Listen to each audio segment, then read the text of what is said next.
Chapter 1. Yunsong City, the Qin family residence, banquet hall.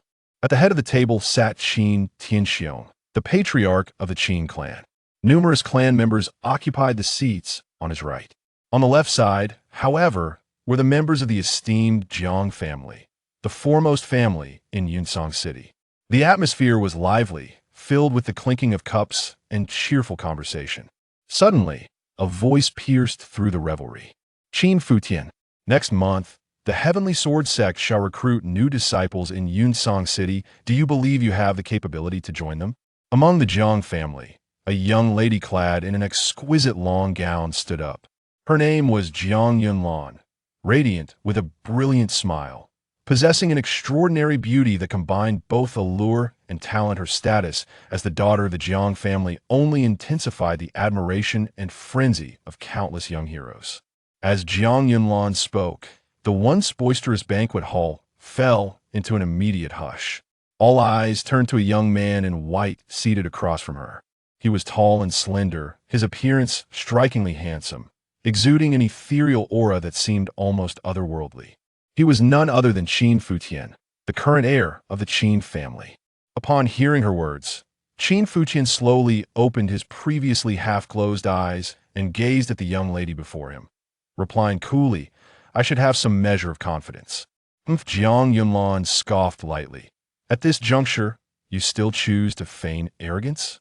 The entirety of Yunsong City is already aware that you, Qin Futian, have shattered your dantian. Reduced to a mere wastrel, how could a wastrel possibly pass the Heavenly Sword Sect's assessment? Allow me to enlighten you, Qin Futian. I have already caught the eye of an inner sect elder of the Heavenly Sword Sect, and I shall soon become an inner disciple as for you. You are simply unworthy of me, do you understand? A wastrel? Unworthy of you?" A cold smile crept onto Qin Futian's lips. Indeed, during the previous conflict over resources for the family, Qin Futian's dantian had been destroyed, rendering his cultivation null and void. What remained unknown to all was that in that very battle, Qin Futian had not only shattered his dantian, but had also met with death on the fallen Phoenix Mountain. Yet from that day forth, another Qin Futian had awakened.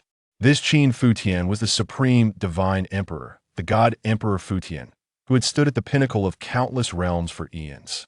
Through a twist of fate, the soul of the God Emperor Futian had traversed the chaotic void and arrived in this world. Thus, what did it matter if Jiang Yunlan was beautiful?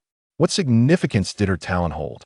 Having once been the supreme deity, controlling myriad beings, Qin Futian had encountered countless celestial maidens.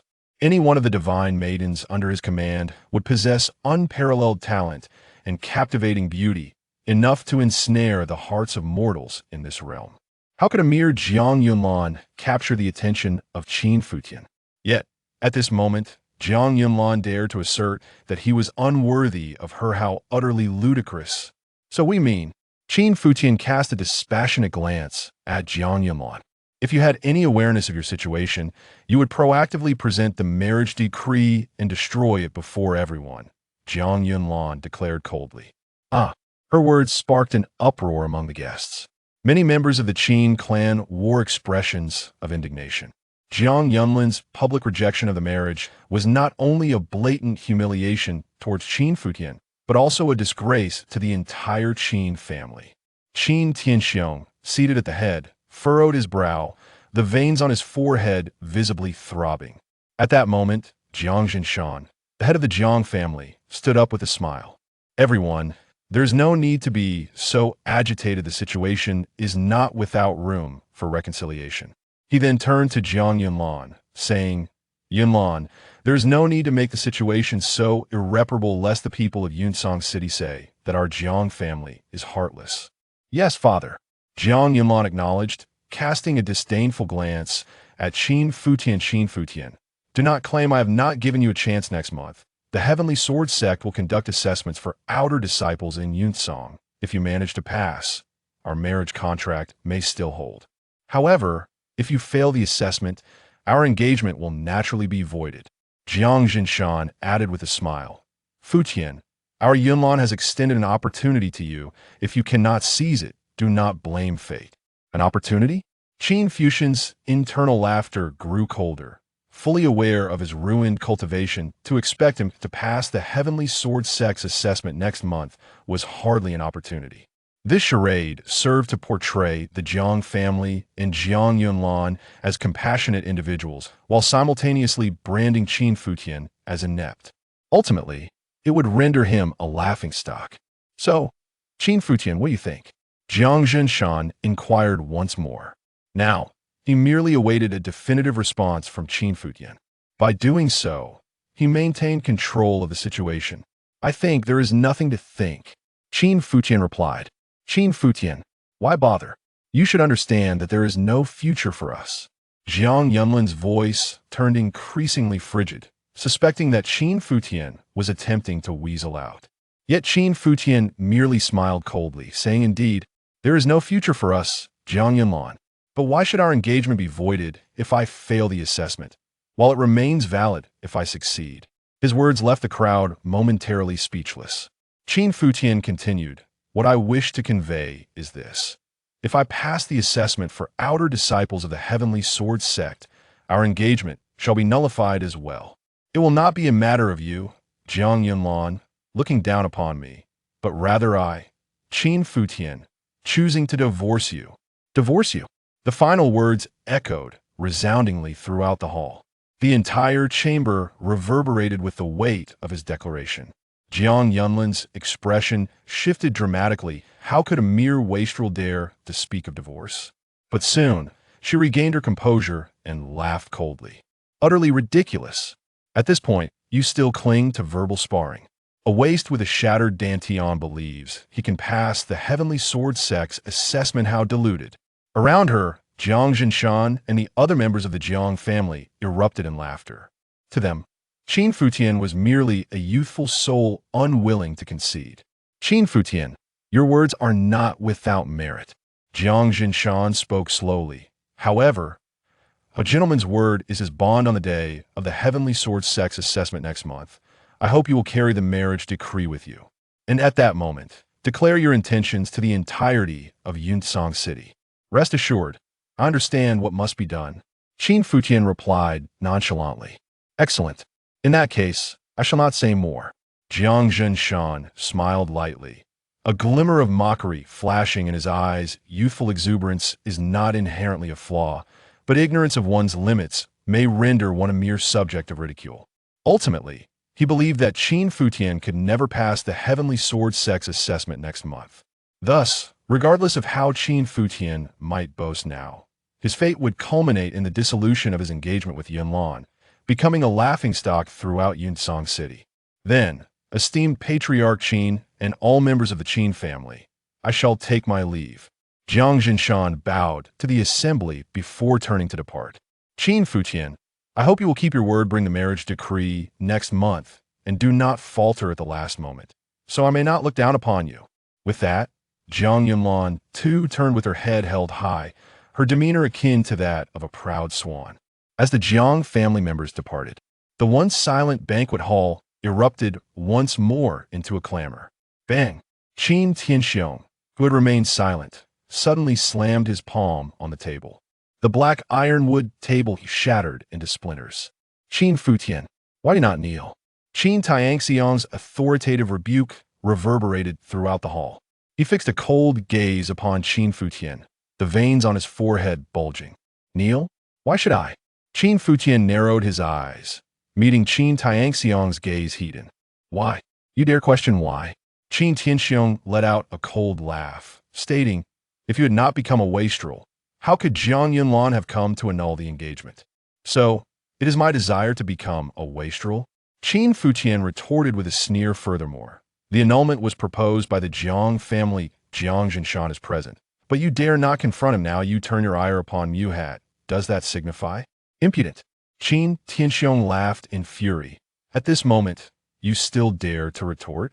As the heir, do you not understand that family interests must come first? As Qin Tianxiong finished speaking, a gaunt middle-aged man with piercing eyes chimed in.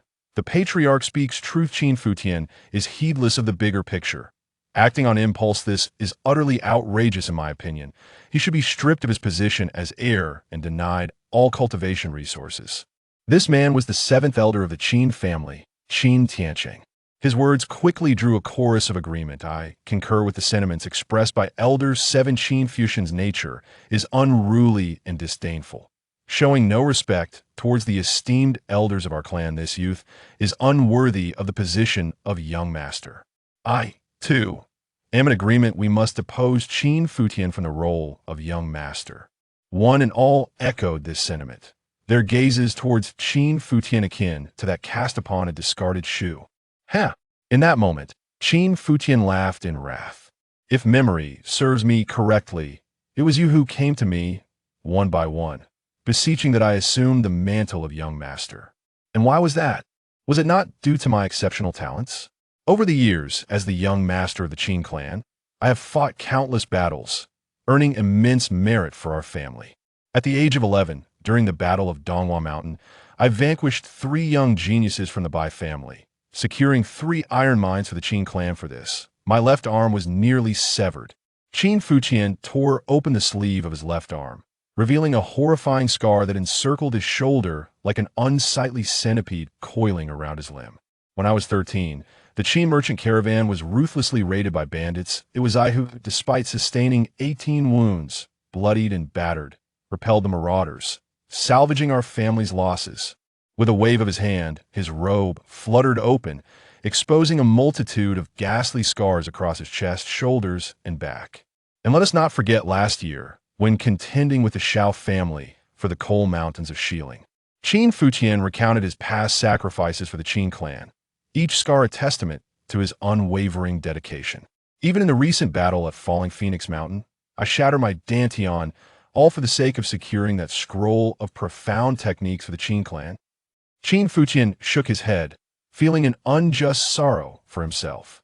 To be precise, he felt a profound sense of injustice for his predecessor, who had given everything for the Qin clan, only to be met with betrayal. You are outrageous. Qin Tianxiang's expression darkened. He knew Qin Futian spoke the truth. From Qin Futian's perspective, their behavior was indeed reprehensible. However, there is one thing you must comprehend, Qin Futian. Were it not for the Qin clan's initial benevolence in taking you in, you would have perished in the Haifeng Mountains. Your survival, your emergence in Yunsong City, is all due to the Qin family support. And what, pray tell, does your contributions amount to for the Qin clan? Indeed, Elder 7, Qin Tiancheng, cast a cold gaze upon Qin Futian, adding, ultimately, you are but a stray dog that our Qin family took in. Now, having lost your abilities, you dare to bite the hand that feeds you? What did you say? Qin Futian's eyes suddenly turned frigid. A terrifying aura abruptly enveloped the room. For a moment, Qin Tianxiong and the others stood transfixed, too intimidated to utter a word. The aura emanating from Qin Futian was utterly fearsome. Stray dog? A master? Qin Futian scoffed, shaking his head. In truth, he had long anticipated this scenario. Days prior, when his shattered dantian had brought him back to the Qin estate, the attitudes of the Qin family had shifted dramatically. However, due to his betrothal, as long as he and Zhang Yunlan fulfilled their engagement, the Qin family could leverage the Zhang family's influence to ascend to prominence in Yunsong City. Yet, the news of Qin Futian's shattered dantian spread like wildfire, reaching the Zhang family, who promptly came to annul the engagement. This meant that Qin Futian's last shred of potential utility to the Qin family had vanished. Thus, Qin Tianxiong and the others felt free to reveal their true colors. Qin Futian cast a cold glance at Qin Tianxiong and the others as a divine emperor. He naturally exuded an air of authority befitting his status. Yet, as his cultivation had yet to be restored, there was no need for him to resort to forbidden techniques. Once my cultivation is restored, those insignificant ants that have crawled onto my face shall naturally be crushed. The position of the young master, is it? I, Qin Futian, do not hold it in the least regard. Qin Futian produced the token of the young master and tossed it to Qin Tianxiong, then coldly chuckled, shaking his head as he turned to depart. One cannot converse with a frog at the bottom of a well, nor with summer insects about ice. Originally, had the Qin family not been so unfeeling and treacherous, Qin Futian might have bestowed upon them a fortuitous opportunity. However, in truth, they are unworthy. Before long, Qin Tianxiong and the others shall comprehend the sheer folly of their actions. Upon exiting the banquet hall, Qin Futian took a deep breath that, in recent days, he had come to once again experience the coldness of human nature. It appears that having been a divine emperor for too long, ensconced in high positions, he had not witnessed such ugliness of humanity for far too long. The worldly atmosphere of life had nearly slipped from his memory. Perhaps this is for the best. In this life of rebirth, many things have become clearer to me. Upon returning to his residence, Qin Futian immediately settled into meditation. With focused intent and closed eyes, an invisible aura enveloped him. For the past few days, Qin Futian had been adjusting and adapting to this new body. The condition of this body was, quite frankly, pitiful.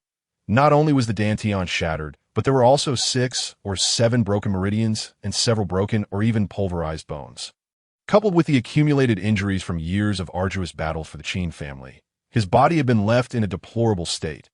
Thus, during this time, Qin Futian had not truly practiced cultivation. Fortunately, after several days of recuperation, his injuries had mostly healed, and he had fully adapted to this body. With everything in place, he was ready to commence his cultivation, as his spirit immersed in the training. A dark, golden, ancient bronze furnace soon materialized at the location of his dantian. This ancient bronze furnace was an unexpected treasure found amidst the desolate mountains of the 3 forbidden zones in the divine realm.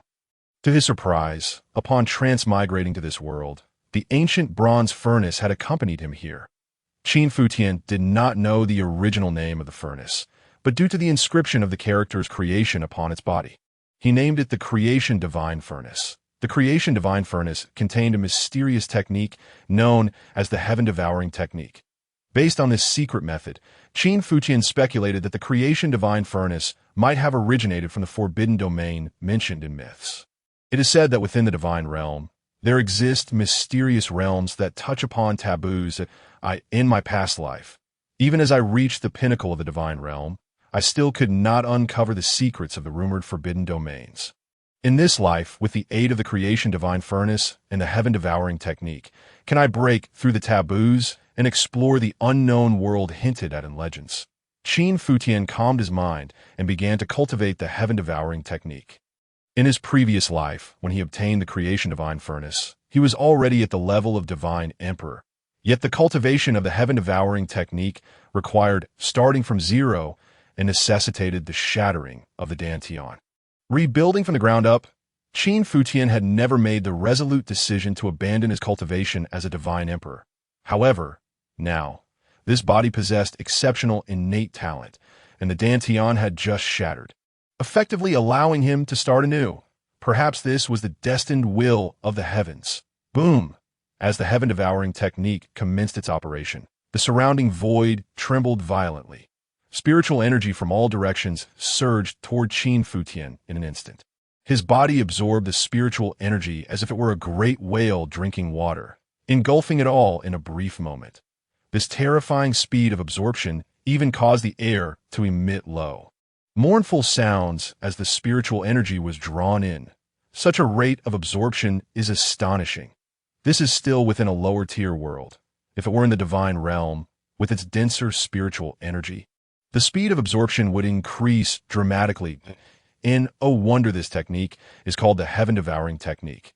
It truly seeks to consume the entire universe into the Creation Divine Furnace, even as a divine emperor. Qin Futian felt a sense of dread at this moment. Possess such a terrifying speed of spiritual energy absorption at the body refinement stage completely defied conventional cultivation logic. What transpired next within his body left Qin Futian utterly astonished. All the spiritual energy did not converge upon the shattered dantian as he had anticipated, gradually repairing it through the secret method. Instead, all the spiritual energy flowed directly into the Creation Divine Furnace. This process of absorbing spiritual energy lasted for several hours. Within the Creation Divine Furnace, a crystalline droplet appeared. What is this? Qin Futian pondered, after absorbing spiritual energy for several hours without any increase in his cultivation or nourishment for his physical body. only to condense such a droplet? What miraculous effect might this droplet possess? As Qin Futian concentrated his thoughts, the droplet floated out from the creation divine furnace and instantly merged into his meridians. The vibrant life force it contained coursed through his bloodstream, circulating throughout his limbs and organs. Immediately, a wave of comfort washed over Qin Futian, eliciting a soft moan from his lips. It felt as though warm currents flowed through him, followed by a tingling sensation. Within mere moments, the residual injuries within his body were entirely healed. Moreover, the chronic ailments that had accumulated over the years were also significantly improved, and this was merely the beginning. The mysterious droplet began to initiate its next phase of action. Accompanied by an agonizing, tearing pain, every blood vessel in Qin Futian's body, including the meridians, bones, and organs, was ruthlessly obliterated by the droplet. Subsequently, new tissues continuously emerged. Thus, the cycle of destruction and regeneration unfolded repeatedly, transforming Qin Futian's body through relentless metamorphosis. After several hours, the transformation finally ceased, but why this time? Darkness enveloped the world outside as the night descended. Qin Futian took a deep breath, feeling an overwhelming surge of power coursing through him. It had been a long time since he had felt such a sensation. It was as if this body had withered and decayed for tens of thousands of years.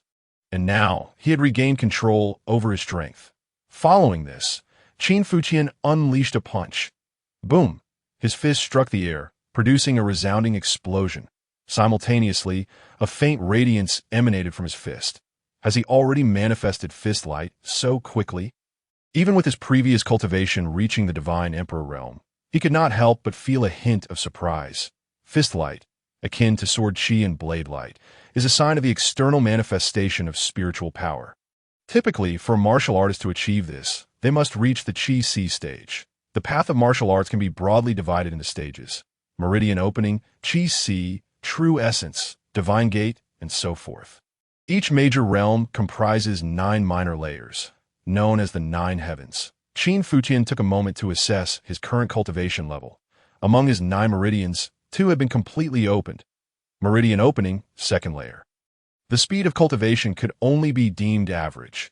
Qin Futian let out a soft sigh. If others were to hear this statement from him, they would undoubtedly spit out a mouthful of blood. To elevate one's cultivation from 0 to the 2nd layer of meridian opening in less than half a day is an astonishingly monstrous speed. Yet who is Qin Futian? He is a reincarnated divine emperor. To cultivate anew is akin to traversing familiar terrain. Moreover, the spiritual energy in this world is excessively scarce. Had he been in the divine realm, his current cultivation would likely have advanced by at least 2 additional layers. However, the most significant gain lies in the transformation of this physical body. Qin Futian looked upon his bare torso with satisfaction.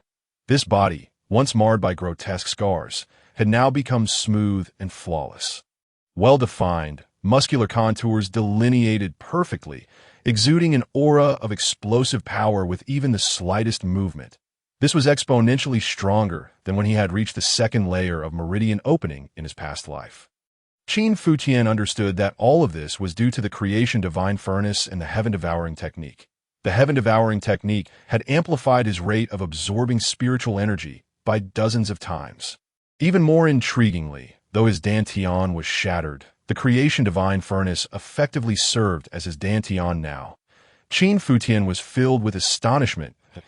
In the normal course of cultivation, one would refine spiritual energy into the dantian, where it would then be transformed into the spiritual power that belonged to the cultivator. This spiritual power subsequently nourishes the physical body, gradually awakening the latent potential within the martial artist. However, the miraculous furnace of creation automatically absorbs spiritual power and converts it into mysterious droplets. These droplets are then utilized to temper the physical form. Yet, the effect of these mysterious droplets on body tempering is several dozen times more potent than ordinary dantian spiritual power. Since these mysterious droplets are condensed from spiritual energy by the miraculous furnace, I shall refer to them as the water of creation. Just a single droplet of this water of creation has allowed me to directly break through to the 2nd level of the meridian opening realm. resulting in a tremendous transformation of my physical body. What if I were to have 2 droplets, or even more? Just as Qin Futian was contemplating this, a sound of the courtyard door creaking open reached his ears. His brows furrowed slightly as he hurriedly donned his clothing. "Young master, how are you feeling today?" It was his maid, Xiaoyao, who entered. Xiaoyao, whose full name was Qin Xinyao, had been by Qin Futian's side for many years. Upon entering, she lit the oil lamp, and seeing Qin Futian sitting at the side of the bed, she furrowed her delicate brows in concern and said, "The physician advised you to rest more in bed and not to get up unless absolutely necessary." In recent days, Qin Futian's dantian had shattered, rendering his cultivation completely void, and those who once flattered and fawned over him had turned their backs like flipping a page of a book. Yet, Xiaoyao remained steadfastly by his side, caring for his daily needs as she always had. This unwavering loyalty touched Qin Futian's heart. In his previous life, Qin Futian was a martial enthusiast, completely immersed in cultivation. From being an inconspicuous martial apprentice, he ascended to the pinnacle of the myriad realms as a divine emperor. He had overlooked the human emotions and worldly affairs that surrounded him. However, in this life, through the memories of this body, Qin Futian felt the warmth and coldness of the mortal world, which he had never experienced before. "Young master, please have your dinner. I have brought you some food from the kitchen." Xiaoyao opened the food container, revealing 3 dishes and a soup: stir-fried lotus root with meat, braised fish chunks, a plate of greens, and a bowl of lotus seed meatball soup. She then took out a white long robe. The fabric is pure as snow, with intricate golden embroidery along the edges, cuffs, and collar, that I notice you haven't changed into new clothes for quite some time, that I made this outfit myself. Please try it on after your meal, and see if it fits. Qin Futian glanced at Xiaoyao and said, "Come sit with me and eat it." "And no need, young master, I've already eaten and am quite full," Qin Xinyao replied, pretending to pat her stomach. You think I am unaware that you only take 2 buns from the kitchen each day? You work outside, saving every penny to buy various medicines and supplements for me. You eat only 2 buns a day to save money for my meals." Qin Xinyao's face flushed crimson as she spoke in a voice as soft as a whisper. "Young master, you know that of course I know." Qin Futian stepped forward and grasped Qin Xinyao's hand. What should have been a pair of delicate and graceful hands were now marred with rough lines. "You toil every day at the Spirit Pill Pavilion to earn money for my treatment, and at night you stay up late sewing clothes for me to... you think I'm blind to your efforts?" Qin Futian's heart swelled with emotion. He had seen her stitching by the dim light of the oil lamp on several occasions. When exhaustion overwhelmed her, the needle would prick her fingers, causing her brows to furrow and her teeth to clench. Yet she bore the pain in silence, fearing it would disturb his rest. "Xiaoyao, I am now but a discarded pawn, no longer the young master of the Qin family. Why must you continue to endure such hardship alongside me?" Qin Futian inquired. "Xiaoyao will not leave," Qin Xinyao declared stubbornly, "and no matter what happens to the young master, I am willing to remain by your side forever, serving you." Qin Futian nodded slightly, choosing not to respond. Yet in his heart he silently vowed, "Since you remain steadfast in your loyalty, I shall grant you an extraordinary transformation."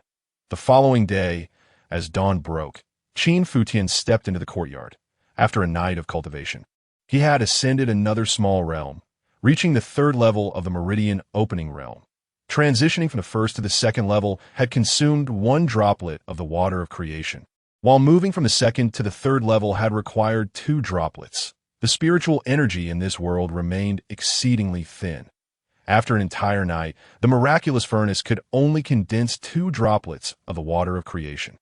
Perhaps the spiritual energy of this realm had been entirely absorbed by the miraculous furnace, thus slowing the condensation process significantly. It seemed necessary to devise a method to refine more water of creation. I wonder if the miraculous furnace can transform rare materials into the water of creation. Qin Futian mused, his gaze drifting to a nearby room, which was where Qin Xinyao resided. That girl, Xiaoyao, had gone out to work early in the morning. Demonstrating her earnestness, Qin Futian sighed softly that moment. The morning sun finally tore through the dense crimson clouds, casting its first rays of light. Qin Futian settled in the courtyard, facing the first beam of dawn. and began a practice of breathing technique known as the turtle breathing technique. This technique was a secret art that Qin Futian had primarily cultivated in his previous life, by absorbing the first wisp of purple energy from the rising sun. It yielded remarkable results in his previous life, Qin Futian had not possessed outstanding talent in his youth, merely ranking above average. His eventual rise to the peak and attainment of the Emperor's realm was largely due to his unwavering perseverance. Certainly, for any martial artist seeking great achievements in the martial path, mere perseverance is insufficient. Chance is also indispensable. The turtle breathing technique was a tremendous opportunity that Qin Futian had acquired in his previous life. Though the name of this technique may seem unremarkable, upon practicing it, Qin Futian realized it was a miraculous method. The turtle's breath, the divine turtle's exhalation, the longevity of the divine turtle, which can live for millennia, is directly linked to its unique breathing method. Cultivating the turtle breathing technique not only extends life, but also invisibly enhances the body's various functions, thereby improving martial talent. While the divine transformation swallowing technique is indeed the best cultivation method, it is currently too aggressive and domineering. Practicing it would deplete all the surrounding spiritual energy. Qin Futian wished to avoid unnecessary troubles. Furthermore, given his rapid enhancement in both cultivation and physical form, employing the turtle breathing technique as a supplementary method of cultivation provided a perfect balance of softness and strength. Early in the morning, Qin Qingyao arrived at the Spirit Pill Pavilion. The morning was chilly, as autumn had set in. The cobblestone streets were covered with a thin layer of frost. She quickened her pace to warm herself. Her nose and ears felt the biting cold. Upon reaching the Spirit Pill Pavilion, she glanced at the display of pills on the second floor, her gaze lingering particularly on a spirit-nourishing pill. The young master's dantian is shattered. This spirit-nourishing pill should be beneficial for him. However, a single spirit-nourishing pill costs 100 taels of silver. Qin Qingyao pressed her lips together. All her savings amounted to only 70-odd taels. She still needed 20 more, and even with 3 jobs, it would take at least half a year to earn enough. Qin Qingyao contemplated this. She entered the alchemy room. Her morning task was to clean the alchemy furnace, stove, stone table, and various utensils before the alchemists and apprentices arrived. The alchemists at the Spirit Pill Pavilion had notoriously foul tempers. If they found any dirt or dust before she had finished cleaning, she would undoubtedly face harsh scolding. Of course, being scolded was minor. The main concern was that Qin Qingyao did not want to lose this job. Soon, she meticulously began to wipe down the cold alchemy furnace. After about 2 hours, once she had finally tidied up the alchemy room, a supervisor from the Spirit Pill Pavilion arrived to gather her and the other assistants together. I have called you here today because Master Wu needs a fire worker for a furnace. Who wishes to volunteer? The supervisor of Lingdan Pavilion inquired, prompting the attendants to shake their heads in unison. The role of a furnace worker was arduous and demanding. Not only did it require coordination with the alchemy apprentices to manage the furnace, but the intricacies of controlling the heat were also challenging, often necessitating long hours that extended from midnight until the dawn of the next day. That IT was undoubtedly a laborious task. Furthermore, Master Wu's apprentice, Su Yang, had a fearsome reputation for his irascible temperament. Should he find any aspect of the work unsatisfactory, he would not hesitate to unleash a torrent of scolding, and if his mood soured further, he might resort to physical violence. Hence, the attendants displayed clear signs of refusal.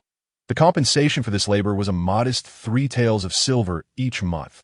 Observing the lack of enthusiasm among the crowd, the supervisor raised the offer point. 3 taels of silver was a sum significantly higher than the usual wages. Supervisor, I wish to give it a try. At this moment, Qin Qingyao spoke up. The allure of 3 taels of silver was simply too compelling. Xiao Yao, have you lost your mind? A girl of similar age to Xiao Yao frowned in disbelief. You've already taken on 3 jobs. Do you intend to work yourself to the bone? The supervisor of Lingdan Pavilion also furrowed his brow. Qin Qingyao, you already have 3 jobs. Are you certain you can handle another? I can, Qin Qingyao affirmed with conviction. Supervisor, have no worries. Even if I forego rest, I will ensure that I fulfill my daily tasks. In her heart, Qin Yao calculated that by accepting this additional job, she would earn an extra 3 taels of silver each month. This way, she could purchase the spirit-nourishing pill for the young master several months in advance. Yet, the girl had not considered whether the spirit-nourishing pill would indeed be of any benefit to Qin Futian. The supervisor pondered momentarily before nodding. You appear to be diligent in your work at Lingdan Pavilion and have not made any significant mistakes. Very well. I shall entrust this job to you. If you find it too overwhelming, make sure to inform me in a timely manner. If all is well, you may begin discussions with Master Wu's disciple. Young Master Su. Later today. In the afternoon. Having completed her tasks, Qin Yao prepared to engage in the matter of the furnace worker that evening. However, before that, she needed to return to the Qin residence to prepare dinner for the young master. She hurried back to the Qin residence and greeted the cook in the kitchen warmly. Xiao Yao. The kind-hearted cook responded with a smile. The usual, is it? Yes. Qin Yao cast a glance at the array of dishes laid out on the table. As usual, there were 3 steamed buns, along with 2 dishes, a soup, and a portion of rice. The 2 dishes, soup, and rice were meant for the young master, while the 3 buns constituted Qin Yao's meals for the day. Oh, Uncle Lu, what kind of meat is this? Qin Yao noticed a dish among the offerings that emanated a rich aroma, appearing particularly nourishing. That is snow-patterned tiger meat, prepared for the master and the elders. Cook Lu replied with a smile. Uncle Lu, this snow-patterned tiger meat must be quite expensive, I presume. Qin Yao inquired further.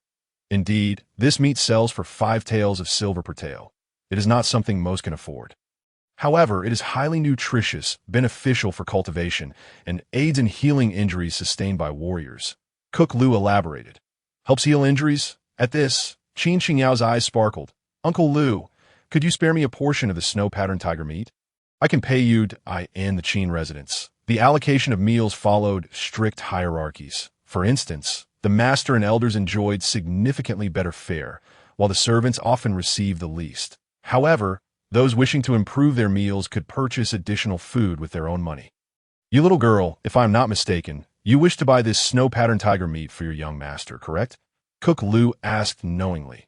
Qin Yao stuck out her tongue, admitting that was indeed her intention. She could hardly afford such an expensive treat for herself. You foolish girl. Cook Lu shook his head in exasperation. Your young master has already suffered a shattered dantian. This tiger meat would be of little use to him. I believe it must have some benefit. Qin Yao replied with a smile. You are truly a handful. Very well. I will give you a portion of the snow-patterned tiger meat, but you must pay the full price. As per the rules of the Qin family. However, I can give you a little extra. Thank you so much, Uncle Lu. Qin Yao's eyes sparkled like crescent moons as she carefully carried the food back to her quarters. Stop right there. Suddenly, she was intercepted midway. It was the steward of the Qin residence. Qin Hongfu. Open the food box. Qin Hongfu stood before Qin Yao, his demeanor cold. She had no choice but to comply. Upon inspecting the food within the box, Qin Hongfu's expression instantly darkened. Impudent. Who gave you the right to take so much food from the kitchen? Qin Hongfu approached menacingly, intending to snatch the food box away. Steward, this food is for Xiao Yao and the young master. This snow-patterned tiger meat is something I purchased. Qin Yao quickly dodged and explained. Ridiculous. Qin Hongfu sneered. The master issued an order today to cut off food provisions for that useless Qin Futian. And this tiger meat, costing 5 taels of silver per tael, do you truly think you can afford it? I suspect you have stolen it. I did not steal it. It is genuinely mine. You may inquire with Uncle Lu. Qin Yao insisted. Impudent. Do you dare to retort?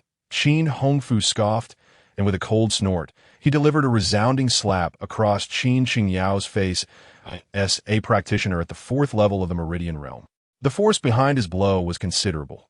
Qin Yao was sent sprawling to the ground, blood trickling from the corner of her mouth, while the food box fell to the ground, scattering its contents. Seeing the ruined food, tears streamed down Qin Yao's face. All you think about is eating, an utterly useless waste, and you dare to expect to eat and drink freely in the Qin family? Qin Hongfu continued to mock her, stepping on the scattered food. Qin Yao felt even more heartbroken. That food was meant for the young master's dinner. Fortunately, she held tightly to the bowl of snow-patterned tiger meat. shielding it with her entire body. However, Qin Hongfu was not inclined to relent. He seized the frail Qin Xinyao, forcibly snatching the bowl of snow-patterned tiger meat from her grasp. Such fine meat, wasted on that useless boy. Qin Hongfu set the bowl aside, pivoted and grasped Qin Xingyao's chin with one hand, grinning lewdly as he leered at her. Qin Xingyao, you are quite a pretty girl. Following that useless Qin Futian will lead nowhere. Why not come with me? I guarantee you a life of luxury in the Qin family. As he spoke, his fingers began to leer at Qin Xingyao's delicate face. Disgusted by Qin Hongfu's lecherous visage and harboring resentment for his destruction of a young master's meal, Qin Xingyao could no longer contain herself and spat. A mouthful of blood and phlegm landed squarely on Qin Hongfu's face. Enraged, Qin Hongfu seethed, "You ungrateful wretch! Filthy girl! Watch how I deal with you." Qin Hongfu unleashed a barrage of slaps, striking Qin Xingyao's face repeatedly. Ultimately, he delivered a vicious kick that sent her flying. Poor Xiao Yao was hurled through the air, crashing heavily to the ground. The intense pain caused her to curl up, blood seeping from her lips. At that moment, Qin Futian, who was approaching from a distance, happened to witness this scene. Instantly, a wave of terrifying murderous intent erupted from within Qin Futian. Surrounding them were numerous members of the Qin residence, but most merely stood by, arms crossed, watching the spectacle unfold. That on one side stood the steward of the Qin family, while on the other stood a lowly maid. None dared to speak up for justice in that moment. Suddenly, Qin Hongfu felt a chill run down his spine that he turned abruptly, only to find Qin Futian approaching with a frigid gaze. Startled, Qin Hongfu jumped back. Once the esteemed young master of the Qin family, renowned for his exceptional talent and fierce temperament, Qin Futian had long been a formidable presence, respected for his prowess in battle. However, the current Qin Futian was no longer the same. He was now a discarded waste, stripped of his former status as the young master. Upon reaching this point, Qin Hongfu immediately straightened his posture, the smile that had just graced his face now tinged with a mocking undertone. Qin Futian cast a cold glance at Qin Hongfu before moving to assist Qin Xingyao, gently lifting her. "Xiao Yao, you have suffered." Upon hearing Qin Futian's words, tears surged forth from Qin Xingyao's eyes. Ever since Qin Futian's dantian had been shattered, his standing within the Qin family had plummeted, and as his maid, she felt the disparity acutely. Throughout this period, she had indeed endured many grievances, but had resolutely held her tongue. Now, with Qin Futian's simple acknowledgement of her suffering, her defenses crumbled. After soothing Qin Xingyao, Qin Futian finally directed his attention back to Qin Hongfu. The corners of Qin Hongfu's mouth curled upward, confident that Qin Futian, stripped of his cultivation, would have to swallow his pride. Otherwise, given Qin Futian's temperament, he would have acted decisively long ago. Qin Hongfu's expression grew more derisive as he pointed at Qin Xingyao. "Your maid is rather delightful. This steward has taken a liking to her and wishes to indulge a bit. However, this insolent girl seems quite lacking in awareness. How about this, Qin Futian? You gift her to me for a few days of enjoyment. What do you think? What do you think?" Qin Futian retorted with a cold laugh, and in the next moment he stepped forward, leaving only an afterimage in the air. Before Qin Hongfu could even comprehend the situation, Qin Futian's fist had already struck his chest. Boom! Flesh exploded, and a gaping hole the size of a fist appeared in Qin Hongfu's chest. Gasping in disbelief, Qin Hongfu's eyes widened, as if he still wished to utter something. Yet, as he opened his mouth, blood gushed forth. In the next instant, he toppled backward. Thud! The dull sound of his fall sent a shiver through the hearts of everyone nearby. Qin Futian had actually killed Qin Hongfu. And with a single punch? Wasn't he supposed to be powerless? The onlookers, initially there for mere amusement, were now rife with suspicion. They wondered how Qin Futian, whose dantian was shattered, could still possess such formidable combat prowess. They were also terrified by Qin Futian's ruthless disposition, which seemed even colder than before.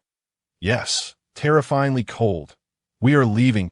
Qin Futian turned, cradling Qin Xingyao, not casting another glance at Qin Hongfu, as if he had not just taken a life, but had merely accomplished a mundane task. Upon returning to their residence, Qin Futian laid Qin Xingyao upon the bed and examined her injuries. "Young master, I am fine. Please let me be," Qin Qingyao protested. Feeling somewhat uneasy to not move, Qin Futian admonished sternly, meticulously assessing her wounds. "Young master, thank you." Qin Qingyao relented, lying still, warmth blossoming in her heart. To her, as a mere maid, it was remarkable that the young master treated her with such care. "Foolish girl," Qin Futian shook his head. "It is I who should be grateful. For these past days, the Qin family has regarded me as a waste, wishing to rid themselves of me, yet you have remained steadfast by my side." "That is what Xiao Yao ought to do," Qin Qingyao replied hastily. "There is no ought to it. You could have chosen to leave me, yet you did not." Qin Futian gazed at her, speaking softly. "From now on, you shall remain by my side. If anyone dares to bully you again, I will kill them." These words struck Qin Qingyao's heart like a boulder dropped into a tranquil lake. "If anyone dares to bully you, I will kill them." Perhaps there is no sweeter promise in this world. In the main courtyard of the Qin family, where Qin Tianxiong resided, he set down his gilded teacup in astonishment upon hearing. "What? You say Qin Futian has killed Steward Hongfu?" "Indeed." Qin Tianxing nodded. "That wild seed has killed Qin Hongfu with a single punch. It seems that although his dantian is shattered, his cultivation has not yet dissipated." Qin Tianxiong pondered. Head of the family, regardless of the circumstances, he is now a cripple. That if he brazenly kills within the Qin residence, should we not teach this wild seed a harsh lesson, lest he becomes uncontrollable? "You are not mistaken," Qin Tianxiong sneered. In the past, he still held some value and could be tolerated in his arrogance. Now, as a waste, he shows no restraint. Elder 7, arrange for someone to handle this matter. "Understood. I will take care of it," Qin Tianxing agreed, then added, "Additionally, regarding the appointment of the new young master, I have heard that your son, Qin's son, has broken through to the 9th level of the Meridian realm and recently comprehended the 5th sword of the Ripple sword technique." Qin Tianxiong regarded Qin Tianxing with interest. "Elder 7, your son's talent is not inferior to that of Qin Futian, but he is indeed a promising candidate. That I believe the new young master should be none other than Qin's son." "Excellent. The head of the family is wise," Qin Tianxing said with a smile as he took his leave. Within the Qin family, Qin Tianxing had never held Qin Futian in high regard, primarily because Qin Futian had consistently overshadowed Qin Sr. Though Qin Sin's talent was commendable, it paled in comparison to Qin Futian's. However, with Qin Futian now a cripple, it was time for Qin's son to shine. This presented an opportunity to eliminate Qin Futian and elevate his own son to the position of young master. Upon returning to his residence, Qin Tianxing immediately summoned Qin Senator Sin'er. "You must have heard about Qin Futian killing Steward Hongfu," he stated. "Yes, I heard about it not long ago," Qin's son replied. "Good, that I want you to kill Qin Futian and ensure that all of Yunsong City knows of it." Qin Tianxing commanded, this. Qin Sin's eyes lit up as he grasped his father's intent. This was a chance to step over Qin Futian to gain power. "Understood, father, I will go and crush that wild seed," Qin's son declared with a cold laugh. Boom! A loud crash reverberated as the wooden door of Qin Futian's residence was kicked in. Qin's son stormed into the courtyard, accompanied by his men. "Qin Futian, you waste, come out and face your death," he bellowed, but after a moment of silence, there was no response. "What is going on?" Qin Sin asked, perplexed, signaling Qin Long and Qin Hu to search the premises.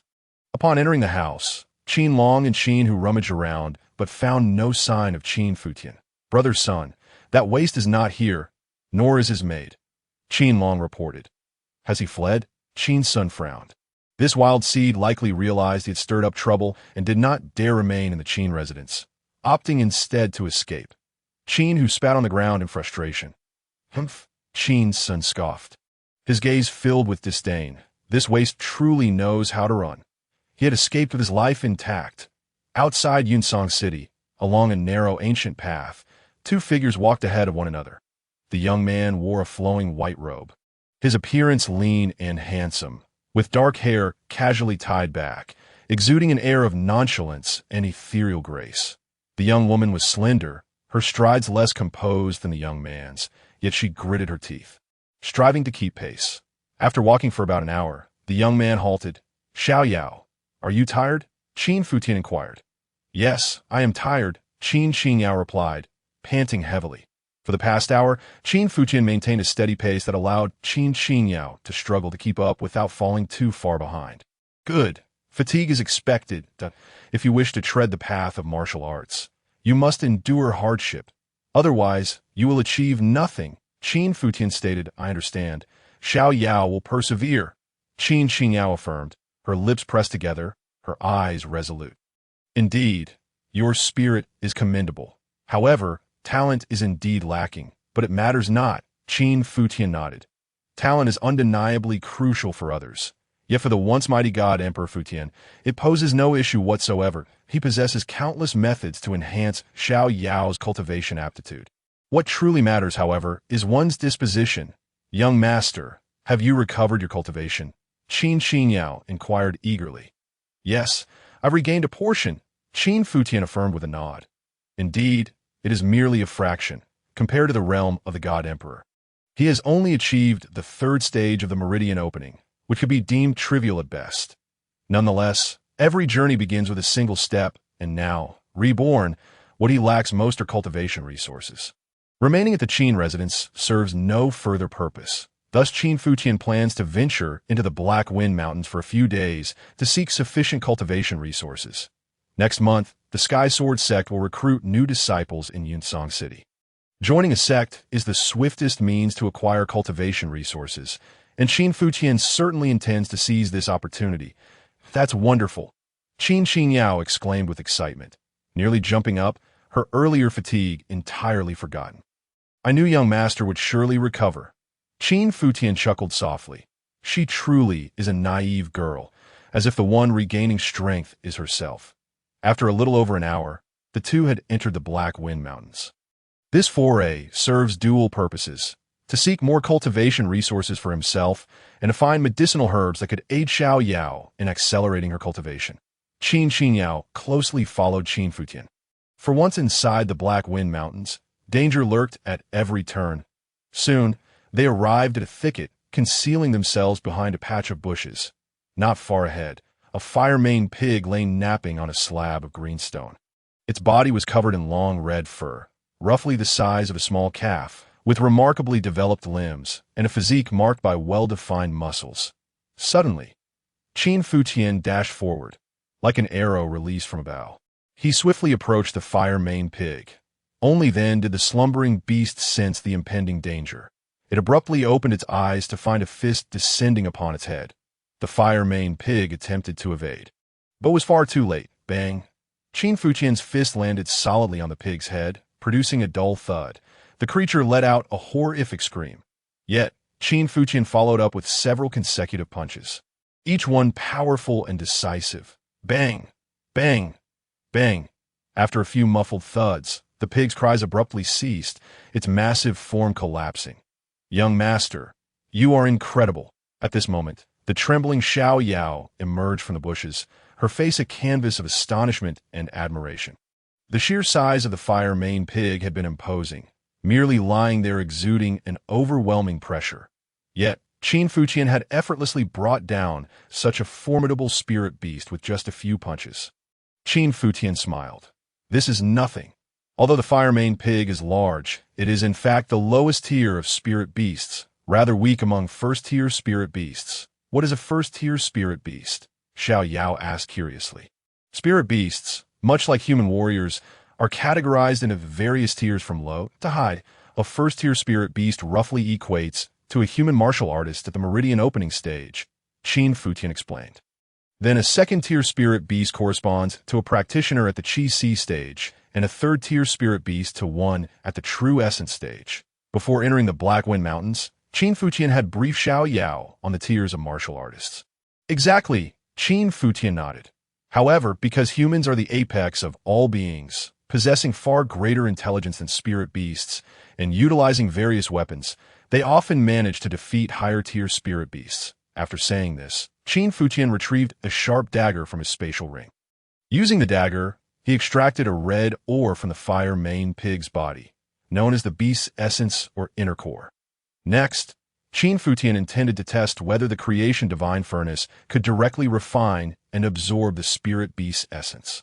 As the creation swallowing technique commenced, the spirit beast's essence began to visibly decompose in Qin Futian's hand, transforming into countless red dots before vanishing completely in a matter of mere breaths.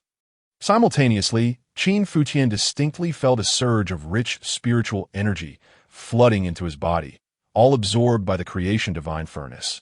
Moments later, a drop of new creation water emerged within the furnace.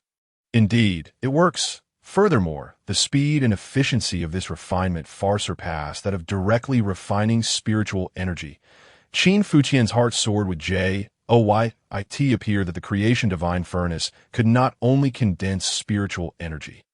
The essence of spirit beasts, spiritual herbs, and other treasures imbued with the world's spiritual energy should also be amenable to refinement. Let us go. We shall seek some spiritual herbs. Qin Futian resolved to conduct another experiment. Are we not keeping the fire-maned pig? Xiao Yao glanced at the fallen beast, somewhat regretful. Such a creature, if brought back to Yunsong, could fetch a handsome sum of silver in the Qin residence's kitchen. The likes of fire-maned pig meat were rarely tasted by the servants. No, the meat of the fire-maned pig carries a sour taste and is unpalatable. Later, we shall hunt a more delectable spirit beast. Qin Futian chuckled in Yunsong City, the Qin family. Has Qin Futian departed? Qin Tianxiong furrowed his brow upon hearing that Qin Futian had left the Qin residence. Yes, master. Today, I visited Qin Futian's dwelling, and he was nowhere to be found along with that maid. Qin's son stepped forward, adding, I immediately set out to search for Qin Futian's whereabouts, and I heard he left Yunsong with his maid, heading toward the Black Wind Mountains. Heading toward the Black Wind Mountains? Qin Tianxiong's frown deepened, pondering, a waste, killing Qin Hongfu with a single punch, and now headed to the Black Wind Mountains? Could it be that his dantian hasn't shattered? That should be impossible. Qin Tianqing shook his head. We personally verified Qin Futian's shattered dantian. There can be no mistake. It seems this fellow's cultivation has not yet fully dissipated. Now he ventures to the Black Wind Mountains, likely hoping to stumble upon some lucky break. Attempting one final gamble. But how could a shattered dantian be so easily restored? Even if there are treasures within the Black Wind Mountains capable of repairing one's dantian, they are located in the deepest areas, exceedingly difficult to obtain. A sneer played at the corner of Qin Tianqing's mouth. He held no belief that Qin Futian could discover a miraculous medicine to mend his dantian. Qin Tianxiong nodded slightly. Yet a hint of concern lingered in his brow as he remarked, that being said, Qin Futian always gives me an ominous feeling. Master means we should eliminate any potential threats. Qin Tianqing let out a cold chuckle, making a slashing motion across his throat. Qin's son, standing beside him, immediately grasped the implication, promptly clasping his hands and stating, Master, I shall handle this matter. I will ensure it is done beautifully. Sinner, you should remain in the residence. Qin Tianqing interjected. For the time being, do not wander about. The Sky Sword sect is soon to arrive in Yunsong to recruit new disciples. Prepare diligently and do not let your guard down. Indeed, Elder 7 is right. Qin Tianxiong concurred. Qin's son, your primary task now is to pass the Sky Sword sect's assessment. You are now the young master of our Qin family, as long as you succeed in the assessment. Our Qin family will rise in status, soon becoming one of Yunsong's foremost families. Then, that is settled, Qin's son nodded. As for Qin Futian, leave him to me. Qin Tianqing sneered. Elder 7, is it truly necessary for you to take action personally against a mere Qin Futian? Qin Tianxiong chuckled. Moreover, he is still a waste. It matters not. To eliminate a trivial Qin Futian is merely a matter of convenience. Additionally, I shall venture into the Black Wind Mountains to seek some spiritual medicine for Sinner. Qin Tianqing declared. Very well, with Elder 7 taking action, it is undoubtedly foolproof. Qin Tianxiong chuckled. Hafeng Mountain Range, Luofeng Mountain. Qin Futian strolled through the forest alongside Xiaoyao, casting a glance around, a subtle ripple stirred within his heart. It was here, in pursuit of the Qin family's interests, that Qin Futian and other family forces clashed fiercely, resulting not only in the shattering of his dantian, but also in the loss of his life. One could say that Qin Futian had devoted himself entirely to the Qin family, sacrificing everything. Yet the outcome was a broken engagement with Jiang Yunlan and the unfeeling betrayal from the members of the Qin family. Although the current Qin Futian was awakened as the soul of the Divine Emperor Futian, the myriad tribulations of the past Qin Futian intertwined with his present consciousness, evoking profound empathy. What a pity. How tragic. However, all injustices and humiliations would soon be reckoned with in due time. In the following 6 days, Qin Futian and Xiaoyao relentlessly hunted spirit beasts and sought spirit herbs. They delved deeper without any intention of halting. During this time, their harvest was quite substantial. They collected 13 spirit herbs and defeated 3 spirit beasts, acquiring 3 beast essences. Altogether, who could fathom how much transformative water could be refined from these? Qin Futian planned to find a secluded spot for closed-door cultivation, intending to refine these spirit herbs and inner elixirs through the divine furnace of transformation. Before long, Qin Futian discovered a natural cave. Xiaoyao stood guard at the entrance while Qin Futian began his closed-door training. Within the transformation, devouring heavenly arts circulated. The spirit herbs began to dissolve in the palm of Qin Futian's hand. Within a quarter of an hour, all 13 spirit herbs were completely refined. That moment, the divine furnace of transformation yielded 11 drops of transformative water. All 13 spirit herbs were of the first rank, with a few being of particularly low quality, and strictly speaking, some did not even qualify as spirit herbs. Why this calculation? Each first-rank spirit herb should yield a drop of transformative water, akin to that of a first-rank spirit beast essence. Contemplating this, Qin Futian began refining the beast essences. Soon, the 3 spirit beast essences were also refined, producing 3 additional drops of transformative water within the divine furnace, adding the drop obtained from refining the fire-haired pig's essence. Qin Futian now had a total of 15 drops of transformative water. Almost there, Qin Futian thought, and with a single thought, he began to control his body to absorb the transformative water. Drops of crystalline transformative water floated out from the furnace, swiftly absorbed by Qin Futian's physical form. His body underwent rapid metamorphosis, his cultivation level soaring. Within half an hour, the 4th meridian in his body was opened, achieving the 4th layer of the meridian realm. At this moment, Qin Futian gazed at the remaining transformative water in the furnace. 11 drops remained. Transitioning from the 3rd layer to the 4th layer consumed 4 drops. Previously, moving from the 1st layer to the 2nd layer required only 1 drop, while ascending from the 2nd to the 3rd required 2. This suggested that each transition to the next layer necessitated double the amount of transformative water compared to the previous layer. To validate this inference, Qin Futian resumed his cultivation. After nearly an hour, his aura once again shifted, and the 5th meridian in his body was opened, achieving the 5th layer of the meridian realm. Exhaling softly, he opened his eyes. Upon observing the divine furnace of transformation, he noted that only 3 drops of transformative water remained. Thus, moving from the 4th to the 5th layer indeed consumed 8 drops of transformative water, just as he had surmised. However, the speed of this cultivation was truly astonishing. With sufficient resources, his physical form could directly metamorphose, and his cultivation would continually ascend. This pace of cultivation was exponentially swifter than conventional methods. Following this, Qin Futian began practicing his punches. The martial art he executed was known as Xingyi Quan. This was the 5 elements form within Xingyi Quan, also referred to as the 5 elements fist, a technique he had greatly cherished and mastered in his previous life. Xingyi Quan was particularly suited for warriors of the Meridian realm, significantly enhancing not only combat prowess, but also cultivation advancement. Boom! Qin Futian unleashed a punch, flames flickering subtly around his fist. Simultaneously, the air erupted, producing a deep, thunderous sound. This was the cannon punch from the 5 elements fist. There were 5 techniques within the 5 elements fist: splitting fist, crushing fist, drilling fist, cannon punch, and horizontal fist, each intertwining the principles of metal, wood, water, fire, and earth. The cannon punch, belonging to the fire element, possessed a fierce explosive nature, capable of unleashing devastating destructive power in an instant. Qin Futian continued to throw punches before delivering a powerful strike against a large boulder. Crack! The boulder shattered with a deafening noise. The transformative water had elevated his physical form to such a formidable level. Furthermore, the spiritual energy within him was equally pure. Even during his previous life at the Meridian Realm, his strength had far surpassed that of other warriors at the same level, yet it paled in comparison to his current self.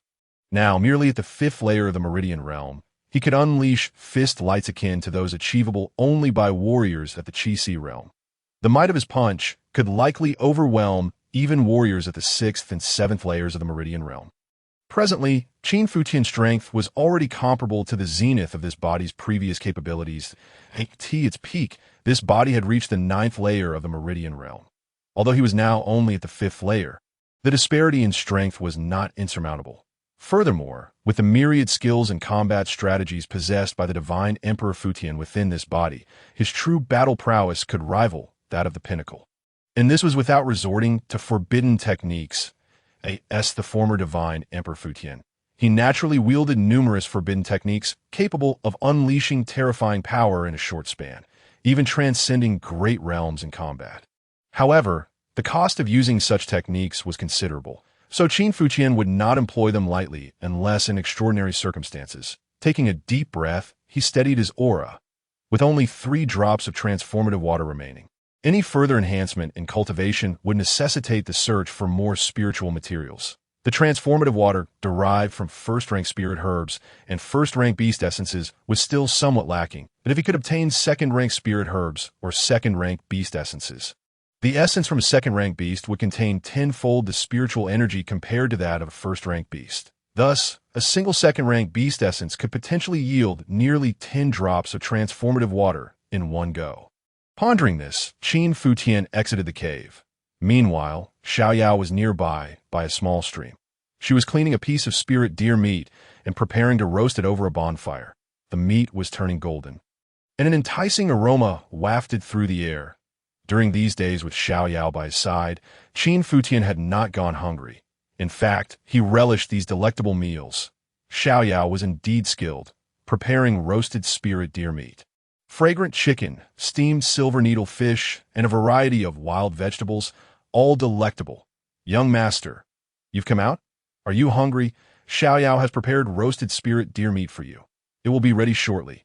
Xiaoyao chirped, her face illuminated by the crackling bonfire, glowing a rosy hue akin to 2 ripe, juicy apples.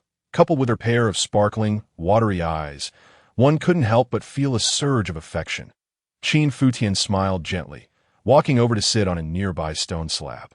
Before long, the spirit deer meat was perfectly roasted, golden and crisp on the outside. Qin Futian took the meat, sliced it, and then retrieved some seasonings from his spatial ring, sprinkling them on top. These seasonings were gathered by Qin Futian during their days in the Haifeng mountain range. Including finely ground mineral salt and various natural plant spices, the two soon began to feast heartily. Just then, a group of people appeared not far away. This group was clad in leather armor, some bearing bows and arrows, others wielding swords and knives, all appearing disheveled and ragged, clearly a hunting party that had traversed the mountains for days. Upon noticing Qin Futian and Xiaoyao by the stream, the members of this hunting party immediately fixated their gaze on Xiaoyao, their eyes shining with excitement. Where did this little beauty come from? With an enchanting allure, the brothers exclaimed, "Let us go and take a look." These hunters, whose primary vocation lay in the treacherous Black Wind Mountains, often remained secluded for 10 days to half a month without venturing out. Now, unexpectedly encountering a captivating young maiden in this desolate wilderness, they could scarcely contain their innermost desires. The hunting party soon found themselves beside Qin Futian and Xiaoyao. Itsu. Qin Futian, the leader of the hunters, a burly man with a grotesque scar running across his right cheek, suddenly glared at Qin Futian. Earlier, at a distance, Qin Futian had his back turned, rendering him unseen. However, upon recognizing him now, the man's eyes widened in shock, his facial muscles twitching, causing the ghastly scar to writhe like a centipede. Simultaneously, the other members of the hunting party changed countenance upon hearing Qin Futian's name. Qin Futian narrowed his eyes, surveying the hunting party before his gaze finally rested on the imposing figure of their leader. "Su Mang, it is you." Qin Futian recognized him as well. Su Meng was a nefarious character, half hunter and half thief. 3 years prior, while escorting a cargo for the Qin family to Leifa City, Qin Futian had encountered Su Meng's band of robbers who had ambushed him.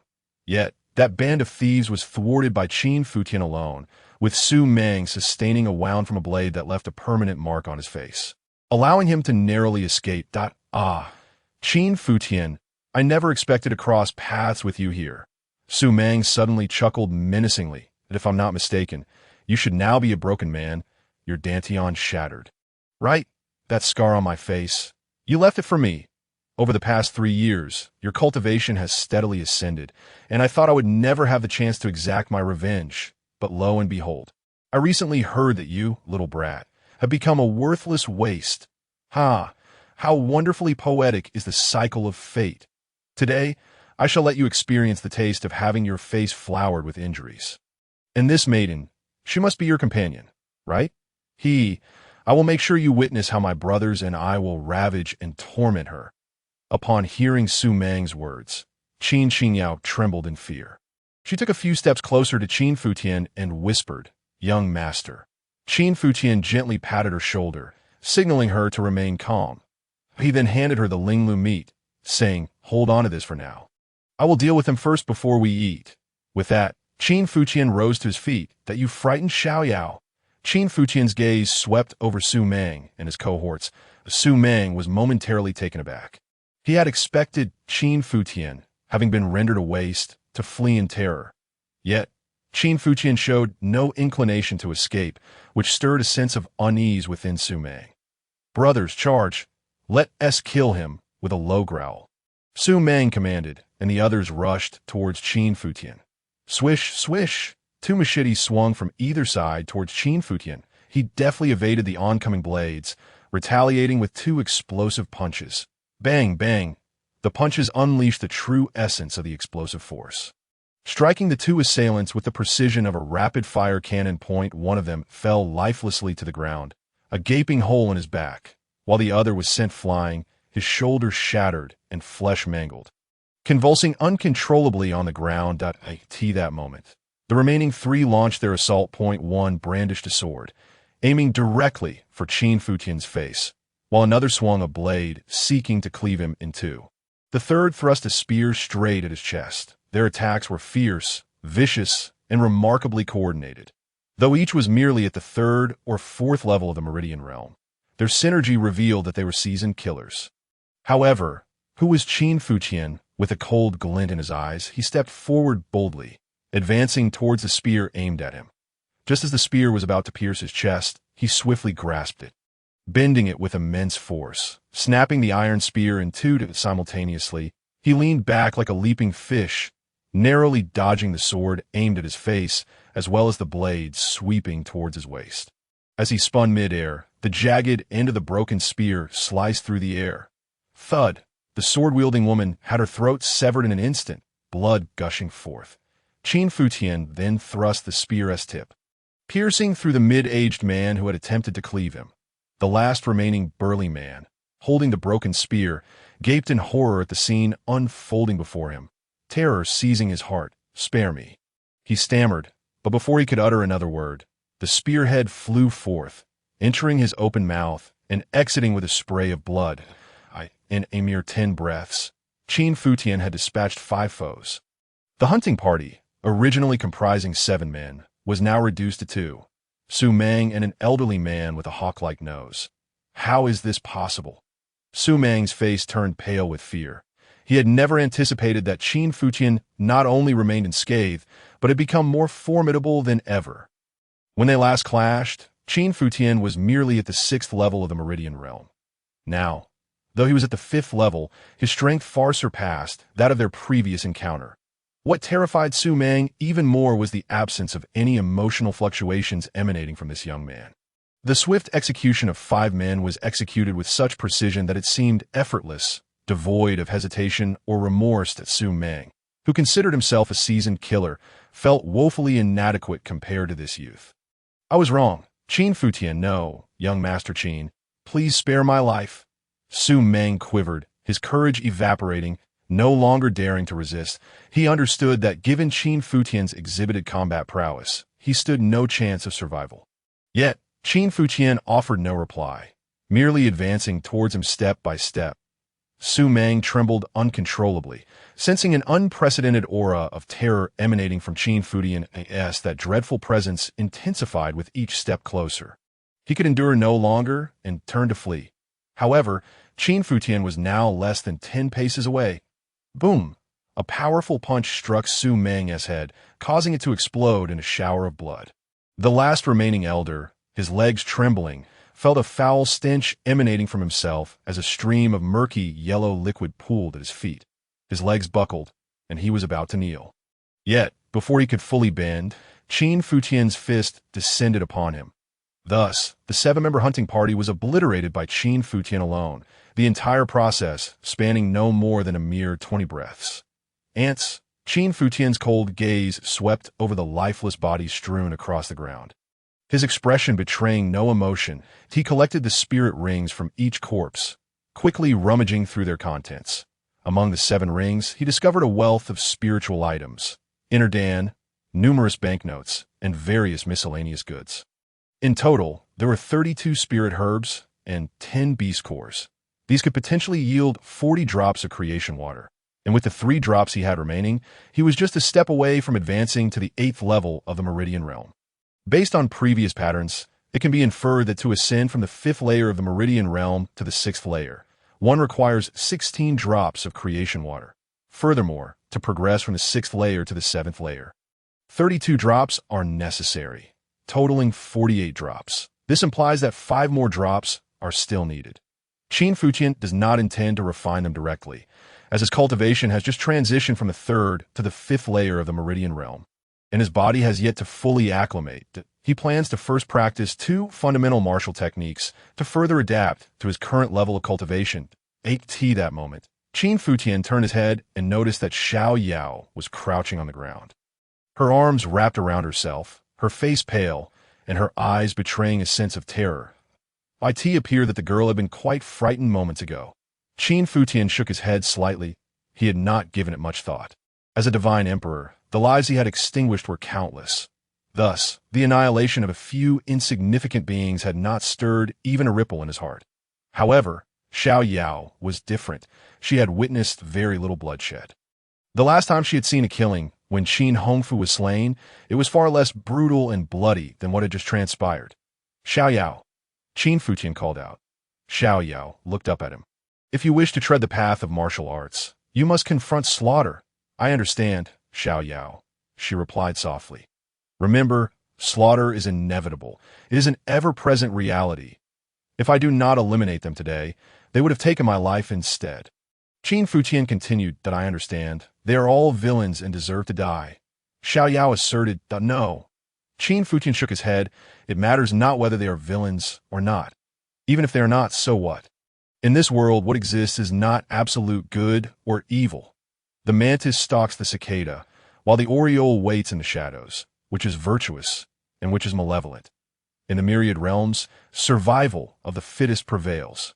Only the strong can vie with fate, seizing a glimmer of life.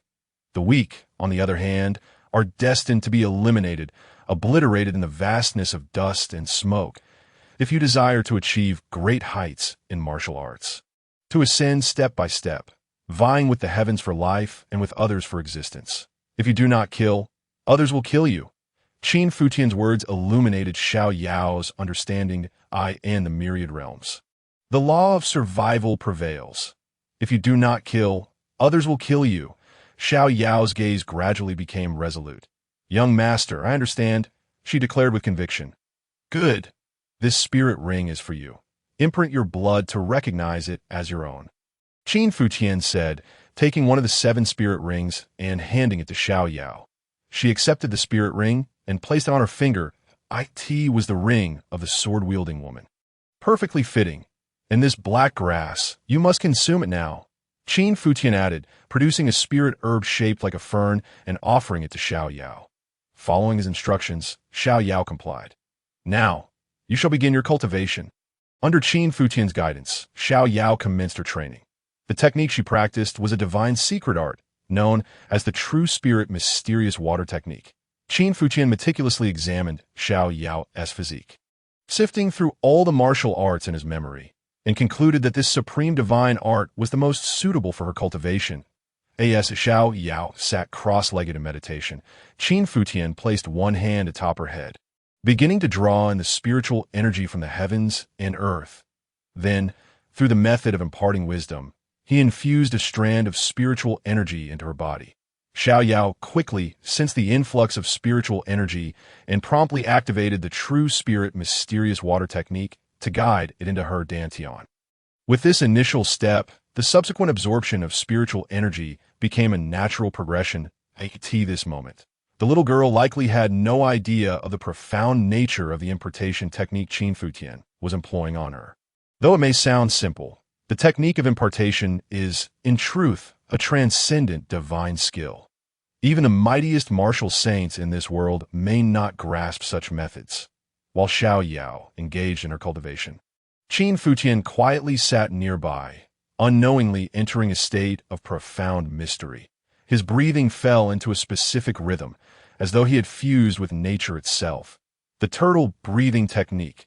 This secret art complements the creation swallowing heaven technique splendidly, each enhancing the other. Unbeknownst to them, 3 days passed. Xiao Yao halted her cultivation, exhaling a long breath of stagnant energy, her eyes opening to reveal a clarity far surpassing that of 3 days prior. At that moment, Qin Futian also opened his eyes, turning to look at Xiao Yao. The transformation in her demeanor was stark compared to 3 days ago.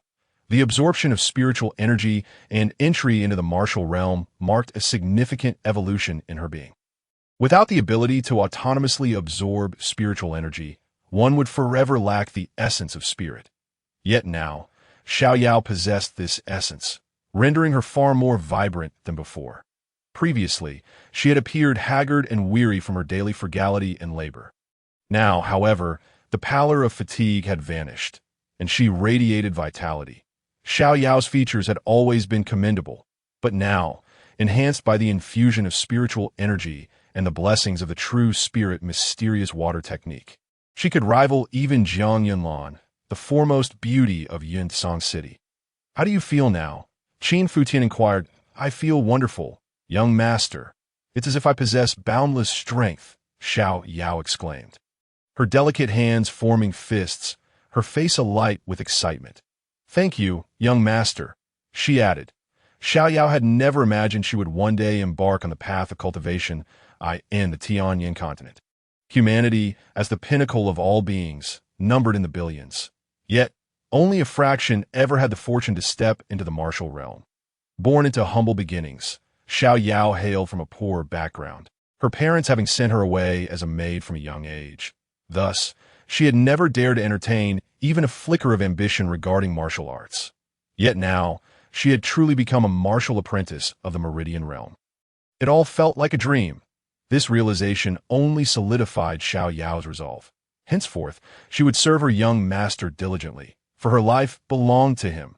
"Young master, not only have you restored your cultivation, but you are also incredibly formidable. If the Qin family were to learn of this, they would surely regret it." And as for Jiang Yunlan, her decision to break off the engagement was her greatest loss. Xiao Yao gazed at Qin Futian, her eyes brimming with admiration that a genius like him was likely unmatched in this world, making it difficult to find a woman worthy of him. Qin Futian chuckled at her words but said nothing further. Those like Qin Tianxiong, lacking vision and virtue, would inevitably pay the price for their ignorance. In Qin Futian's eyes, both Qin Tianxiong and Jiang Yunlan were merely insignificant insects. "Master, I heard you mention that the sword sect will soon be recruiting new disciples. Should we return to Yunsong City now?" Xiao Yao asked again. "Not just yet. I still need to gather several medicinal herbs over the next few days. Additionally, it would be ideal to procure a second-tier spirit beast essence." Qin Futian replied. Qin Futian sought to advance to the 7th layer of the Meridian realm, which still required certain spiritual materials. Moreover, he aimed to find materials for refining the spirit refining pill for Xiao Yao. This particular pill was of relatively low grade. lying between a first-tier and a second-tier spirit pill, and was quite common in the divine realm that it could refine spiritual power and enhance one's cultivation aptitude. However, such pills were absent in Tianyan Star. Nonetheless, the process of refining the spirit refining pill was anything but simple. Generally, a first-tier alchemist could concoct a first-tier spirit pill without much difficulty. However, the spirit refining pill was different. Although its materials were of ordinary quality, the refinement process was exceedingly complex and allowed for no errors. Qin Futian intended to gather the necessary materials and personally undertake the refinement. However, to obtain the essence of a second-tier spirit beast, one would need to venture deeper into the Black Wind Mountain Range. Simultaneously, within the vicinity of the Black Wind Mountain Range, a figure appeared. Entering from the direction of Yunsong City, it was none other than Qin Tiansheng, the seventh elder of the Qin clan. Where on earth has that little wretch gone? Qin Tiansheng journeyed here. Inquiring about Qin Futian's whereabouts, he confirmed that Qin Futian had entered the Black Wind Mountain Range with his maid, Qin Xingyao. For the past few days, Qin Tiansheng had been searching the periphery of the Black Wind Mountain Range for signs of Qin Futian. Yet he found nothing. Could that little wretch have ventured deeper into the mountains? Qin Tiansheng gazed into the distance, where the depths of the Black Wind Mountain Range lay, with ancient trees flourishing and the occasional roar of ferocious beasts echoing through the air. Frowning, Qin Tiansheng hesitated to delve further. If he encountered a second-tier spirit beast, his life could be in grave danger. For the sake of that broken dantian little wretch, it was not worth the risk. I might as well return to the entrance and wait, like a hunter lying in ambush. If that little wretch manages to come out alive, I shall personally deal with him, Qin Tiansheng mused, then leapt nimbly onto a towering tree, settling down upon its trunk. Master, what are you doing? Qin Xingyao inquired, observing the busy figure of Qin Futian with a furrowed brow, occasionally displaying a hint of discomfort. At that moment, Qin Futian held the heart of a fire-hair pig in his hands, that he placed the heart upon a slate of blue stone, methodically chopping it into pieces before mashing it into a paste.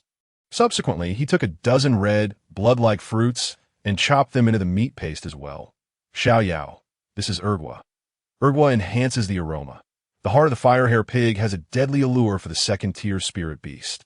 The wolf of the void.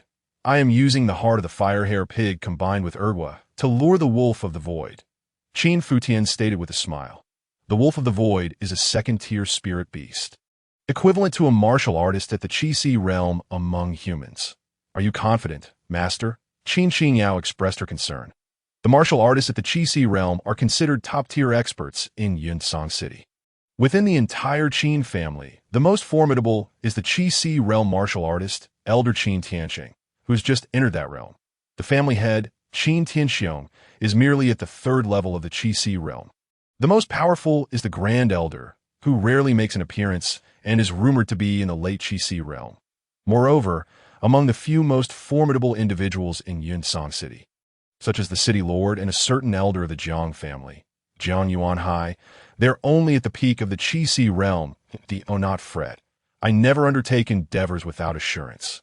Qin Futian chuckled, producing several green, oily fruits. These fruits, roughly the size of a half fist, were sliced open with a short blade, releasing a milky white juice akin to milk. This is mijiangguo, an excellent ingredient for brewing liquor. Qin Futian explained, vigorously squeezing the white juice from the green fruits and drenching the minced heart of the fire-hair pig with it. Ah, it smells divine, Qin Xingyao exclaimed, her little nose twitching in delight, her face reflecting sheer bliss, that if you continue to inhale the aroma, you might become intoxicated. If the wolf of the void carries you off, no one will come to your aid. Qin Futian jested. This thing can intoxicate. Xiao Yao stuck out her tongue, hastily holding her breath. Indeed, mijiangguo has a fragrant, glutinous flavor, reminiscent of rice milk, and when consumed, it carries a hint of rice wine essence. However, its aftereffects are far more potent than rice wine. Not only intoxicating, but also releasing a toxin that can bewilder the mind, Qin Futian elucidated. Now I see. Master, you truly are remarkable. You can conceive of such methods, and your knowledge is vast. Xiao Yao gazed at him with admiration. Qin Futian poured the mijiangguo over the meat paste and stirred it thoroughly. He then shaped the mixture into several evenly sized meatballs, placing them nearby. Once these preparations were complete, Qin Futian climbed up a large tree with Qin Xinyao, and the two sat quietly, awaiting their prey. Approximately a quarter of an hour later, rustling sounds emanated from the nearby thicket. Qin Futian's spirits lifted as he turned his gaze toward the source of the noise. There, amidst the bushes, two ghostly blue glimmers flickered. Upon closer inspection, they were two eyes. Here it comes. Qin Futian's heart raced. These were the eyes of the wolf of the void, as anticipated, the heart of the fire-hare pig. Combined with Urgwa, held a fatal allure for the beast. The wolf was cautious, remaining hidden in the thicket for over a quarter of an hour before finally emerging, its sharp nose probing the air for the source of the scent. The wolf of the void was entirely black, as if steeped in ink, exuding a fiercely intimidating aura. It observed its surroundings with vigilance, while cautiously approaching the meatballs. Upon reaching the meatballs, it sniffed them thoroughly, emitting low growls from its throat as drool dripped from its mouth. Xiao Yao clenched her delicate hands into fists, her gaze fixed intently on the wolf. They were now merely waiting for it to consume the meatballs. Yet, at that moment, the wolf suddenly turned and disappeared without a trace. Have we failed? Disappointment flickered across Xiao Yao's face, and just as she was about to speak, Qin Futian gestured for her to remain silent. Xiao Yao promptly closed her mouth. The two resumed their watch atop the tree. After roughly half an hour, the wolf returned. This time, it wasted no time, swiftly biting into one of the meatballs, savoring it with low, satisfied growls. Having devoured one, it was still unsated, quickly consuming the remaining meatballs in one go before finally belching with satisfaction and preparing to leave. I could see that moment. Qin Futian, who had been waiting patiently in the tree, suddenly leapt down, brandishing a sharp sword aimed directly at the wolf's back. The wolf, however, was remarkably perceptive. It sensed the slightest movement from Qin Futian and immediately darted away with incredible speed. Qin Futian's strike missed, landing on the ground instead. What astonishing speed! Nevertheless, this was within Qin Futian's expectations. After all, each wolf of the void possesses varying speeds, and this particular one was undoubtedly among the fleetest of its kin. Now aware of the human's presence, the wolf could discern from the aura around Qin Futian that he was of low cultivation. Such lower-tier spirit beasts possess limited intelligence. They do not comprehend the concept of human cultivation levels, relying instead on instinctual perception. Just as spirit beasts can sense the hierarchical differences among their kind, the wolf could feel that Qin Futian's rank was inferior to its own, even far beneath it. Thus, a glimmer of derision and contempt flashed in the wolf's eyes. In the next instant, the wolf leaped forward with a powerful thrust, resembling a swirling black tempest as it lunged at Qin Futian. Qin Futian quickly rolled to evade. The wolf pounced several times with lightning speed, yet Qin Futian narrowly dodged each time.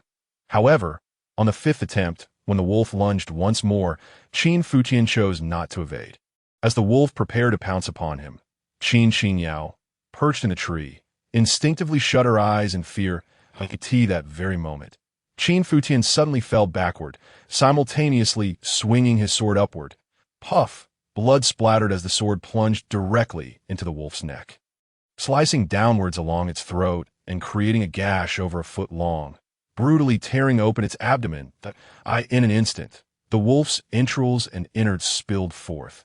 With a pitiful whimper, the wolf collapsed onto the ground, emitting a painful mix of whines and low growls that It struggled to keep its forelegs beneath it, trembling uncontrollably.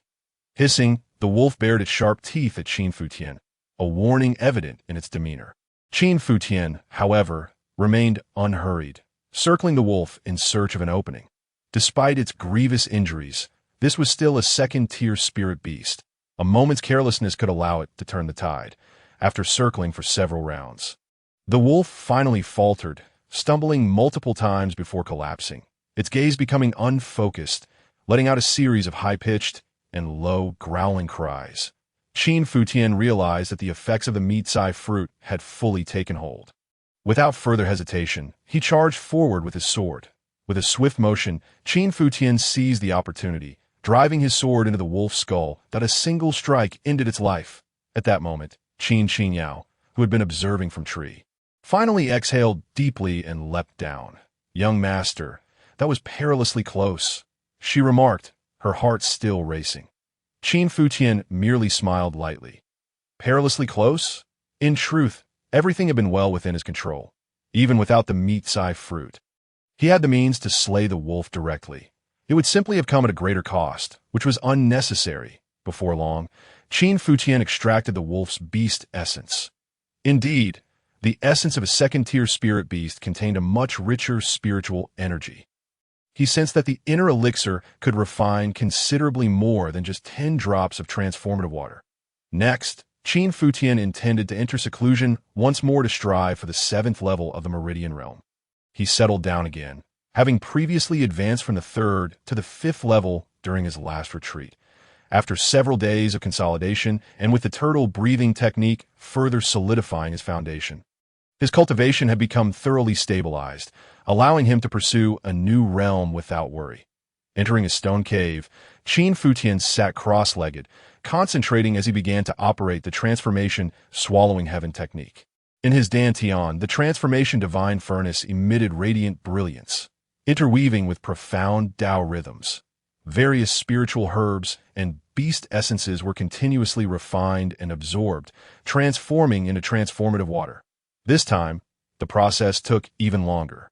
32 spiritual herbs and 11 spirit beast essences consumed nearly 2 hours to fully refine. The time required for the wolf's essence was distinctly longer than that of a first-tier spirit beast. However, the resulting transformative water was also vastly greater in quantity. The wolf's essence yielded a total of 13 drops, while the other spiritual herbs and beast essences together produced 42 drops. Originally, there had been 3 drops remaining in the transformation divine furnace. This meant that there were now a total of 58 drops of transformative water. Such an abundance should suffice for me to break through to the 7th level of the Meridian realm in one go. With a thought, the transformative water, suspended from the transformation divine furnace, began to merge into Qin Futian's meridians drop by drop, nourishing every limb and bone as it flowed through his circulatory system. Simultaneously, the spiritual energy within him underwent further metamorphosis, becoming denser and purer. The new spiritual energy quickly began to assail the 6th meridian, although his physical body had previously reached the 9th level of the meridian realm. The brutal battle at Falling Phoenix Mountain had left him severely injured. The destruction of his dantian halted the flow of spiritual energy, causing previously cleared meridians to become congested and accumulate impurities, with some areas even forming blockages. This made Qin Futian's recultivation more challenging than it had been the first time. Fortunately, the transformative water was incredibly miraculous, yet equally formidable, in places where the meridians could not be cleared. The transformative water would directly obliterate the obstructions and regenerate, forming new meridians that were not only sturdier, but also expanded, allowing the flow of blood and spiritual energy to become unimpeded. Of course, this process was excruciating. The rebirth of the meridians and flesh, along with the restructuring of the bones, was akin to a process of rebirth. This endeavor consumed a full 2 days. Ultimately, Qin Futian successfully ascended from the 5th to the 7th level of the Meridian realm. Exhaling deeply, he felt his previously tense body gradually relax. With his eyes slightly closed, he could sense the surging energy within him. The fusion of spiritual energy and blood coursed through his meridians like waves in a river, sweeping and cleansing his entire body. At the same time, every inch of his muscles and bones was filled with formidable power. Though I am now at the 7th level of the Meridian realm, my strength surpasses that of my previous 9th level. Even a martial artist at the initial stage of the Sea of Qi realm would struggle to withstand a single powerful punch from me. He mused, stepping outside the stone cave to face the rocky cliff, delivering a resounding punch. With a resounding crash, flames flickered as his fist struck the cliffside, and a deep fist-shaped indentation appeared on the wall, surrounded by countless cracks branching out like a spider's web. The spiritual energy had grown denser, and the explosive force was greater, with the external manifestation of spiritual energy flowing more smoothly, producing vibrant flames. Qin Futian felt greatly satisfied. The effects of the transformation swallowing heaven technique and the transformation divine furnace exceeded his expectations. Without the transformation swallowing heaven technique, even with the memories of a divine emperor, it would have been impossible for him to achieve the 7th level of the meridian realm in such a short time, nor could his physical body have become so powerful. Young master. At that moment, Qin Xingyao hurried over. Glancing at her, Qin Futian noticed her aura had become more stable and her spiritual energy more abundant, indicating she had not been idle these past few days. Young master, have you broken through again? She asked, blinking her eyes, sensing that his presence felt even more robust than 2 days prior. Qin Futian smiled lightly and nodded. About that, I've had a small breakthrough. Then, young master, shall we prepare to return to Yunsong? Qin Xingyao inquired. In 2 days, the Tianjin sect will be recruiting disciples in Yunsong City that I am eager to see you shine and give those from the Qin family a good slap in the face. I still need to search for the red gold bamboo shoots and purple vine, that if I cannot find them, we may have to return for now. Qin Futian replied.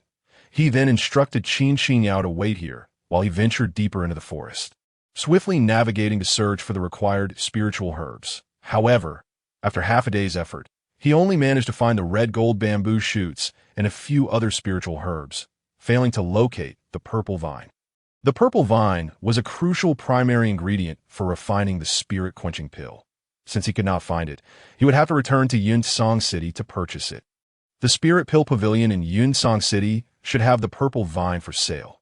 With this thought, Qin Futian returned to the stone cave and set off on the journey back to Yunsong City with Qin Xingyao.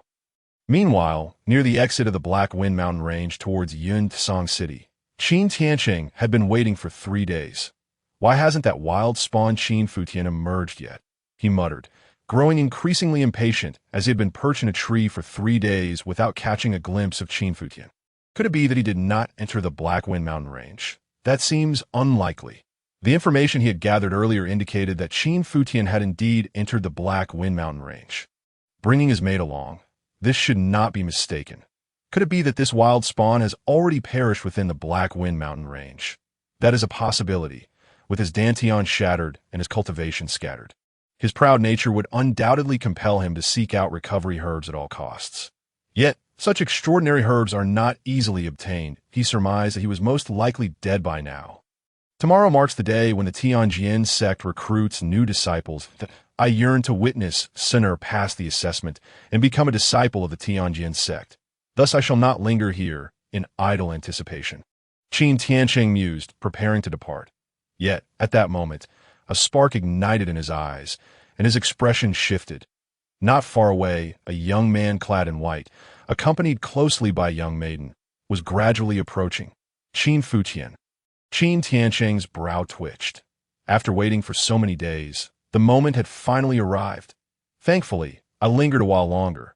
Otherwise, I would have missed my chance. A cold smile crept onto Qin Tiancheng's lips as a surge of murderous intent quietly enveloped his heart. At that instant, Qin Futian, who was walking, suddenly halted. Young master, what is it? Qin Xingyao queried, perplexed as she too came to a stop. Qin Futian extended his hand, clasping Qin Xingyao's. Young master, you... A flush of shyness spread across Qin Xingyao's face as she noticed a hint of caution in Qin Futian's demeanor. And she quickly grasped the situation that in the past, Qin Xingyao might not have discerned Qin Futian's intentions within such a brief span. However, after cultivating the true spirit Xian water art, her intellect and understanding had undergone a remarkable enhancement. Having served by Qin Futian's side for years, she could now comprehend his thoughts with but a glance. Soon, Qin Xingyao regained her composure, allowing her young master to lead her hand as they continued onward. Meanwhile, Qin Tiancheng, perched atop an ancient tree, beheld this scene with an even more pronounced sneer. At such a moment, they are still indulging in tender affection. Qin Futian is truly despicable to even find a maid worthy of his attention. Just as Qin Futian passed beneath the ancient tree, Qin Tiancheng suddenly sprang into action. Like a bird taking flight, he leaped down from the branches, with his right hand morphing into a palm. A fierce wind surged, slicing through the air with a resounding whoosh as it struck toward Qin Futian's head. Be careful, Qin Futian exclaimed sharply. Qin Qingyao immediately darted aside. Qin Futian also retreated a couple of steps, narrowly evading Qin Tianqing's strike, his gaze locking onto Qin Tianqing. Qin Tianqing, is it you? Did Qin Tianqing send you? Upon realizing it was the seventh elder, Qin Tianqing, Qin Qingyao's eyes filled with concern. In her view, as a senior elder of the Qin family, his strength was undoubtedly formidable. She stepped forward, positioning herself protectively in front of Qin Futian. Young master, you must flee. I shall shield you. After whispering this, she turned to Qin Tianqing, gritting her teeth. Seventh elder, my young master has contributed immensely to the Qin family over the years, enduring hardship and toil. Why must you pursue him to the death? Ha ha! Qin Tianqing let out a cold laugh, responding, it is true that Qin Futian has contributed to the Qin family. However, he was nurtured by the Qin family as well. His contributions are merely his due. But my young master has sacrificed his dantian and wasted his cultivation for the sake of the Qin family. He no longer owes the family anything. Why do you still seek to kill him? Qin Qingyao questioned, her voice tinged with indignation. Because the head of the family does not wish to see him live, Qin Tianqing replied, a playful smile curling at the corners of his mouth. You should have heard of the principle of uprooting the weeds. Had you remained within the Qin estate and not left, my son Qin-san would have come to your residence to eliminate you. Why make things so complicated? I've been waiting here for you for several days, wasting my precious time. How should I repay you? Would you prefer a swift death or a slow, torturous demise? Qin Futian raised an eyebrow. So, your son Qin-san wishes to kill me as well. What's it to you if he does? It would be as easy as pie. Initially, my son was to come and kill you, but I had him prepare for the Tianjin sect's recruitment tomorrow. So I came personally. Qin Futian couldn't help but chuckle. What are you laughing at? Qin Tianqing was taken aback. Qin Futian ignored him, turning to Qin Qingyao. Qingyao, step aside and wait over there. Qin Futian had not anticipated that Qin Qingyao would instinctively position herself before him, attempting to shield him from Qin Tianqing in his past life. Even as the God Emperor Futian, during times of peril, how many were truly willing to stand in front of him? Perhaps none would have been as resolute as Qingyao. Young master, you. Qin Qingyao protested, her face filled with concern, unwilling to move. Without further ado, Qin Futian stepped forward, placing himself before Qin Qingyao, and unleashed a powerful punch toward Qin Tianqing. The punch, infused with explosive force, surged forth with blinding speed. Boom! Qin Futian's fist struck with ferocity, akin to a lightning bolt. Qin Tianqing's pupils constricted. You little wretch, how dare you strike first? With a cold smirk, Qin Tianqing retaliated with a sweeping palm. Cracking stone palm. The cracking stone palm was a supreme technique of the Qin family. It had 3 volumes, yet despite his years in the Qin family, Qin Futian had never acquired the latter 2 volumes of the technique. Now, Qin Tianqing unleashed the 3rd volume, the cracking stone 9-fold strike.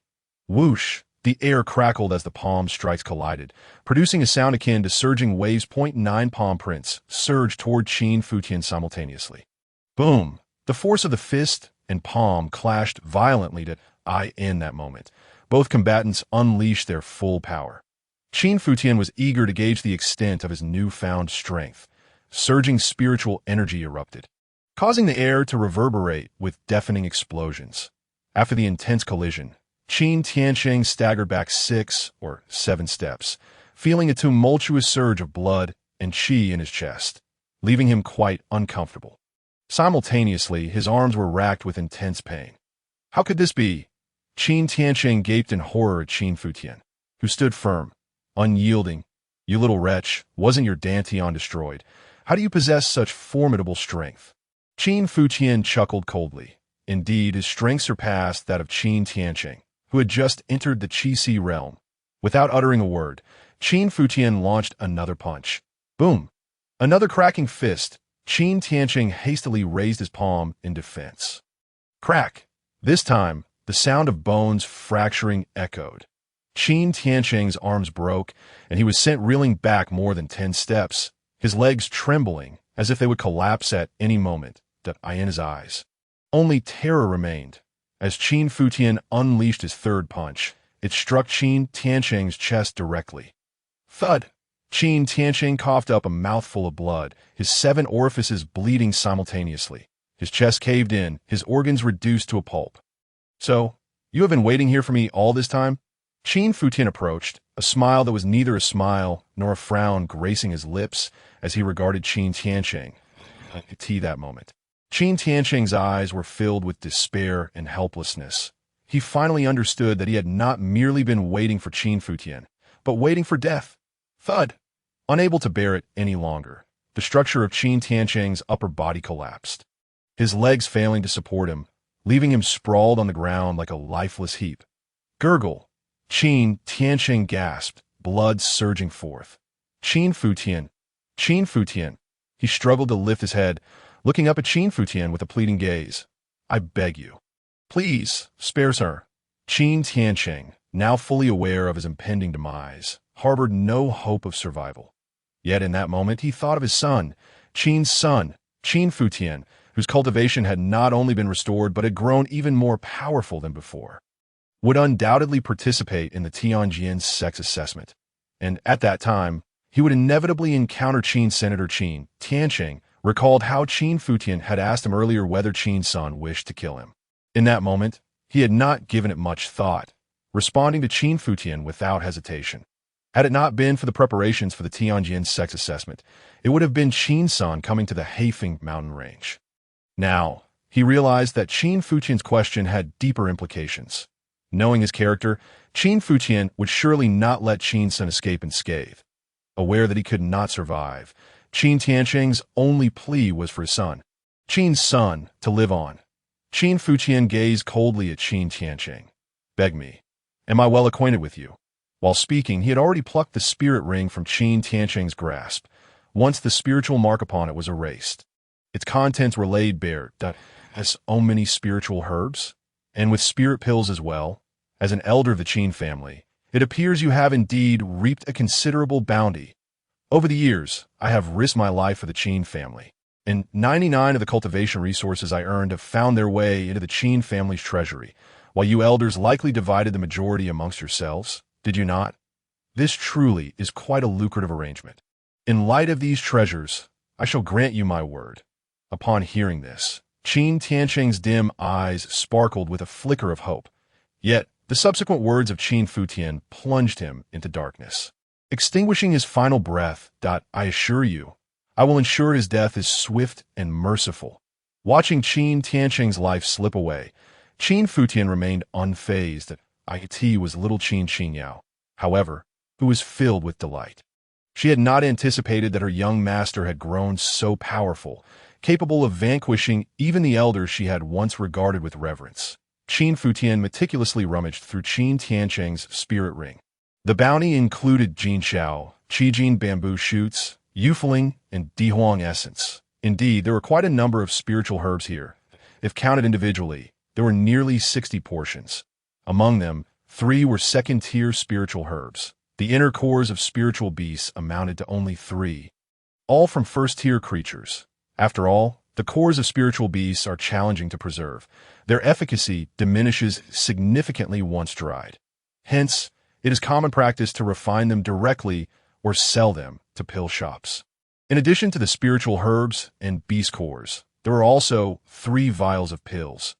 Pills are precious commodities, especially in the remote locale of Yunsong, where they're particularly rare. A non-ranked Yun soul pill could fetch over 100 taels of silver, while a first-tier gathering spirit pill could command a staggering price of 1,000 taels.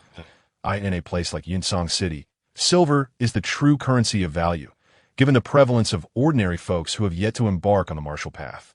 The currency circulating among them is indeed silver. That, of course, gold exists as well, but its worth is considerably higher, with 1 tael of gold convertible to 100 taels of silver. AS for spirit stones. In Qin Futian's recollection, such high-grade items are seldom found in Yunsong City. Qin Futian uncorked the pill vials and inhaled gently. 1 jade vial contained 3 Yun soul pills, another held 3 gathering spirit pills, and the final vial contained a single returning chi pill. Xiao Yao, this Yun soul pill is for you. Qin Futian immediately handed the vial of Yun Soul pills to Qin Xinyao. For Qin Futian, the Yun Soul pills held little value.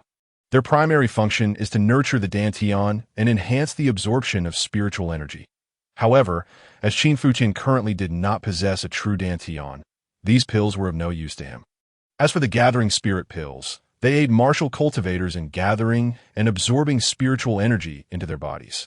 While they are somewhat useful, they are not essential.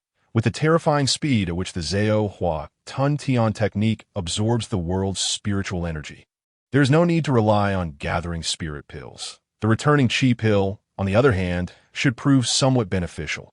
Its purpose is to help consolidate all spiritual energy within the dantian, facilitating a further transformation of the energy akin to rivers converging into the sea, thereby assisting martial artists in breaking through from the meridian realm to the Qi realm. Qin Futian suddenly had a thought. Since the Zhao Hua Divine Furnace can refine spiritual herbs and beast cores, could these pills be refined directly as well? How does the effect of refining pills compare to that of directly refining spiritual herbs and beast cores? Without hesitation, Qin Futian grasped a gathering spirit pill in his palm and activated the Zhao Hua Tun Tian technique. In the next moment, the gathering spirit pill was disintegrated, resulting in 3 drops of Zhao Hua water appearing in the Zhao Hua Divine Furnace. This, Qin Futian couldn't help but feel a surge of joy. Concoct a batch of gathering spirit pills typically requires nearly 10 portions of first-tier spiritual herbs that a single batch usually yields around 10 pills. Therefore, the raw materials needed to create a single gathering spirit pill are roughly equivalent to 1 first-tier spiritual herb. Directly refining 1 first-tier spiritual herb yields only 1 drop of Zhao Hua water. However, after refining it into a pill, the yield has increased 3-fold. Moreover, this gathering spirit pill is of mediocre quality, at most of mid-tier grade. If it were a superior or perfect grade gathering spirit pill, the resulting Zhao Hua water would likely be even more abundant. Contemplating this, Qin Futian resolved that whenever he acquires spiritual herbs in the future, he would refine them into pills before using the Zhao Hua Divine Furnace for absorption. As a former Divine Emperor, Qin Futian's alchemical skills are beyond reproach. The current grade of pills in his possession appears to him as nothing more than shoddy craftsmanship. Qin Futian was not in a hurry to refine these pills directly into Zhao Hua water. Having just broken through to the 7th layer of the Meridian realm, he needed a few more days to consolidate his progress. Additionally, he felt there was more to the Zhao Hua water than merely refining his physical body and enhancing his cultivation. It seems the Zhao Hua Divine Furnace harbors many mysteries yet to be uncovered by Qin Futian. Meanwhile, beside him, Qin Xinyao wore an expression of delight, acutely aware of the serendipitous turn of fate. Just a fortnight ago, she had been racking her brain, searching for ways to earn more silver to purchase a Yun Soul pill for her young master, and now he had bestowed 3 Yun Soul pills upon her.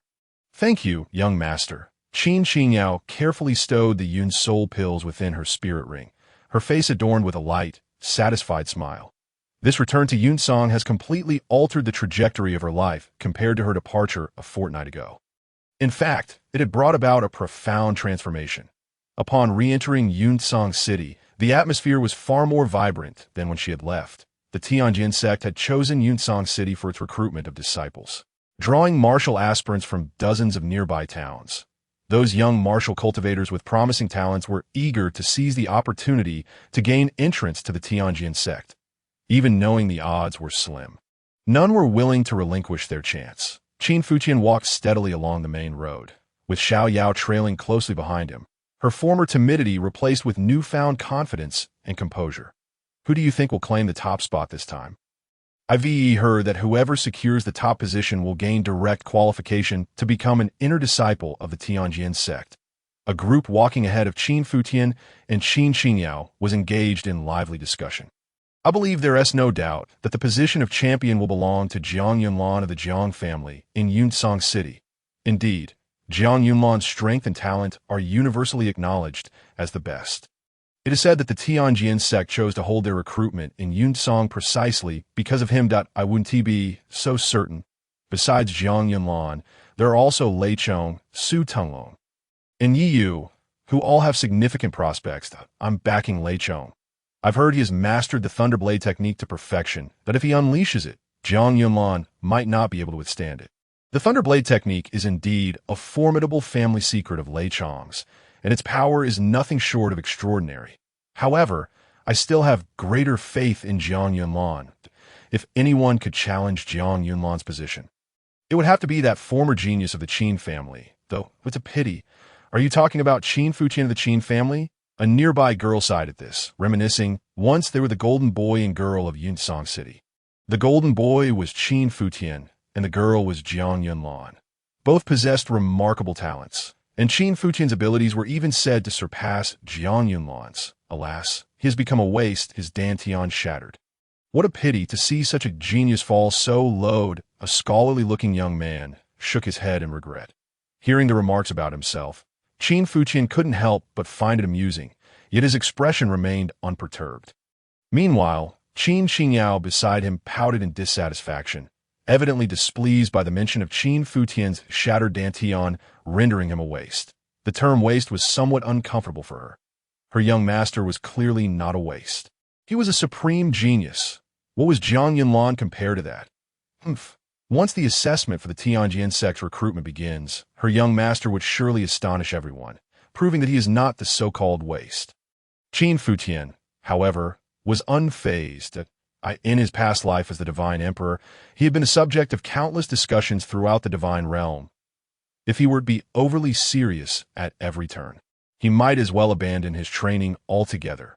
Accompanied by Qin Qingyao, he made his way to the Lingdan Pavilion, where Qin Futian intended to purchase several sections of purple ling vine, in the Black Wind Mountain Range. He had been unable to locate any purple ling vines, and the spirit rings of the slain Su Meng and Qin Tiancheng contained none either. Thus, he had no choice but to purchase them from the Lingdan Pavilion. Upon entering the pavilion, he was struck by the sheer number of people within. It was more crowded than the streets outside. Perhaps many were preparing for the upcoming assessments, as numerous individuals sought to acquire spiritual herbs or elixirs. Please wait for me here.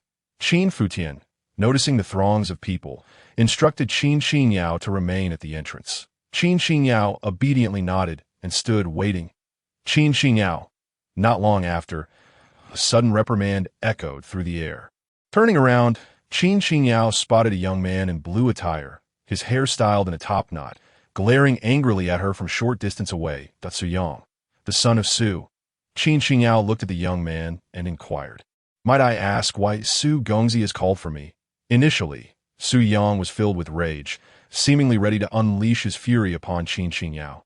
However, he soon realized that she appeared somewhat different than before. Previously, Qin Qingyao had looked haggard, her skin pale and rough, her demeanor dim and lacking any radiance. Yet now, she possessed fair skin, lively brows, and delicate features, resembling a true beauty. How had he not noticed this enchanting maid before? Su Yang thought to himself as he approached Qin Qingyao, feigning anger. "Where were you last time? Did we not agree that you would come and discuss matters with me in the evening? Do you have any idea how much I was punished by my master for your absence?" It turned out that this Su Yang was a disciple of Master Wu Dan, accompanying him at the Lingdan Pavilion. On that day, Qin Qingyao had accepted the task of tending the furnace, intending to return to the Lingdan Pavilion after preparing a meal for Qin Futian. However, after Qin Futian killed the steward of the Qin family, he directly took Qin Qingyao away from Yunchang City, leaving the matter unresolved. Upon hearing this, Qin Qingyao apologized. "I had matters to attend to, so I couldn't make it. I am truly sorry. Su Yang scoffed. "What good is an apology? Who will compensate for my losses? Do you have any idea how furious my master was? Your mere apology does not suffice." Su Yang's voice rose loudly, nearly shouting at Qin Qingyao. The sudden scene drew the attention of others nearby, including several attendants within the Lingdan Pavilion. "Su Gongzi, there is no need for such anger." The manager of the Lingdan Pavilion hurriedly approached, smiling apologetically. Young Yao must have been unable to break free due to her obligations to her master. You know how it is with her master's condition. You must be referring to Qin Futian. Su Yang sneered. The name Qin Futian was well known in Yunchang City, once regarded as the foremost talent of his generation. Yet now, Everyone knew he had suffered a shattered dantian and had become a waste. Let me tell you, young Yao, Qin Futian has become a mere cripple. Why do you continue to follow him? Su Yang chuckled, a glimmer of lewdness in his eyes. Moreover, as far as I know, Qin Futian has been expelled from the Qin family. Staying with him will only bring you suffering. Why not follow me, Su Yang, from today onwards? What do you say? At this, Qin Xingyao's expression turned icy. She could endure reprimands, but insults directed at her master were utterly unacceptable. Su Gongzi, please be more respectful. My master is not a waste. Qin Xingyao retorted coldly. Not a waste. Su Yang burst into laughter. Who in Yinchang City does not know that Qin Futian's dantian is shattered and his cultivation is null? What is so admirable about that waste? Perhaps it is his prowess in bed? Rest assured, I am not lacking in that department either. Young Yao, you should quickly apologize to Su Gongzi that he is only looking out for your best interests. The manager interjected, frowning as he urged her. Around them, many attendants of the Lingdan Pavilion watched with disapproval, shaking their heads. They believed Qin Xingyao had suffered greatly by associating with a waste of a master. Just then, Qin Futian approached. He had been nearby, observing everything unfold. Young master. Upon seeing Qin Futian, Qin Xingyao called out softly. Qin Futian smiled slightly before turning to Su Yang, delivering a resounding slap across his face. Smack! The sharp sound of the slap echoed, sending Su Yang flying. Everyone stood in stunned silence. How could Qin Futian, who was said to be a waste, display such vigor? Did you see that, Xiao Yao? Qin Futian casually shook his hand, as if brushing off something dirty. For someone with such a foul tongue, one should simply slap him. Do you understand? He looked at Qin Xingyao. Yes, I understand, young master. Qin Xingyao nodded obediently. You Qin Futian, you waste, how dare you strike me? Su Yang had scrambled to his feet. Wiping the blood from his mouth, his face twisted with venomous rage. If Qin Futian had once been regarded as the brightest talent in Yinchang City, being slapped was one thing. But now, as a recognized cripple, it was infuriating to be struck by him. Everyone, leave immediately. Close the doors. Today I will ensure these two pay with their lives. Su Yang roared, his voice low and menacing as he fixed his gaze on Qin Futian. The Lingdan Pavilion is temporarily closed. Everyone, please step outside and wait. The manager of the pavilion could only shake his head helplessly as he ushered everyone out. Meanwhile, the guards of the Lingdan Pavilion rushed in, encircling Qin Futian and Qin Xingyao. Those who had intended to watch the spectacle could only depart in disappointment. However, once outside the doors of the Lingdan Pavilion, they began to discuss fervently, so that young man was actually Qin Futian. The foremost talent of Yinchang City? He looks quite handsome. Once the top talent of Yinchang City. Now he is a cripple with a shattered dantian, reduced to a mere mortal. The current top talent is definitely Jian Yunlan. Even with a shattered dantian, Qin Futian's combat prowess remains astonishing. Perhaps his cultivation has yet to dissipate. What a pity. He was once the first talent. Now he has become a waste. Dare strike a disciple of the Lingdan Pavilion. He likely won't leave here alive. He might very well end up dead in the streets. How could he act with such recklessness in the Lingdan Pavilion? This is a place that does not tolerate such behavior. The crowd murmured, most being young martial cultivators from nearby cities who had heard of Qin Futian's name. However, now that he was regarded as a waste, expelled from the Qin family, they could not help but feel a sense of loss. Inside the Lingdan Pavilion, the guards surrounded Qin Futian and Qin Xingyao. Su Yang glared at Qin Futian, his eyes filled with madness. Qin Futian, kneel and lick the soles of my shoes clean. Perhaps then I might spare your worthless life. What do you think you are? A waste who dares to strike me. Smack. Yet before Su Yang could finish, another slap landed on his face. How dare you insult my master? You are the true waste. And your entire family is filled with waste. Qin Xingyao glared at Su Yang, her hand having delivered that slap. Very good. A pupil worth teaching. Qin Futian smiled approvingly. Su Yang was now completely enraged. It was one thing to be struck by a waste, but now even a maid dared to slap him? You wretched maid, I will see you dead. Su Yang fumed, stepping forward with a palm strike aimed at Qin Xingyao. Su Yang, a practitioner at the fourth layer of the Meridian realm, infused his strike with martial techniques, and if it landed, it would surely gravely injure Qin Xingyao. Damn it, How dare you lay a hand on me? You wretched maid? Su Yang, consumed by rage, held a cold smirk at the corner of his mouth, as if he could already envision the dire fate that awaited Qin Yao once his palm struck down. Yet before his hand could make contact with Qin Yao, Qin Futian's hand swiftly emerged from his side, seizing Su Yang's wrist with unyielding grip. "Oh, you think my people are at your mercy?" Qin Futian coldly chuckled, exerting force with his hand. Crack! Su Yang's arm shattered at the wrist. A heart-wrenching scream erupted from Su Yang's mouth. He collapsed to the ground, clutching his broken arm with his other hand, writhing in agony. Subsequently, Qin Futian stepped forward, placing his foot firmly on Su Yang's chest. "You incessantly label me as worthless. Now you lie beneath my foot like a dead dog. If I am indeed worthless, then what does that make you?" Qin Futian looked down at Su Yang with a cold, disdainful gaze. Cough. Su Yang spat blood, struggling in pain as he pleaded for mercy.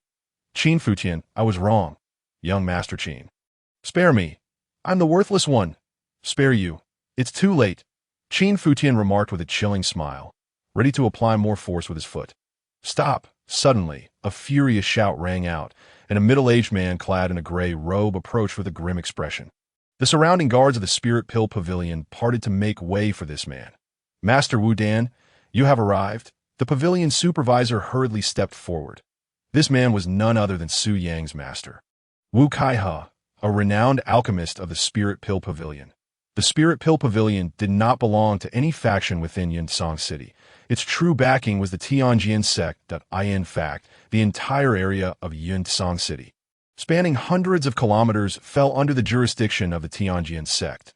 The Tianjin sect established this branch of the Spirit Pill Pavilion in Yunsong City, necessitating the hiring of numerous personnel, among whom was Wu Kaihe, a respected elder of the Wu family, a first-rate family in Yunsong City, significantly more powerful than the Qin family.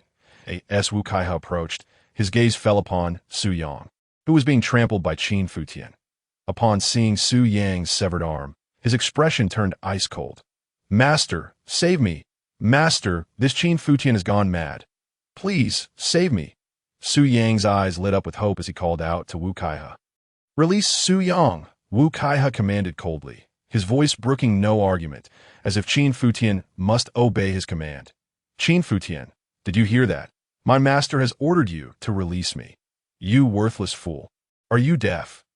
Do you even know how to write the word death?" Su Yang, who moments ago was begging for mercy, now seemed emboldened, his tone growing defiant. Qin Futian could not help but laugh. "I've encountered fools before, but never one as foolish as you." With that, Qin Futian pressed down harder with the foot on Su Yang. Crack! Su Yang's ribs shattered, creating a deep indentation in his chest. Poof! Su Yang spewed a mist of blood, and then, with a sudden darkness enveloping him, he met his demise. In an instant, a deathly silence blanketed the surroundings. Everyone stood in shock, their eyes wide as they beheld Qin Futian. And one could fathom that he would dare to kill Su Yang so brazenly. Qin Futian had actually slain Su Yang. He was doomed. This was the thought echoing in everyone's mind, realizing that no one could save Qin Futian now. Meanwhile, the guards and servants of the Spirit Pill Pavilion were in utter disbelief. Was this truly the worthless young master of Qin Yao? Wu Kaihe, too, was taken aback, and a palpable aura of murderous intent suddenly surged forth from him. "Wretched beast, you shall pay with your life." With a roar, Wu Kaihe lunged forward like a ferocious tiger, charging towards Qin Futian, a practitioner at the second level of the Qi realm. His aura was robust and formidable that a fierce gust of wind swept towards Qin Futian, striking him in the face. Yet, Qin Futian did not flinch or evade. He retaliated with a punch aimed directly at Wu Kaihe. As he lost his mind, the onlookers believed Qin Futian must be insane, and no matter how irrational one could be, they would surely recognize the folly of engaging Wu Kaihe in a direct confrontation. However, the ensuing spectacle left everyone dumbfounded. Boom! The two collided with tremendous force. Stumble, stumble, stumble. Wu Kaihe was forced back 3 steps. His eyes filled with astonishment. His hands trembled uncontrollably from the impact. Meanwhile, his chest felt like a tumultuous sea of blood and energy. How could this boy possess such strength? Wasn't he supposed to be a cripple due to a shattered dantian? As Wu Kaihe stood, dazed in disbelief, Qin Futian seized the initiative. Whoosh!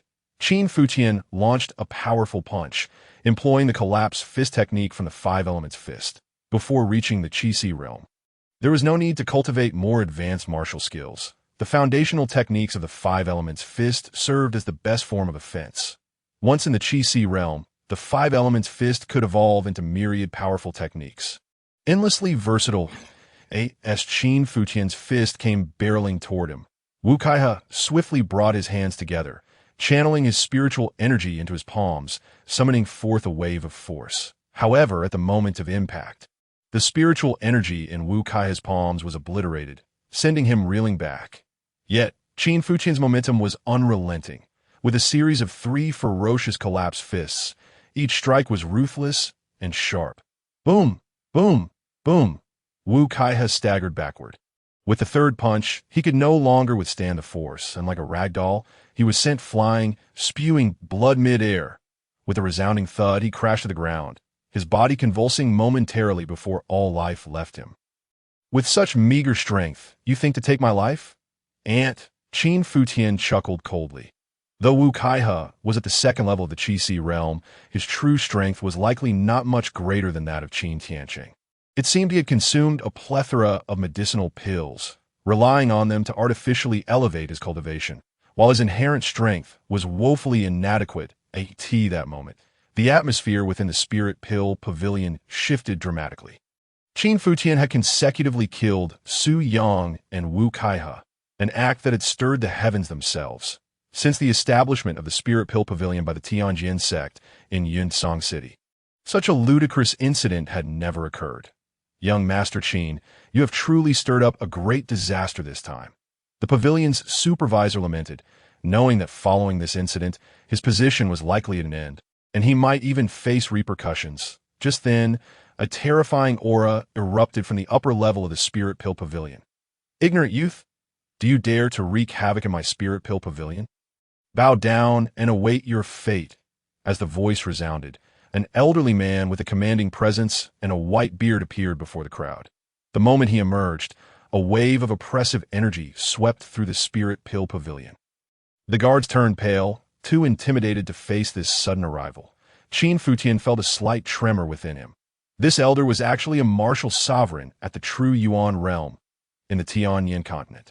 The ranks of martial practitioners could be roughly categorized as Meridian Opening, Qi Si, True Yuan, Divine Gate, and Tao stored in a place like Yunsong City. Even the pinnacle of the Qi Si realm was considered a formidable powerhouse. Yet here stood a martial sovereign. A figure of such caliber could establish their own sect in any remote area. Child, will you not kneel? The elder's words thundered, and as his voice echoed, he advanced toward Qin Futian, striking out with a palm. In an instant, a violent surge of true yuan erupted from the elder's hand, coalescing into a massive hand of energy that descended upon Qin Futian's head. Qin Futian's pupils constricted, a hint of gravity in his gaze. Although he was the reincarnation of a divine emperor, this physical body was still merely at the meridian opening realm, even with countless divine techniques at his disposal. His current form could only unleash a fraction of his true potential. Should he forcibly unleash powers beyond his cultivation level and physical capacity, the consequences would be dire. However, it was not long before Qin Futian's brow furrowed slightly. His true essence was ethereal, neither condensing nor solidifying. Was this the so-called breaking boundary pill? It appeared that there was considerable superficiality in the realm of true essence. With a mere glance, Qin Futian discerned the crux of the issue. With a wave of his hand, he identified the most significant flaw, then struck the elder's massive hand of true essence with a single punch. Boom! A thunderous sound erupted as the true essence and spiritual power surged forth in an instant. The nearby guards, caught unawares, were instantly thrown off their feet. Those further away, the attendants of the Spirit Pill Pavilion, turned ashen, struggling to breathe. Qin Futian also staggered back several steps, barely managing to stand firm. As the spiritual energy around him momentarily fell into disarray, The strength of a martial sovereign in the true essence realm was incomparably beyond that of a martial disciple in the meridian realm. Even though Qin Futian was deemed invincible in the meridian realm, there remained a significant gap of two major realms. The elder, however, was even more astonished. He had initially believed that this strike could easily crush Qin Futian into a pulp. Yet, in reality, the latter had withstood his attack. Moreover, it seemed he had not sustained much damage at all. How could this be? Clearly, he was merely in the meridian realm. How could he withstand my strike? The elder gazed at Qin Futian in disbelief. Although his true essence was not pure, he could not fathom that a martial disciple in the meridian realm could endure a blow from him.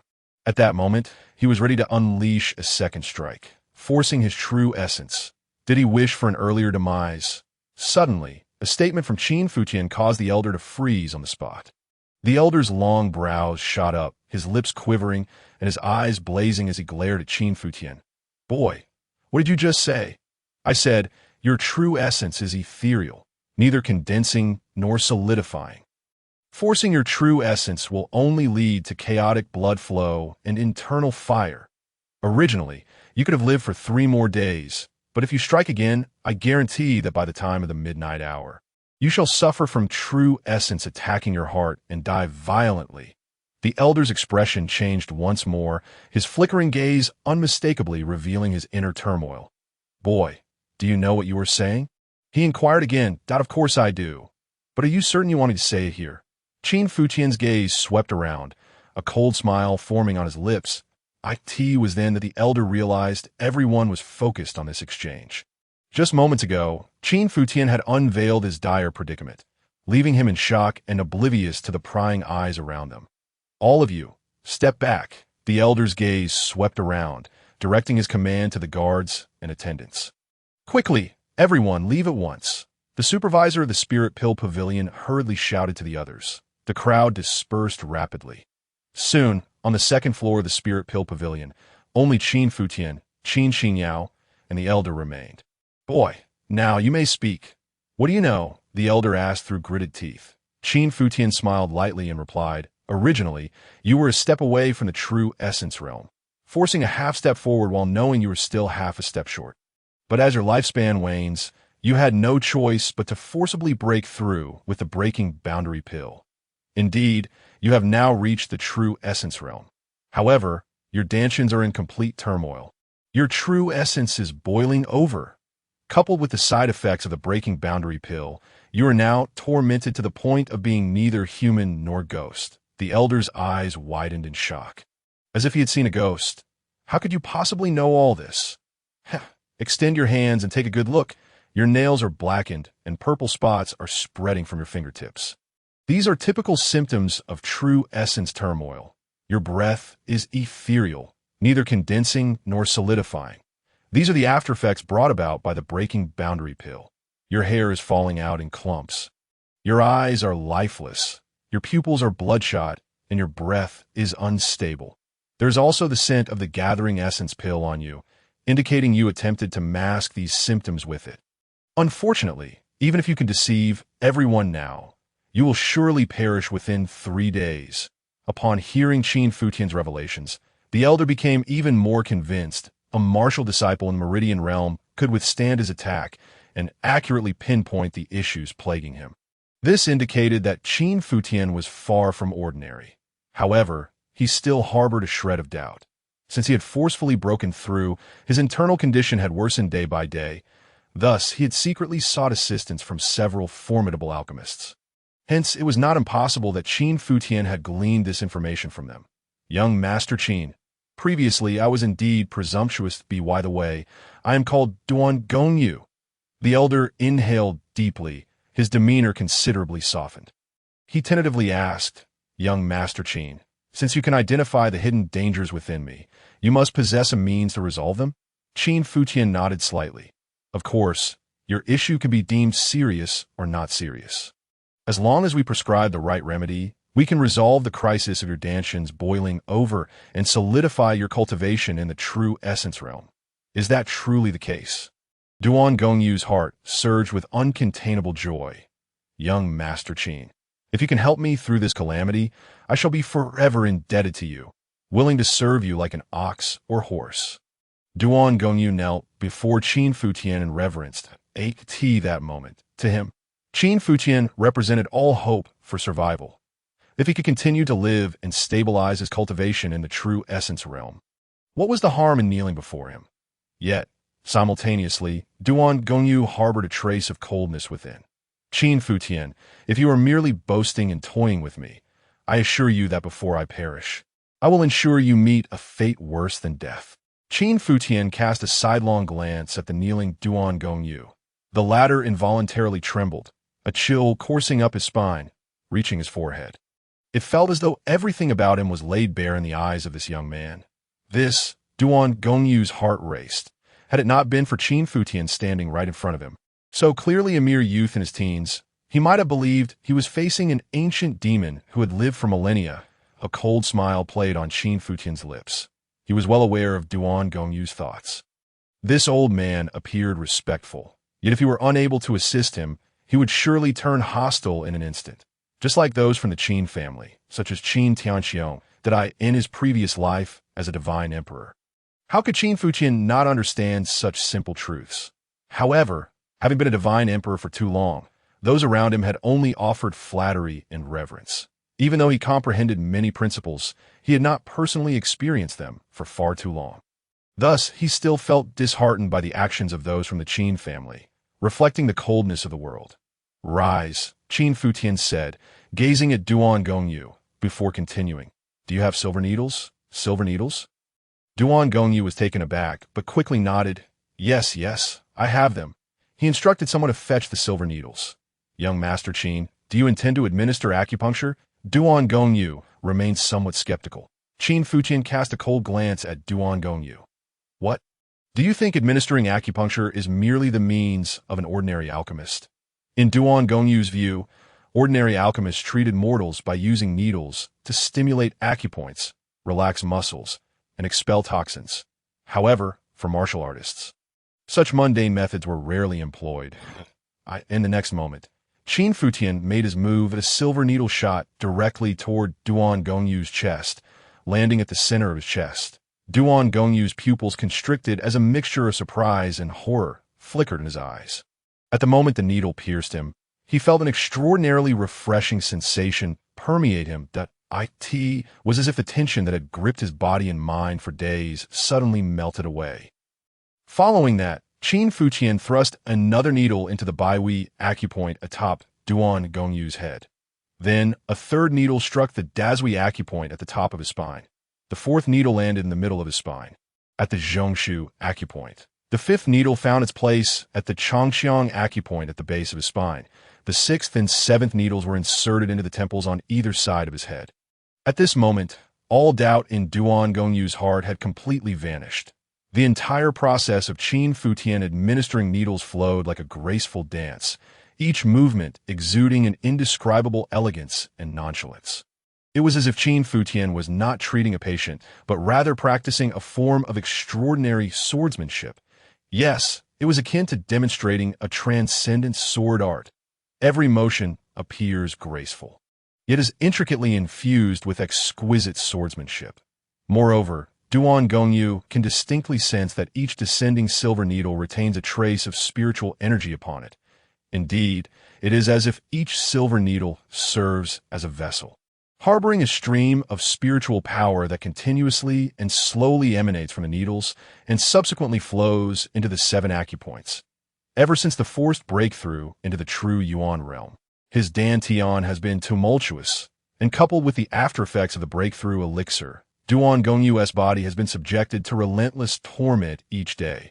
However, at this moment, as spiritual energy continually infuses into these 7 acupoints, the chaotic energy within him begins to calm, gradually becoming orderly under the gentle pull of the 7 faint streams of spiritual power. Additionally, the refreshing and comfortable sensation enveloping him has rendered Duan Gongyu's previously tense mind remarkably relaxed and at ease.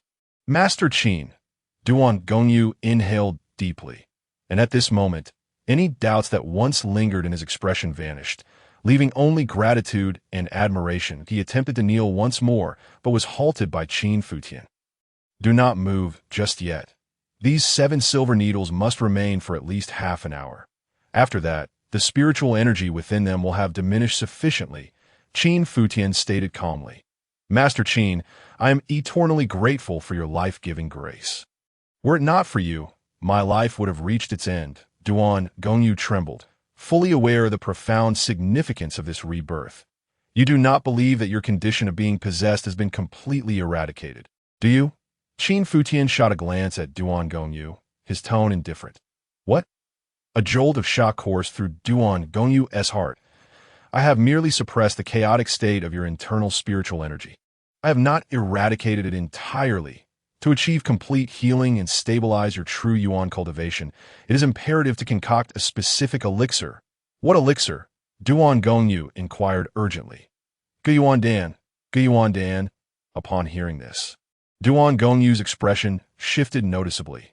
Guyuan Dan is a 4th-grade spiritual elixir. The 4th-grade elixirs are exceedingly rare, and even within the entire Tianjin sect, few exist. Among 4th-grade elixirs, Guyuan Dan is particularly scarce. Qin Futian regarded Duan Gongyu with a calm demeanor.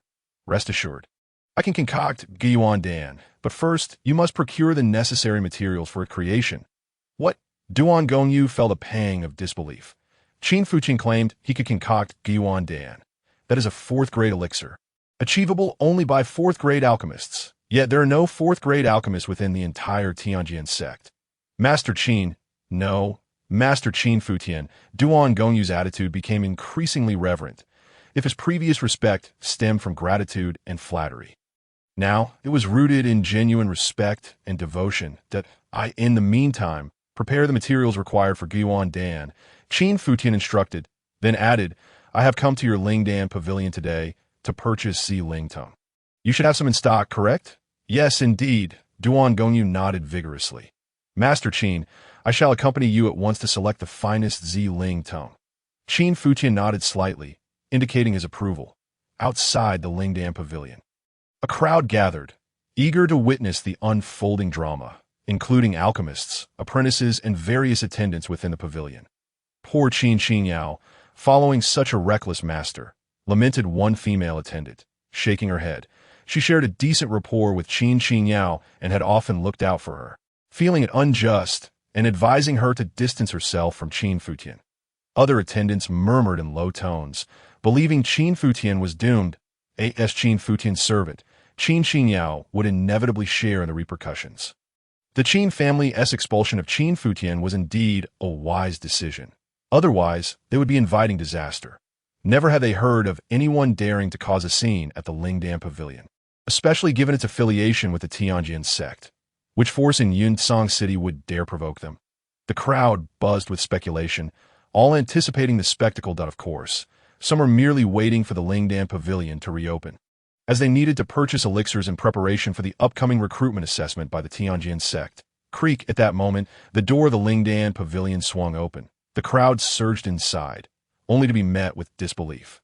The anticipated scene did not unfold. Qin Futian faced no punishment whatsoever. Instead, he walked through the hall of the Lingdan Pavilion with a demeanor of calm composure, selecting herbs with ease.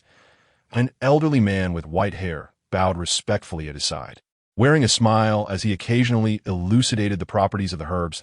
It was no surprise that the onlookers did not recognize the elder, but the alchemists and apprentices within the pavilion were well acquainted with him. This was none other than Elder Duan Gongyu, the esteemed elder of the Lingdan Pavilion. And at this moment, what did they witness? Elder Duan, usually stern and aloof, was accompanying Qin Futian with such deference. They instinctively rubbed their eyes, questioning if this was truly the same Elder Duan they typically observed, so cold and imposing. Why was Elder Duan showing such respect to Qin Futian? Additionally, why were several silver needles embedded in Elder Duan's body?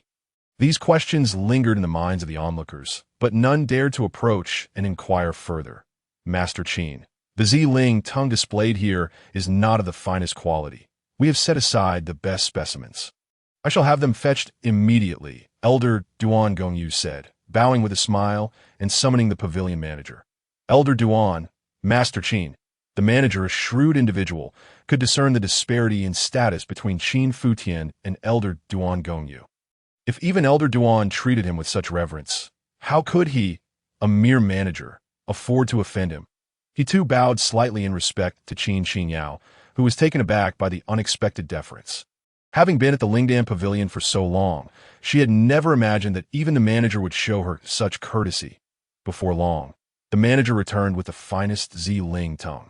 Qin Futian inspected them briefly and noted that they were indeed superior to those displayed outside. Quite good, Qin Futian remarked, squeezing the Zi-Ling tongue, and then added, now prepare me a refining room. Certainly, Elder Duan Gongyu responded promptly. Addressing the nearby manager, at once, prepare the best refining room for Master Qin. As he rubbed his hands together, he was eager to see if Qin Futian truly possessed the skill of an alchemist. In the Qin residence, Qin Tianxiong sat in the main courtyard, visibly perturbed. Across from him sat Qin's senator, logically speaking. After so many days, your father should have returned, Qin Tianxiong remarked, tapping his fingers on the stone table. His brow furrowed. Qin's son appeared equally grave that my father mentioned that his journey to the Black Wind Mountain Range was not solely to eliminate Qin Futian, but also to gather medicinal herbs in preparation for the Tianjin sex assessment. Therefore, even if he did not succeed in killing Qin Futian, he should have returned a few days early. Not worry. The boy Qin Futian is of little concern. Your father will surely succeed in eliminating him. Qin Tianxiong mused before adding, perhaps your father has been delayed by other matters. You need not fret excessively. Qin Sin nodded, acknowledging that there was little else he could do. By the way, Qin San, how are your preparations for the assessment? Qin Tianxiong inquired further. Uncle, rest assured that I am fully prepared. I am absolutely confident that I will pass the Tianjin sex assessment. At the mention of the assessment, Qin Sin's face brightened with confidence. Well, seeing Qin Sin's self-assurance, Qin Tianxiong's expression shifted to one of delight. The Qin family had struggled for years in Yunsong City, unable to ascend to the ranks of a first-rate family, primarily due to the absence of young disciples entering the Tianjin sect. Originally, Qin Tianxiong and the elders of the Qin family had discussed allowing Qin Futian to join the Tianjin sect. However, they ultimately concluded that Qin Futian was not a true member of the Qin family. While traversing the treacherous Black Wind Mountains, a jade pendant was discovered cradled within the swaddling of Qin Futian. Inscribed upon this pendant was the character Qin, confirming that Qin Futian indeed bears the surname Qin, hailing from the Qin lineage. However, this particular Qin family is not the one from Yunsong City. As for which Qin family it truly is, Qin Tianxiong and his associates found themselves unable to ascertain, nor did anyone make an effort to investigate, since it was established that he did not belong to the main branch of the Qin family in Yunsong City. It was ultimately decided to prevent Qin Futian from entering the Heavenly Sword sect to avoid losing control over him. Allowing Qin Futian to remain within the family would retain immediate combat capability. The numerous disputes among the families in Yunsong City rendered the elder generation unsuitable for direct involvement, to prevent irreparable rifts and mutual destruction. Thus, the younger generation became the main force in these conflicts. Within this youthful cohort, Qin Futian exhibited prodigious talent, effortlessly dominating his peers and instilling fear in their hearts. Over the years, he has secured countless cultivation resources for the Qin family, should Qin Sun gain entry into the Heavenly Sword sect. The Qin family of Yunsong City would truly have a disciple among them. Even if merely an outer disciple, in the eyes of the common folk, such a status is exalted and prestigious. Prepare yourself well. Your uncle eagerly anticipates your splendid performance tomorrow, encouraged Qin Tianxiong. Indeed, uncle, Qin Sun will surely not disappoint you, Qin Sun affirmed with a determined nod.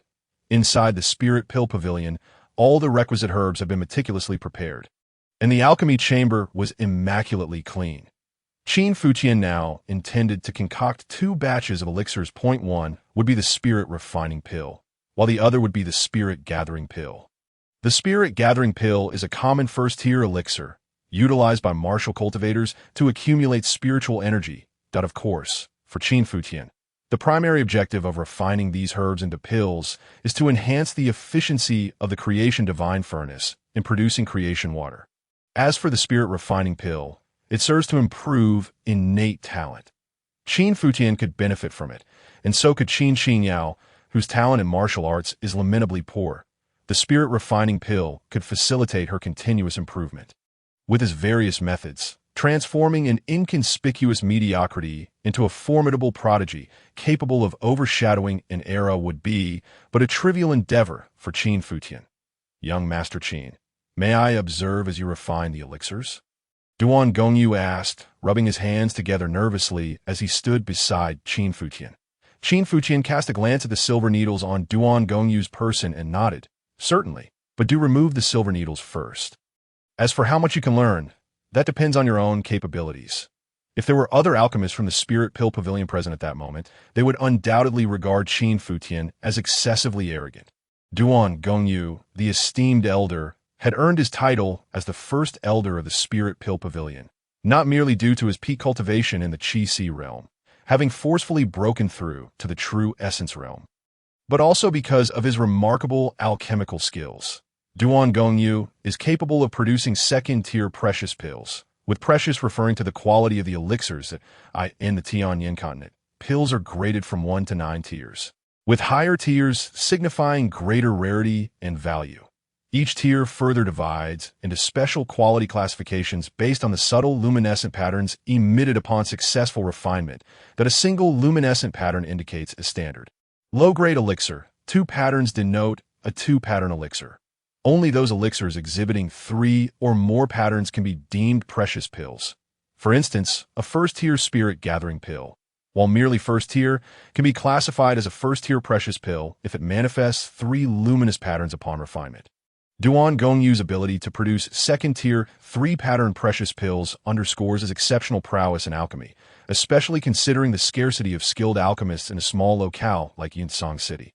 Even someone like Wu Kaihe from the Wu family can barely manage to produce second-tier pills, often facing frequent failures at AS for 2-pattern second-tier pills. Such aspirations are beyond their capabilities.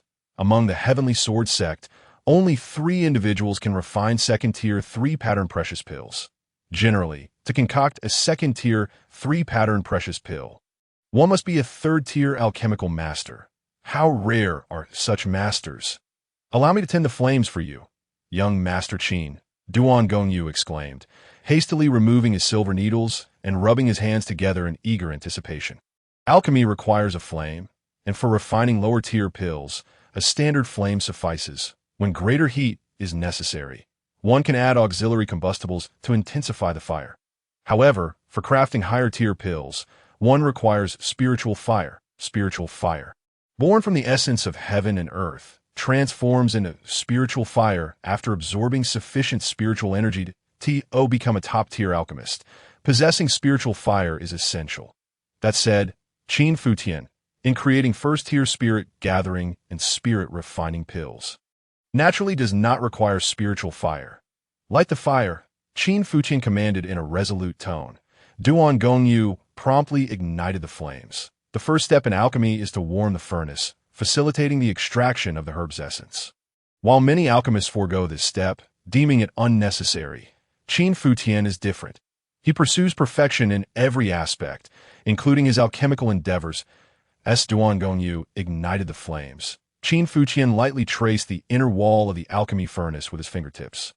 This action, deliberate and unhurried, appeared to be a mere inspection for cleanliness. Yet in that instant, he thoroughly analyzed the material, quality, and characteristics of the furnace within his mind, increased the firepower by 30%. Qin Futian instructed. Duan Gongyu complied without hesitation. The flames roared with renewed vigor as Qin Futian began to introduce the first herb into the furnace. Rehmannia essence. The moment the Rehmannia essence entered the furnace, it released a delicate fragrance. Gradually, the essence dissolved, and Qin Futian proceeded to extract its purity, discarding impurities. Reduce the heat by 10%, he instructed, swiftly moving on to extract the essence of the second herb.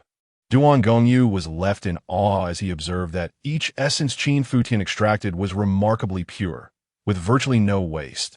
This indicated his mastery over the precise fire needed for each herb, and the techniques employed for extraction had reached a level of exquisite perfection. Ultimately, the essences of 11 herbs were successfully extracted. The next step was fusion, melding all the essences together. This step requires careful attention to order and the duration of each herb's infusion. Qin Futian remained composed, embodying the spirit of a craftsman, meticulously executing each procedure at last. All the essences converged, and the fragrance within the alchemy furnace reached its zenith. The chamber was suffused with an intoxicating aroma of elixirs. The moment had come to inscribe the pill patterns. Inscribing pill patterns is akin to engraving formations, embedding spiritual patterns into the fused essence to form the elixir. In this instant, Qin Futian's hands danced gracefully, his fingers flowing like water, transforming his entire demeanor. That if earlier he was a meticulous craftsman, at this moment he resembled an ethereal being dancing beneath the moonlight, each movement radiant and fluid. Duan Gongyu was utterly captivated. Every technique employed by Qin Futian in inscribing the pill patterns, every subtle movement of his fingers, reached a pinnacle of artistry. Duan Gongyu had ventured outside and had the fortune of witnessing higher-tier alchemists at work. At that time, he was left in sheer admiration. However, now he experienced a peculiar sensation, as if the techniques displayed by those alchemists he had previously encountered paled in comparison to what unfolded before him now. Was this merely an illusion? Duan Gongyu could hardly believe it. How could someone so young, hailing from a small family in Yunsong City, possess such extraordinary mastery in the art of alchemy? The pill is complete. As Qin Futian uttered a low command, Duan Gongyu was instantly jolted awake, as if struck by thunder. Observing Qin Futian once more, he had already lifted the lid of the alchemy furnace with one hand, and then pulled back his hand as though drawing something from the air. A series of pills, radiating with shimmering patterns, soared from the furnace and gracefully landed into the jars arranged nearby with impeccable precision. Have you succeeded? Duan Gongyu thought in astonishment, but a total of 16 pills. The shock within him had reached an unprecedented level. Having refined the spirit-gathering pill countless times, he had never achieved more than 10 from a single batch.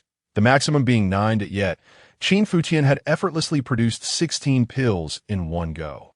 Moreover, Duan Gongyu had vaguely sensed that these pills were enveloped in multiple radiant patterns, with one type displaying an abundance of them. How many patterns does that pill possess? Young Master Qin, may I have the honor of inspecting these pills?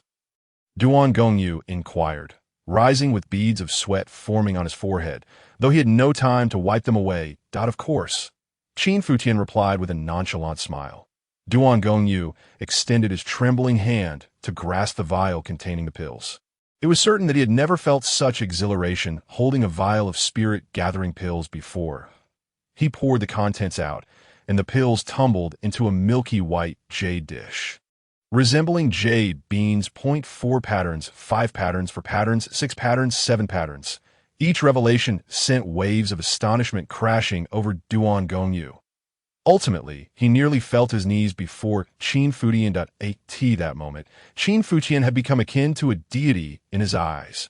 Among the 16 spirit-gathering pills, there were 3 with 3 patterns, 4 with 4 patterns, 4 with 5 patterns, 4 with 6 patterns, and, astonishingly, 1 with 7 patterns, after gazing at the ethereal radiance of the pills for an extended period.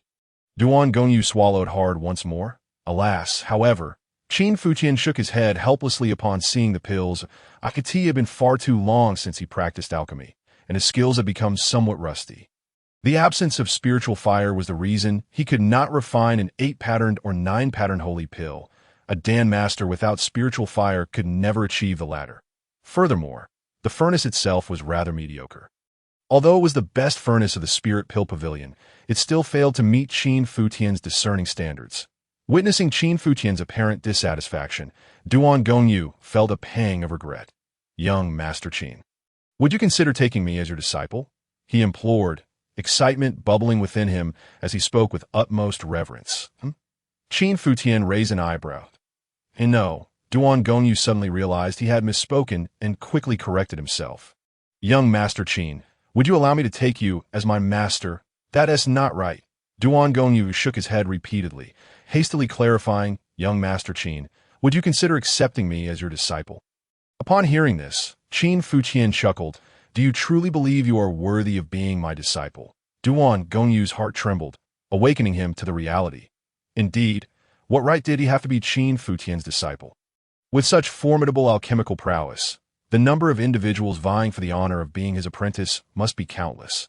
Young Master Qin, I was too presumptuous, Duan Gongyu quickly stated, eager to avoid incurring Qin Futian's displeasure. As long as he maintained a favorable relationship with Qin Futian, or at least ensured that he did not evoke his disdain, he might still have a chance to learn something in the future. You witnessed the process of my alchemy just now. As for how much you can learn, that depends on your own capabilities, Qin Futian added. Yes, yes. Duan Gongyu nodded profusely, his mind replaying the scene of Qin Futian's pill refining with the fervor of a treasure seeker. However, for now, it would be prudent not to attempt alchemy until you have completely healed from your previous affliction, Qin Futian advised. Understood, Duan Gongyu nodded respectfully. This moment, he felt an overwhelming impatience, eager to digest the invaluable knowledge he had gleaned from Qin Futian. He was uncertain whether he had truly learned or merely muddled his understanding. Young Master, tea, came the voice of Qin Yao, presenting a cup of tea to Qin Futian. Xiao Yao, pay close attention, for when your cultivation advances, I shall teach you the art of alchemy, Qin Futian said, drinking the tea in one gulp. Yes, young master, Qin Yao replied with a nod. Meanwhile, Duan Gongyu, standing to the side, could not help but feel a surge of envy. This young girl had the fortune of receiving direct teachings in alchemy from young Master Qin. What an extraordinary opportunity. Noticing Qin Yao's gaze upon him, Duan Gongyu quickly donned a smile and nodded at her. Qin Yao reciprocated eagerly, feeling a sense of pride. She had witnessed Duan Gongyu's earlier eagerness to be accepted as an apprentice by Qin Futian. Who would have imagined that even the head of the Spirit Pill Pavilion sought to take her master as his own? Her master was indeed remarkable.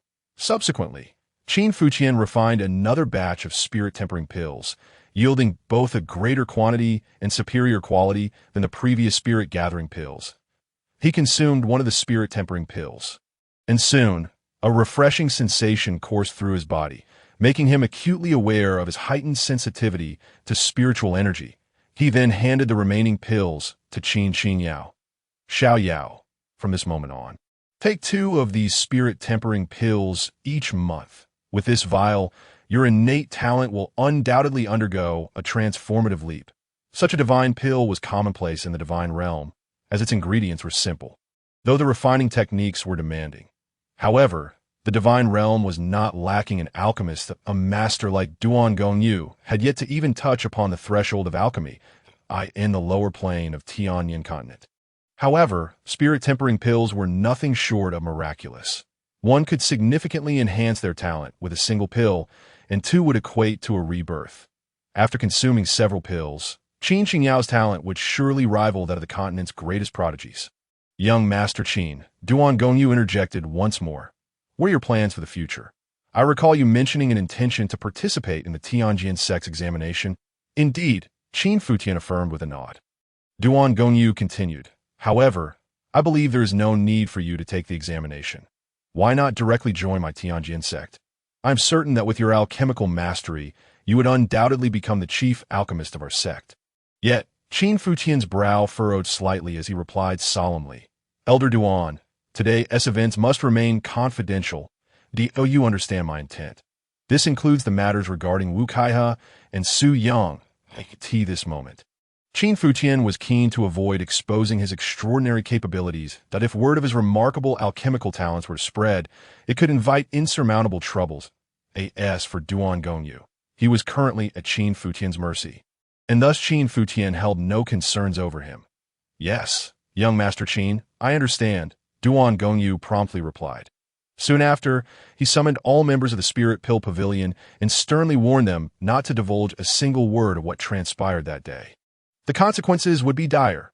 As for the customers purchasing medicinal herbs, they had only witnessed the conflict between Qin Futian and Su Yang, without seeing Qin Futian take lethal action against Su Yang, nor his confrontation with Wu Kaihe. That night, Qin Futian and Qin Yao remained in the Spirit Treasure Pavilion, not venturing anywhere. After consuming 2 spirit-tempering pills, Qin Yao's talent visibly surged, and under Qin Futian's guidance, she successfully opened her second meridian, officially advancing to the second stage of the meridian realm, becoming a second-tier martial apprentice. Upon her breakthrough, Qin Xinyao was elated, yet the young girl remained composed. After a brief moment of joy, she once again focused intently on her cultivation. Qin Futian observed this with satisfaction, nodding approvingly that it was essential to be humble and resilient, able to endure hardship. Cultivation must be approached this way, capable of withstanding solitude, unaffected by external circumstances. Subsequently, Qin Futian returned to his chamber. The accommodations arranged by Duan Gongyu were the finest rooms within the Lingdan Pavilion, lavishly decorated with an antique charm, suffused with a subtle fragrance of spiritual herbs, and even inscribed with a simple gathering spirit array. Qin Futian retrieved three-pattern gathering spirit pills. The gathering spirit pills he had found in Qin Tiancheng's ring were the lowest grade, bearing only a single luminous pattern. However, the ones before him were crafted by Qin Futian himself. 3 distinct colors of luminous patterns danced around the pills, resembling ethereal dragon-like phantoms. Next, Qin Futian set about refining them using the creation divine furnace. The three-pattern gathering spirit pills yielded 10 drops of creation water. His expression shifted, and he took out 3 7-pattern gathering spirit pills. Upon refining these, the creation divine furnace produced an additional 15 drops of creation water. Indeed, the higher the quality of the pills, the greater the amount of creation water that could be produced. Qin Futian's thoughts raced. If he were to refine 9-pattern gathering spirit pills, it was highly likely that one could yield nearly 6 drops of creation water. This was far more economical than refining spiritual herbs directly to produce a single drop of creation water. One would need an entire herb. The cost of a single pill was roughly equivalent to that of 1 herb. If he could manufacture a 9-pattern sacred pill, it would mean that 1 herb could be transformed into 6 drops of creation water, resulting in a 6-fold increase in profit. However, concocting a 9-pattern sacred pill was no simple task. Currently, he lacked not only spiritual fire, but also a pill furnace. Perhaps he could find a lead regarding the spiritual fire upon entering the Heavenly Sword Sect, as for the pill furnace. A thought suddenly struck Qin Futian. Could the creation divine furnace serve as a pill furnace? Yet, the most pressing issue was that the creation divine furnace resided within Qin Futian's body, and he could not truly activate it. If it were a treasure he could fully control, he would undoubtedly be able to command it to emerge from his body. But since Qin Futian could not manipulate this divine furnace, it indicated either a lack of true mastery or that the creation divine furnace held aspects yet unknown to him, originating from the forbidden domain of the ancient era. To truly uncover its secrets, one might need to traverse the forbidden domain. Qin Futian retracted his thoughts, his eyes gradually closing as he settled into a rhythmic breathing pattern. The following day, 10 miles outside of Yunsong City, at Chasing Wind Valley, throngs of people gathered. Today, the examination site for the Heavenly Sword Sect's recruitment of new disciples was set here. The Jin Kingdom was divided into 5 regions: Beiyu, Dongwang, Zhongyan, Nanling, and Sichuan. Among them, the Beiyu region encompassed 19 states. Yunsong City was located in Liangzhou, one of the 19 states. Liangzhou, Kuzhou, and Lizhou collectively spanned a 1,000-mile radius and fell under the jurisdiction of the Heavenly Sword Sect.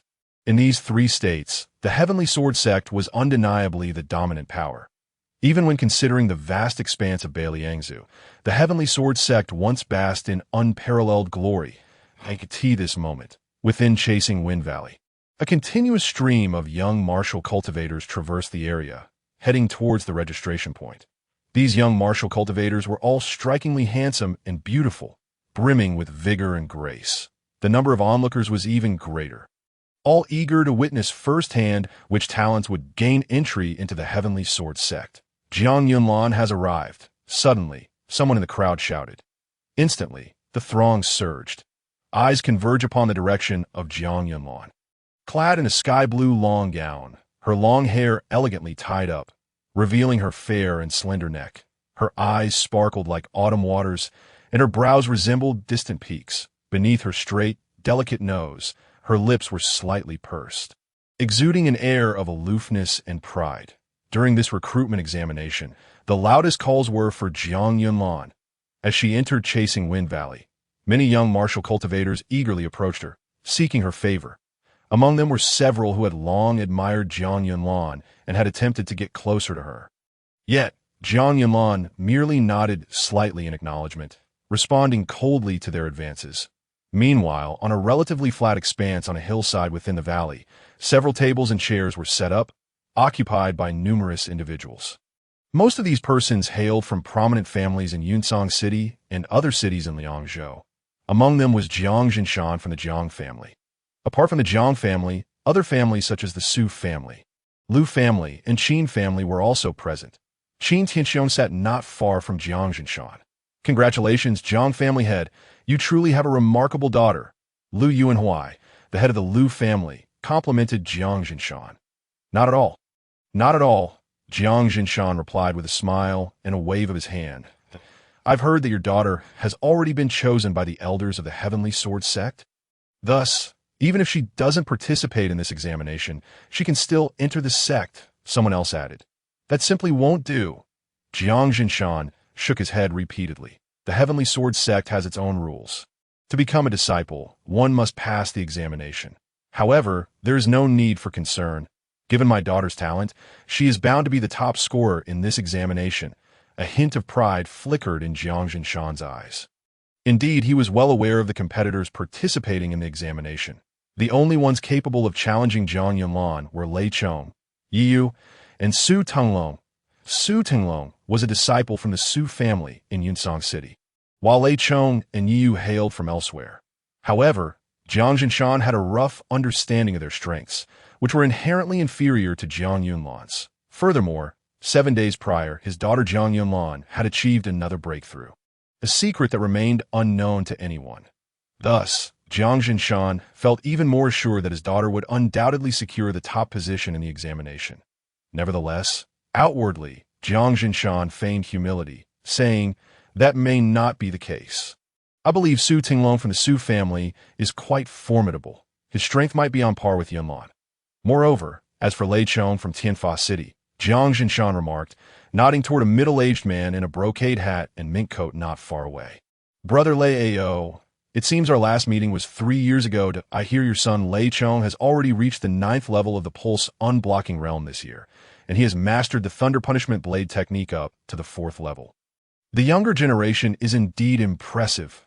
Not as impressive as Yunlan, that girl. The middle-aged man in the mink coat waved his hands repeatedly. Jiang Jinshan chuckled and then turned to another serious-looking middle-aged man sporting a mustache and dressed in dark golden armor, saying, by the way, Head Yi, your son Yu, is also a strong contender for the top position. I have high hopes for your nephew. Upon hearing this, the head of the Yi family forced a smile and nodded in acknowledgement, revealing himself to be a man of few words. Meanwhile, Jiang Jinshan appeared to navigate the social landscape adeptly, garnering favor from those around him. Others were equally respectful, for the Jiang family was undoubtedly the foremost family in Yunsong City. Furthermore, with Jiang Yunlan being the most favored candidate, the majority of people held her in high regard. Should she become an inner disciple of the Heavenly Sword sect, the Jiang family status would surely rise, solidifying their dominance in Yunsong City and gradually aligning them with the top families in Liangzhou. Thus, cultivating a good relationship with Jiang Jinshan would likely benefit these families in the future.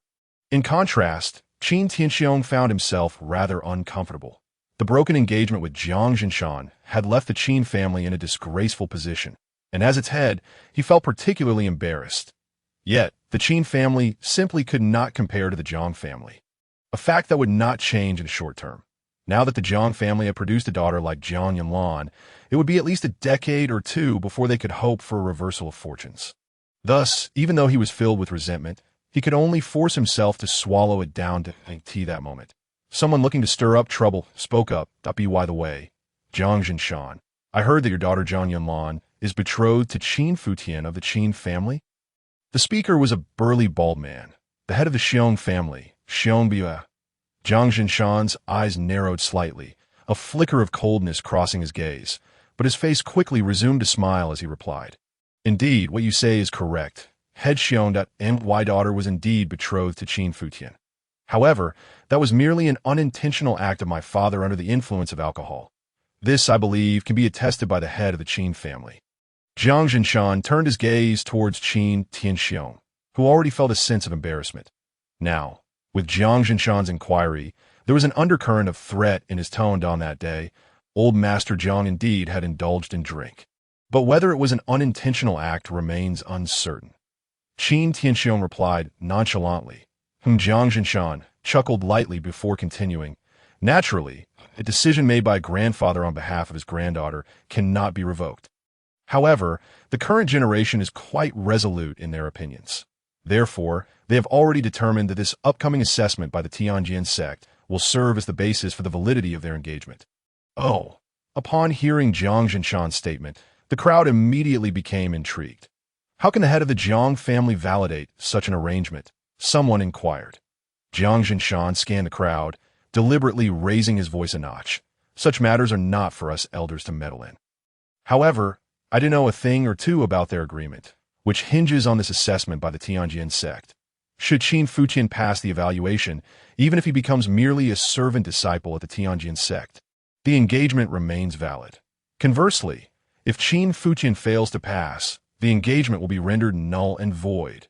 Once Jiang Jinshan's words fell, many in attendance exhibited expressions of dawning realization.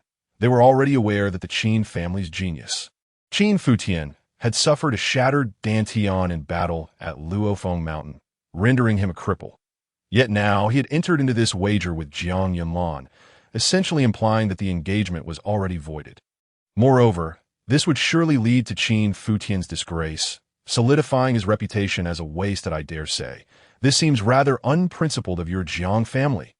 Xiangbue chuckled heartily, stating candidly, everyone knows the current state of Qin Futian.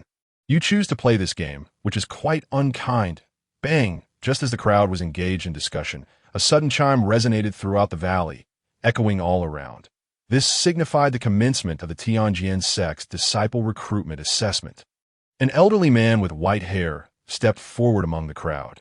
This venerable figure had long eyebrows and piercing eyes, his tall and slender frame exuding an air of authority. He cleared his throat and announced, "Today marks the day the Tianjin sect welcomes new disciples. I extend my gratitude to all who have come. I am the head of this assessment, Yuan Hong."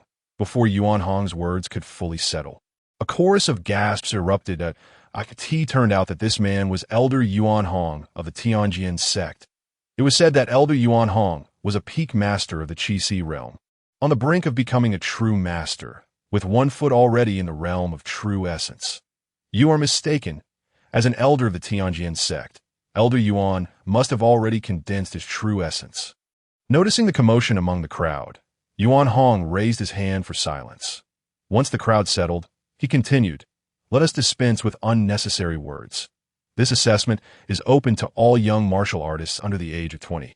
With a minimum requirement of the 3 meridian realm, the assessment consists of 2 rounds. The first round is the Puppeteer Valley. Contestants must pass through the valley within 300 breaths. Otherwise, they will be directly eliminated. The top 20 contestants to successfully navigate the Puppeteer Valley will earn the qualification to enter the Tianjin sect and will also proceed to the next round of evaluation. The second round will be a competitive arena match. The 20 disciples will compete to determine the top 10, and from those 10, the top 5 will be selected. The final victor will become an inner disciple. As Yuan Hong's voice faded, a wave of excitement swept through the crowd. Only 20 disciples would be accepted, of which 15 would be servant disciples, while only 4 would become outer disciples. Only the one who claims the first place will attain the status of an inner disciple. Heavens, there must be nearly 1,000 participants in this assessment. How can only one person become an inner disciple? Indeed, the Tianjin sect evaluations are notoriously stringent. However, even becoming a servant disciple is commendable. Entering the Tianjin sect opens doors for further evaluations, allowing for advancement to outer disciple status, and outer disciples can also progress to inner disciples through assessments. Indeed, I have heard that the inner disciple evaluations are considerably easier than these external assessments. It is best to first enter the Tianjin sect and then see. While the crowd buzzed with discussion, the assessment officially commenced. All eyes turned towards the Puppeteer Valley to ensure fairness. Only one contestant is permitted to enter the Puppeteer Valley at a time. The Puppeteer Valley itself is a setup of 13 mechanical puppets arranged within the Gale Valley. These puppets, controlled by intricate formations, will launch indiscriminate attacks on any martial artist who dares to intrude upon their designated areas. At this moment, a disciple had already charged into the valley. Instantly, the first mechanical puppet detected him and rushed forward. The speed of the puppet was remarkably swift, comparable to that of a martial artist at the 6th level of the 3 Meridian realm. Yet, the disciple responded with remarkable agility. Dodging at the last moment, he deftly maneuvered, occasionally striking down puppets in his path. In less than 100 breaths, he had traversed nearly half the distance. However, just then, a puppet emerged from the side, moving even faster and with more ferocity. Bang! The young martial artist was sent flying. Soon, several more puppets approached, quickly surrounding him. Ultimately, he was unable to withstand the onslaught. The 300 breaths elapsed, and he failed to pass the first round of assessment. Next, 3 more individuals entered the Puppeteer Valley, yet the outcome was the same. Point 1 was eliminated for exceeding the time limit, while the other 2 were directly knocked out by the puppets. "Isn't this difficulty excessive?" someone exclaimed. The sight of the puppets swarming was indeed daunting. Given such difficulty, it seems unlikely that even 1 in 10 could succeed. Others echoed this sentiment, feeling increasingly uncertain. Many adopted a wait-and-see attitude, hoping to uncover some clever tactics to navigate the Puppeteer Valley. However, after a succession of attempts from over a dozen young martial artists, all ended in failure. Moreover, no clever methods were visible to conquer the Puppeteer Valley. One must either possess exceptional speed or the absolute strength to overcome the mechanical puppets standing in the way. "Let me give it a try." At that moment, a robust young man stepped forward from the crowd. Wu Yunhao. Someone recognized the sturdy youth. This was indeed Wu Yunhao of the Wu family. If he cannot pass, then few will have any hope of succeeding in the Puppeteer Valley. Clearly, Wu Yunhao held a certain reputation among these young martial artists. Soon, he entered the Puppeteer Valley. In an instant, he charged forward. Despite his imposing stature, his movements were anything but slow. On the contrary, they were remarkably nimble. Within approximately 70 breaths, he had covered a significant distance. At that moment, a particularly formidable puppet charged at him, its strength nearing that of a Qi realm martial artist. The puppet barreled forward, swinging its arm, sending a gust of wind towards Wu Yunhao. He retaliated with a punch, colliding with the puppet's arm. Bang!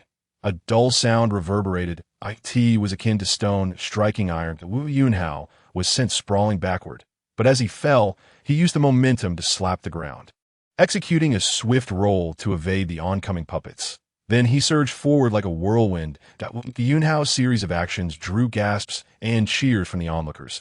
After nearly 100 breaths, Wu Yunhao finally reached the finish line.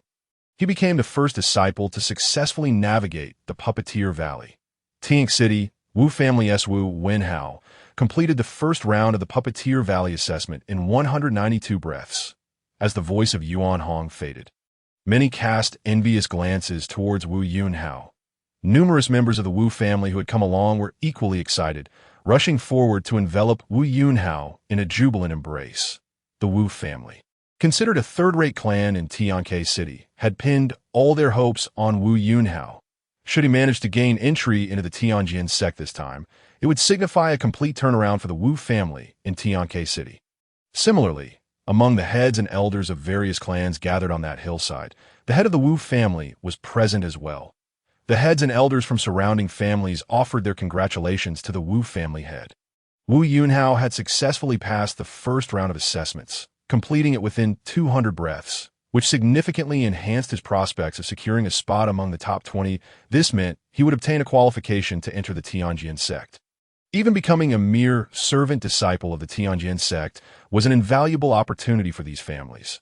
Motivated by Wu Yunhao's success, the participating disciples became even more eager. Nevertheless, the pass rate remained depressingly low. After half a day, nearly 300 individuals had participated, yet only a handful had succeeded. The odds were even worse than the anticipated 1 in 10. As night fell, the surroundings were illuminated by lamps made from the beast oil of jade-horned rhinoceros beasts, known for their long-lasting combustion and bright flames. Thus, although it was night, the valley was aglow as if it were day, and 01 left. Everyone remained anxiously focused on the ongoing assessments. Even the unsuccessful candidates lingered, meticulously reflecting on the reasons for their failures, eager to learn from the experiences of the more successful participants to better prepare for the next evaluation by the Tianjin sect. As midnight approached, a sudden gasp erupted among the crowd. Entering the Puppet Valley was Lei Chong. Hailing from Tianfa City, Lei Chong was regarded as a favored contender for the top spot among all the young martial cultivators participating in this assessment. With remarkable speed, Lei Chong entered the Puppet Valley, showcasing a velocity and impact unlike any previous contestant. Ultimately, Lei Chong reached the finish line in a mere 113 breaths. This achievement elicited waves of astonishment. 113 breaths was tantalizingly close to 100 breaths. He had shattered all prior records, far surpassing the previous fastest time of 149 breaths. The crowd rushed to congratulate Lei Chong, who, pleased with his performance, responded with a smile.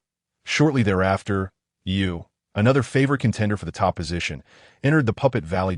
Yu's time was recorded at 114 breaths. His result was just a single breath behind Lei Chong, suggesting a near-instantaneous difference. This performance was equally impressive. At dawn, Su Tenglong made his entrance into the Puppet Valley. Among the four frontrunners of this Tianjin sect assessment, apart from Zhang Yunlan, there were Lei Chong, Yu, and Su Tenglong. Thus, Su Tenglong's appearance drew considerable attention. Ultimately, Su Tenglong completed the course in 109 breaths. He surpassed both Lei Chong and Yu, finishing within 100 breaths. Undoubtedly, Su Tenglong now held the first position. The Su family head basked in the accolades from the crowd, unable to contain his joy. Although Su Tenglong had generated considerable excitement, the Su family head remained cautiously optimistic. Now that Su Tenglong had secured the top score, he was already immensely satisfied. All onlookers marveled at the astounding speed. Congratulations, Su brother! Lei Chong, Yu, and others extended their well wishes to Su Tenglong. But Su Tenglong, exhilarated, clasped his fists in gratitude to each of them. The subsequent time saw the assessments plunge into a quiet phase. The majority of participants failed to pass. Even the occasional successes yielded mediocre results. With most exceeding 200 breaths, the morning star appeared in the east. A day and night swiftly passed. Approximately 600 to 700 young martial cultivators had completed the assessment, with nearly 300 remaining. It would take until midday the following day to conclude the first round of evaluations. Currently, all awaited Zhang Yunlan's turn as the most favored candidate in this assessment. What would be her time for traversing the Puppet Valley?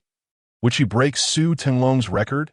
However, Zhang Yunlan had yet to enter the Puppet Valley, choosing instead to sit quietly atop a cliff, her gaze lowered, an aura of spiritual energy subtly circulating around her. Even amidst such a bustling environment, she remained engrossed in her solitary cultivation, seemingly untouched by external distractions. This only heightened the admiration from the crowd. Possessing extraordinary talent coupled with such composure, it was no wonder she was a leading contender. Later that morning, Qin's son from the Qin family made his entrance, capturing the attention of many. Prior to this, interest in the Qin family had largely centered around Qin Futian.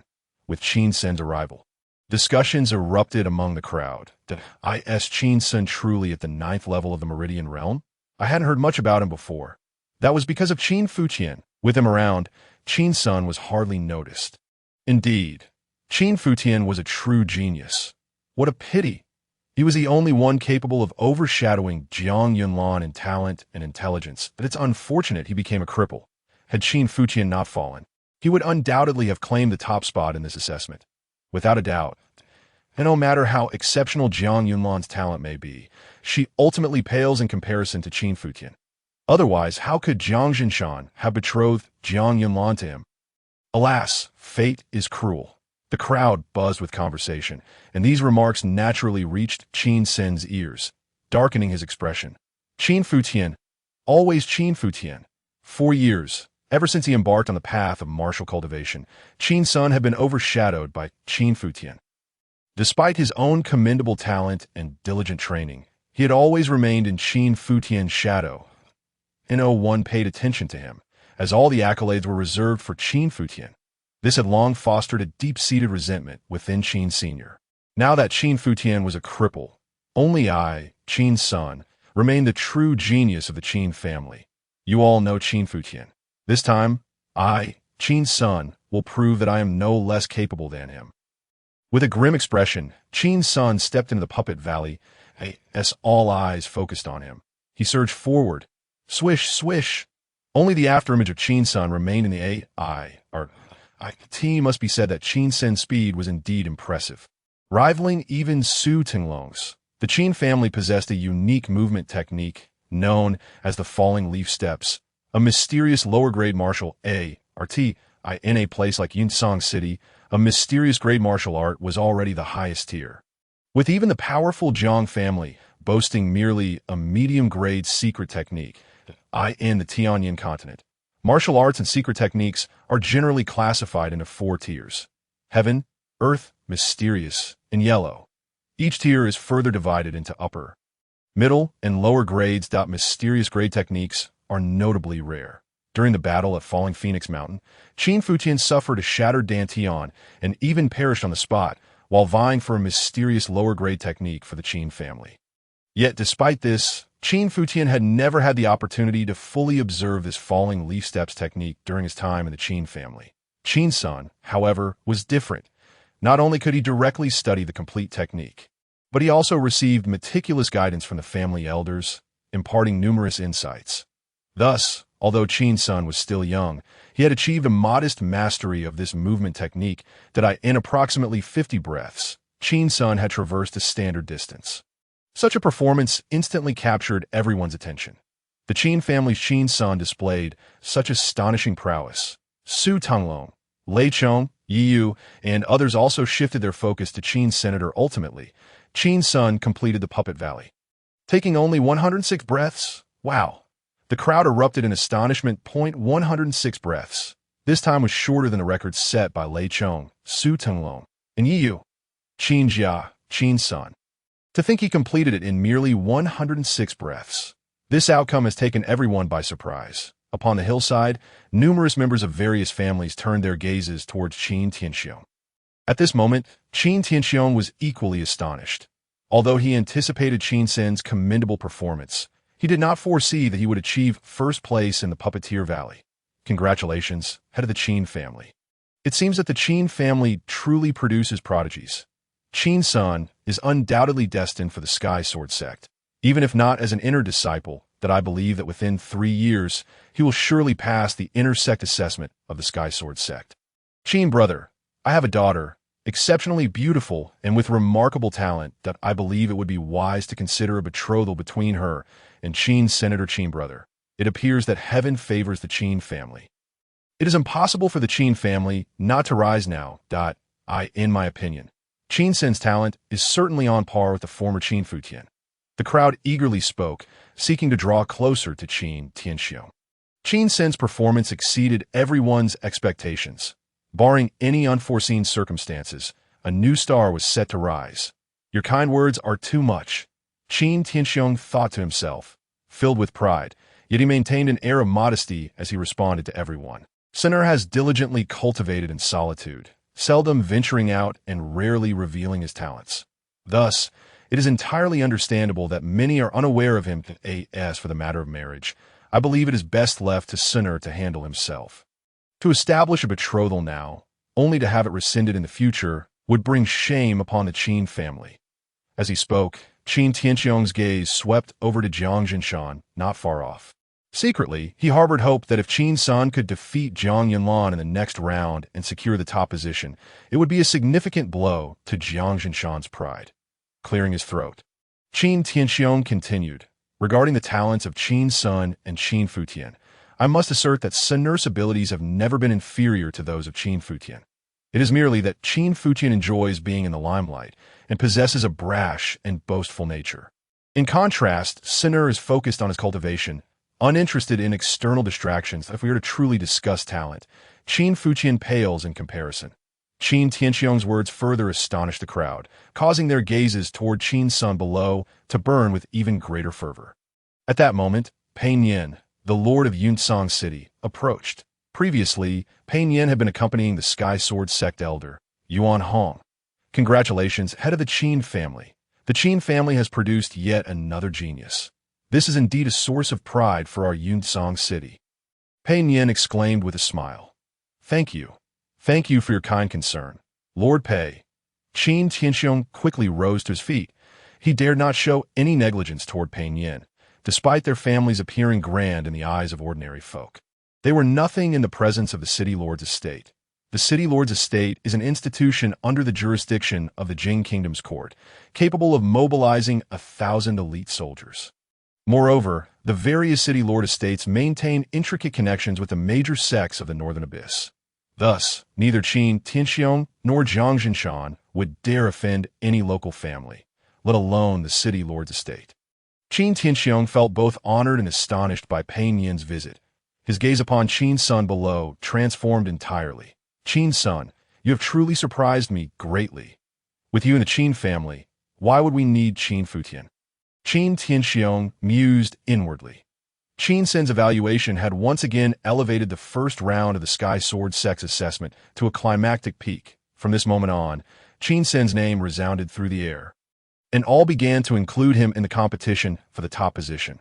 Some even speculated that Qin Sen's chances of seizing first place were not inferior to those of Jiang Yunlan. Now, all eyes were on the impending assessment of Jiang Yunlan.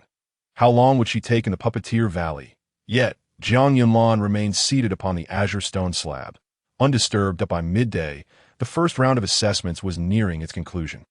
Aside from Jiang Yunlan, everyone else had completed their evaluations. At this juncture, Jiang Yunlan leisurely approached the valley's entrance. Adorned in a flowing sky-blue gown, her eyes like shimmering water, her expression remaining icy and aloof. Before entering the Puppeteer Valley, she cast a glance around but did not spot the familiar figure. Qin Futian, have you ultimately dared not to show up? A mocking smile graced Jiang Yunlan's lips. She recalled that day at the Qin estate when Qin Futian had refused to concede even a hint of defeat, yet now he dared not appear here. This realization brought her a tinge of disappointment and further contempt for Qin Futian. Upon entering the Puppeteer Valley, Jiang Yunlan resembled a blue enchantress, ethereal and dreamlike. Her movements were dazzling. Within the valley, only fleeting blue shadows remained. When she appeared at the opposite end of the valley, the entire chasing wind valley fell into silence, until Yuan Hong smiled and announced the results of the assessment. From Yunsong City, Jiang family, Jiang Yunlan, 96 breaths. A wave of astonishment surged through the crowd, akin to a stone cast into a tranquil pond. Gasps of disbelief echoed as the time Jiang Yunlan took to complete the assessment was revealed to be less than 100 breaths. Jiang Yunlan lived up to her reputation as the most favored candidate for the top position. Among the strong, they're always stronger. It was initially thought that Qin Sen's 106 breaths marked the limit. Yet unexpectedly, Jiang Yunlan surpassed him by 10 breaths. Is this what it means to be a genius among geniuses? When it comes to talent, it seems no one can rival her. Have you all forgotten about Qin Futian? His talent was once universally acknowledged to surpass that of Jiang Yunlan. A dissenting voice arose. However, it quickly drew waves of regret and mockery. Qin Futian had become a thing of the past. His dantian shattered. He had been reduced to a cripple, and he was no longer comparable to Jiang Yunlan. Indeed, what does past talent matter if he is now a mere waste? I heard that Jiang Yunlan had once been betrothed to him, but that engagement has since been annulled. That is not what I heard. It was said that if Qin Futian could pass this assessment for the Sky Sword sect, then his engagement with Jiang Yunlan would still hold. Qin Futian is already a cripple. How could he possibly pass the assessment? Look, the first round is nearly over, and he has not even appeared. He knows he is a cripple and would not want to embarrass himself. The crowd buzzed with chatter. Meanwhile, on the hillside, various family members rose to surround Jiang Jinshan, each extending their congratulations. Jiang Yunlan's performance had not surprised many, yet her outstanding record confirmed that she was almost certain to secure the top position. Qin Tianxiong remained seated, feeling a sense of disappointment. Had he not held any expectations for Qin's son, he would not have felt this way. However, witnessing Jiang Yunlan's record surpassing that of Qin's son left him somewhat disheartened. Jiang Yunlan, you performed admirably. Yuan Hong, the Sky Sword sect elder, remarked to her from below. "Thank you, master." Jiang Yunlan nodded in acknowledgement. In fact, Yuan Hong had already accepted her as his disciple. Thus, Jiang Yunlan's remarkable performance brought him great pride. Moreover, in recent times, Yuan Hong had offered guidance to Jiang Yunlan regarding her cultivation and movement techniques. Otherwise, she would not have achieved a breakthrough in her cultivation just 7 days prior, nor would she have completed the Puppeteer Valley assessment within 100 breaths. "Prepare well for the second round of assessments," Yuan Hong instructed. Then he scanned the surroundings and called out loudly, "Is there anyone else wishing to participate in the first round of assessments? If not, we shall proceed to the second round." The first place in the first round of the Puppeteer Valley assessment is Jiang Yunlan. Just as Yuan Hong was about to announce the conclusion of the first round of assessments, a voice as clear as silver bells interrupted. "Wait." Dressed in a flowing green gown, Qin Xingyao stepped forward. Now, she possessed fair skin, lively brows, and delicate features, exuding an ethereal aura. In that instant, all eyes fell upon her, and everyone felt a sense that this maiden's beauty was not in the least inferior to that of Jiang Yunlan. Moreover, in stark contrast to Jiang Yunlan's lofty, aloof demeanor, the young maiden before them exuded a gentle serenity and vivacity, her vibrant aura naturally inviting closeness. "Who is she? How could such a stunning beauty grace Yin Song City?" someone exclaimed. "She must be Qin Futian's maid." "Qin Futian's maid? How do you know?" "I assent that Qin Futian right behind her." "Are you blind?" Naturally, the crowd soon shifted their attention from Qin Xingyao to the young man clad in white at the back. In that instant, everyone's gaze brightened. Dressed in a flowing white robe, with brows sharp as a sword, he carried an air of effortless grace and indifference. His gaze ethereal, reminiscent of a celestial swordsman, both free-spirited and handsome. Truly, he was like a jade among men, unparalleled in the world. "He is Qin Futian." Even Jiang Yunlan momentarily lost her composure. If Qin Xingyao's appearance had dazzled everyone, then Qin Futian's presence now stirred a profound sense of awe within their hearts. It was undeniable that Qin Futian's visage and demeanor were indeed breathtaking. Yet, after the initial astonishment, questions began to arise. "Qin Futian, what brings him here? Wasn't his dantian shattered, rendering him?" A flicker of unusual emotion crossed Jiang Yunlan's eyes as she approached Qin Futian. "Qin Futian, I thought you wouldn't dare to come," she said, her tone betraying a hint of tremor. Today, as Qin Futian felt distinctly different from his usual self, a sensation that unsettled Jiang Yunlan. She despised this feeling. "What? Am I not allowed to come?" Qin Futian regarded Jiang Yunlan with indifference. "Did we not agree that today's assessment would determine the validity of our betrothal?" His tone was equally devoid of warmth. Mirroring his expression to him, Jiang Yunlan appeared as inconsequential as dust. This aloofness irked Jiang Yunlan further. While Qin Futian had always been proud, he had never been this cold towards her. There were times he even sought to please her. This stark contrast was profoundly displeasing to Jiang Yunlan. "Why must you act this way? If you hadn't come, our betrothal would naturally be nullified. And yet, here you are, despite your shattered dantian. Is this merely to save face? In the end, the outcome will remain unchanged, and you will only bring shame upon yourself." A mocking expression surfaced on Jiang Yunlan's face. "Do you think you truly understand me?" Qin Futian chuckled coldly, shaking his head. "Summer insect cannot discuss ice, and a frog cannot speak of the in my eyes. You are akin to an ant." This declaration, a reflection of his inner thoughts, instantly ignited a flash of anger upon Jiang Yunlan's countenance. So self-righteous, with aspirations that soared too high. Seemingly weary of further discourse with Qin Futian, Jiang Yunlan pressed on. "Today, have you brought that marriage contract?" "Of course I have." A scroll of red paper appeared in Qin Futian's hand. "Good." Jiang Yunlan nodded, her eyes glinting with disdain. "Qin Futian, remember your words that if you fail to pass the disciple assessment of the Tianjin sect this time, you shall clarify to everyone that our ties are forever severed." Jiang Yunlan's gaze betrayed her undisguised aversion, as if eager to completely dissociate from Qin Futian. Qin Futian smiled coldly, shaking his head, his eyes mirroring her disdain that moment. Their direct exchange stirred a tempest among the crowd. Have you heard? This wager between Qin Futian and Jiang Yunlan stipulates that if Qin Futian passes the disciple assessment of the Tianjin sect, even as a mere servant, their betrothal will still stand. So, if he fails, the betrothal is nullified? Precisely. I heard this confirmed from the Jiang family. The crowd buzzed with conversation, clearly believing this information was intentionally leaked by Jiang Zhinshan for others to know. With Qin Futian's dantian shattered, how could he possibly pass the assessment?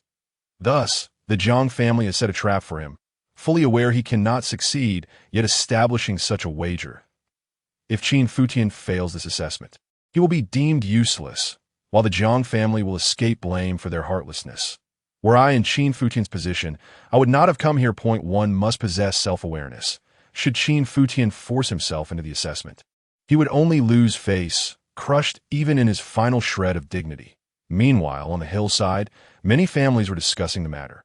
Qin family patriarch, given the current situation, does Qin Futian truly intend to participate in the Tianjin sect assessment?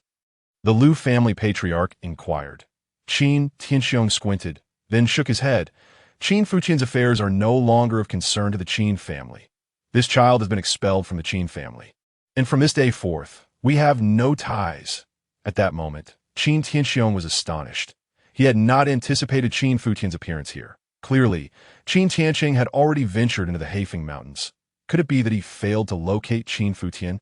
This was indeed a possibility, as the Haifeng Mountains were vast, and it was quite reasonable for Qin Tianxiong to not find him. Qin Tianxiong could never believe that Qin Tianxiong had perished at Qin Futian's hands. All right, do you wish to register? At this moment, Yuan Hong's gaze fell upon Qin Futian, his impatience evident. If you do not wish to register, leave this place now. My young master is here to register. Qin Xinyao quickly interjected. Register your family name, city of origin, and your name. Yuan Hong commanded coldly. Qin Futian, without a family, a solitary wanderer. Qin Futian replied nonchalantly. Yuan Hong inscribed Qin Futian's name into the ledger, his expression growing more impatient. Naturally, he was aware of Qin Futian due to Jiang Yunlan with a shattered dantian, hoping to pass the Tianjin sect assessment. Such delusions were laughable. Thus, Yuan Hong perceived Qin Futian's presence as likely an attempt to cause trouble. Enter the Puppet Valley, Yuan Hong ordered. Young master, good luck. Qin Xinyao clenched her fists, cheering for Qin Futian. Qin Futian smiled faintly and stepped into the Puppet Valley. At that moment, all eyes converged upon Qin Futian. There were sighs, sentiments of nostalgia, and predominantly, a sense of schadenfreude, eagerly awaiting the spectacle. Yet the next moment, Qin Futian had already stepped forth. His pace appeared unhurried, yet each stride propelled him 10 zhang forward. Subsequently, multiple figures of Qin Futian manifested within the valley. The original figure faded, a new silhouette emerged, and within 20 breaths, Qin Futian had navigated past several puppets, completing nearly half the journey. The latter part of the course proved more challenging, with 2 puppets equivalent to Qi Si realm martial artists. Additionally, the number of ordinary puppets had nearly doubled. Yet, to Qin Futian, these posed no threat whatsoever. Though merely at the Meridian realm, he had mastered countless techniques. Casually employing a method known as snow treading without trace, he traversed as if in a realm devoid of obstacles. Upon reaching the finish line, the crowd remained in a state of shock and awe. The entire Chasing Wind Valley fell into a profound silence. The sound of a pin drop could be heard, until Qin Xinyao exclaimed, "My young master has passed the first round of assessment." Only then did Yuan Hong strike the copper bell to record the time. Dong, the resounding chime, deafening and akin to a thunderclap, jolted everyone back to reality from their astonishment. Is it truly over? For others, navigating the Puppet Valley might take 100 or 200 breaths, or even more attempts to succeed, yet Qin Futian managed to accomplish it in such a brief moment. The crowd collectively turned to Yuan Hong, seeking confirmation of the time. Qin Futian had just consumed 56 breaths. Yuan Hong declared in astonishment. This result was irrefutable, with countless witnesses present.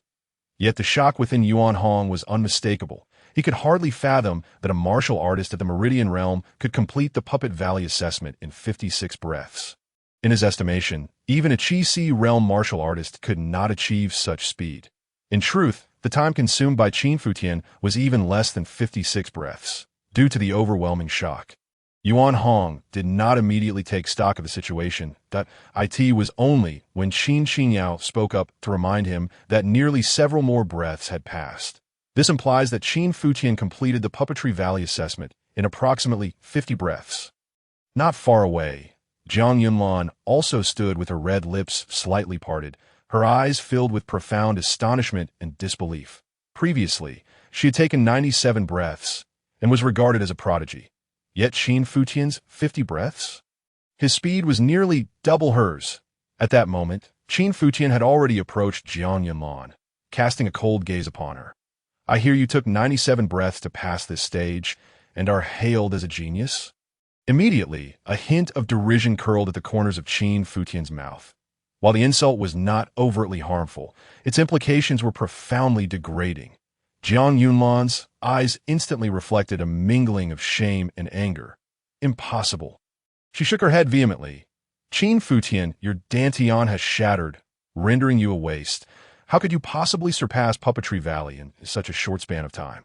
However, just as her words fell, "Shut up," Qin Qingyao suddenly stepped forward, her gaze icy as she faced Jiang Yunlan.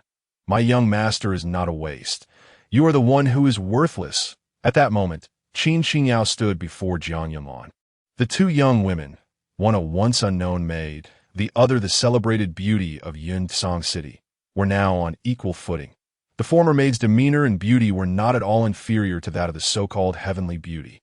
In fact, the vibrant aura emanating from her seemed to overshadow Jiang Yunlan. Jiang Yunlan furrowed her brow disdainfully. "You lowly maid, when did you acquire the right to speak here?" As she spoke, Jiang Yunlan raised her delicate hand, aiming to strike Qin Qingyao with a resounding slap.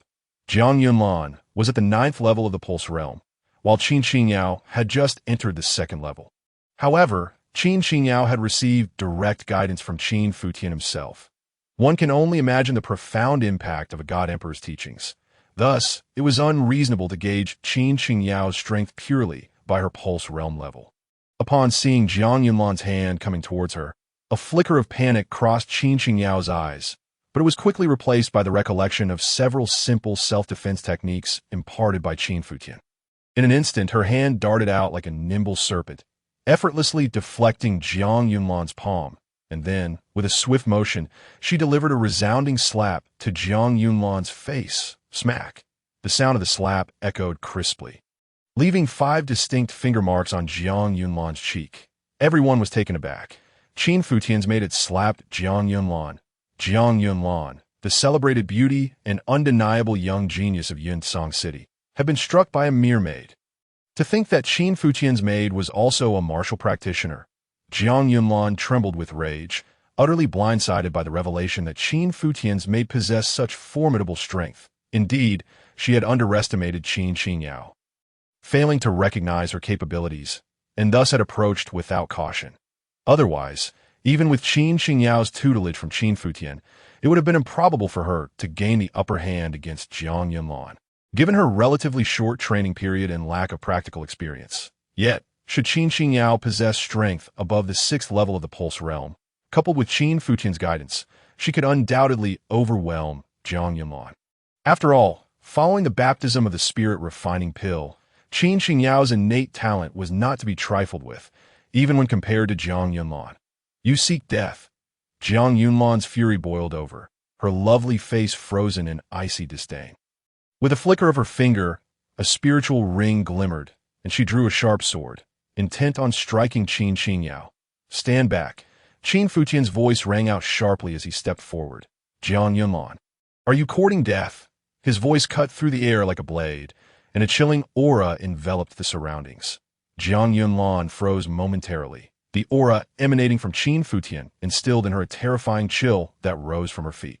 This elder was currently overseeing the assessment of the sword sect. Would he face repercussions for taking a life?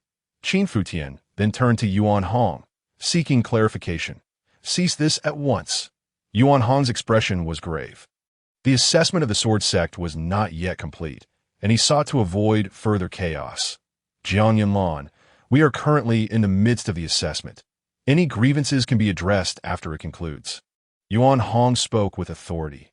Jiang Yunlan's eyes burned with murderous intent. She longed to dismember Qin Xinyao. Yes, master. Yet, she dared not defy Yuan Hong, and was compelled to relent. Humph, you lowly maid, I shall spare your wretched life for now. And you, Qin Futian, your failure to discipline is deserving of punishment, Jiang Yunlan declared coldly. Qin Futian scoffed disdainfully. It appeared Jiang Yunlan had yet to grasp the situation. She likely believed his words were a warning to refrain from reckless actions. In truth, had Yuan Hong shown the slightest inclination to allow such behavior, it would be Jiang Yunlan facing imminent death.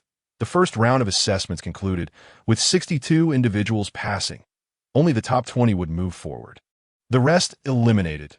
The top 20 would gain entry into the sword sect, as Yuan Hong announced the list. Shortly thereafter, he proclaimed the second round of assessments, a tournament where opponents would be determined by drawing lots. The top 5 would earn the qualification to advance as outer disciples. As Yuan Hong's voice faded, Jiang Yunlan's cold gaze turned once more to Qin Futian. Qin Futian, I hope we can meet on the arena next. Qin Futian's performance in the Puppetry Valley had astonished all. Yet most believed he had mastered some extraordinary technique. However, in the upcoming tournament, mere skill would not suffice. It would ultimately be a contest of strength.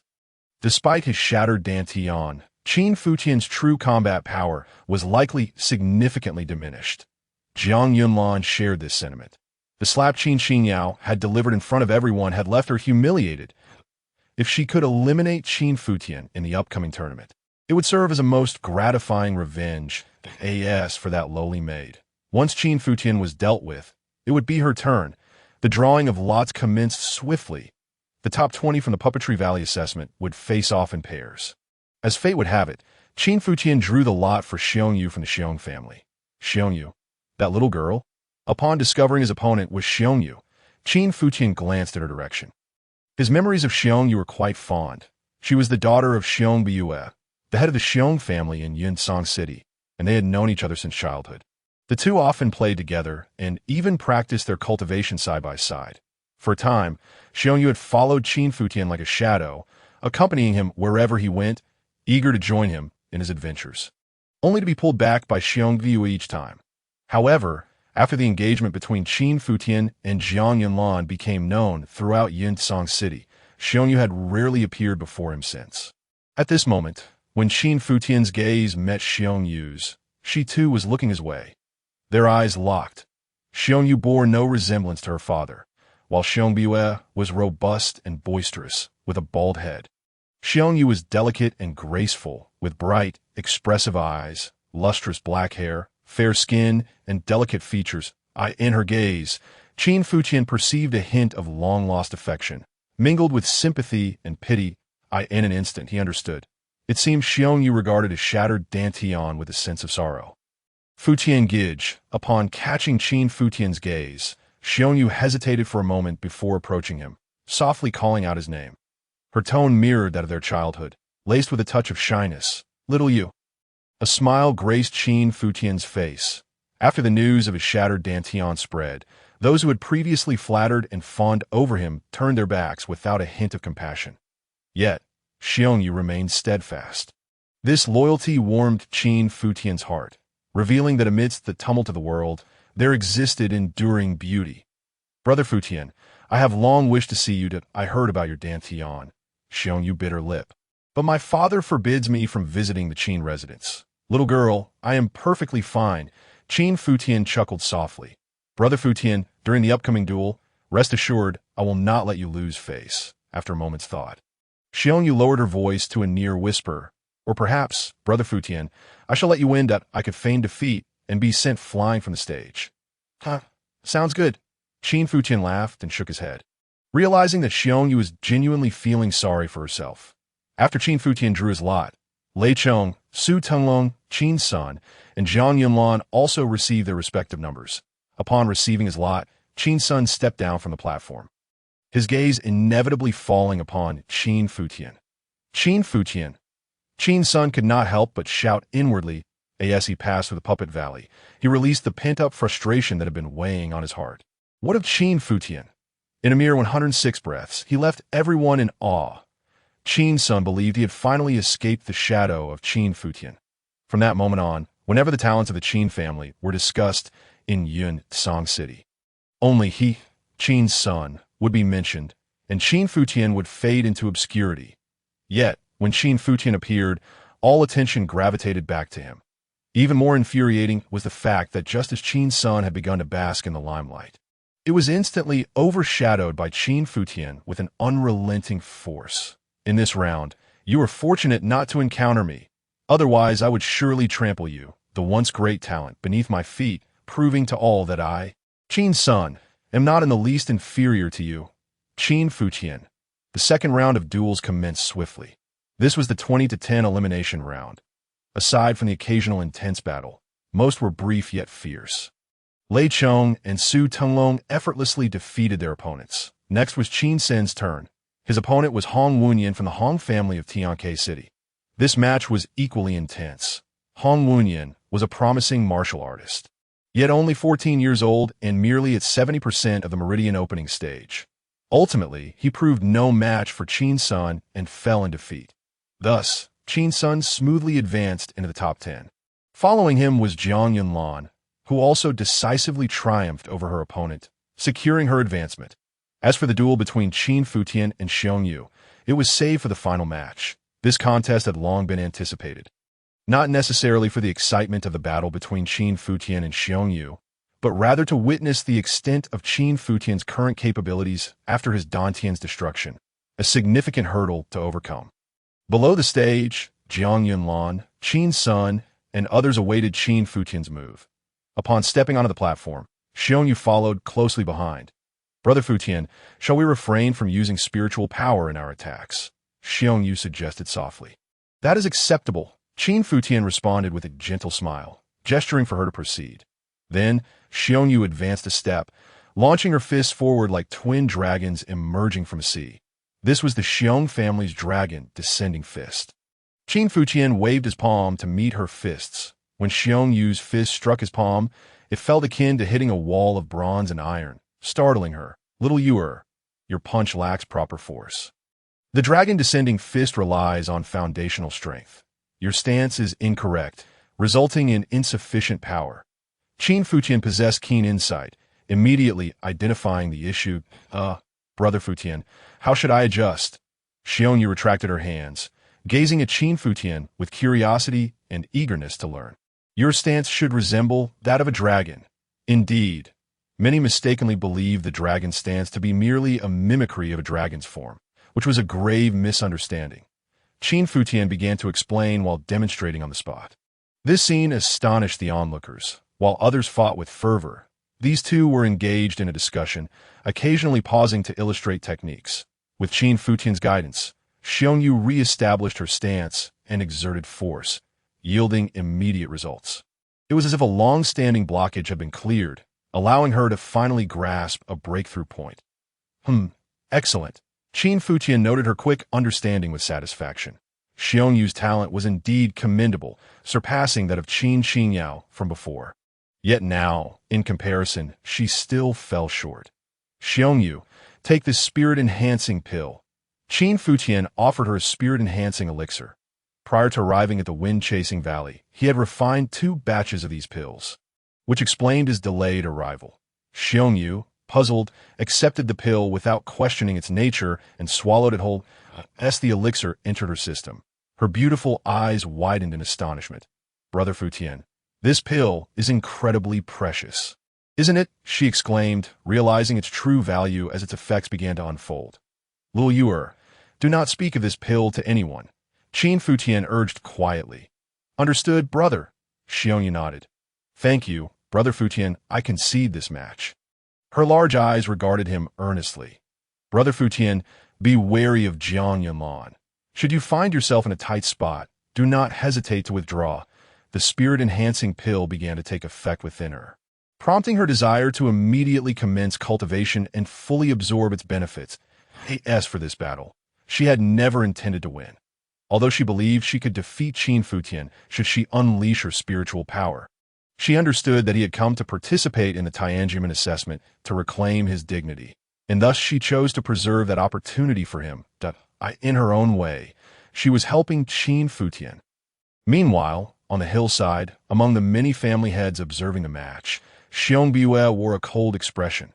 Why must this girl be so foolish? He thought angrily, aware of his daughter's affection for Qin Futian. After all, she had followed him like a shadow in the past.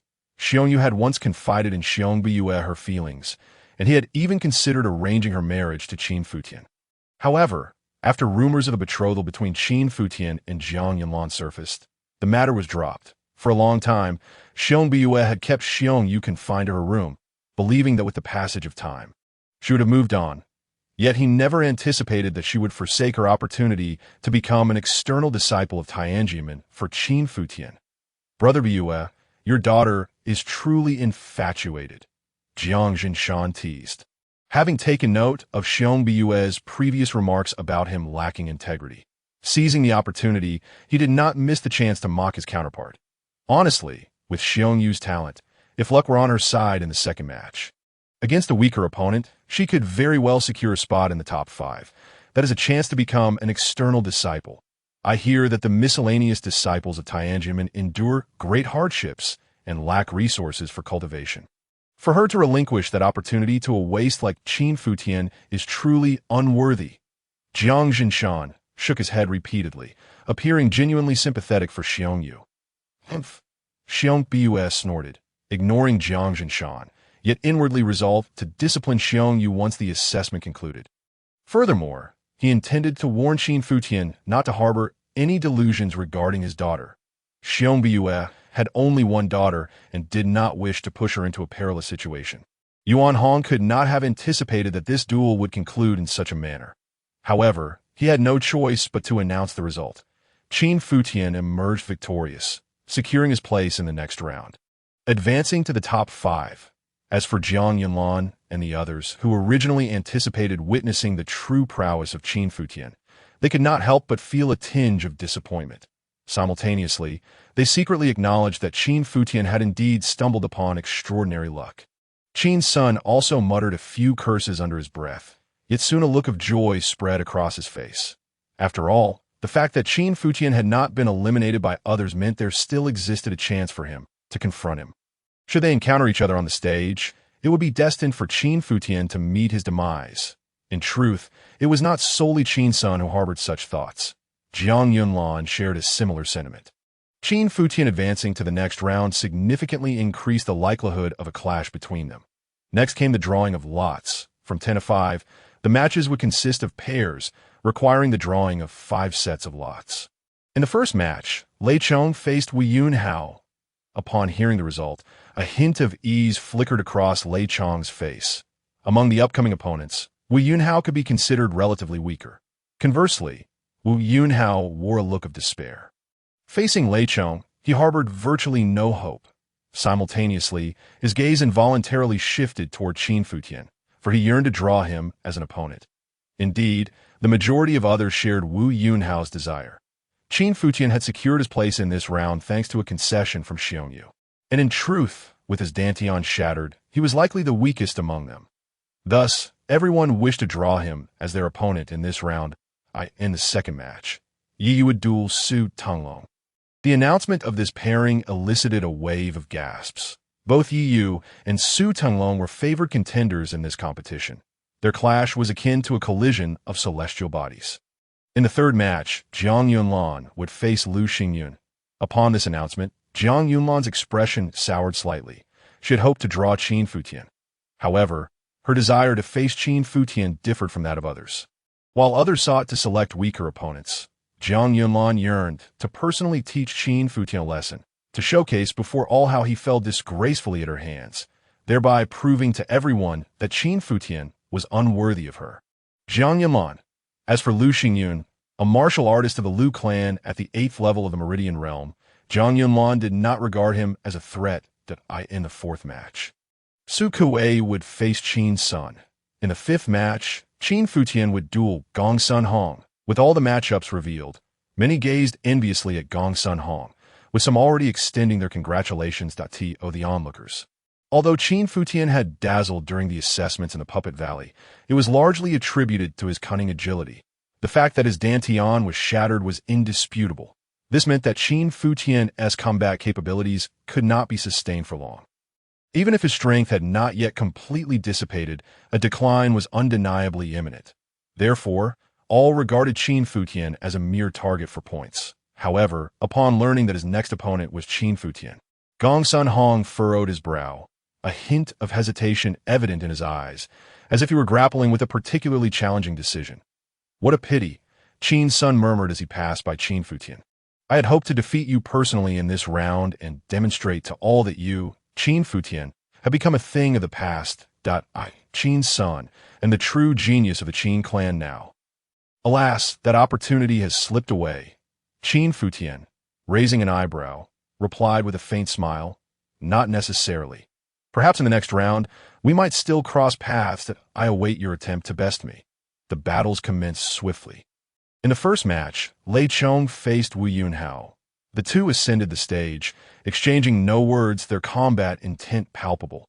Lei Chong wielded a battle blade, charging forth like a bolt of lightning, that Wu Yunhao's weapon. A spear of bright silver adorned with dragon engravings danced through the air like a silver dragon, exuding formidable majesty. Both fighters unleashed fierce attacks, their styles favoring overwhelming strength, resulting in violent clashes with each encounter.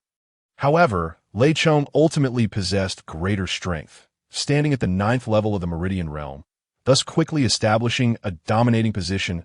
Last, Lei Chong seized an opportunity. Thunderblade technique. Thunder slash. He leaped into the air. His battle blade, slicing downward, crack. Lightning erupted. Visible strands of lightning enveloped the blade, converging into a dazzling arc of electric brilliance. Wu Yunhao's expression shifted, revealing a grave countenance as he hurriedly retracted his thrusting spear. Sweeping it horizontally, clang, in the next moment, the battle blade and silver spear clashed, producing a sharp, metallic sound. With a muffled grunt, Wu Yunhao's spear flew from his grasp, and a tear appeared in his palm. Blood seeping forth. Almost simultaneously, the battle blade closed in on Wu Yunhao, nearly grazing his face. Yet at that moment, the blade halted its advance. "Brother Yunhao, I concede." Lei Chong addressed Wu Yunhao. Wu Yunhao took a deep breath. His complexion pale, beads of cold sweat forming on his brow. Struggling to swallow, he clasped his hands in gratitude. "Thank you, Brother Lei, for your mercy. I acknowledge my inferiority and willingly concede." Thunderous applause erupted from the spectators below. This battle, decisive and graceful, showcased Lei Chong's prowess while maintaining decorum. In the second match, Yu faced Su Tinglong. This was a highly anticipated duel, already captivating attention before it even commenced. That could be said to be the most suspenseful match among the five, with the outcome exceedingly difficult to predict. Who would emerge victorious, Su Tinglong or Yu? As they ascended the stage, they exchanged brief greetings and the battle erupted. Yu wielded a blade, albeit smaller than Lei Chong's. Yet it was more agile, lacking the brute force of sweeping strikes, presenting instead a fluid grace. Su Tinglong, on the other hand, brandished a great halberd. His fighting style was reminiscent of Wu Yunhao's, with both weapons sharing many similarities. However, it was evident from the outset that Su Tinglong's strength surpassed that of Wu Yunhao.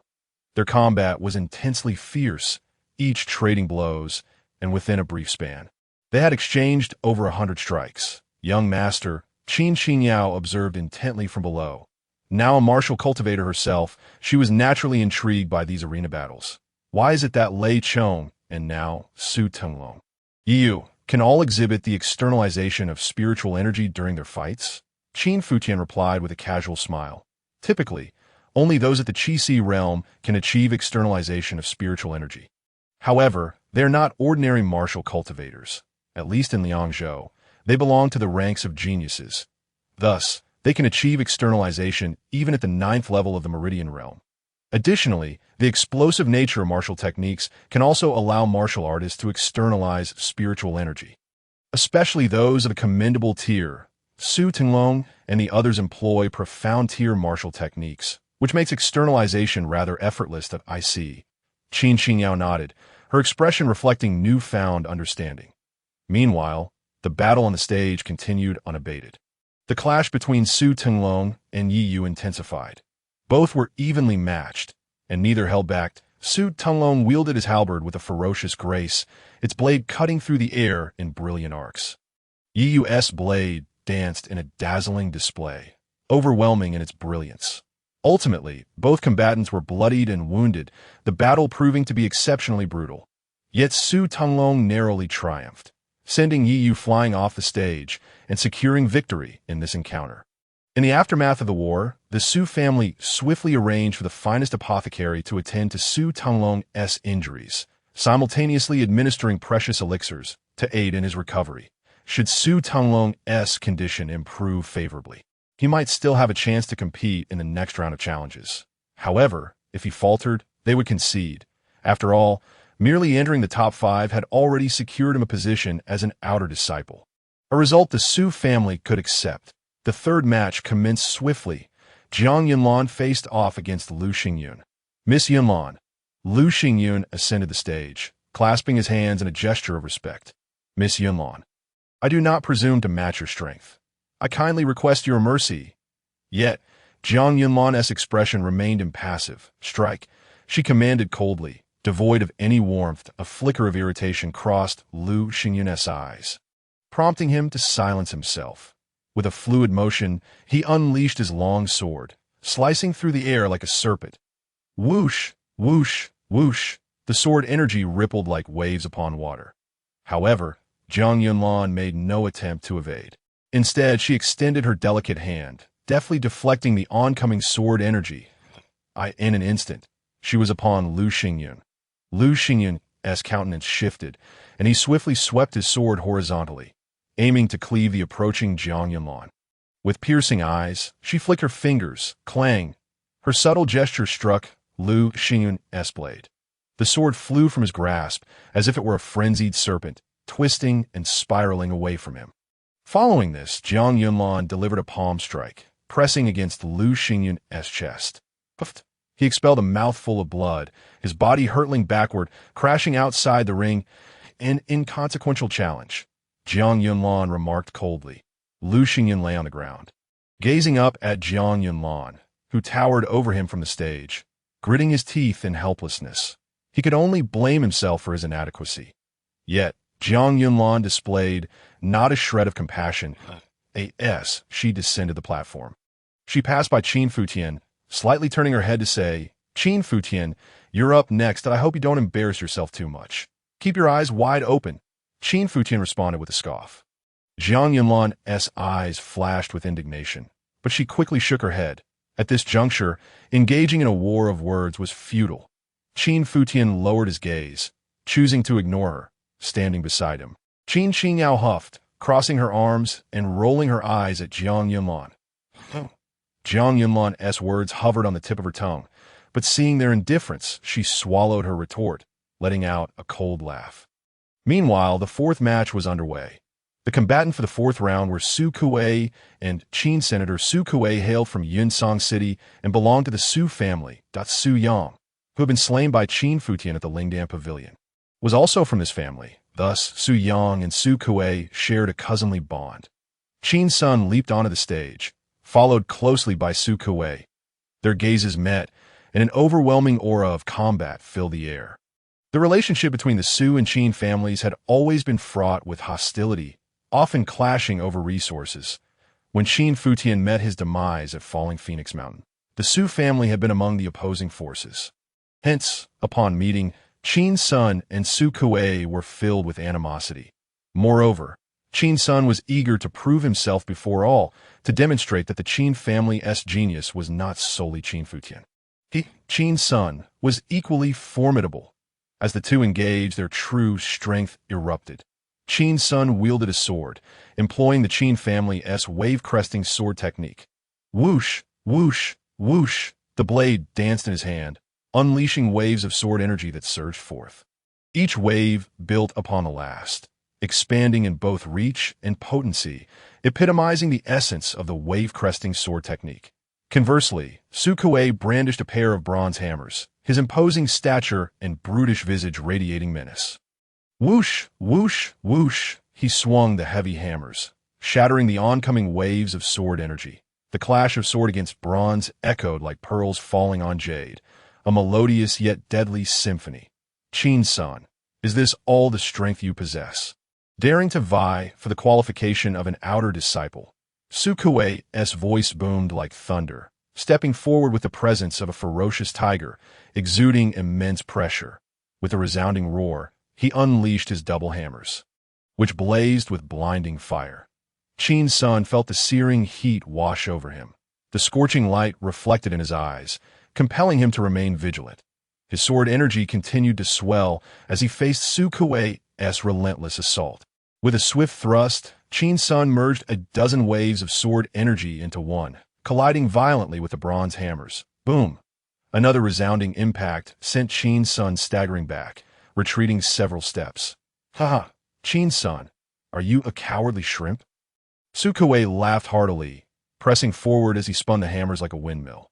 These hammers were surely several hundred pounds, yet in Su Kuei's hands, they whirled effortlessly. Qin-san fought valiantly, parrying and slashing, but found himself relentlessly suppressed, continually pushed back. As Su Kuei cornered Qin-san near the edge of the ring, a gleam of triumph illuminated his eyes. Let us secure this victory, Su Kuei mused, aware of the long-standing enmity between their families. However, this was a test for the Tianjin sect. Winning this battle meant securing his place as an outer disciple. Bringing his hammers together, the blaze intensified. Shatter the mountains and split the heavens. With a mighty swing, he brought the hammers crashing down upon Qin-san, the attack akin to a mountain collapsing, accompanied by a torrent of searing heat. Down you go! Su Kuei's roar resonated like a tiger's growl. But in that very instant, Qin-san suddenly crouched low and leapt forward. His form became an elusive shadow, and in the next heartbeat, he materialized behind Su Kuei. Su Kuei's powerful strike met only empty air. Oh no! Su Kuei realized too late, turning in vain as Qin-san delivered a forceful kick to his back. Bang! A dull thud echoed as Su Kuei's massive body toppled forward, crashing outside the ring in a disheveled heap. Su Kuei was defeated. Su Kuei, you have lost. Qin-san stood triumphantly on the stage, coldly gazing down at the fallen Su Kuei. Fury etched across Su Kuei's face as he scrambled to his feet, brandishing his hammer toward Senator Qin-san. You scoundrel! You cheated! Cheated? Qin-san scoffed. Your skills were lacking. A loss is a loss. What more is there to say? I refuse to accept this. Qin-san, you bastard! Let us have another match. Su Kuei raged, swinging his hammers, intent on charging back onto the stage. Su Kuei, you have lost. If you cause a scene, I will revoke your qualification to enter the Tianjin sect. Elder Yuan Hong's voice rang out, sending a chill down Su Kuei's spine. Yes, Elder Yuan. Su Kuei quickly complied. I end this battle. Defeat was defeat, and at least he still had the chance to become a servant disciple of the Tianjin sect, with diligent training over a year or two. Becoming an outer disciple shouldn't be unattainable. Pride radiated from Qin-san's expression. Winning this battle signified his acceptance as an outer disciple of the Tianjin sect. As he descended from the stage, he cast a triumphant glance at Qin Futian. Around them, whispers began to circulate. Prior to this assessment, few had known of Qin Senator yet now. He was a name upon everyone's lips. Securing the title of outer disciple in the Tianjin sect was a coveted dream for many. As for inner disciples, no one dared to entertain such thoughts, well aware that with Jiang Yunlan present, others were merely supporting players. At that moment, Elder Yuan Hong announced the commencement of the fifth match. In this fifth contest, Qin Futian would face Gong Sun Hong. Before Gong Sun Hong took the stage, numerous individuals had already extended their congratulations to him for achieving the status of an outer sect disciple.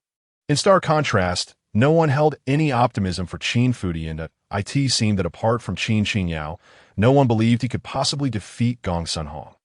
Gong Sun Hong, a member of the illustrious Gongsun family from Tianke City, was at the 9th level of the Meridian realm. Although his strength did not quite match that of Lei Chong, Su Tenglong, and others, he was still quite renowned, significantly stronger than the likes of Wu Yunhao. Furthermore, this duel was particularly noteworthy. Should Qin Futian emerge victorious, he would secure his qualification as an outer sect disciple. According to his prior agreement with Jiang Yunlan, if he were to gain this status, their betrothal would remain valid. Thus, some spectators harbored a morbid curiosity, pondering how Jiang Yunlan would react if Qin Futian indeed became an outer sect disciple. Yet upon reflection, it was clear that no one genuinely believed such an outcome was possible. After this battle, Qin Futian would inevitably become the laughingstock of Yunsong City. Qin Futian, go on. Not far away, Jiang Yunlan urged impatiently. Qin Futian ignored her and made his way towards the arena with a graceful leap. He ascended to the stage. Young master, do your best, Qin Qingyao shouted encouragingly at Qin Futian on the platform. You foolish maid, Qin's son scoffed derisively from the side. Do you truly believe Qin Futian can win this battle? Of course, my young master is the most formidable, Qin Qingyao replied confidently, casting a glance at Qin's senator. Ridiculous.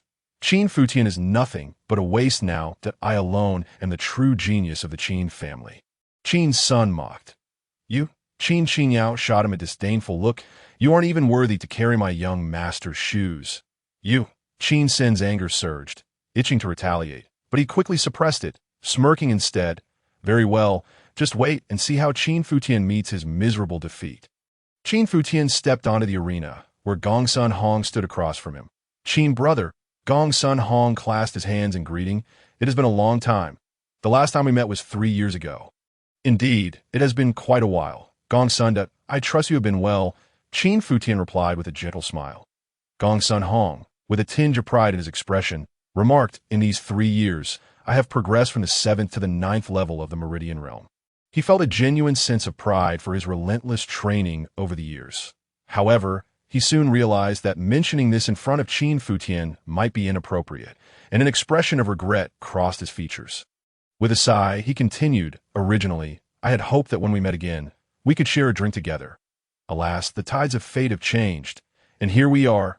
Gongsun Hong sighed deeply. He and Qin Futian had crossed paths a few times before, forming a bond through shared interests. During an encounter in the Black Wind Mountains, they had fought side by side against a horde of beasts, sustaining grave injuries yet supporting each other until they finally escaped. That experience forged a deep friendship between them, and they had vowed to share a drink of 300 cups upon their next meeting.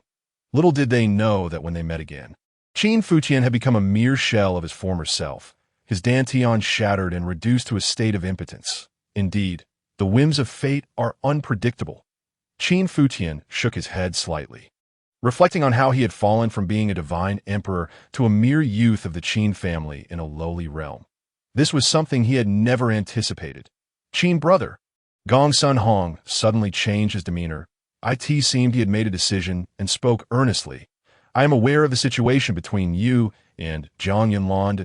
If you do not secure the position of an outer sect disciple this time, your engagement will indeed be rendered void.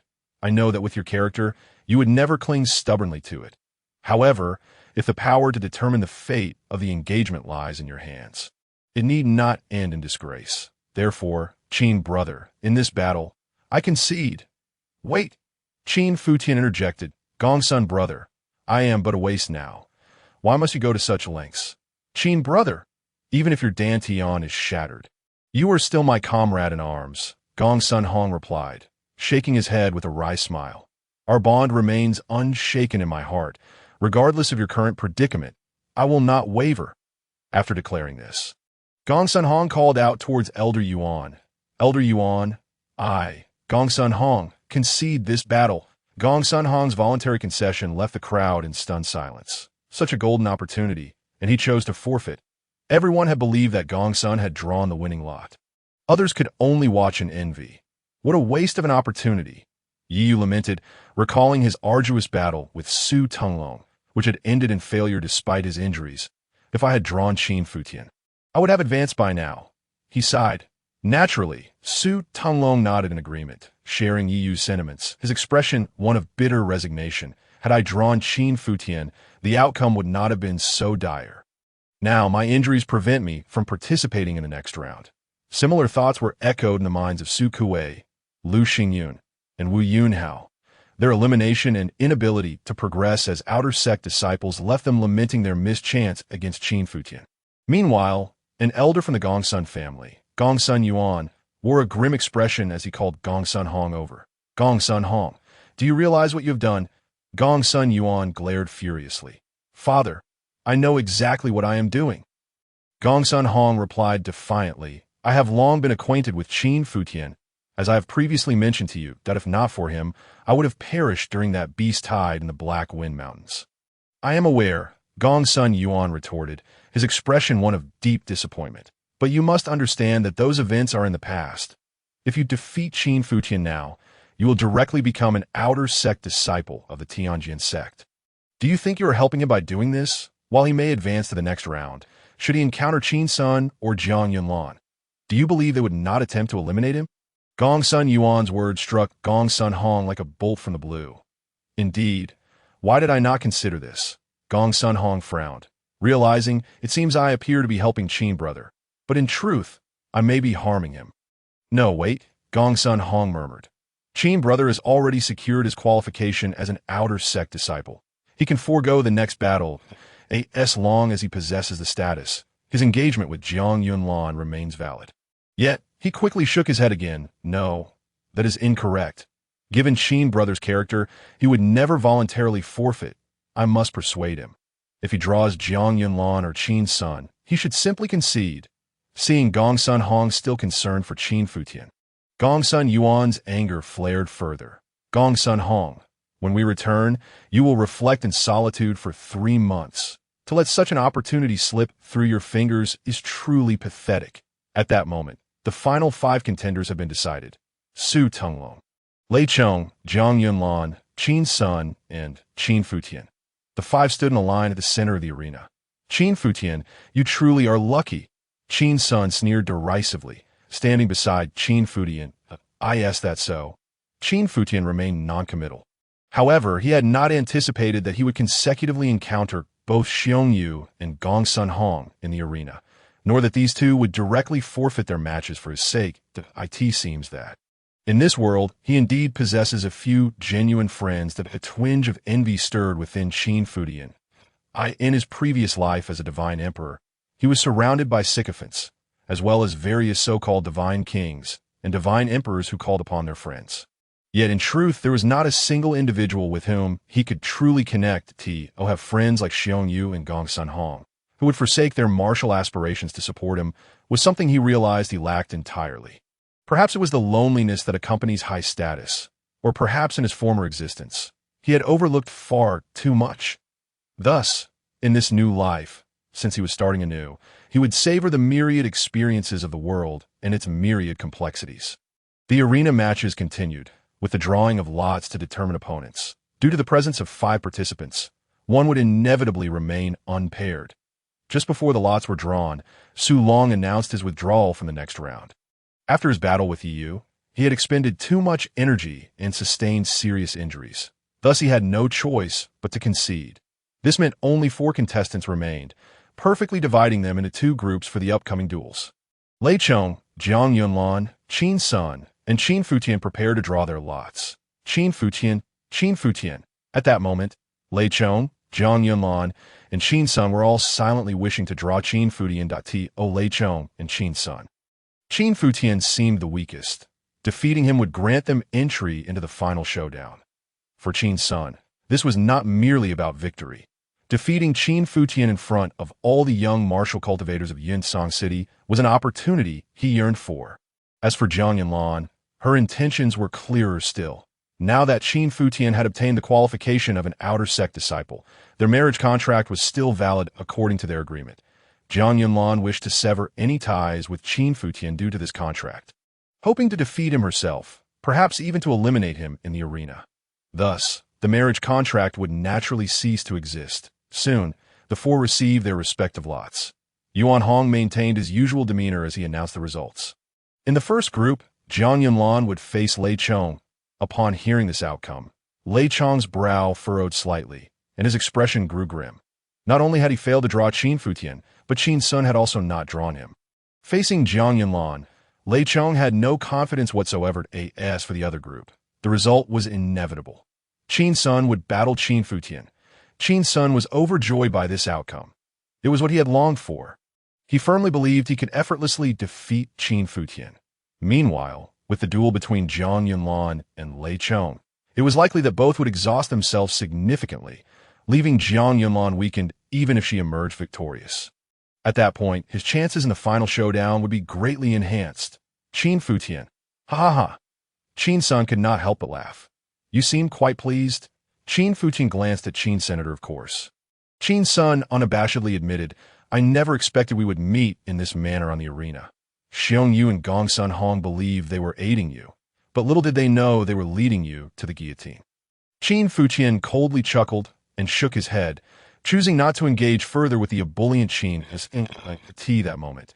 Jiang Yunlan and Lei Chong had already ascended the combat stage. Without any preamble, Lei Chong launched the first attack. His aura surged violently, lightning flickering around him as his battle blade sliced toward Jiang Yunlan. Crackle, crackle! The thunder erupted, producing a sound akin to popping beans. Lei Chong unleashed tremendous power, aiming to seize the initiative and suppress Jiang Yunlan. In response to Lei Chong's aggressive assault, Jiang Yunlan retreated a few steps, and with a graceful wave of her delicate hand, a 3-foot-long sword materialized in her grasp. As she skillfully thrust her sword multiple times, a flurry of sword blossoms filled the air, and the atmosphere turned sharply cold in that instant. The extreme cold sword technique. This swordsmanship was the prized secret of the Jiang family. The highest-tier martial skill in all of Yinsong City, classified as a mid-grade Xian technique. In an instant, she neutralized Lei Chong's onslaught. Yet Lei Chong's ferocity only intensified. Thunder slash. Lei Chong swung his blade once more. Advancing toward her, the blade's radiance resembled a thunderbolt, causing the air to crackle ominously. The lightning grew ever more blinding. Jiang Yunlan's sword also quickened, the sword energy amplifying, and the chill deepening as thin sheets of ice began to form on the ground. In the span of mere moments, the two had clashed hundreds of times, lightning flashing and snow swirling. This spectacle ignited excitement among all spectators. It turned out that Lei Chong had been concealing his strength all along. Initially, they had thought that Lei Chong, Su Long, and Yi Yu were evenly matched, with Jiang Yunlan standing apart. Now, it became evident that both Jiang Yunlan and Lei Chong were significantly stronger than Su Long and Yi Yu. This confrontation was undoubtedly the most thrilling duel of the Tianjin sect assessment. Without exception, indeed, the two strongest contenders clashed ahead of schedule. Regardless of the outcome, neither Qin Futian nor Qin Sun could rival their prowess. The crowd buzzed with discussion, and Qin Sun's expression became increasingly animated. The more formidable Lei Chong appeared, the better it was for him. Ideally, both would sustain severe exhaustion, akin to the previous battle between Su Long and Yi Yu, granting him a substantial chance of claiming ultimate victory. Wow! On the arena, Lei Chong's aura surged violently. His momentum escalated once more. Within 3 feet of him, flashes of lightning could be faintly seen emanating from his body. Thunder Punishment Blade Technique. Thunder Blade Roar. Lei Chong bellowed, bringing his battle blade down again. Boom! It seemed as though distant thunder rumbled in the air. Lightning erupted, and the blade's brilliance barreled toward Jiang Yunlan. Jiang Yunlan's delicate brow furrowed as she wielded her sword in defense. With a sword light reached, frost and snow began to rise. The two continued their relentless exchange, blades clashing and thunder and snow intertwined, with the resonant sounds of their combat echoing incessantly. This engagement persisted for approximately a quarter of an hour before they finally parted ways. The lightning in the air dissipated, and the snowflakes fell. Yet the ice that had formed on the ground grew ever thicker. Huff, huff, Lei Chong panted, several sword wounds marring his body. Jiang Yunlan's chest heaved as she breathed deeply, her arms and shoulders marred by cuts, her garments stained with blood. Jiang Yunlan, let us settle this with one final move. Lei Chong gripped his battle blade tightly once more, but he wished to end this quickly. the longer the fight continued. The less assured he felt, as it was evident that Jiang Yunlan's recovery speed was superior to his own. Such was the nature of talent. Moreover, during their earlier exchanges, while they seemed evenly matched, Jiang Yunlan had subtly held the upper hand. If this dragged on, Lei Chong's chances of victory would only diminish further. All right. Jiang Yunlan's lips pressed together, her voice cold and resolute. Thunder Punishment Blade Technique. Thunder Spiral Blade. Lei Chong abruptly raised his battle blade, spinning it rapidly in the in an instant. Bolts of lightning surged from the surrounding air, all converging toward the blade. In that moment, it formed a tempest of lightning. The blade's radiance intensifying as it bore down on Jiang Yunlan with tremendous force.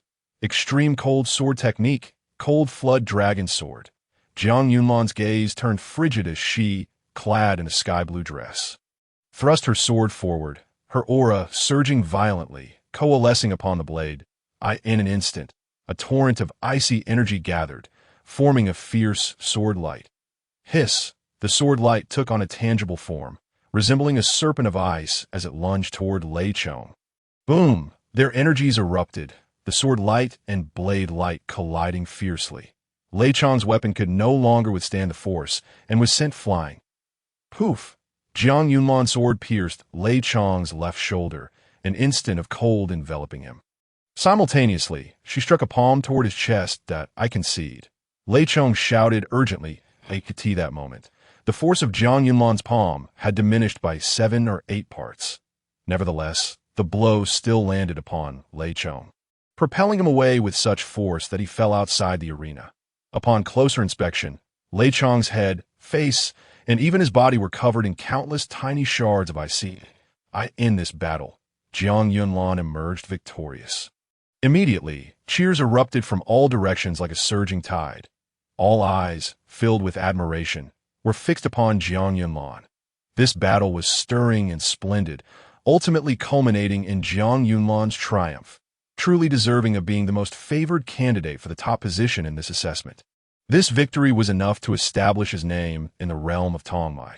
With such prowess, it is said that not even a martial artist at the first level of Qi Si could withstand him, let alone those at the first level of Tongmai.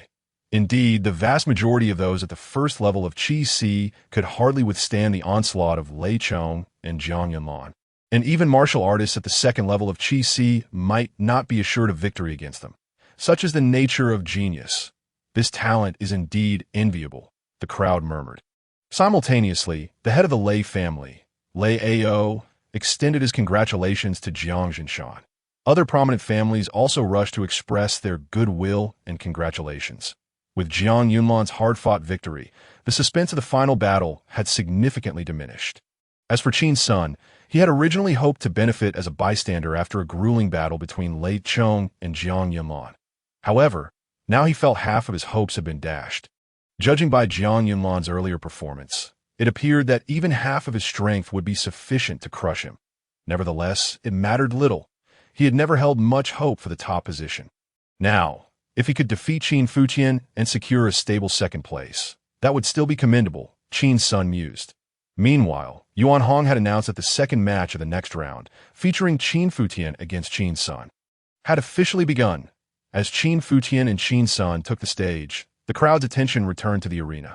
However, following the earlier bout between Jiang Yunlan and Lei Chong, the audience's enthusiasm for this match had waned considerably. Qin Tianxiong, tell me, if Qin Futian had not been expelled from the Qin residence, wouldn't that mean your family would monopolize 2 spots among the top 5? On the spectator platform, Xiong Biyue suddenly remarked with a smile directed at Qin Tianxiong. Qin Tianxiong was momentarily taken aback. He had not considered this question. However, upon Xiong Biyue's suggestion, it indeed seemed plausible that a twinge of regret crept into Qin Tianxiong's heart. Although Qin Futian had become a waste, if he could become an outer disciple of the Heavenly Sword sect, he would still hold some value. However, the thought of Qin's son made Qin Tianxiong chuckle. Having Qin's son enter the Heavenly Sword sect was more than sufficient. After all, Qin Futian had ultimately become useless, so what need was there for him? Qin Futian has already been expelled from the Qin residence. Whether he can become a disciple of the Heavenly Sword sect is no longer our concern. Qin Tianxiong scoffed on the arena. Qin Futian, please show mercy. Qin's son clasped his hands together, appearing quite cultured and polite. Yet his eyes betrayed a blatant mockery, the phrase show mercy dripping with sarcasm. What do you want me to do? Show mercy. Qin Futian, catching the derision in Qin Sen's gaze, responded with a playful inquiry. Qin's son was momentarily speechless, then burst into laughter. Huh. Qin Futian, are you trying to kill me with laughter? Simultaneously, the crowd below erupted into a cacophony of laughter, many clutching their bellies in mirth. Qin Futian, are you telling me that after the last battle at Falling Phoenix Mountain, not only did your dantian shatter, but your brain also get damaged? Qin's son mocked, shaking his head with amusement. Oh, you mean to say you don't genuinely require me to show mercy?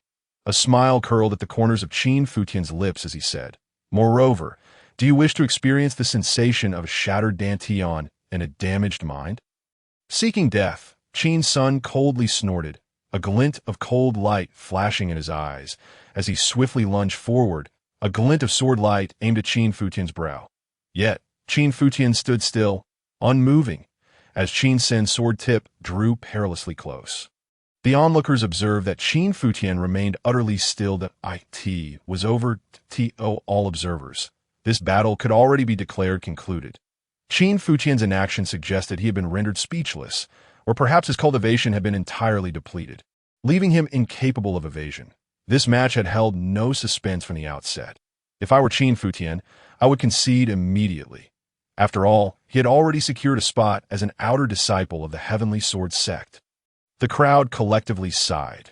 Jiang Yunlan also shook her head in derision. Qin Futian was utterly oblivious to the impending doom, just as the tip of Qin Sen's sword was less than an inch from Qin Futian's brow. Suddenly, 2 fingers shot out and pinched the blade. Qin's son froze, terror surging within him. Qin Futian had actually caught his sword with just 2 fingers. Qin's son believed that even a martial artist at the first level of Qi Si would struggle to achieve what Qin Futian had done. Overwhelmed with shock, Qin's son desperately attempted to withdraw his sword. Yet no matter how much force he exerted, the blade seemed to be glued to Qin Futian's fingertips, refusing to budge. Like a tea that moment, Qin Futian's fingertips began to radiate a colorful light reminiscent of crystal. Pan Cloud Hand. With a subtle wave of his hand, Qin Sen's sword instantaneously bent, and then, with a resounding crack, broke in 2. Whoosh. Following this, Qin Futian casually flicked his wrist, sending the broken sword flying from his fingertips. Thud! The fractured sword pierced into Qin Sen's lower abdomen. Qin's son screamed, collapsing to the ground, his expression shifting dramatically. Qin Futian, you have destroyed my dantian. Qin Sen's fury peaked, his teeth gritted as he glared at Qin Futian. Qin Futian then pointed once more. This gesture landed squarely on Qin Sen's brow. Instantly, Qin Sen's howls ceased, his once furious gaze gradually emptying, the pain and resentment on his face transforming into bewilderment. Qin's son shockingly sat on the arena, disregarding his injuries, laughing like a child in a daze. Yet in the next moment, his expression contorted back into one of profound suffering. Qin Futian, you have ruined my cultivation? I hate you, Qin's son oscillated between madness and lucidity, resembling a deranged fool. Witnessing Qin Sen's pitiful state, a chill spread through the hearts of everyone present. They suddenly recalled Qin Futian's earlier words, questioning if Qin San wished to experience the agony of a shattered dantian and a damaged mind. And now, he was indeed undergoing this ordeal. He intended to make Qin San endure the pain and despair of a shattered dantian while in a state of madness.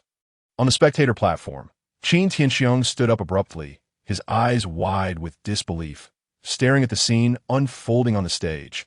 Qin's son had actually lost. Moreover, Qin Futian had crippled his cultivation and damaged his mind, leaving him in a state of confusion. Had Qin Futian's cultivation truly not been lost? Had he genuinely discovered a means to restore his dantian within the Black Wind Mountains? A buzzing filled Qin Tianxiong's mind. A profound sense of regret began to blossom within his heart. He suddenly recalled Xiong Biyue's words. Had he not expelled Qin Futian from the Qin residence, then Qin Futian would not have acted so ruthlessly against Qin San. And the Qin family would indeed possess two disciples of the heavenly sword sect. In an instant, the heads or elders of the other families surrounding Qin Futian regarded him with mocking eyes. No one felt any pity for him. These individuals were acutely aware of how much Qin Futian had contributed to the Qin family over the years, how much blood, sweat, and tears he had poured into it. Yet, due to his shattered dantian, he had been cast out by Qin Futian. And now, through his actions, Qin Futian forcefully retaliated against Qin Futian and the entire Qin family, Qin's son, from the very beginning. You have awaited our battle. Now I can only tell you that you are truly too weak. Qin Futian scoffed at Qin's son, then leaned in to whisper in a tone audible only to the two of them. By the way, there's something I forgot to mention to you. Your old man attempted to ambush me in the Black Wind Mountains and ended up dead at my hands. Qin Futian's words ignited a fierce fear in Qin Sen's eyes. Qin Futian had actually killed his father. This indicates the formidable extent of Qin Futian's strength. Yet he had previously yearned for a confrontation with Qin Futian, desiring to ruthlessly trample him in front of all the young martial cultivators of Yunsong City. In hindsight, all of this appears utterly ludicrous.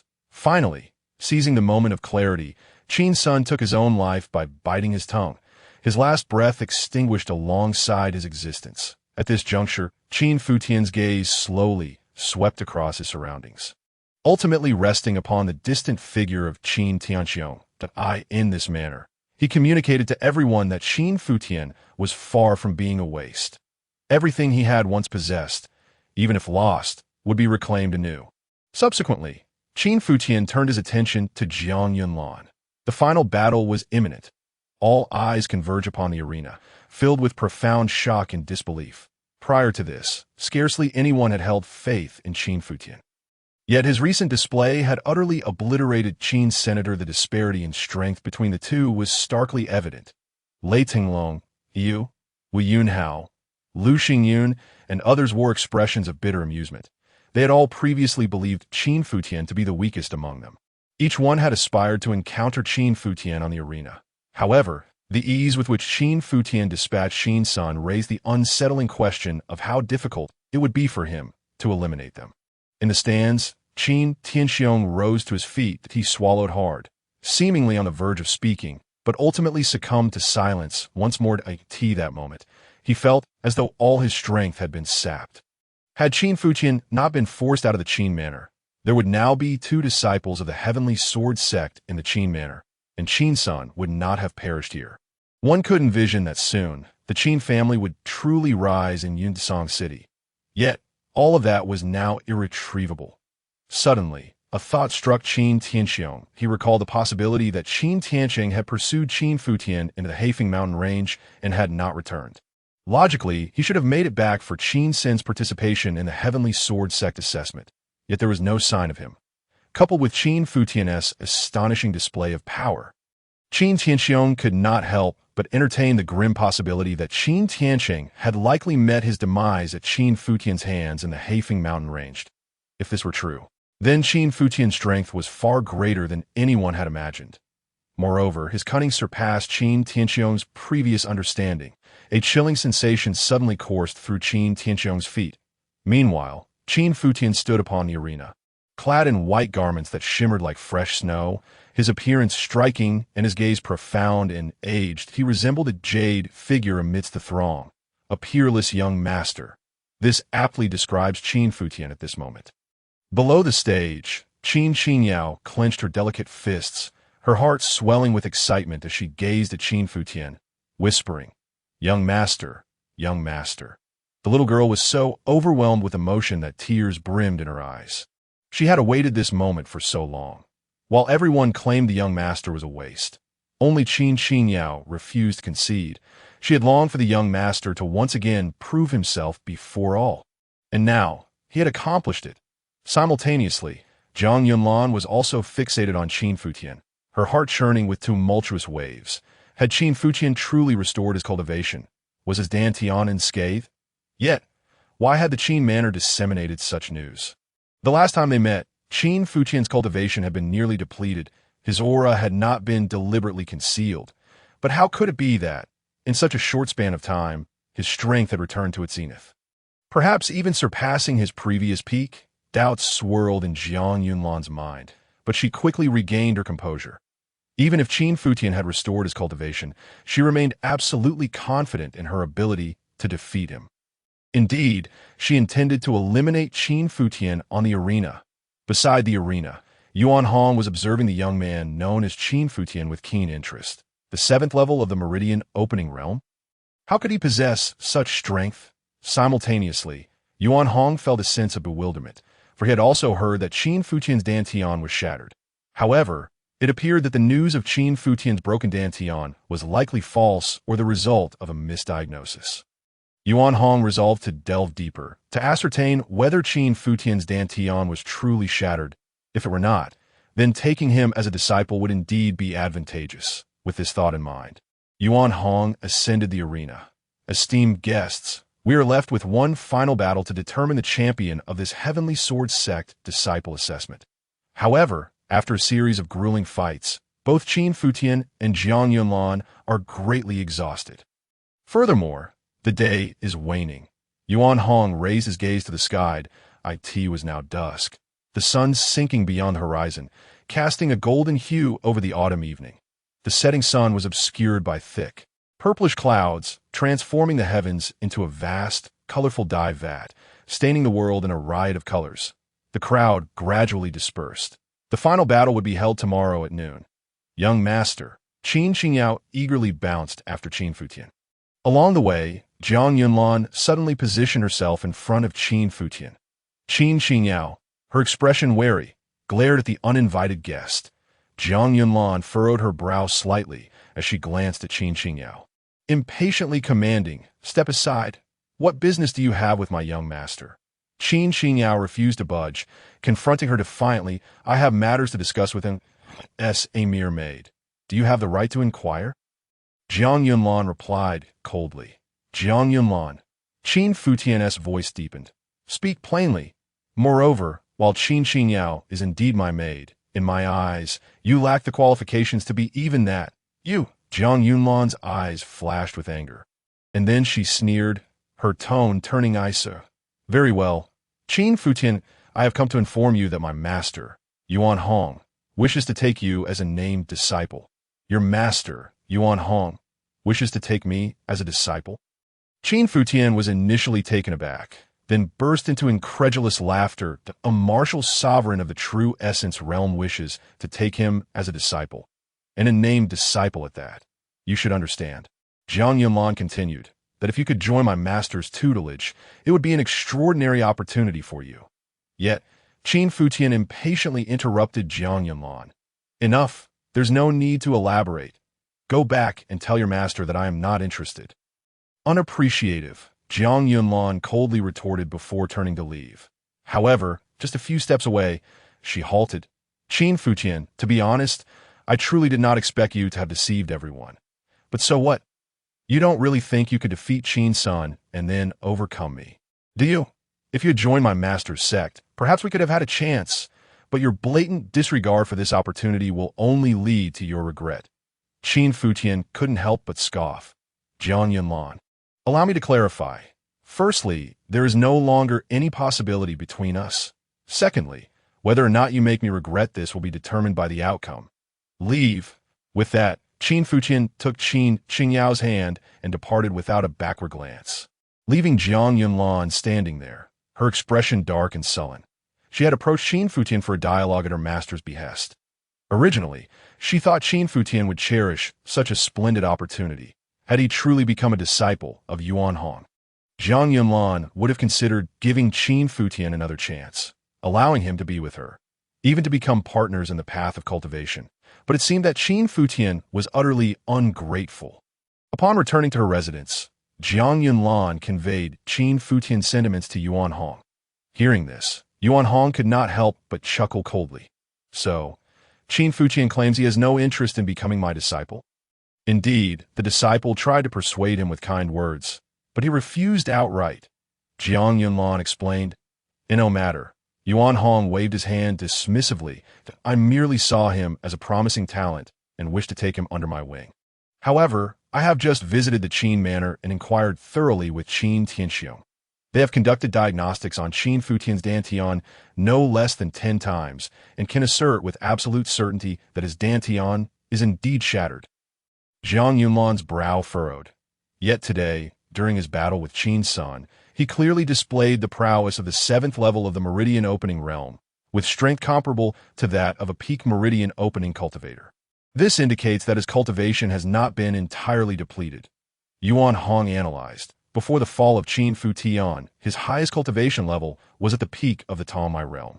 Now, however, he is merely at the 7th level of the Tongmai realm, indicating a regression in his abilities. The fact that he has not completely dissipated his power and still possesses formidable combat strength can only be attributed to one reason. He has consumed a special elixir. Special elixir? Zhang Yunlan pondered thoughtfully. Indeed, Yuan Hong nodded. I have discovered that Qin Futian entered the Lingdan pavilion yesterday and only emerged today. Furthermore, there are rumors that he has a close relationship with Elder Duan Gongyu from the Lingdan pavilion. Thus, the strength that Qin Futian is now displaying is not his true power. He is merely borrowing the elixir, overextending his body's potential. Zhang Yunlan inquired. Exactly, Yuan Hong affirmed. This is the only possibility. With his dantian shattered, how difficult it is to restore it. I will find a way to test his dantian tomorrow. If it is indeed damaged, then he has undoubtedly relied on forbidden elixirs. Then shall I engage him in battle tomorrow? Zhang Yunlan looked at Yuan Hong with an inquiring gaze. You need not hold back any longer. Since he does not know his place, you shall strike him down. Yuan Hong said coldly. Yes, I shall obey your command. Zhang Yunlan replied with a chilling smile, feeling confident about defeating Qin Futian. The following day, the chasing Wind Valley was once again teeming with people. The news of the duel between Qin Futian and Zhang Yunlan had spread to every corner of Yunsong City. This final confrontation had truly become a household topic. Moreover, this match was filled with captivating elements. Firstly, it was the last battle of the Tianjin sex assessment. Whoever emerged victorious would claim the title of champion and earn the qualification to become an inner disciple of the Tianjin sect. Secondly, the enmity and entanglements between Qin Futian and Zhang Yunlan had long become the focal point of discussion in Yunsong City. And one had anticipated that Qin Futian, burdened with the label of a waste, would fight to the end and contend with Zhang Yunlan for the title of champion. Coupled with their engagement, this battle was bound to be extraordinary. Yet, who would ultimately emerge victorious? At this moment, the crowd in Chasing Wind Valley surged even more than in the previous 2 days. Everyone was buzzing with excitement, astonished that the final battle was between Qin Futian and Zhang Yunlan. They were once the golden couple of Yunsong City, and now they were vying for the championship. How intriguing! Was it true that Qin Futian's cultivation had not been entirely wasted? Hadn't it been said that during the battle at Luo Feng Mountain, his dantian had been shattered? It was rumored that he had indeed suffered a shattered dantian, and the reason he still possessed such overwhelming combat strength was likely due to consuming a special elixir. What purpose did this serve? Such elixirs were said to greatly deplete one's vitality, and once the effects wore off, the aftermath could be perilous. Perhaps Qin Futian was merely seeking to reclaim his honor. After all, how many men could endure the humiliation of Zhang Yunlan coming to call off their engagement? All eyes were on this decisive battle, eager to witness who would claim the ultimate victory. Let it begin soon. I can hardly wait. Everyone was anticipating the commencement of this duel. Clad in white as snow, Qin Futian approached slowly. As he appeared, countless gazes fell upon him. He exuded an ethereal charm. His visage as refined as jade. Following closely behind him was Qin Xinyao, equally distinguished in appearance and grace. Brother Futian. At that moment, Xiongyu approached. Qin Xiong. Beside Xiongyu stood Gongsun Hong. The two hurried towards Qin Futian. Xiaoyuer, brother Gongsun. Qin Futian greeted them with a slight smile and a nod. Brother Futian, I previously thought it was my leniency that allowed you to advance. I did not expect your strength to far surpass mine. Xiongyu said, a hint of shyness in her tone. Ha! Qin Futian laughed heartily. Regardless of the circumstances, I have witnessed and cherished the affection shared between you and brother Gongsun. Gongsun Hong smiled awkwardly. The previous day, he had voluntarily conceded to Qin Futian, allowing him to advance smoothly. due to their past camaraderie. However, this had resulted in a stern reprimand from his father, Gongsun Yuan, who even imposed a 6-month confinement as punishment. Yet, following Qin Futian's battle with Qin's son, both Xiong Biyue and Gongsun Yuan were rendered speechless, perhaps even relieved that Xiong Yu and Gongsun Hong had chosen to forfeit. Brother Gongsun, our agreement still stands. Qin Futian said with a smile directed at Gongsun Hong. Good, Brother Qin, I look forward to sharing a drink with you soon.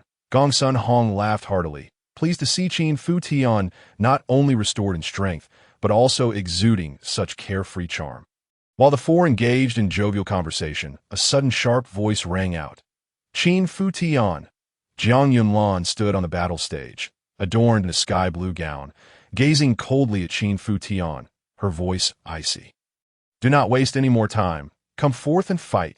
Qin Futian turned his gaze towards the battle stage, while Xiong Yu and Gongsun Hong also looked at Jiang Yunlan as their eyes fell upon her. A hint of concern surfaced in Xiong Yu and Gongsun Hong's expressions. While Qin Futian's strength had astonished them, they understood that Jiang Yunlan was not to be underestimated. Brother Futian. Be careful, Xiong Yu whispered a warning. Brother Qin, if you find yourself at a disadvantage, do not hesitate to leap off the stage. There is no need to force yourself, Gongsun Hong advised, worry evident in his demeanor.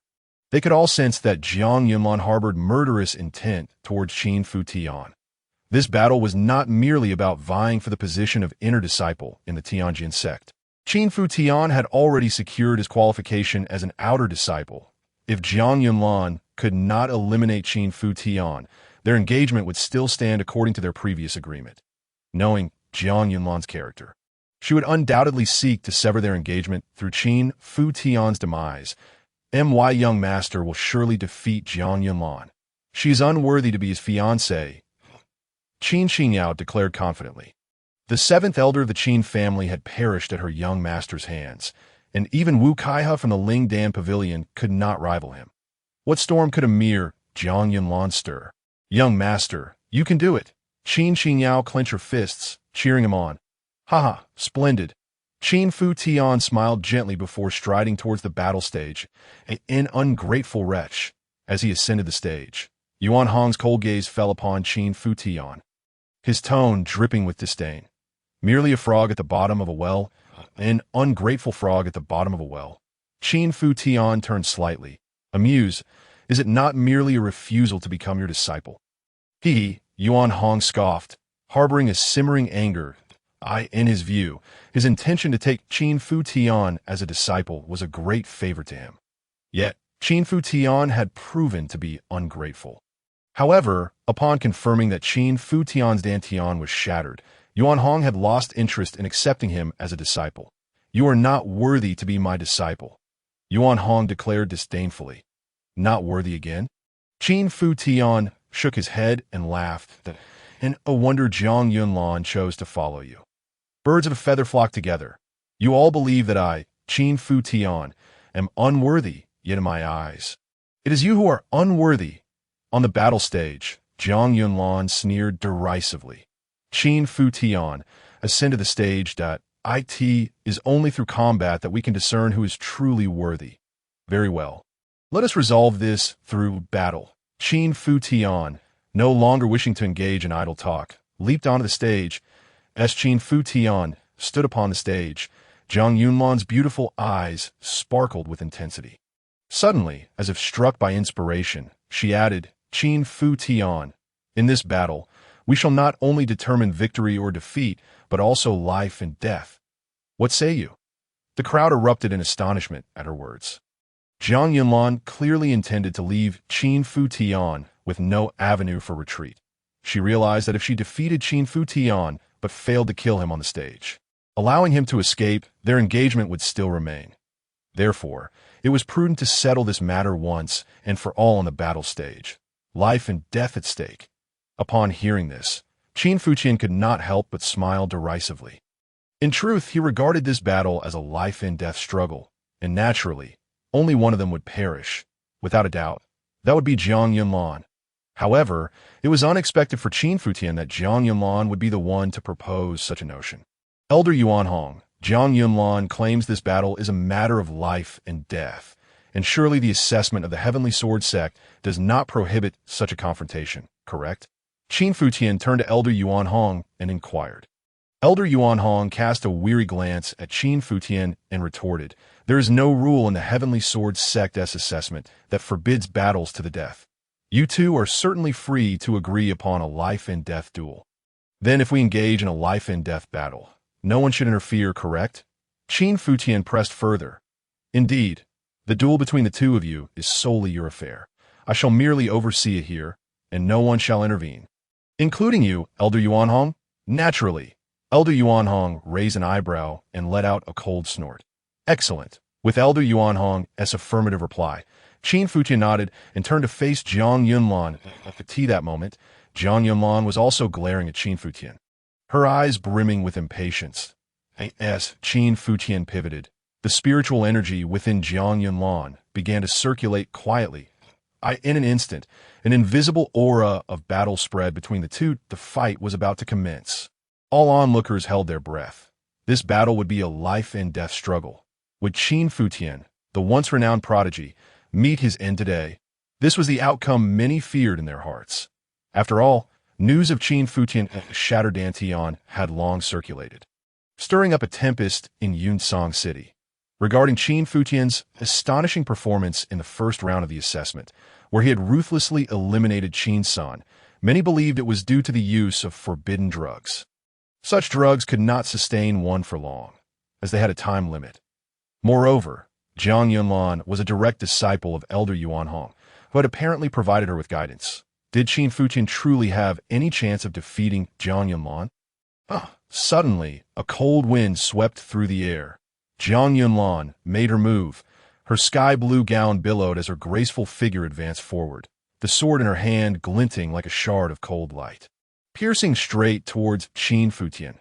Qin Futian narrowed his eyes, his gaze sharp as stars, and faced the menacing sword strike with nothing more than a single outstretched finger.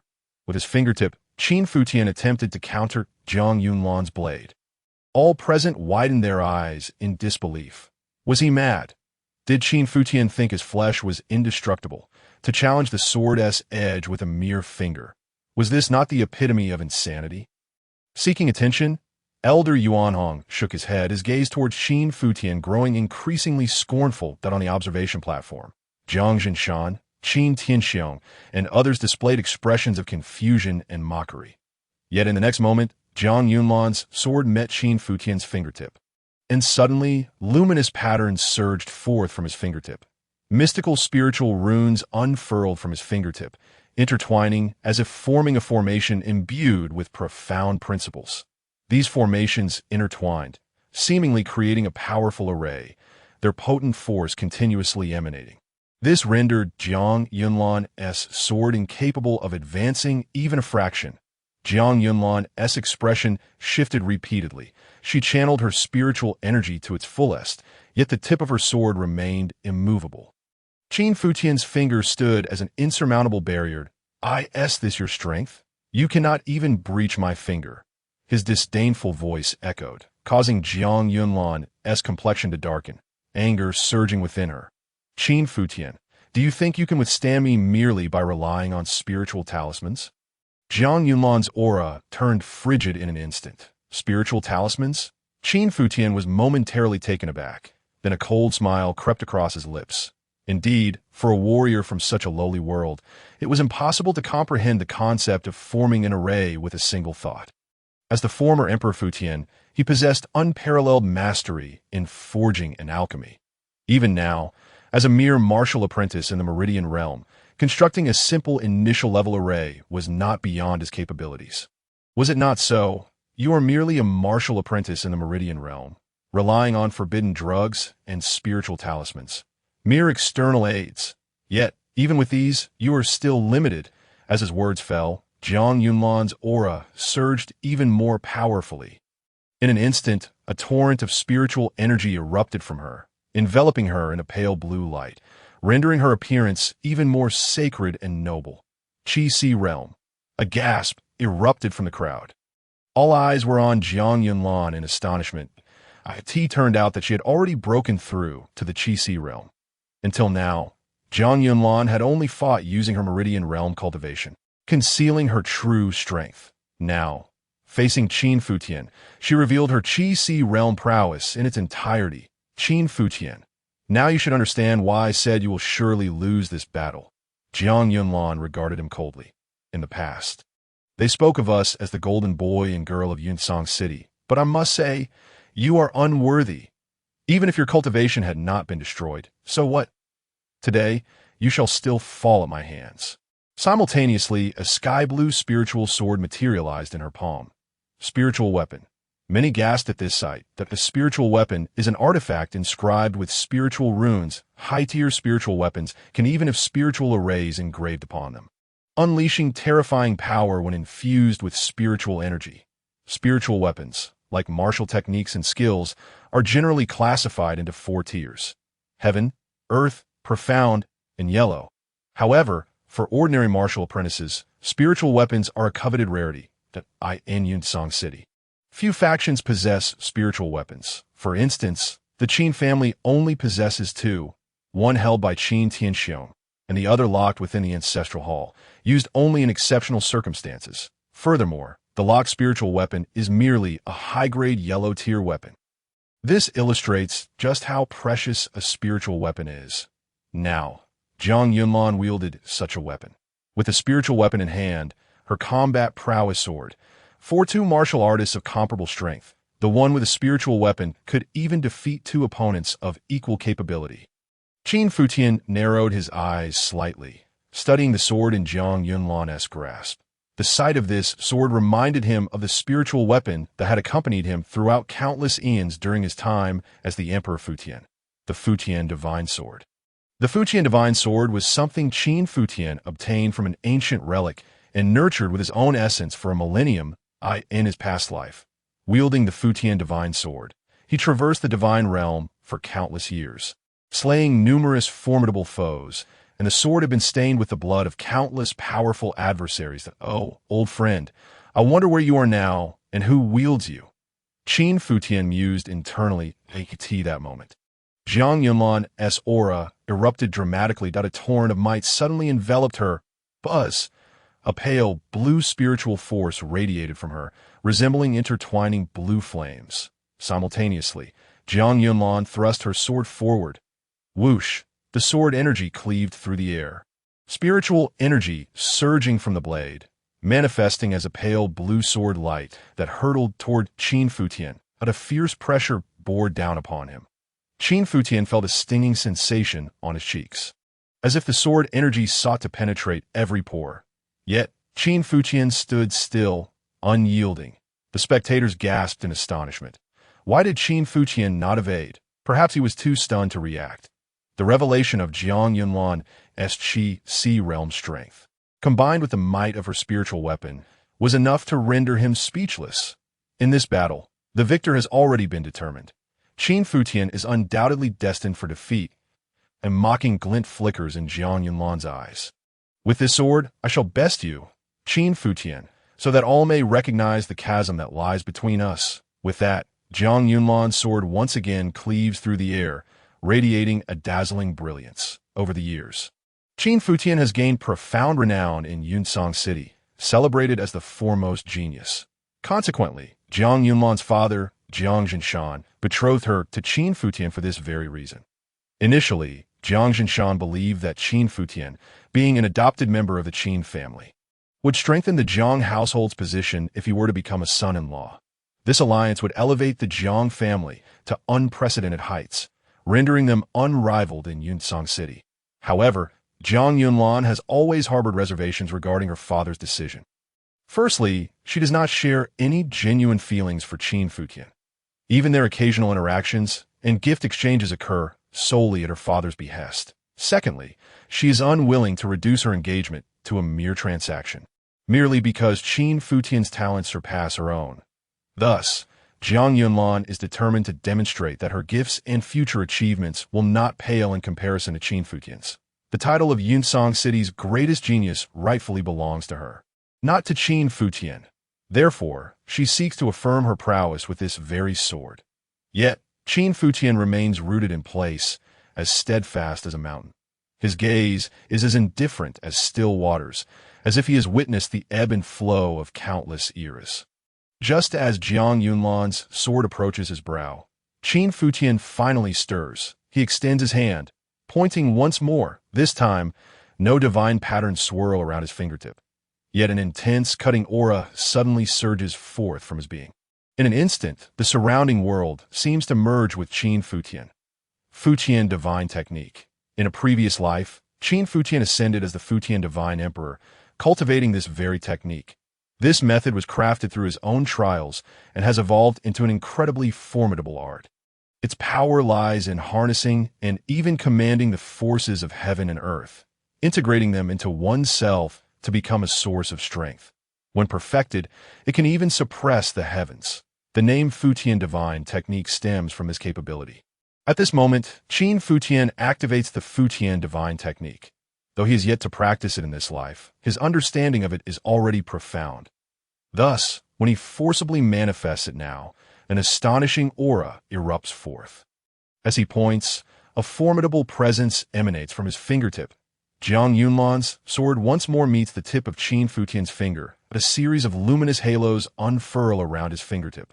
With a mere gesture, Qin Futian intercepts Jiang Yunlan's blade again. In that instant, time seems to freeze. All present are struck with profound astonishment at the spectacle unfolding before them. Jiang Yunlan, wielding the might of the spirit weapon at the Qi realm, aims to cleave Qin Futian with a single stroke to vindicate herself. Yet, Qin Futian effortlessly counters this strike with a single finger. How can this be possible? Such questions echo in the minds of all observers. Jiang Jinshan, Qin Tianxiong, and even Yuan Hong share the same incredulity. Most bewildered of all is Jiang Yunlan herself.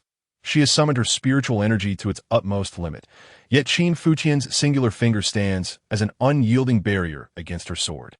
This time, I did not rely on the power of talismans, yet you invoked a spirit weapon. Yet your sword cannot even breach my fingertip.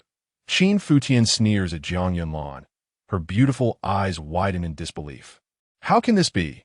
How did he accomplish this? Why can my full-powered strike with a spirit weapon not penetrate even his fingertip? A tempest of astonishment surges within Jiang Yunlan's heart. Just then, Qin Futian thrusts his finger forward. Instantly, she feels a force akin to a mountain or ocean bearing down upon her. Her 3-foot-long spirit sword is sent flying, along with her entire being, crushed beneath an overwhelming might. Boom! Jiang Yunlan is propelled backward, crashing heavily onto the arena, her sword flying from her grasp. In that moment, the entire Chase Wind Valley falls into an eerie silence, aside from the sound of the autumn breeze. All spectators gaze in disbelief at the scene before them. Jiang Yunlan has not only failed to vanquish Qin Futian, but she could not even breach his fingertip with her spirit sword. Instead, she has been crushed under his singular gesture, resulting in her defeat. Is Jiang Yunlan truly so weak? Not at all. Her previous battles have demonstrated her talents. Yet, she did not even employ her full strength at the Qi realm. Facing Qin Futian, she not only showcased her Qi cultivation, but also wielded a spirit weapon. Yet the outcome reveals her inability to withstand the might of his finger. This undeniably illustrates the terror that resides within Qin Futian. That Qin Futian, once proclaimed the greatest genius of Yunsong City, has returned. Who dares to label him a failure? Who dares to claim that he will fall to Jiang Yunlan, becoming the subject of ridicule in Yunsong City? Young master, Qin Qinyao stands below the arena, her heart racing as she gazes up at Qin Futian, her delicate fists clenched, tears glistening in her eyes. Those who had mocked Qin Futian for his overreach are now rendered speechless. Similarly, numerous young martial cultivators who once admired Qin Futian as a role model are now filled with excitement. Yet, many others, such as Qin Tianxiong and Jiang Jinshan, feel as though an invisible hand has gripped their throats. Silencing them, a surge of indignation lodged in their chests. Qin Futian, meanwhile, coldly watches Jiang Yunlan, who lies sprawled outside the arena, his gaze devoid of warmth. Defeating Jiang Yunlan seems to him an inconsequential matter. Like an ant, Qin Futian scoffs, reaching down to retrieve the sword from the ground. T.O. displays swordsmanship before me. to seek to slay me with a blade. With a flick of his hand, a surge of spiritual energy floods into the sword. The blade quivers, and in an instant, an icy sword intent erupts from its body. This sword intent resonates with the heavens and earth. At that moment, the entire realm seems to plunge into the depths of winter. Countless snowflakes begin to swirl through the air. With the manifestation of sword light, the flying sword emerges. A flurry of snow blankets the land. Jiang Yunlan's pupils widen in terror, her spiritual energy completely frozen. Her entire body feels as though encased in ice, rendering her utterly immobile. In that instant, her world is reduced to an endless cascade of snowflakes and that chillingly potent sword. A torrent of emotions floods Jiang Yunlan's heart. It is only now that she comprehends the absurdity of her situation. She had once believed that a single strike could defeat Qin Futian, yet she could not even breach his fingertip. Conversely, Qin Futian's strike leaves her devoid of any capacity for resistance. Is this truly the disparity between them? The greatest genius of Yunsong City is indeed Qin Futian. She had sought to annul the engagement, to disdain Qin Futian as a failure. Yet in the end, who is the real failure? It is Jiang Yunlan. Qin Futian gazes coldly at Jiang Yunlan on the ground and declares, "You asked me to bring forth the marriage contract. I have brought it." As he speaks, he retrieves the document from his spatial ring. "This is the marriage contract that binds us. You and your father, Jiang Jinshan, stated that if I could not pass the Time Commons assessment to become an outer disciple, this contract would be rendered void. You claimed it was an opportunity for me. Knowing my dantian lay shattered, you would offer me such a chance. Was it not merely to publicly declare your family's loyalty while branding me as unworthy of you? However, now you lie in my grasp, unable to withstand even a single strike. Do you not find this ironic?" Qin Futian continues, his fingertip unleashing a burst of spiritual energy that transforms into a series of sharp sword lights, instantly shredding the crimson paper into countless fragments that dance through the air. "Just as I stated before, even if I pass the Time Commons assessment, our marriage contract shall also be nullified. The difference lies not in your annulment, but in my dismissal of you. Jiang Yunlan, you are unworthy of me." Qin Futian. As his words echo through the valley, an oppressive silence envelopes the surroundings, leaving only his voice resonating within the mountains. "It is not you, Jiang Yunlan, who has broken off the engagement, but rather I, Qin Futian, who has chosen to dismiss you. Jiang Yunlan, you are simply unworthy of me." Qin Futian, this moment, all eyes converge upon Qin Futian. Many hearts are stirred with excitement. What fervor, what profound emotion is this? Everyone had doubted him, expecting him to fall into the depths of despair. Yet he has risen powerfully, slapping the faces of all who wish to see him trampled into the mud. Young master, below the stage, Qin Qinyao is beside herself with excitement, her bright, expressive eyes sparkling as if they contained stars. "Humph, I have long proclaimed that my young master is no fool if he were truly a fool. Then you all wouldn't even qualify as refuse or waste," Qin Qinyao declares haughtily. Jiang Yunlan, too, feels as if struck by lightning, recalling the day she was cast aside, when Qin Futian declared his intention to annul their engagement. She regarded him with contempt, finding him laughable and foolishly overconfident. Now she finally comprehends that Qin Futian was not merely posturing. He truly possesses the ability to back up his words. The same realization is stirring within Jiang Jinshan's heart. On that day, he had mocked Qin Futian for being young and reckless, but now he understands that the other party is not reckless at all. Everything is under his control. A bitter expression of helplessness emerges on Jiang Jinshan's face. Meanwhile, the spectators in the other viewing platforms exhibit various expressions. Qin Tianxiong, for instance, is engulfed in profound regret. Had he not torn his relationship with Qin Futian, then Qin-san would still be alive, and the Qin family would have two representatives entering the Sword Gate. It is evident that the Qin family would soar in Yunsong City. They might even begin to compete among the powerful clans across the entire Liangzhou. On the contrary, Xiong Biyue and Gong Sun Yuan feel an immense sense of relief. When Xiong Yu and Gong Sun Hong forfeited their match, allowing Qin Futian to advance, they still harbored resentment. They even chastised Xiong Yu and Gongsun Hong on the spot, with Gongsun Yuan instructing his son to confine himself for 3 months, forbidding him from going anywhere. Only now do they realize that even if Xiong Yu or Gongsun Hong had fought with all their might, they would be powerless against Qin Futian. Not even Jiang Yunlan, a practitioner at the Qi realm, could break through Qin Futian's defenses. If she cannot withstand his sword, there is no need to mention others. In this moment, all gazes are fixed upon Qin Futian. Once the greatest genius of Yunsong City, he now reveals his extraordinary talent that surpasses all others. Enough, Jiang Yunlan. Our engagement is hereby concluded. This battle is a matter of life and death. You may now resolve it yourself, Qin Futian states, his expression indifferent as he looks at Jiang Yunlan. Upon hearing this, Jiang Yunlan abruptly raises her head, her countenance one of disarray, stripped of her previous haughtiness and pride. Her sky-blue gown is tattered in several places, and her eyes betray only fear and anxiety. Qin Futian, must it come to this between us? Jiang Yunlan's gaze reflects a hint of vulnerability.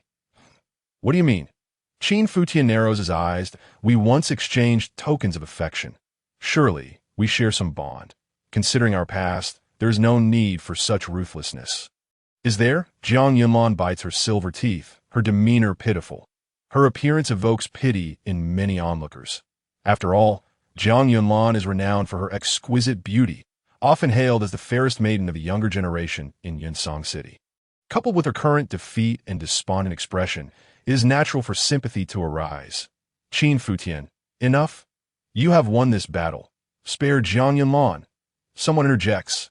Indeed, young Master Qin, Miss Yunlan has already surrendered. There is no need for further cruelty. One should show compassion to a lady. After all, it is better to resolve enmity than to deepen it.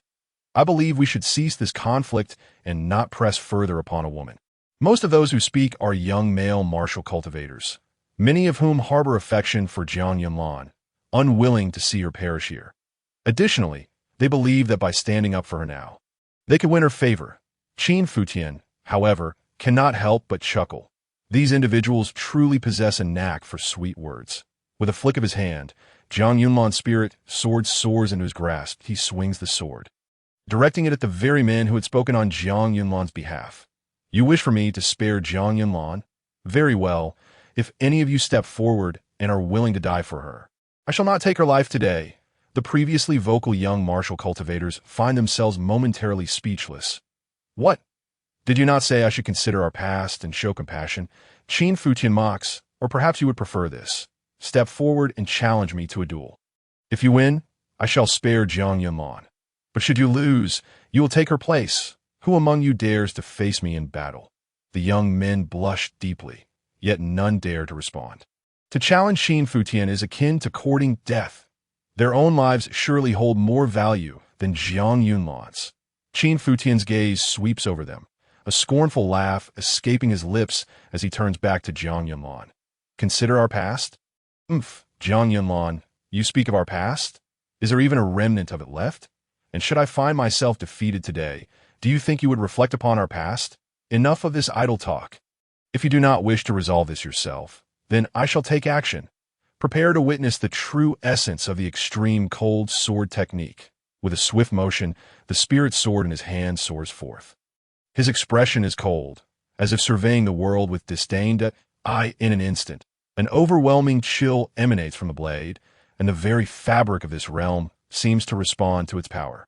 Amidst the vast expanse of the heavens, swirling snowflakes weave together to form an immense curtain.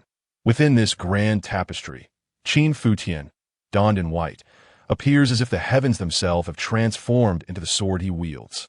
The sword's energy manifesting as a flurry of snowflakes that on this day. The mist envelopes the heavens, and the white garments echo the past, that a finger points toward the heavenly gate, and 1,000 miles of sword-like snow takes flight. Qin Futian's sword summons a cosmic phenomenon, 1,000 miles of snow cascading down. This spectacle plunges all into profound astonishment. Jiang Yunlan, too, is struck with awe. Compared to Qin Futian's sword, her own extreme cold sword technique had been mere child's play. Only when Qin Futian's sword intent descends does Jiang Yunlan grasp the impending doom. "Do not kill me, Qin Futian," she cries out in terror. "Master, save me." Beside her, Yuan Hong is also jolted awake. He had been engulfed in shock himself. Qin Futian's performance has exceeded all expectations. Initially, he believed that while Qin Futian's power had yet to wane, or that the residual strength within him was considerable, enabling him to defeat Qin Sr. Yet he never anticipated that Qin Futian could also best Jiang Yunlan. Moreover, Qin Futian has not only surpassed Jiang Yunlan, but has also grasped sword intent. "Stop." He strides forward, arriving at the arena, a spirit sword appearing in his hand. Meeting Qin Futian's blade, clang. The swords clash, producing a clear, resonant sound. Yuan Hong's expression shifts immediately. An icy sword intent envelopes him in an instant. For a moment, he feels his very soul tremble. Step, step, step. He retreats 3 steps. His hand gripping the sword, trembling uncontrollably. How can this young man possess such formidable sword intent? To comprehend sword intent at the Qi Meridian realm, could he be an unparalleled prodigy for martial cultivators? Various powerful martial concepts exist, such as sword intent, spear intent, and so forth. However, not all warriors can comprehend their own martial concepts. Those who can are truly one in a million geniuses. Moreover, Yuan Hong had never heard of anyone comprehending the essence of martial arts while still at the level of a martial disciple. Generally speaking, the vast majority of prodigies who grasp the essence of martial arts do so only upon reaching the martial sovereign realm, or at the pinnacle of the martial master stage. Close to it, high-ranking martial masters from the 6th to the 9th layer of the Qi realm, who manage to perceive martial intent, can be deemed as outstanding talents. Those at the mid-tier from the 3rd to the 6th layer of the Qi realm, who comprehend sword intent, are considered geniuses. As for low-tier martial masters from the 1st to the 3rd layer of the Qi realm, achieving an understanding of sword intent is to be hailed as a peerless genius. A true prodigy. As for a martial disciple at the meridian opening realm grasping martial intent, that is unheard of. Alas, Yuan Hong could not help but sigh inwardly. Qin Futian, so young and merely a martial disciple at the meridian opening realm, had already comprehended sword intent. It is a pity that his dantian has shattered. Had this young man's dantian remained intact with such talent, he could have effortlessly entered the heavenly sword sect, potentially becoming a revered disciple under the direct tutelage of the sect leader, engaging in battles against the talented individuals of the North Yu domain and even the entire Jing kingdom. Yuan Hong, Qin Futian sword sang as he cast a cold glare at Yuan Hong. "Cease this at once," Yuan Hong stated indifferently, his tone imbued with an undeniable authority. "Cease this at once?" Qin Futian scoffed. "But it was Elder Yuan who just asserted that no one could interfere in my duel with Jiang Yunlan. Do you believe Elder Yuan is speaking nonsense?" Yuan Hong's expression darkened, and he took a deep breath.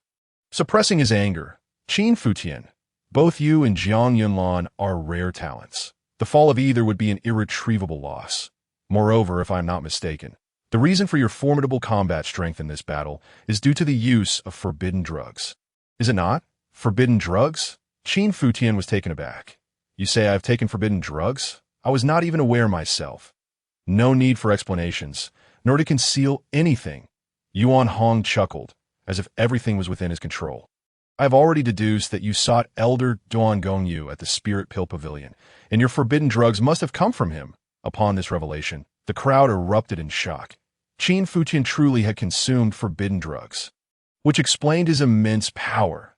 This made sense. The once unparalleled prodigy of Yunsong City, now with a shattered dantian, had faced numerous setbacks, including his fiancée's withdrawal from their engagement. The weight of such blows made it unbearable, prompting him to seek forbidden drugs. He was even willing to endure the terrifying consequences that might follow. "Ha!" Qin Futian laughed heartily. "Yuan Hong, what are you trying to convey?" Yuan Hong stroked his long beard and continued. "I initially intended to accept you as a named disciple. However, the sword strike you just displayed, imbued with sword intent, compels me to change my mind and accept you as a true disciple. Even with your shattered dantian, I am willing to make an exception and take you under my wing." Your ability to comprehend sword intent at such a young age is a talent that even the sect leader would greatly value. Once you enter the Heavenly Sword sect, the sect leader will undoubtedly seek ways to find rare materials for you, and perhaps even restore your dantian. These words from Yuan Hong caused many to gaze at Qin Futian with envy. Who would have thought that even with a shattered dantian, he could still enter the Heavenly Sword sect? Did you not hear Elder Yuan say that due to Qin Futian's extraordinary sword talent, he would be accepted into the sect, with efforts made to restore his dantian? This was a tremendous opportunity for Qin Futian. Surely, he would choose not to kill Jiang Yunlan, but would gladly accept Yuan Hong as his master and become a true disciple. The crowd buzzed with admiration for Qin Futian's fortune. Gaining entry into the Heavenly Sword sect is a dream for many young martial cultivators, let alone having the chance to be mentored by Yuan Hong. Yuan Hong wore a satisfied smile as he looked at Qin Futian, believing that the condition he proposed would leave no room for refusal. In truth, Yuan Hong had no genuine desire to take Qin Futian as a true disciple. His intention behind the offer was merely to stabilize the situation, preventing Qin Futian from persisting in his intent to kill Jiang Yunlan. After all, Jiang Yunlan was also his disciple, and allowing her to perish at the hands of Qin Futian would be a blemish on his reputation. Even if he were to intervene forcefully, it would be equally embarrassing. Moreover, by accepting Qin Futian as a disciple and bringing him to the Heavenly Sword sect, he could uncover the secret behind how Qin Futian had comprehended sword intent at the Meridian Opening Realm. With such talent at such a young age, it was likely he had encountered an extraordinary opportunity. If he could seize that opportunity for himself, it would undoubtedly bolster his own sword path. Qin Futian, I am genuinely pleased for your entry into the Heavenly Sword sect. Jiang Yunlan's expression of anxiety and fear vanished completely. She too believed that Qin Futian would not refuse the esteemed offer from Master Yuan Hong. After all, this was a chance to become a true disciple, that in the future, you will be my master's disciple, that we will be siblings in the sect, and if you can restore your dantian, we could even become Dao partners. Jiang Yunlan stood straighter, addressing Qin Futian with newfound confidence. Her previous disarray transformed into a self-assured demeanor. Like Yuan Hong, she believed Qin Futian had no reason to decline that. In fact, it was not just Jiang Yunlan and Yuan Hong who held this belief. Others shared the same viewpoint. Yet, amidst the collective gaze of the crowd, Qin Futian smiled. He looked at Jiang Yunlan and Yuan Hong, mocking. One proposes to take me as a true disciple. The other suggests we could become Dao partners. Do you both perceive this as a boon for me? Am I expected to be grateful? But do you truly understand my thoughts? Yuan Hong blinked in surprise and asked, what do you mean? Qin Futian cast a cold glance at Yuan Hong and replied nonchalantly, I have no interest in becoming your disciple. In fact, let me turn the tables. You, Yuan Hong, are not even worthy of becoming my disciple. As for you, Jiang Yunlan, Qin Futian then turned his gaze towards Jiang Yunlan, stating, what makes you think you have the audacity to propose becoming my Dao partner? A woman like you is not even worthy of being my servant. Do you understand? Upon hearing Qin Futian's words, the crowd fell into stunned silence. To express disinterest in becoming Yuan Hong's disciple, to claim Yuan Hong does not possess the qualifications to become his disciple. And as for Jiang Yunlan, not even worthy of being his servant. Has Qin Futian lost his mind? Undoubtedly, Qin Futian's talents are remarkable. This time during the Heavenly Sword sect assessment, he showcased unparalleled potential. However, to claim that Yuan Hong is unworthy of being his disciple and that Jiang Yunlan does not even qualify to be his servant seems exceedingly arrogant. Whispers spread through the crowd. These murmurs caught the attention of Qin Xinyao, who furrowed her brows and coldly declared, my young master speaks the truth. Jiang Yunlan is not worthy to serve my young master. Just give me a little time. It won't be long before I surpass Jiang Yunlan. The surrounding onlookers scoffed at Qin Xingyao's words. Who is Jiang Yunlan? One of the top prodigies of Yunsong City, celebrated as the first goddess. And what is Qin Xingyao? Merely a servant girl. How could she possibly compare to Jiang Yunlan? Thus, many perceived both the master and servant as having lost their senses. Yuan Hong's expression darkened considerably. He had voluntarily offered to accept Qin Futian as a true disciple, only to be rejected. Even worse, Qin Futian had audaciously proclaimed that Yuan Hong lacked the qualifications to become his disciple. Qin Futian, what exactly do you intend? Yuan Hong's mind raced with confusion. That I have no specific intention. I will act as I see fit, since Jiang Yunlan has challenged me to a life-and-death duel. According to our agreement, she must die, Qin Futian stated coldly. Humph. Yuan Hong snorted coldly. As long as I am here, you can forget about it. Are you saying you will go back on your word? Qin Futian's expression turned icy. However, today if I wish to kill Jiang Yunlan, Yuan Hong, you cannot stop me. As he spoke, Qin Futian quietly activated the Futian Divine Art, and an overwhelming aura began to radiate from him. Such arrogance knows no bounds. Yuan Hong let out a chilling smile that a mere martial apprentice at the Meridian Realm dared to speak so boldly before him. In an instant, his spiritual power erupted as he waved his hand, causing the spiritual sword in his grasp to radiate a golden brilliance that I shall first eliminate you, this ignorant madman. With a push of his palm, the spiritual sword, enveloped in a golden sword light, shot forth, unleashing a barrage of fierce sword rays in the air. Ridiculous. Qin Futian's lips curled into a cold smirk. Though he was merely at the Meridian Realm, he could discern countless flaws within Yuan Hong's attack at a single glance. Get out of my way, Qin Futian bellowed, also waving his hand as the spiritual sword in his grasp erupted with dazzling sword light that he swung down, as if to sever the very flow of rivers. With a resounding boom, the sword energy unleashed by Yuan Hong was completely obliterated by Qin Futian's strike. The tremendous force even sent Yuan Hong staggering back 6 or 7 paces. How could this be possible? Yuan Hong was struck with terror. If previously he had underestimated Qin Futian and had not been adequately prepared while defending against that strike aimed at Jiang Yunlan, this time he had launched the attack himself, intending to slay Qin Futian with a single blow. Yet, not only did he fail to kill Qin Futian, but he himself was also repelled. What exactly did Qin Futian rely upon? It could not simply be the use of forbidden drugs. Could there be other unknown secrets about him? Or had he cultivated some formidable forbidden technique? As these doubts raced through Yuan Hong's mind, his expression suddenly changed, after being repelled by Qin Futian. The latter was charging towards Jiang Yunlan. Pei Changzhu, stop him, Yuan Hong called out to Pei Yin. Pei Yin was equally astonished. Qin Futian's performance was indeed unexpected, as a martial apprentice of the Meridian Realm could display such astounding prowess. It was only upon hearing Yuan Hong shout that he snapped back to reality. Qin Futian intended to kill Jiang Yunlan. Should he intervene to assist her? Helping Jiang Yunlan would mean becoming an enemy of Qin Futian. Yet refraining from action would offend Yuan Hong. In merely a fleeting moment of internal deliberation, Pei Yin reached a resolution that on one side stood Elder Yuan Hong of the Sword of Heaven sect, along with the highly promising Jiang Yunlan. On the other, although Qin Futian exhibited astonishing combat strength, he was still merely a martial apprentice with a shattered dantian.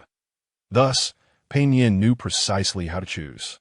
He leaped into action, positioning himself in front of Jiang Yunlan as Qin Futian's sword energy descended upon them.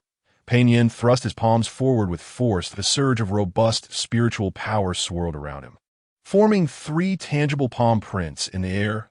Boom! The palm prints collided with the sword energy, unleashing a violent shockwave that radiated outward in all directions. To everyone's astonishment, Pei Yin was also sent flying by the collision, barely managing to stop at the edge of the combat stage, nearly thrown off. How could this be possible? After being repelled by Qin Futian's sword, Pei Yin, a master of the True Essence Realm, was also struck back. The True Essence Realm represented the pinnacle of strength in Yunsong City. Yet at this moment, they could not withstand Qin Futian. Spiritual energy surged around Qin Futian, enveloping him in a luminous, glass-like glow. Within him, his veins coursed with spiritual energy like a torrential river. The operation of the Futian Divine Art was immensely taxing. Not only did it drain his spiritual energy, but it also consumed his vital essence. After all, he was merely a martial apprentice at the Meridian Realm, and forcibly employing the Futian Divine Art was an exceedingly daunting task. Yet today, Qin Futian was determined to slay Jiang Yunlan, and none could obstruct him, radiating divine brilliance, Qin Futian advanced step by step, his presence akin to a vengeful deity, unstoppable in his path. Qin Futian, you seek death, Yuan Hong roared in fury. Today he had been humiliated by Qin Futian twice. And the dignity of master was in tatters. He could not believe that this Qin Futian could turn the tides with merely the meridian realm's cultivation. Swish, swish, swish, the sharp sound of swords slicing through the air emerged, as 3 flying swords materialized before Yuan Hong, hovering ominously and exuding fierce sword light. Heaven as Qian, earth as Qin, humanity as the pivot. 3 kill sword formation, swift. Yuan Hong's spiritual power surged violently, and with a pointed finger, an endless flow of spiritual energy surged into the 3 flying swords, forming a sword formation capable of slicing through ire. The 3 flying swords shot forth simultaneously, cleaving the air with a hissing sound. The formidable sword light converged like a dragon, locking onto Qin Futian. A 3 kill sword formation. How intriguing! Qin Futian narrowed his eyes, instantly perceiving the intricacies of the formation, why harnessing the power of heaven and earth. It aimed to merge into the sword formation. Alas, this formation had failed to truly capture the might of heaven and earth, barely scratching the surface, with a glint of sharp brilliance in his gaze. Qin Futian traced a line in the air with his hand, causing the sword in his grasp to emit a piercing ring as countless sword energies erupted forth in an instant. It was as if Qin Futian himself had fused with the sword. I possess a sword capable of slaying men, splitting the earth, and piercing the heavens. Slash! As Qin Futian took a step forward, the explosive sword energy surged forth. He transformed into a gleaming sword, his surrounding sword energy intertwining and rising, directly cleaving towards Yuan Hong's 3 kill sword formation. He truly insane. This Qin Futian dared to collide with the sword formation with his mortal body. He would likely perish without even realizing it. The onlookers gasped, many predicting that Qin Futian would be shredded into a mist of blood in the next moment. However, the next instant, boom! A thunderous sound erupted as a myriad of swords rang out in unison. Hundreds of sword energies collided, unleashing a cacophony akin to thunder, as visible waves of energy rippled through the air, accompanied by countless sharp glimmers surging in all directions. In the midst of this clash, Yuan Hong's countenance shifted dramatically. He felt a terrifying force strike him in an instant, as chaotic sword energies engulfed him. The next moment, he was uncontrollably sent flying, finally stabilizing himself, blood streaming from his mouth and nose, his face pale and wounded all over. Yuan Hong, I warned you, you cannot stop me, Qin Futian coldly declared, taking another step forward. Whoosh! Peng Yin advanced once more. This time, a gleaming silver halberd appeared in his grasp. The halberd sliced through the air, aimed at Qin Futian. The halberd's glimmer hung in the sky like a waterfall, and in an instant, the heavens seemed to be torn apart as Peng Yin unleashed this strike. An overwhelming force radiated forth, revealing that in terms of true strength, he surpassed Yuan Hong. Fear and dread gripped everyone's hearts. Peng Yin's strike brought an immense pressure that was suffocating. Yet, in the face of Peng Yin's halberd, Qin Futian did not retreat but advanced instead. Having already endured a direct confrontation with Yuan Hong, his body bore numerous cracks, blood flowing freely. Yet his fighting spirit remained unyielding. Kill! Qin Futian swung his spiritual sword, its arc like a dragon, the sword light ascending defiantly. Clash! In an instant, it was as if mercury had spilled across the ground. The sword energy severed the halberd's brilliance, tearing through the very fabric of the air. Peng Yin spat blood, his body sent flying, yet simultaneously, a terrifying force bore down upon Qin Futian. With a deafening roar, the combat stage quaked as hard black stone shattered and exploded. Amidst the upheaval, countless stone fragments flew into the air, while Qin Futian's legs sank deep into the stage, and more wounds tore open across his body. Blood gushed forth, staining his white robe crimson. Yet, Qin Futian's back remained straight, and his fighting spirit soared even higher. He wrenched his legs from the pit, debris cascading around him, his gaze scornfully sweeping over Yuan Hong and Peng Yin. I've stated my intent, to kill Jiang Yunlan. None of you can obstruct me. Everyone was left utterly astonished by the scene before them, many rubbing their eyes in disbelief, struggling to accept the unfolding reality. Yet the truth remained. Qin Futian, against all odds, had simultaneously repelled both Yuan Hong and Pain Yin. The martial apprentice of the Meridian realm had managed to drive back two masters of the true essence realm. How was this even possible? Could the term genius still suffice to describe Qin Futian? It seemed woefully inadequate. Jiang Yunlan, with a cold glance, Qin Futian's gaze swept over Jiang Yunlan. Instantly, Jiang Yunlan's body trembled, her beautiful eyes filled with terror and unease. With a mere wave of his hand, a fierce gust of wind surged forth, unleashing several strands of sword energy.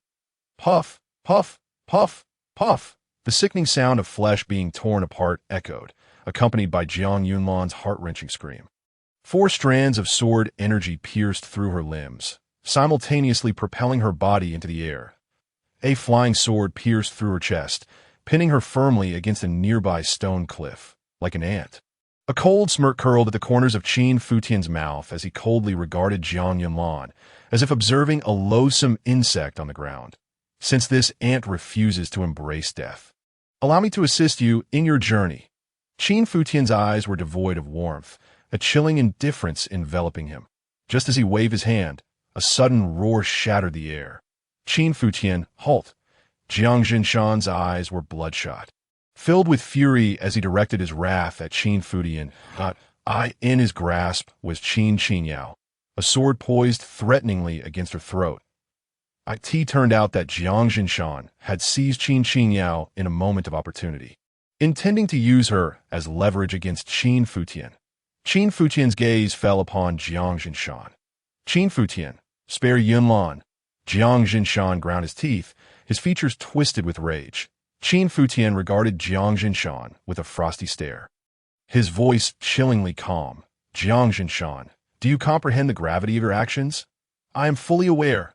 Jiang Jinshan roared. Release Yunlan, and I will let this maid go. Young master, do not concern yourself with me. I am unharmed. Qin Qinyao interjected, shaking her head as she looked at Qin Futian. The icy reservoir of Qin Futian's heart, once as unyielding as iron, viewed all, whether it be Yuan Hong, Pain Yin, or Jiang Yunlan, as mere ants. Even the entire Yunsong city, with all its inhabitants, appeared insignificant to him. Their deaths meant nothing. Yet upon seeing Qin Qinyao, his heart, once frozen, quivered slightly in his moment of descent. When all had forsaken him, it was only Qin Qinyao who stood by his side, protecting him with her meager strength to the best of her ability. Jiang Jinshan, should you dare to harm a single hair on her head, I assure you, I will obliterate your entire Jiang clan. Qin Futian's voice was laced with icy resolve, an aura of murderous intent spreading like an invisible fog. His expression remained frigid, his eyes glinting like frost-laden blades, the latent menace palpable in the air. Around them, the onlookers trembled, the terrifying atmosphere emanating from Qin Futian evoking a sensation akin to plummeting into the depths of a hellish abyss. Jiang Jinshan quaked in fear. He could not fathom how Qin Futian could exude such a dreadful presence. Yet he knew that Jiang Yunlan was his daughter, as a father. Jiang Jinshan's love for Jiang Yunlan was genuine and unwavering. Thus, gritting his teeth and suppressing his fear, he spoke with deliberate intensity. Qin Futian, if you spare Yunlan, I vow not to harm a hair on Qin Qinyao. Qin Futian let out a cold laugh. Are you attempting to threaten me? The murderous intent intensified, a strange crimson hue beginning to surface in Qin Qinyao's eyes. Jiang Jinshan, you are courting death. The veins and flesh around Qin Futian throbbed with an ominous energy, a terrifying power rising within him, WY forcibly invoking a higher echelon of the Futian divine art. Qin Futian was confident he could eliminate Jiang Jinshan without harming Qin Qinyao. But just then, a streak of sword light descended from the heavens. Whoosh! The sword energy sliced through the air like a comet. Accompanied by a burst of blood, Jiang Jinshan's arm was severed, flying away in a grotesque RCT that moment. A tall figure clad in a grayish-blue robe appeared before Qin Futian. Yuan Hong. Pain Yin, You truly have no shame. Point 2 of you joining forces against a mere junior, and yet you can't even subdue a single one. The speaker was a middle-aged man with an aura of elegance, his vitality radiating vibrantly. His dark hair was casually tied back, cascading down his back, yet his temples bore streaks of white. Qin Futian instinctively shifted his gaze toward this individual. From him, Qin Futian sensed a familiar presence of sword energy. This man was a sword cultivator. Most sword cultivators either concealed their sharpness like a sword sheathed or displayed their brilliance like a sword in flight. Yet this individual was different. His aura was refined, akin to that of a scholar, with a subtler, less aggressive sword energy. It seemed this man's sword intent was remarkably unique. A flicker of curiosity sparked within Qin Futian. Moreover, the fact that he had just intervened to save Qin Yao filled Qin Futian with a modicum of gratitude. Though he possessed the means to rescue Qin Yao himself, he was nonetheless appreciative of this man's timely assistance. "Who are you?" Jiang Jinshan, now missing an arm, howled in agony, directing his fury at the newcomer. "Su Bailey," Yuan Hong replied, his gaze fixed coldly upon Su Bailey. "To Su Bailey, what brings you here?" "Su Bailey." Upon hearing Yuan Hong's address, many around, including Jiang Jinshan, shifted their expressions. The North Dipper Sword Sect, Su Bailey. Though the North Dipper Sword Sect had seen better days, the name of Su Bailey, the azure-clad swordsman, was known by many. Qin Futian's expression subtly shifted. So this was Su Bailey. He had heard of Su Bailey's reputation, but had never encountered him before. Seeing him today, it was evident he possessed a certain distinctiveness. "I happened to pass by," Su Bailey replied with a calm smile.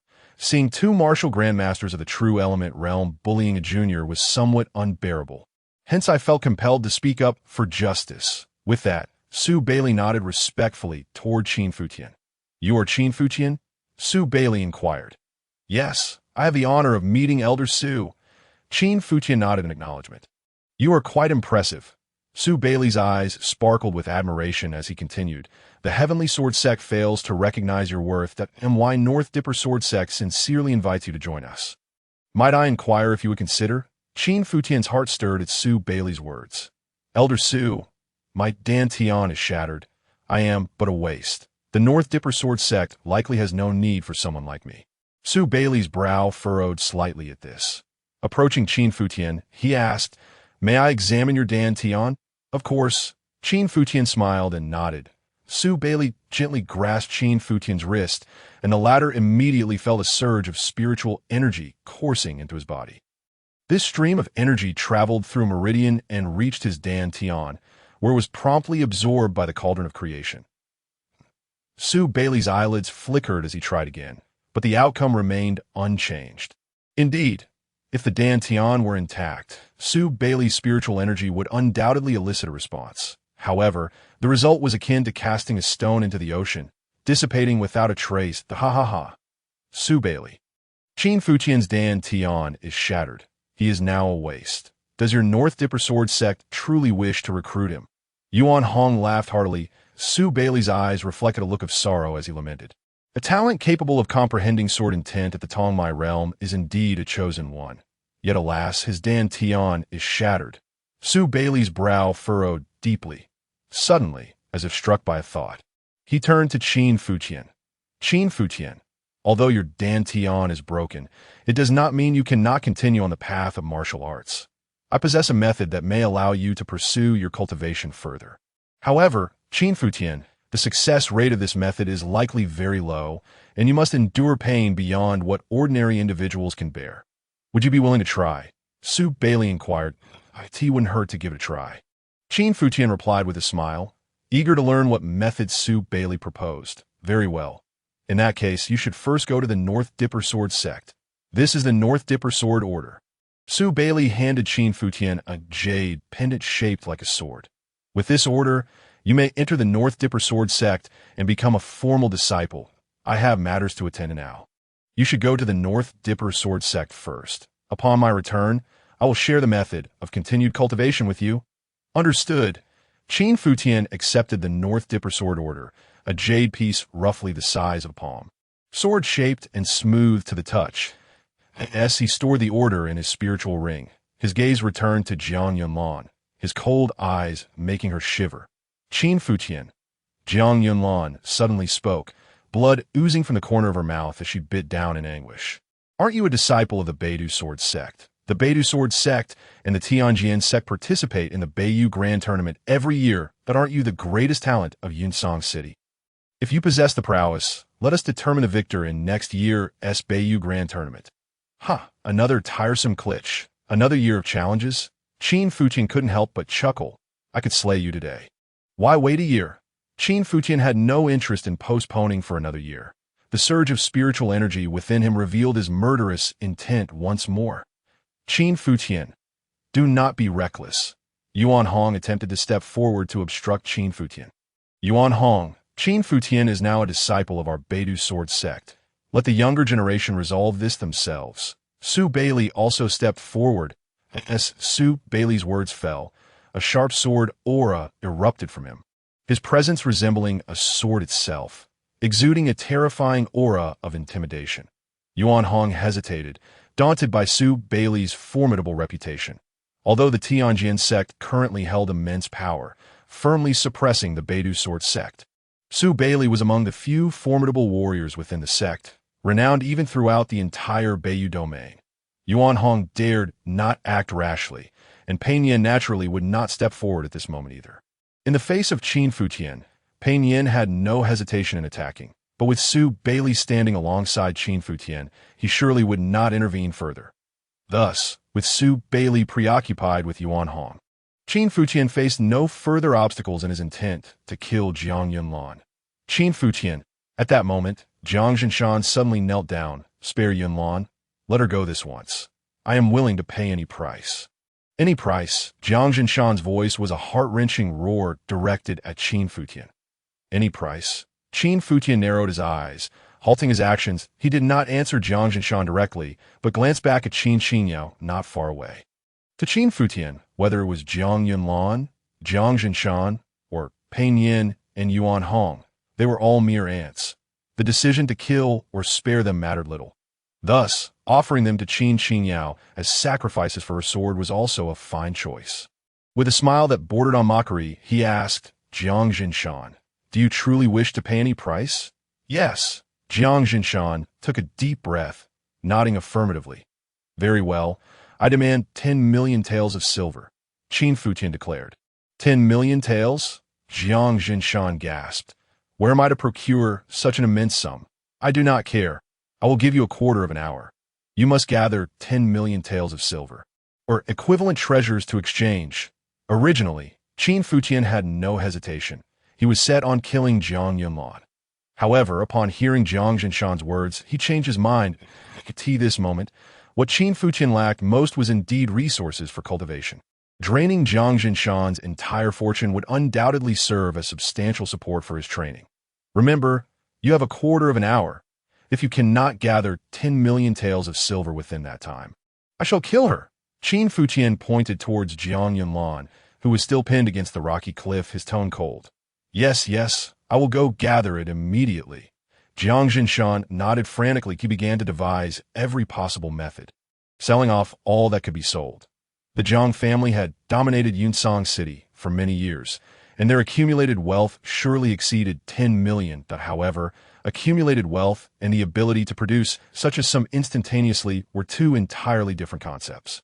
Yet at this moment, Jiang Zhinshan was willing to overlook such detail for the sake of saving his daughter, Jiang Yunlan. Steward, go back to the estate immediately and bring all our treasures, along with all the land deeds and silver notes of the Jiang family. Hurry, do not delay. Su Xiong, I can transfer the mine at Luofeng Mountain to you at a low price. Yes, for 700,000 taels. Head the Qin family, I will transfer the 3 silk shops you lost to me last year at a low price. At this point, Jiang Zhinshan was groveling, speaking with the families in Yunsong City and nearby regions, beginning to sell off the Jiang family's assets at a pittance. Many of the properties he was selling were being offered at prices merely half of their normal value by other families. But Jiang Zhinshan no longer cared about such matters as long as Jiang Yunlan could survive. There was hope. Jiang Zhinshan cast another glance at his daughter, still pinned against the cliff, blood still flowing from her wounds. His gaze then swept over to Qin Futian. This moment, he was filled with deep-seated hatred for Qin Futian, yet felt utterly powerless. Even Pain Yin and Yuan Hong could not withstand Qin Futian. Zhang Jinshan found himself with no recourse. Once this hurdle is crossed, and Yunlan enters the Tianjin sect, she will grow stronger, and all that has been lost shall be reclaimed. And you, Qin Futian, will undoubtedly meet your end. Next year, during the Beiyu Grand Tournament, Yunlan will personally slay you. Zhang Jinshan gritted his teeth, silently vowing. Simultaneously, Zhang Yunlan, still pinned to the cliff, observed everything before her, that a profound sense of humiliation enveloped her. Originally, she had intended to use this Beiyu Grand Tournament to completely sever ties with Qin Futian, demonstrating to all in Yunsong City that it was he, the worthless one, who was unworthy of her. Yet now, it was Qin Futian who had forced her and the entire Jiang family into such a desperate situation. Finally, a multitude of treasures lay before Qin Futian: jewels, gold, silver, and various heavenly materials.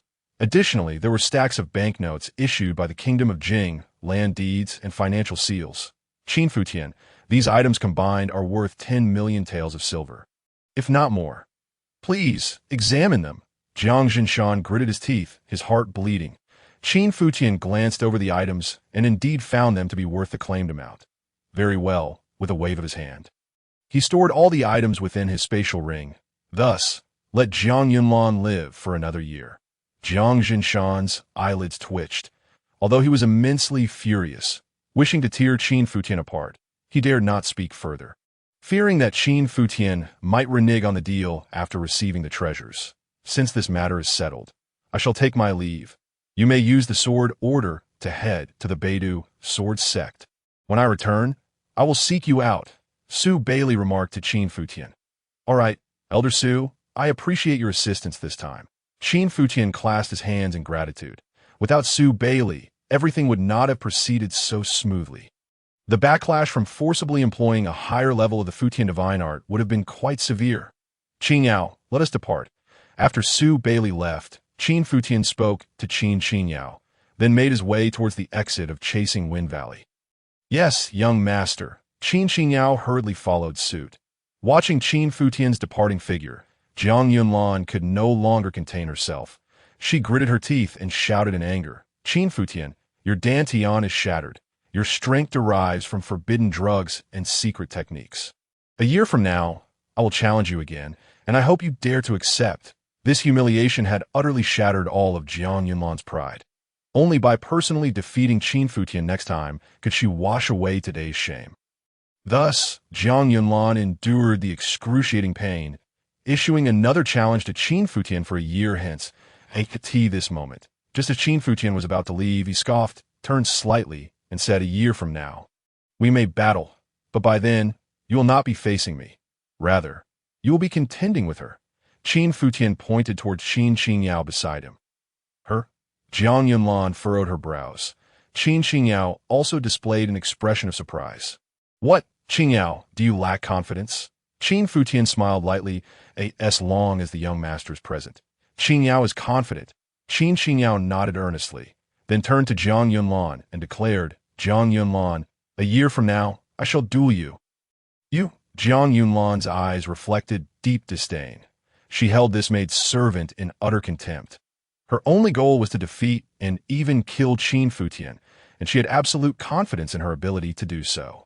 Qin Futian, regardless of the circumstances, I hope you will attend the Beiyu Grand Tournament in person, Zhang Yunlan stated. Rest assured, I shall certainly be there. Qin Futian nodded nonchalantly, then addressed Qin Yao. Qin Yao, remember these people. Qin Futian gestured towards Zhang Jinshan, Yuan Hong, Pain Yin, and others, declaring, a year from now, I demand that you eliminate every single one of them, leaving no one behind. Understood, young master.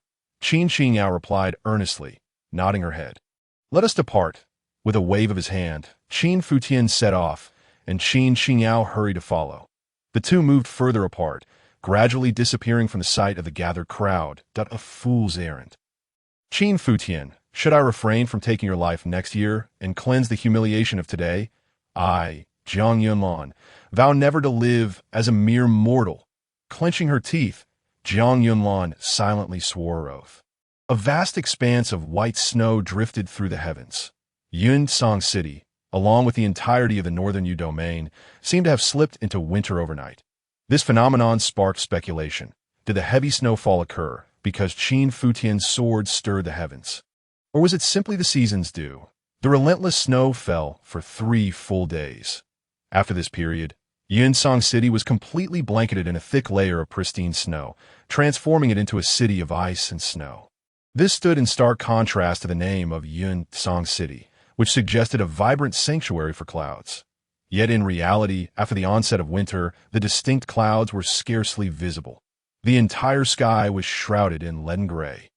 Now, the city was engulfed in a snowstorm, with the city walls covered in thick snow and every building draped in a heavy blanket of snowflakes, the air turning bitterly cold. However, within the city, the taverns were warm and inviting. Groups of friends gathered around, sharing a pot of wine, engaging in lively conversation. Naturally, the topic of discussion revolved around the Tianjin sex assessment that had taken place 3 days prior. Old Guan, do share with us the details of Qin Futian's remarkable performance during the assessment. Although many had witnessed the event, a greater number had not attended in person. Word of the once genius of the Qin family, Qin Futian, rising to challenge Yuan Hong and Peng Yin, and vowing to slay Zhang Yunlan, stirred the blood of many eager listeners. Old Guan, a cultured gentleman of Yunsong City, had been present during the 2 days of the Tianjin sect assessment and had witnessed the entire affair.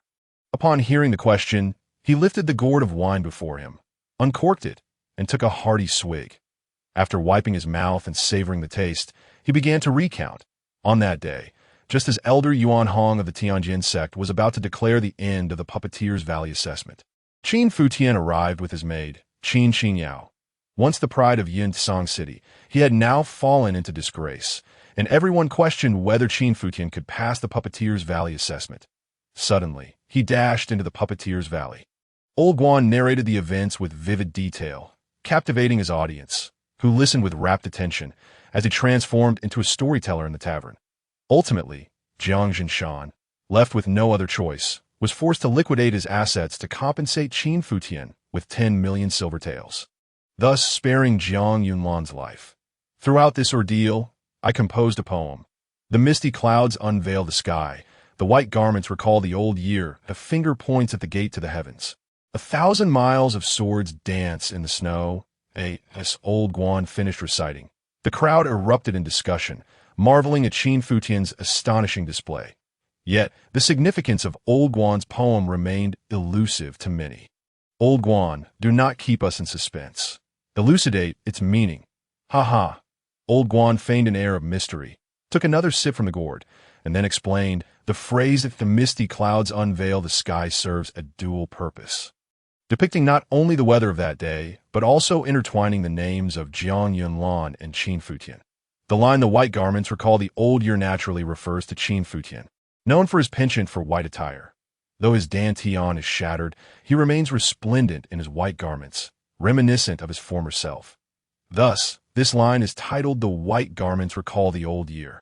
The phrase, "a finger points at the gate to the heavens," signifies Qin Futian's singular finger, akin to the heavenly gate, which Jiang Yunlan, despite her utmost efforts, could not breach. Finally, 1,000 miles of swords dance in the snow speaks of Qin Futian's singular sword strike that stirred the heavens and summoned the snow. After Old Guan's explanation, the patrons applauded in admiration that a few generous souls even called for additional fine wines to offer to Old Guan. Mr. Guan, your talent is remarkable. This is but a token of our esteem. With the wine flowing, the conversation inevitably returned to Qin Futian, but if we were to designate the greatest talent in Yunsong City, it would undoubtedly be Qin Futian. Past disputes are now rendered moot after this battle. Indeed, Qin Futian's intent to slay Jiang Yunlan could not be thwarted even by the formidable Peng Yin and Yuan Hong. No one, young or old, can rival him. Most regarded Qin Futian with respect, as that battle had cemented his reputation. Yet, dissenting voices emerged. What of Qin Futian? No matter how talented, he has ultimately shattered his dantian, and his path in martial arts has reached an impasse that it will be difficult for him to achieve further greatness. Indeed, talent may be a thing of the past. The future must be our focus. Qin Futian gained fame through his battle, but he relied on forbidden drugs and secret methods. His inherent strength may not be as commendable. Yet, a rebuttal arose. Not necessarily. I believe Qin Futian must have discovered a way to restore his dantian. Otherwise, why would he proclaim that he would return for the Geo Grand Competition in a year? Let us see what his circumstances will be when he reappears a year hence. Ha! Mere words of indignation, scoffed one skeptic, shaking his head. Qin Futian has claimed that it will be his maid who defeats Jiang Yunlan next year. Think about it. How could that be possible? A shattered dantian and a mere maid. I wager that a year from now, Qin Futian will have faded into obscurity. Many nodded in agreement, recognizing the truth in his words. Yes, despite his extraordinary performance, Qin Futian's shattered dantian meant he could not sustain his path in martial arts, ultimately fading away with time. Conversely, Jiang Yunlan, spared by her father Jiang Jinshan's 10 million silver taels, had a chance to leap through the Dragon Gate into the Tianjin sect, destined to soar into the heavens. When next they meet, one may find themselves in the skies, while the other remains grounded. I beg to differ. I believe Qin Futian will undoubtedly bring us more miracles. The future is unpredictable, and we must await time's judgment. Simultaneously, at the Qin residence, a somber atmosphere enveloped the estate. Qin Tianxiong sat in the courtyard, his expression dark and foreboding, while a middle-aged man stood not far from him. Eldest brother, according to my investigation, it seems that seventh brother has likely perished in the Black Wind Mountains. The middle-aged man's voice trembled as he spoke. Qin Tianxiong sighed and closed his eyes. In truth, after witnessing Qin Futian's astonishing performance, he had already suspected that Qin Tianxiong had met his end at Qin Futian's hands. Eldest brother, we must avenge this grievance. The middle-aged man gritted his teeth, filled with righteous indignation. His name was Qin Tianming, and he, along with Qin Tianxiong, were true brothers of Qin Tianxiong. Avenge? Qin Tianxiong's eyes narrowed slightly. He, too, yearned for retribution. Qin Futian had not only slain Qin Tianxiong, but had also extinguished their family's future hope. Qin Senator, however, the thought of Qin Futian's ability to repel Peng Yin and Yuan Hong filled Qin Tianxiong with a sense of helplessness. Yet, opportunities were not entirely absent. If that wretched child could not restore his dantian, he would inevitably reveal his true self one day. When the Geo Grand Competition arrives in a year, if he has indeed become a cripple, avenging him would not pose a challenge, Qin Tianxiong remarked coldly. At the Tianjin sect, Jiang Yunlan soaked in a medicinal bath, entirely unclothed. Yuan Hong stood nearby, observing her. Jiang Yunlan, some matters are in the past. There is no need for you to dwell upon them. Yuan Hong advised. Yes, master, I understand. Jiang Yunlan replied through clenched teeth, yet the memory of the humiliation inflicted by Qin Futian ignited an uncontrollable rage within her.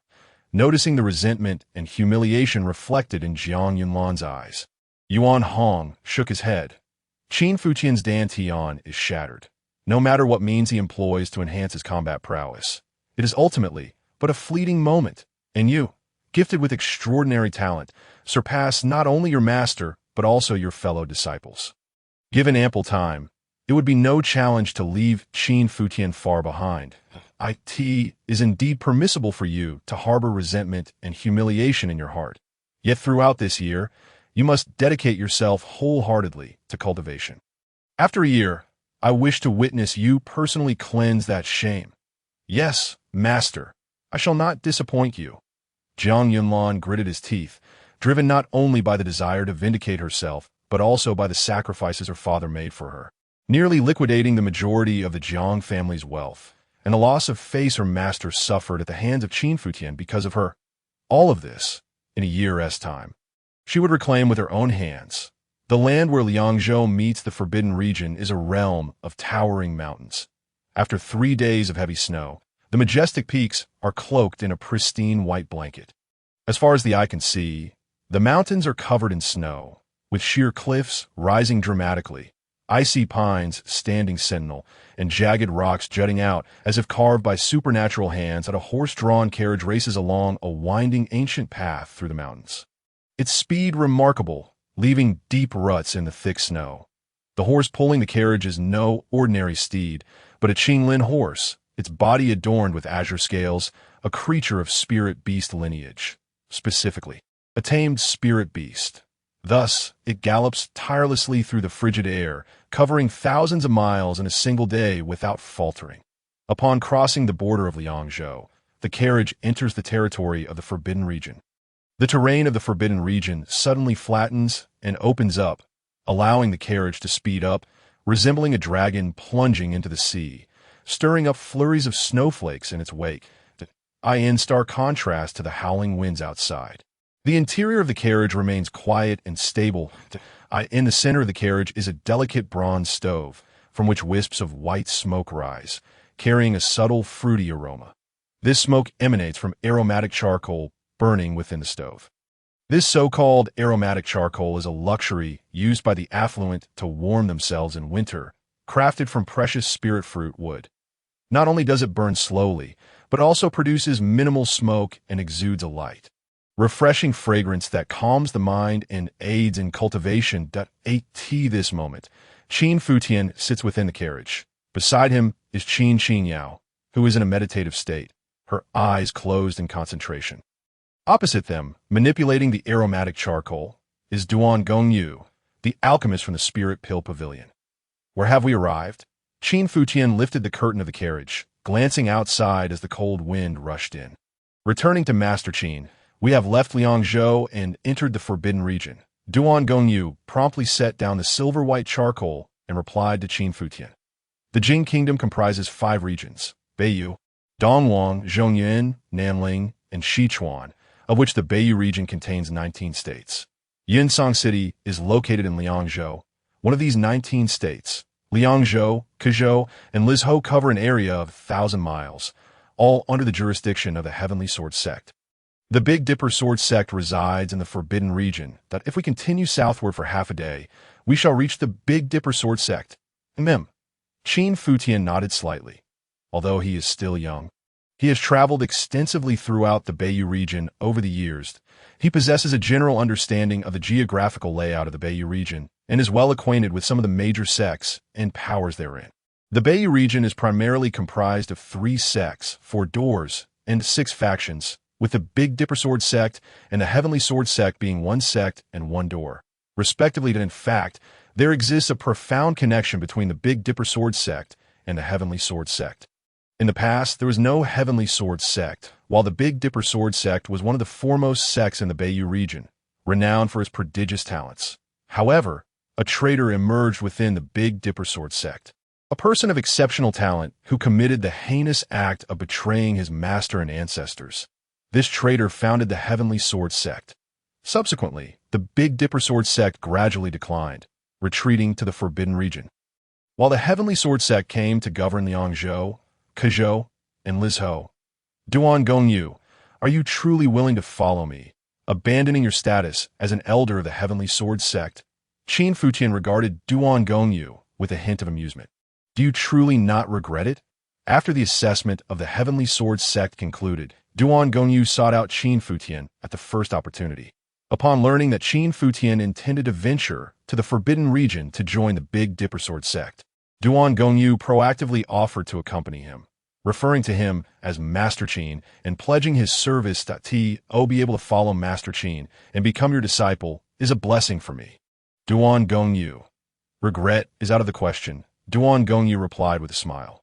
Become my disciple? Qin Futian furrowed his brow. I never agreed to take you as my disciple, that if you truly wish to follow me. Perhaps starting as my servant would be more fitting. If anyone else had heard this statement, they would surely have been taken aback. Duan Gongyu, after all, was the alchemical elder of the Heavenly Sword Sect and a true master of the true essence realm. Yet here was Qin Futian, a mere pulse realm martial apprentice, daring to utter such audacious words. Even Duan Gongyu could not help but twitch the corner of his mouth. In his heart, Duan Gongyu felt that Qin Futian's words were somewhat excessive. His willingness to follow Qin Futian and even take him as a master stemmed from the latter's undeniable talent and insight in alchemy. That it was evident that a formidable master must be behind Qin Futian. Perhaps even a being of the alchemist saint level. Hence, Duan Gongyu believed that even if he were to take Qin Futian as his master, it would not be inappropriate, for the accomplished are worthy of being teachers.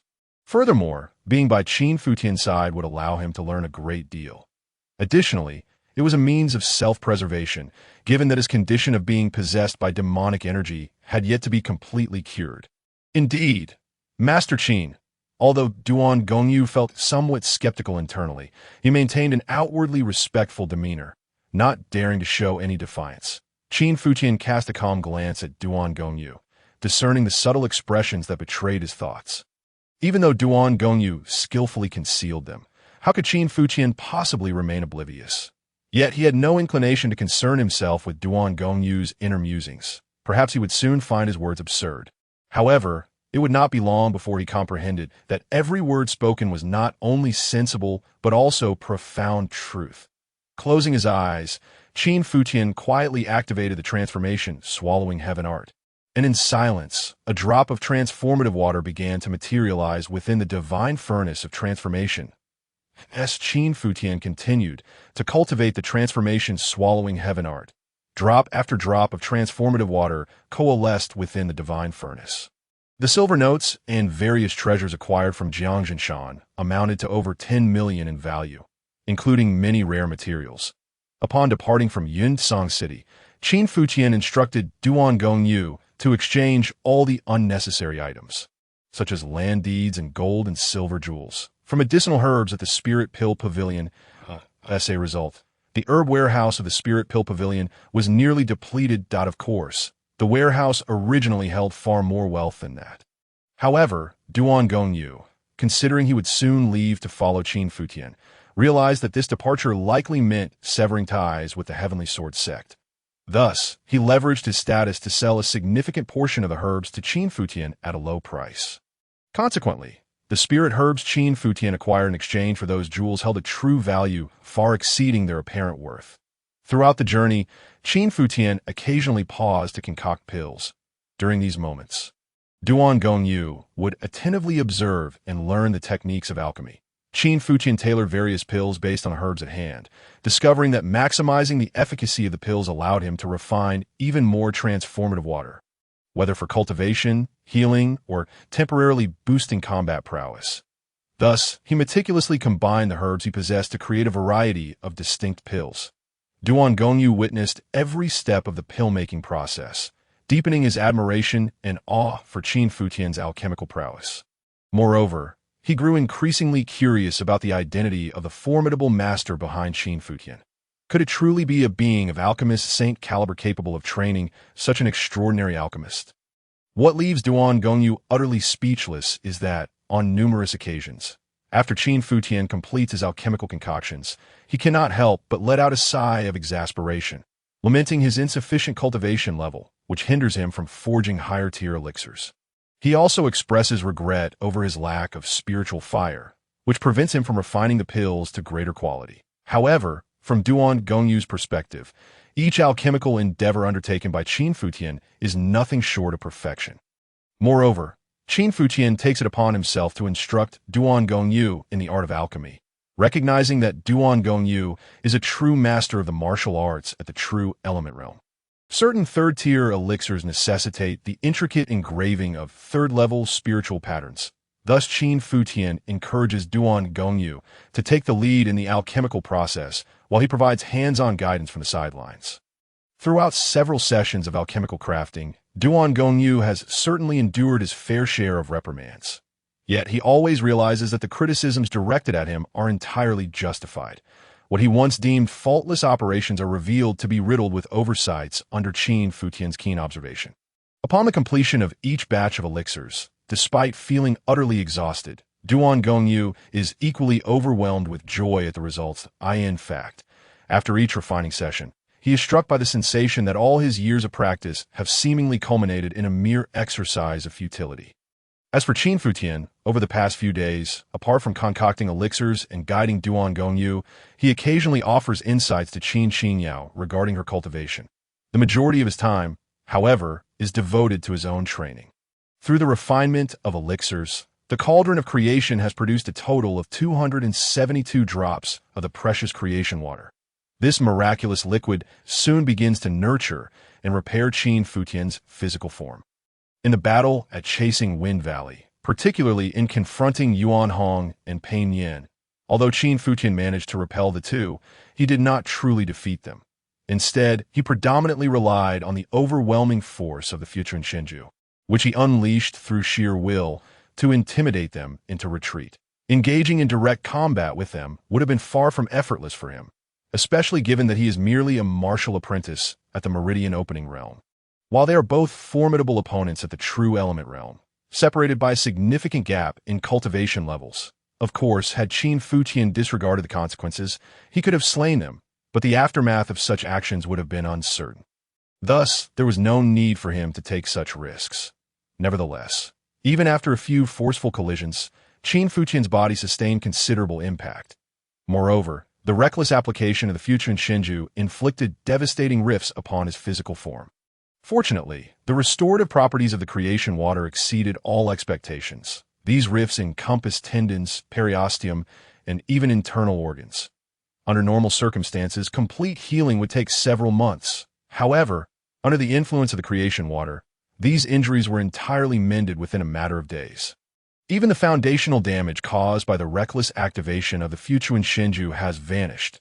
This had been Qin Futian's greatest concern, though he once held the title of Futian Emperor in his past life. Any damage to his foundation would pose significant challenges to restoration, prolonging the recovery process. Yet, the creation water has entirely alleviated these worries. The miraculous nature of this creation water surpasses even the divine elixirs I concocted in the divine realm for healing. However, I wonder if there exists a method to extract this creation water from the cauldron of creation. Qin Futian pondered that if this creation water could be retrieved for others to use, a single drop might fetch an exorbitant price. Yet despite numerous attempts, he could not manage to transport the creation water outside his body. Ultimately, he had no choice but to concede defeat. If only he could relocate the cauldron of creation outside, the creation water would naturally flow forth. Yet, this notion was clearly even more implausible, as the cauldron seemed to be rooted firmly within Qin Futian's dantian, rendering any movement impossible. Qin Futian endeavored to manipulate the cauldron, but after trying various methods, none proved effective. Perhaps once he breaks through to the Qi realm, changes may occur, allowing him to control the cauldron of creation that he believed that with the elevation of his cultivation, he would eventually gain the ability to command the cauldron autonomously. The current inability to activate this divine vessel likely stemmed from his insufficient cultivation level. Shifting his focus back to the cauldron of creation, Qin Futian's expression turned somewhat resigned. The healing effects of the creation water were indeed remarkable, yet the quantity consumed during this process was nothing short of astounding. Over 200 drops of creation water had been reduced by more than half. What had once filled the bottom of the cauldron with nearly a bowl's worth of creation water now appeared close to running dry. Qin Futian shook his head.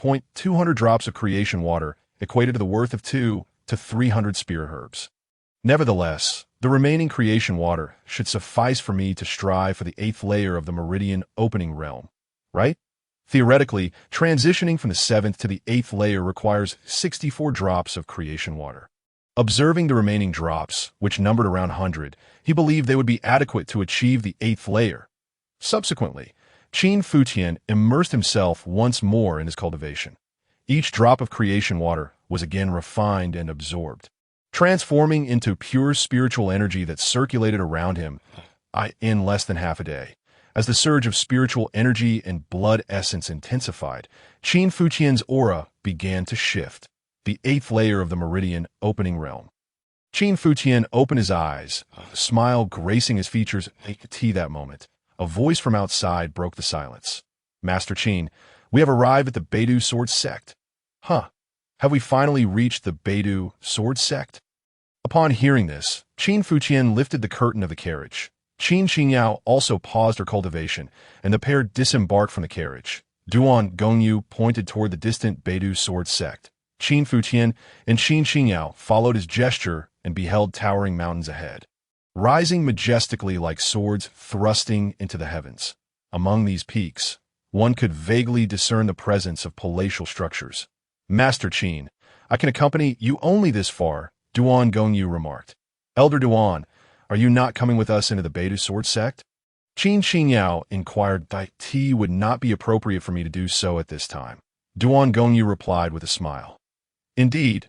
Qin Futian nodded in agreement, acknowledging that as an elder of the Tianjin sect, Duan Gongyu's unannounced presence in the Beidou sword sect would inevitably lead to misunderstandings. Your words resonate with wisdom, Master Qin. Duan Gongyu quickly concurred, adding, Master Qin, I shall remain in the nearby market for the time being. We passed a market not long ago, located less than 30 miles from here. Should you require any assistance, please do not hesitate to summon me. After speaking, Duan Gongyu lingered, gazing expectantly at Qin Futian.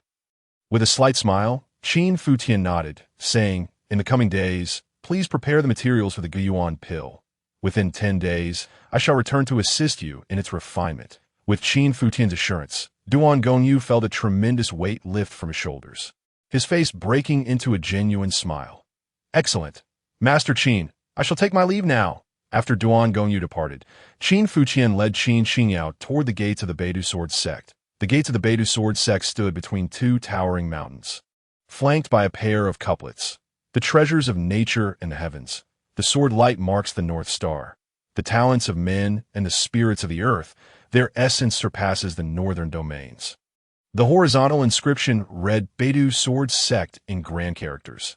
These characters were indeed impressive. Qin Futian scrutinized the couplets and the name of the sect, each word seeming to be chiseled by divine hands, each stroke akin to iron and silver. What was most remarkable was the contained sword intent, indicating that the calligrapher was likely a gifted sword cultivator. Viewed in this light, the Beidou sword sect certainly lived up to its illustrious reputation. As Qin Futian mused to himself, the gates swung open and several disciples clad in azure robes emerged. Who are you, and do you know where you are? One disciple coldly inquired. This is the Beidou sword sect. Trespassers shall face death. Begone at once. My young master is a newly inducted disciple of the Beidou sword sect, here to report to the sect. Qin Xinyao quickly clarified. The disciple's gaze immediately fell upon Qin Xinyao, his eyes lighting up with admiration. What a stunningly beautiful woman! He then glanced at Qin Futian. Eighth layer of the meridian opening realm. Qin Futian did not deliberately conceal his cultivation level, so he immediately saw through it. Our Beidou sword sect is not accepting new disciples at this time. Leave. The disciple cast a disdainful glance at Qin Futian. He presumed that Qin Futian must be a young master from one of those prominent families in the secular world, perhaps having secured a place in the Beidou sword sect through monetary means. Such occurrences were not uncommon in the past. However, typically, these young masters merely gained the status of a servant disciple upon entering the Beidou sword sect. He then pointed at Qin Xinyao and said, You may stay to AS for him, leave. The other disciples nearby displayed mocking smiles, clearly accustomed to such behavior. What a bunch of rubbish. No wonder the Beidou sword sect has gradually declined. Overshadowed by the Tianjin sect, Qin Futian shook his head in disappointment. Having glimpsed the inscription at the mountain gate earlier, he had hoped that the Beidou sword sect was indeed a pure swordsmanship sect. Yet, witnessing the demeanor of these outer disciples guarding the gate revealed the rot that lay within the Beidou sword sect to its very core. You seek death. Upon hearing Qin Futian's words, the disciple's expression turned icy. He then struck toward Qin Futian with a palm. The other disciples encircled Qin Futian and Qin Xinyao. Killing an uninitiated servant disciple was nothing to them. After all, he was merely a young master from a secular world, perhaps possessing some influence there, but within the Beidou sword sect, he was nothing. Thus, they thought nothing of killing him. They could always keep the pretty maid for their amusement. As the disciple's palm descended toward his head, Qin Futian merely smirked coldly, feeling no ripple of emotion within. The world of martial artists is inherently cruel and cold-blooded. The saying, scholars disrupt the law with words, and heroes violate prohibitions with force, highlights how literati incite disorder through their writings, while martial practitioners defy prohibitions through their might. Possessing extraordinary martial prowess naturally breeds ambitions that transcend the mundane world. In this realm, having formidable strength often leads to an inflated sense of self-worth. rendering notions of humanity and compassion exceedingly faint. To measure a powerful martial practitioner with the mindset of an ordinary person is, indeed, a laughable endeavor. Qin Futian was well aware of this, so he was not surprised at all. As the disciple's palm approached, he launched a powerful punch. Thud! The sound of flesh and bone shattering echoed. The disciple halted abruptly, his eyes bulging in disbelief as he gazed at Qin Futian. Blood erupted from his mouth, and he toppled backward, revealing a gory cavity in his chest. The surrounding disciples were taken aback. Their expressions filled with shock as they stared incredulously at Qin Futian. Wasn't he merely a martial apprentice at the 8th level of the Meridian opening stage? The disciples guarding the gate were outer disciples, generally stronger than servant disciples. The one who had just been killed by Qin Futian, named Zhao Hu, was the first outer disciple and a martial master at the Qi realm. Zhao Hu had already qualified for entry into the inner sect. However, he had grown accustomed to being arrogant among the outer disciples, and with certain elders backing him, he never bothered to take the inner sect examination, but he preferred to reign as a big fish in a small pond. Little did he expect to be dispatched with a single punch today. You actually killed Brother Zhao? One outer disciple pointed at Qin Futian. You, the servant disciple, truly possess audacity. Brother Zhao is the nephew of Elder He Tianyan. Do you still wish to enter the Beidou sword sect? Today, I shall witness how you meet your end. I, too, wish to see how I shall die. Qin Futian retorted with a cold laugh. The outer disciples exchanged glances, none daring to advance. If Qin Futian could annihilate Zhao Hu with a single punch, it would be no challenge for him to do the same to them. Very well. Wait here. I shall inform Elder He immediately. One of them declared before hastily retreating into the mountain gates. The others stepped back a little, warily watching Qin Futian. After a brief moment, a middle-aged man clad in a dark purple brocade robe hastily approached. From afar, he spotted Zhao Hu's lifeless form on the ground, and his expression turned a ghastly shade of green. Who did this? Who is responsible? The middle-aged man bellowed as he approached. It was him. Elder He, it was he who killed Brother Zhao. A disciple pointed directly at Qin Futian. You? He Tianyan's icy gaze fell upon Qin Futian. You should end your own life. In my own life? Qin Futian chuckled coldly.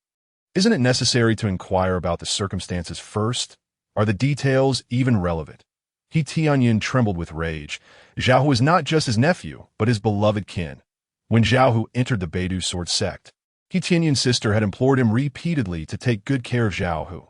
With no children of his own, He Tianyan regarded Zhao Hu as his own. Now, witnessing Zhao Hu's murder within the Beidou sword sect was unbearable for He Tianyan. You have killed Zhao Hu. You shall pay for his death. If you do not wish to die, then let me crush you, you beast. He Tianyan's fury reached its peak as he extended a hand in a claw-like manner toward Qin Futian. He Tianyan was at the 5th level of the Qi realm, and he believed this strike would be sufficient to snap Qin Futian's neck. However, at that very moment, Qin Futian also extended a hand. Cracking stone palm. Qin Futian's palm swung, fingers gripping toward He Tianyan's hand. The sound of bones snapping echoed, followed by He Tianyan's shrill scream. He staggered backward, his face pale, and upon looking down, he saw that his hand was now bloodied and mangled. Entirely useless. You! He Tianyan was struck with terror. He had not even caught a glimpse of this young man's technique before losing a hand. Who was this person, and how could he be so formidable? While He Tianyan was engulfed in confusion, Qin Futian stepped forward, closing the distance, and unleashed another punch. Boom! Terrifying spiritual energy coalesced around his fist, exploding forth in an instant. The explosive force of the form and intent fist struck He Tianyan, who had yet to react. Bang! His chest exploded, and he collapsed to the ground, blood pooling around him, his demise even more gruesome than Zhao Hu's. Like an ant, Qin Futian sneered coldly. The surrounding outer disciples were utterly stunned. They soon fell silent, trembling uncontrollably. If Qin Futian dared to kill He Tianyan and succeeded, how easy would it be for him to dispatch them? Just then, a powerful team clad in green sword robes surged forth from the Beidou sword sect. The law enforcement team has arrived. Wonderful. The enforcement officers are here. We need not die now. The outer disciples, upon seeing the law enforcement team approach, breathed a collective sigh of relief. They rushed forward, esteemed officers. You have arrived just in time. This man has gone mad. He killed Brother Zhao and even Elder He Tianyun. Quick, eliminate this madman. The outer disciples pointed at Qin Futian, their expressions filled with righteous indignation. The leading law enforcement officer turned his cold gaze upon Qin Futian and demanded, "Who are you? Why have you come to stir trouble in our Beidou sword sect?" Before Qin Futian could respond, one of the outer disciples interjected, "He is a servant disciple of the Beidou sword sect, here to report for duty." A servant disciple. The law enforcement officer frowned, barking, "Seize him, disable his dantian, then interrogate him." With the officer's command, members of the law enforcement team swiftly encircled Qin Futian. "Stop!" At that moment, an elderly man in gray with white hair approached from another direction. Elder Wu, upon seeing the old man. The law enforcement officer's brow furrowed slightly. Officer Fong, the venerable Elder Wu nodded slightly in acknowledgement, then continued, "I believe that Deacon Fong should ascertain the full circumstances surrounding this matter." The deacon in question, whose gaunt visage bore deep-set eyes and an aquiline nose, wore an expression of disdain. Upon hearing Elder Wu's words, he furrowed his brow once more and coldly declared, "I see no need for that. This individual has ruthlessly slain his fellow disciples within the sect, even going so far as to kill an outer sect elder. I propose we execute him on the spot." As he spoke, Deacon Fong took a step forward, drawing a gleaming sword, ready to strike down Qin Futian. However, Elder Wu interposed himself before the deacon. "Deacon Fong, I witnessed the entire sequence of events unfold. I contend that the fault does not lie with this disciple." Elder Wu asserted forcefully, "If Deacon Fong is unwilling to investigate thoroughly, I suggest we call upon the law elder to adjudicate." At these words, a flicker of uncertainty crossed Fong's eyes. He was merely a deacon, a subordinate to the elders, and could at best be considered a half-elder. Having some acquaintance with He Tianyun, he had acted without hesitation to seek Qin Futian's punishment upon learning of He Tianyun's demise. To him, Qin Futian was merely a lowly servant disciple, and killing him would be of little consequence. Yet now, Elder Wu was standing up for this servant disciple and even threatening to summon the law elder, which caused Fong to hesitate. What had transpired? After a brief moment of contemplation, Fong finally spoke up. The outer sect disciples, caught off guard, were now anxious. They had grown accustomed to their arrogance in the outer sect, bolstered by Zhao Hu's protection. But with both Zhao Hu and He Yuntian deceased, and Elder Wu present, they dared not speak recklessly, instead recounting the events truthfully. Upon hearing their account, Elder Wu's expression darkened. He had long been aware of the corrupt atmosphere among these outer sect disciples, some of whom colluded to oppress newcomers. He had not anticipated that he would encounter such a situation today. His earlier statement about witnessing the events had merely been a tactic to intimidate the outer sect disciples. He had not expected them to confess the entire truth. Deacon Fong. Elder Wu clasped his hands in a respectful gesture toward Fong. "You have heard their testimony. I maintain that the fault does not lie with this servant disciple." Deacon Fong frowned and replied, "Elder Wu, you make a valid point. The initial blame does not rest with him, but he cannot escape responsibility for harming his fellow disciples. Moreover, how dare a mere servant disciple resort to killing an outer sect elder? This is an affront to authority. I believe he deserves severe punishment." Fong Yin. Elder Wu was now thoroughly incensed. What wrong had he committed? What was the matter with being a servant disciple? Was he not merely acting to protect his maid? As sword cultivators, should we not draw our swords to defend those close to us? A true sword cultivator ought to possess the spirit to vanquish evil and uphold justice, thus living up to the sword in hand and the path of the sword cultivator. Elder Wu's voice quaked with emotion, and his body trembled slightly. As an outer sect elder, he was acutely aware of the dire state of the Beidou sword sect. He could no longer bear to witness the plight of the sect, which pained his heart deeply. This was why he had chosen to stand up today, even at the risk of opposing the enforcement team, to speak on behalf of Qin Futian. Qin Futian, who had remained silent until now, felt a stir within him, a smile breaking across his face. Initially, the likes of Zhao Hu and He Tianyun had left him disillusioned with the Beidou sword sect. But now, it seemed that the sect was not as unsalvageable as he had thought. Least Elder Wu appeared to be a man of integrity. Haha, splendid. Qin Futian couldn't help but laugh. Initially, Zhao Hu and He Tianyun left me disappointed in the Beidou Sword sect, and I had intended to depart. But seeing Elder Wu, it seems I was too hasty. I, Qin Futian, shall remain in the Beidou Sword sect. As he spoke, a sense of heroic spirit emanated from him, that he was the God Emperor of Futian, entering a lowly sect in a lower realm.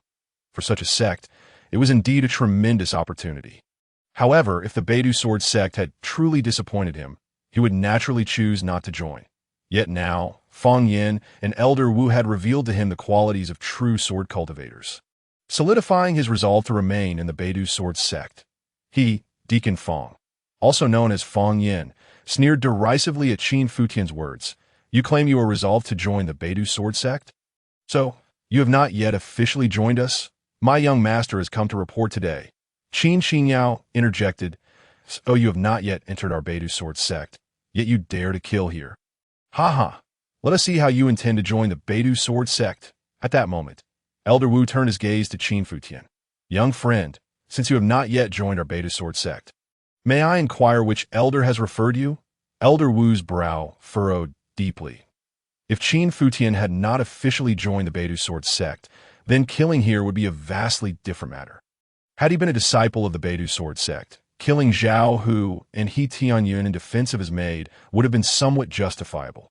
However, since he was not a disciple and had appeared at the sect's gates, it was tantamount to forcibly intruding upon the sect. Moreover, the punishment for outsiders killing members of the Beidou Sword sect would naturally be far more severe. Fang Yin coldly chuckled. Let me make this clear, regardless of who referred you. You shall not join the Beidou Sword sect today. As for the slaying of our outer sect elder and disciples, I see no room for negotiation. He should be executed on the spot. With that, Fang Yin cast a glance at Elder Wu. Elder Wu, I advise you not to meddle in this matter. You cannot control it. Elder Wu, however, chose to disregard Fang Yin and focused his attention on Qin Futian. He sensed an extraordinary aura emanating from Qin Futian and was inwardly astonished. Additionally, given that Qin Futian had been able to kill He Tianyun with a single blow, he was clearly no ordinary individual. You think you can prevent me from joining the Beidou Sword sect? Qin Futian replied with a slight smirk. I wonder if this item grants me entry into the Beidou Sword sect? As he spoke, Qin Futian retrieved the Beidou Sword token from his spatial ring. The moment Elder Wu caught sight of the token, his expression shifted dramatically, and he exclaimed, the Beidou Sword token, Fang Yin, who had initially been oblivious, now focused intently upon seeing it. As he examined the token, a chill ran down his spine. The members of the enforcement team nearby also turned their gazes to the Beidou Sword token in Qin Futian's hand. As for the outer sect disciples who had followed Zhao Hu, their faces turned pale with fear. They had believed Qin Futian to be merely the scion of some mundane family, having secured a position as a servant disciple through monetary gifts. Yet it turned out that he possessed the Beidou Sword token. Qin Futian was unaware of the significance of holding the Beidou Sword token. However, did the disciples of the Beidou Sword sect not understand its importance? And they dared to drive this individual away while seeking to keep his maid? Was this not akin to lighting a lantern in a latrine? Is there an issue with the Beidou Sword token? Qin Futian inquired. Of course, there is no issue. Young friend, you may not be aware of what it means to hold the Beidou Sword token, Elder Wu explained. Qin Futian shrugged. He indeed did not know what the Beidou Sword token entailed. Holding the Beidou Sword token meant that one could choose to join any peak within the sect, and each peak's leader might personally accept them as a true disciple. Elder Wu elaborated, casting a sidelong glance at Fang Yin. Today, with the Beidou Sword token in hand, none can prevent you from entering the Beidou Sword sect. Fang Yin's complexion had turned ashen, his heart racing with anxiety. The Beidou Sword token? How could he possibly possess the Beidou Sword token? Fang Yin gasped inwardly, forcing himself to regain his composure while his mind raced with thoughts. Who bestowed that Beidou Sword token upon you? Fang Yin approached Qin Futian to inquire about the Tao. Qin Futian cast a cold glance at the steward, harboring no fondness for Fang. Why, Anna D. Oh, I need to disclose the origin of my Beidou Sword order to you. What do you think you are? Qin Futian scoffed. Upon learning that possessing the Beidou Sword Order could grant entry into the Beidou Sword sect as the chief disciple of various peaks, he found the status of a chief disciple to be superior even to that of an inner sect elder, rendering this insignificant steward inconsequential. Moreover, Qin Futian's greatest reliance did not lie in this trivial Beidou Sword Order. Fang Yin, stung by Qin Futian's retort, wore an even more displeased expression. His gaze flickered, on the verge of erupting, yet he forcibly suppressed his inner fury. If the source of this person's Beidou Sword Order were legitimate, Fang Yin would indeed be unable to afford to offend him. That I was merely pondering that the Beidou Sword sect has not had disciples bearing the Beidou Sword Order for many years, which has left me somewhat perplexed. Fang Yin glanced at Wu Tong, seemingly signaling him, and continued, moreover, the recent leaders of our Beidou Sword sect have not departed from the sect. Thus, the origin of your Beidou Sword Order is equally suspect. Fang Yan's words caused Wu Tong to raise an eyebrow. He was not mistaken. There were 8 leaders in the Beidou Sword sect, and only the leaders possessed the Beidou Sword Order. However, recently, these 8 leaders had not left the Beidou Sword sect. Therefore, the origin of the Beidou Sword Order in Qin Futian's possession was indeed dubious. It is important to note that possessing the Beidou Sword Order alone does not guarantee entry into the Beidou Sword sect as a true disciple recognized by each peak. It must also be verified that the holder of the Beidou Sword Order is indeed acknowledged by the chief disciple, the one who granted it personally, and not someone posing as them. Seeing Wu Tong's hesitant expression, Fang Yin could not help but laugh. He grew increasingly certain that the Beidou Sword Order in Qin Futian's possession was of questionable origin. However, Fang Yin was not foolish enough to outright deny the authenticity of the Beidou Sword Order. I propose that the chief disciples of each peak come to a decision. First, to ascertain the veracity of this Beidou Sword Order. Second, to determine which chief disciple granted this Beidou Sword Order. As Fang Yin concluded, he cupped his hands towards Qin Futian, stating, I hope this esteemed friend can understand. After all, the Beidou Sword Order is no trifling matter, and as the enforcement steward of the Beidou Sword sect, I ought to exercise caution. Not at all. Qin Futian replied with a chilling smile. This Fang Yin was the epitome of a duplicitous individual. Such people he had always preferred to disregard. Very well. In that case, sound the Beidou bell, Fang Yin commanded. Moments later, the resounding chimes echoed throughout the Beidou Sword sect, sending snowflakes cascading down from the branches of the towering pines. The tolling of the Beidou bell signified that a matter of great importance was at hand, necessitating the attendance of all chief disciples and inner sect elders. In an instant, many disciples of the Beidou Sword sect began to speculate. What could have transpired? Why was the Beidou bell rung? It was said that someone bearing the Beidou Sword Order had arrived to join the Beidou Sword sect. A bearer of the Beidou Sword Order? Could it be that a chief disciple was about to emerge?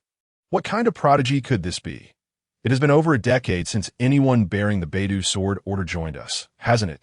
The disciples murmured among themselves, casting curious glances towards the Tian Shu Peak.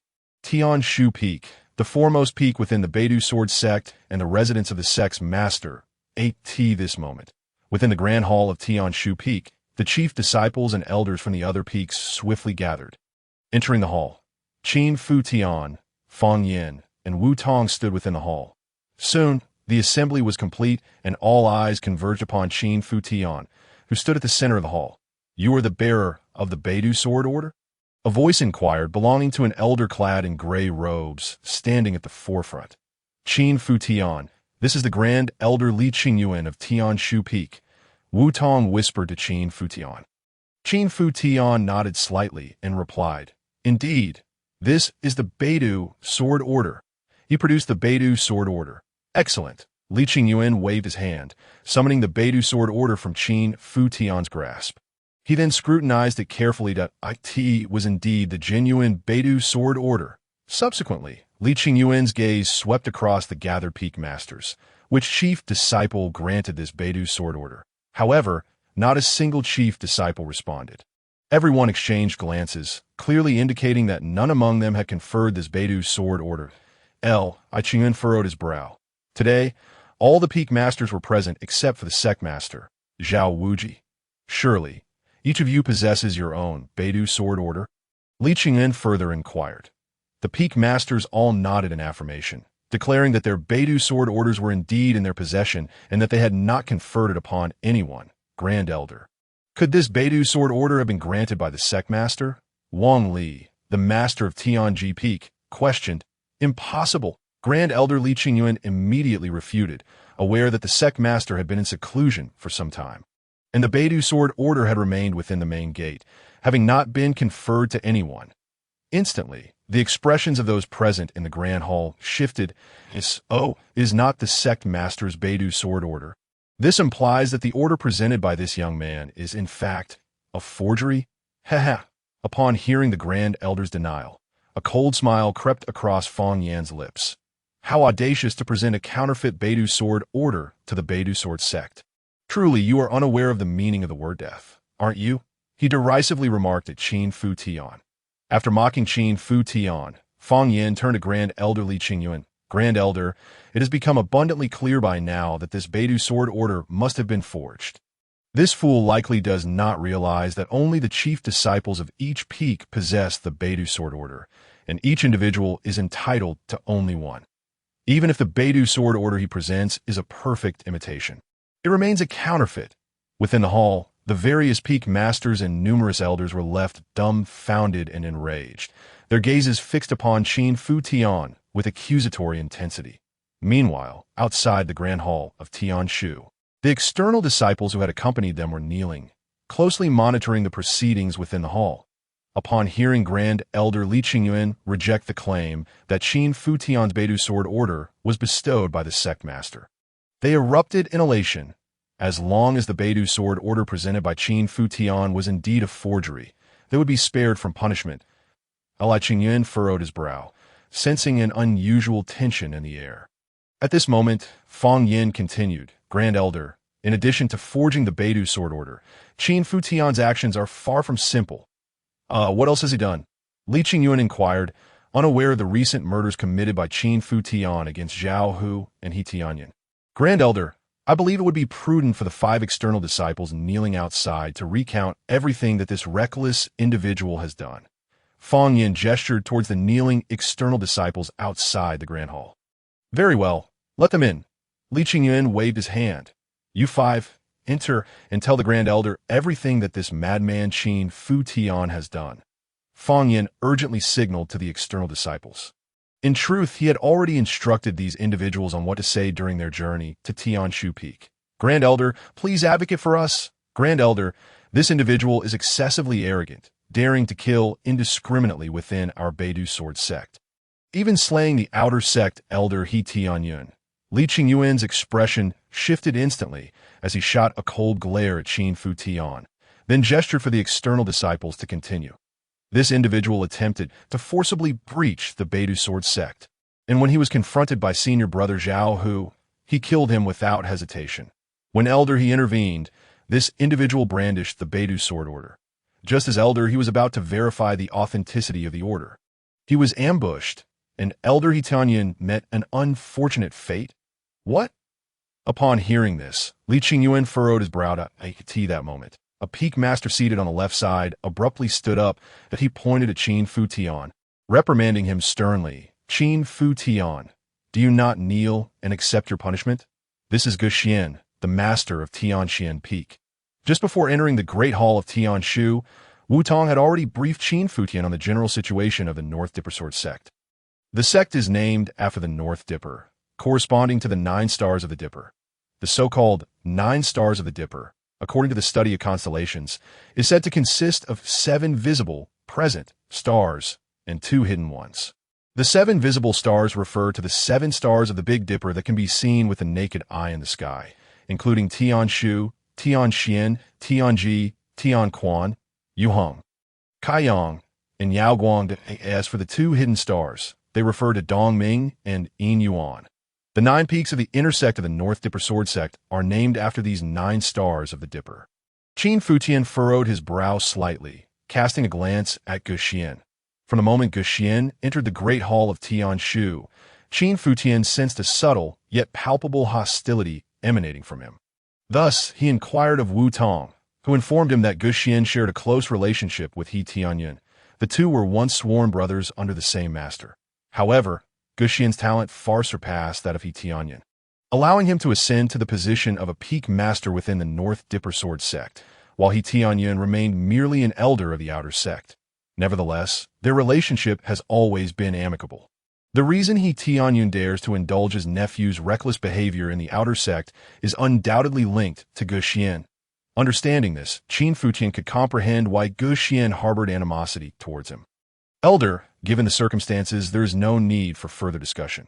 This youth is utterly arrogant, showing blatant disregard for the North Dipper Sword sect, and deserves to be executed on the spot to serve as a warning. Guxian spoke again, his voice resonating like thunder, causing the hall to reverberate. Qin Futian, however, merely smiled coldly. Elder, do you truly believe only one side of the story? Or do you think I would be foolish enough to bring a counterfeit North Dipper Sword order to the North Dipper Sword sect and recklessly commit murder here? Li Qingyuan's gaze flickered, sensing something unusual. Indeed, Qin Futian was correct. Who would commit such a mindless act unless they were truly deranged? Beside him, Fang Yin, emboldened by Guxian's words, pointed an accusing finger at Qin Futian. Shouting angrily, Qin Futian, do you not hear Master Ji's words? Are you deaf? Seeing Qin Futian remain unmoved, Fang Yin sneered coldly and reached out to suppress him. Enough, Qin Futian countered with a swift slap. With a resounding smack, the blow landed squarely on Fang Yin's face, leaving him momentarily stunned. Had he lost his mind? Did he dare to strike me? Fang Yin's eyes widened, astonished that Qin Futian would actually lay hands on him in the great hall of Tianshu. Dare to strike you? Qin Futian scoffed, delivering several more slaps that sent Fang Yin flying. Why wouldn't I dare? You have not allowed the elder to finish speaking, yet you incessantly chatter. What are you even worth? The onlookers in the hall collectively gasped in shock. This Qin Futian was indeed exceptionally audacious. In the great hall of Tianshu, he had directly slapped a law enforcement officer, and the ferocity of his strikes was evident from Fang Yin's face, which had swollen to resemble that of a pig. Ugh! Fang Yin, his cheeks stinging, struggled to rise, his eyes nearly ablaze with fury as he pointed at Qin Futian, just as he opened his mouth to speak. Several teeth fell from his mouth. The sight was undeniably comical, prompting a laugh from Qin Xingyao beside him. Her laughter only added to Fang Yin's humiliation, and he scowled as he reprimanded, though the loss of his teeth made his words difficult to articulate. What are you laughing at? This only made Qin Xingyao laugh even harder. Many others in the hall could no longer contain themselves, bursting into laughter. Ahem. The elder cleared his throat, rubbing his face. What was happening here? He looked at Qin Futian. From where did you obtain your North Dipper Sword order? My North Dipper Sword order was gifted to me by Elder Su Bailey. Qin Futian replied without hesitation. Upon hearing this, the crowd suddenly understood. Of course, they had completely forgotten about Su Bailey. Although he was not a peak master, he possessed a North Dipper Sword order. Thus, everything fell into place. Qin Futian, where do you hail from? When did you receive this North Dipper Sword order? Li Qingyuan inquired again. Did I come from Liangzhou Point 3 days ago? Elder Su presented the North Dipper Sword order to me outside the Yunsong city in Fenggu, instructing me to use the order to enter the North Dipper Sword sect. However, upon my arrival, I was intercepted, ordered to leave the sect, and had my maid taken from me. Qin Futian's voice turned cold, as if an invisible killing intent spread throughout the hall. In that instant, Fang Yin and the other outer sect disciples who had just entered turned pale. The North Dipper Sword order held by Qin Futian was genuine. This meant that he would become the chief disciple. The status of chief disciple was not something they could afford to offend. Li Qingyuan cast a cold glance at Fang Yin and the outer disciples, observing their trembling forms and fearful expressions, and concluded that they were indeed lying. You are truly audacious to attempt to expel the chief disciple's personal disciple from the North Dipper Sword sect, and even plot to seize his maid. Li Qingyuan couldn't help but sneered at, No, we wouldn't dare, one of the outer disciples stammered, trembling in fear. This was all Zhao Hu's idea. Another quickly nodded in agreement. Yes, we knew nothing of this. It was Zhao Shixiang who instructed us to act this way. We wouldn't dare to do this on our own. "Elder, we were wrong." The outer disciples, terrified, fell to their knees, pleading for mercy, and then turned to Qin Futian, bowing deeply. "This Xixiang, we were blind. Please spare us, Xixiang. Just treat us as insignificant and let us go." Qin Futian did not even glance at them. These individuals were merely a disgrace to the sect and not worth his forgiveness. Li Qingyuan's cold gaze fell upon the outer disciples as he declared, "From this day forth, you are stripped of your status as outer disciples and demoted to miscellaneous disciples, confined in the sect's prison for 1 year. After 1 year, you will be assigned the most arduous menial tasks and cannot leave for 3 years, nor participate in the outer disciple assessments." Upon hearing this, the disciples turned ashen that a year in the sect's prison meant they could hardly cultivate and would endure the harshest conditions. Moreover, being stripped of their outer disciple status and relegated to miscellaneous disciples meant their access to training resources would plummet from the heavens to the depths. They had endured countless hardships to rise from miscellaneous disciples to outer disciples, and now they were being cast back into their former state. Additionally, for 3 years they would be unable to leave and would have to bear the most grueling tasks. The severity of the punishment was unmistakable. However, at that moment, they dared not voice a single complaint. They understood who they had offended, the chief disciple's personal disciple. Even if they were killed outright, no one would dare to speak a word in their defense. "Qin Futian, what do you think of this punishment?" Li Qingyuan asked, looking towards him. "Not sufficient," Qin Futian replied coldly. "Not sufficient?" Li Qingyuan furrowed his brow. "Then what do you suggest? For such disgraceful sect members, should they not be killed to avoid future troubles?" A glimmer of killing intent flashed in Qin Futian's eyes, and in the next moment, a spirit sword materialized in his hand. Swish! With a single stroke, the sword gleamed like a flash of cold light. Blood splattered as the 5 outer disciples collapsed to the ground. Seeing this scene, the onlookers gasped once more. This newcomer, bearing the North Dipper Sword Order, truly did not play by the rules, with so many peak masters and elders present. He had not even asked a single question before striking them down. However, many people's eyes suddenly sparkled with excitement. The Beidou Sword sect had, over the years, resembled a weary old man, gradually aging, while it appeared to occupy a vast territory and boast thousands of disciples.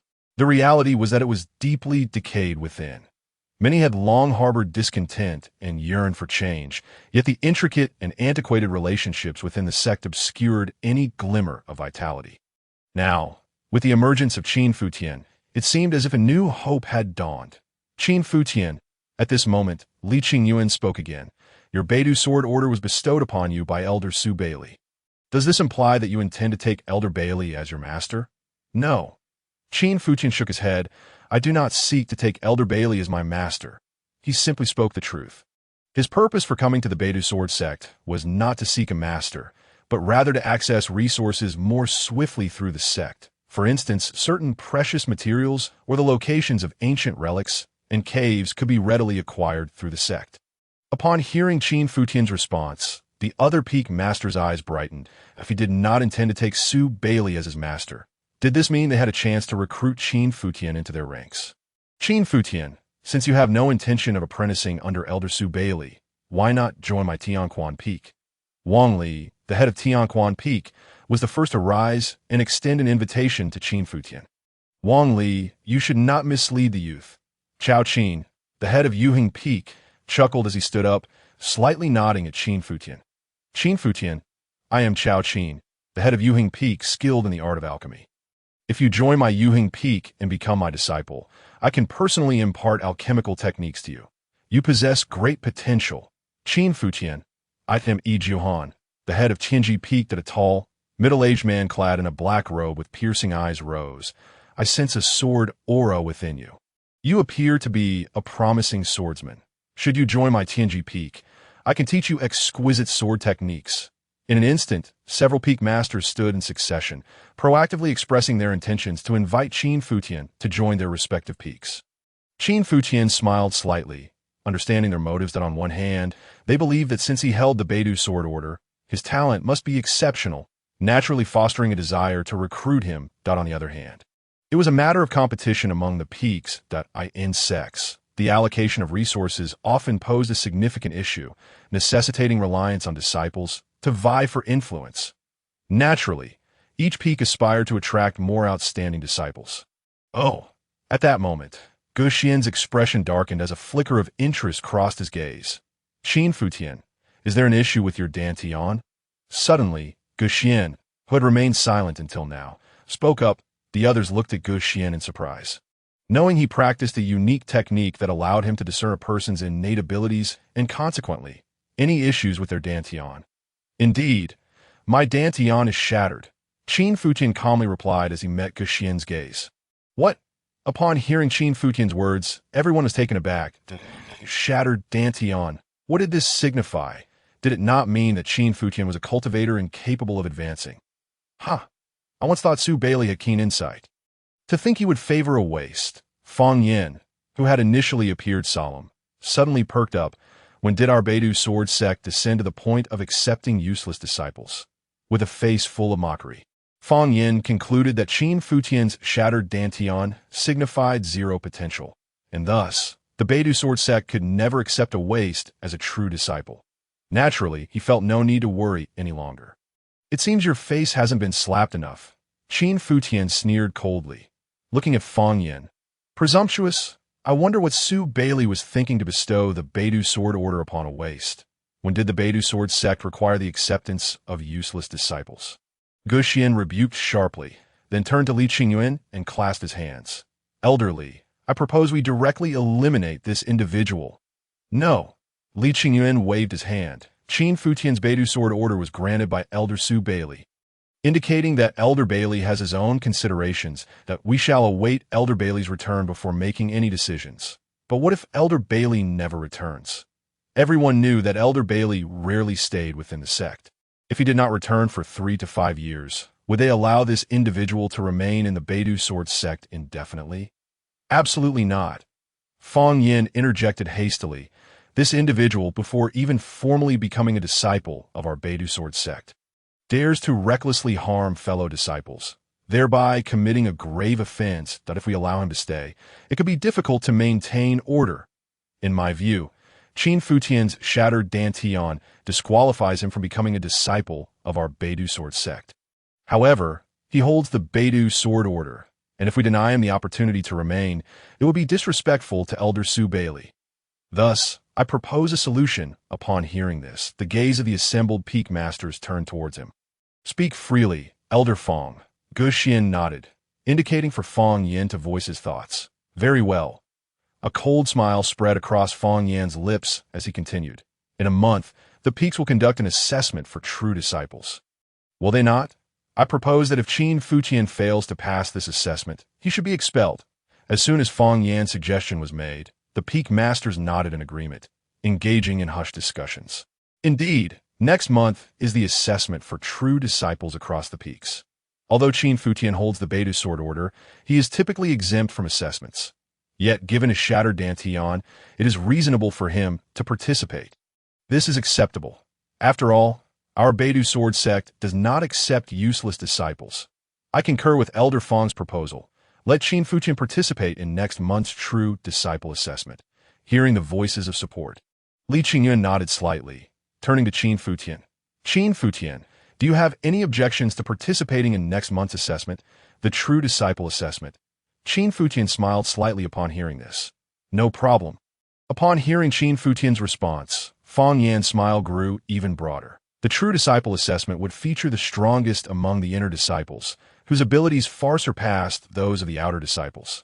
Qin Futian's ability to display prowess before outer disciples like Zhao Hu, or even to defeat the outer elder He Tianyun, did not necessarily reflect his true capabilities.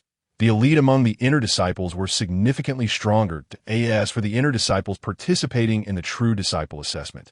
They were the cream of the crop. Was Qin Futian not merely a waste with a shattered dantian? Wait. At that moment, Gu Xian spoke again. Does Master Gu have further thoughts? Li Qingyuan inquired. I wish to ascertain whether this individual truly has a shattered dantian. Gu Xian approached Qin Futian, intent on scrutinizing the condition of his dantian. After all, Qin Futian's prompt acceptance of the true disciple assessment seemed somewhat implausible that a waste with a shattered dantian daring to accept such a challenge. Guxian suspected there might be some deceit involved. "Show your hand." Guxian coldly commanded Qin Futian in a tone of authority.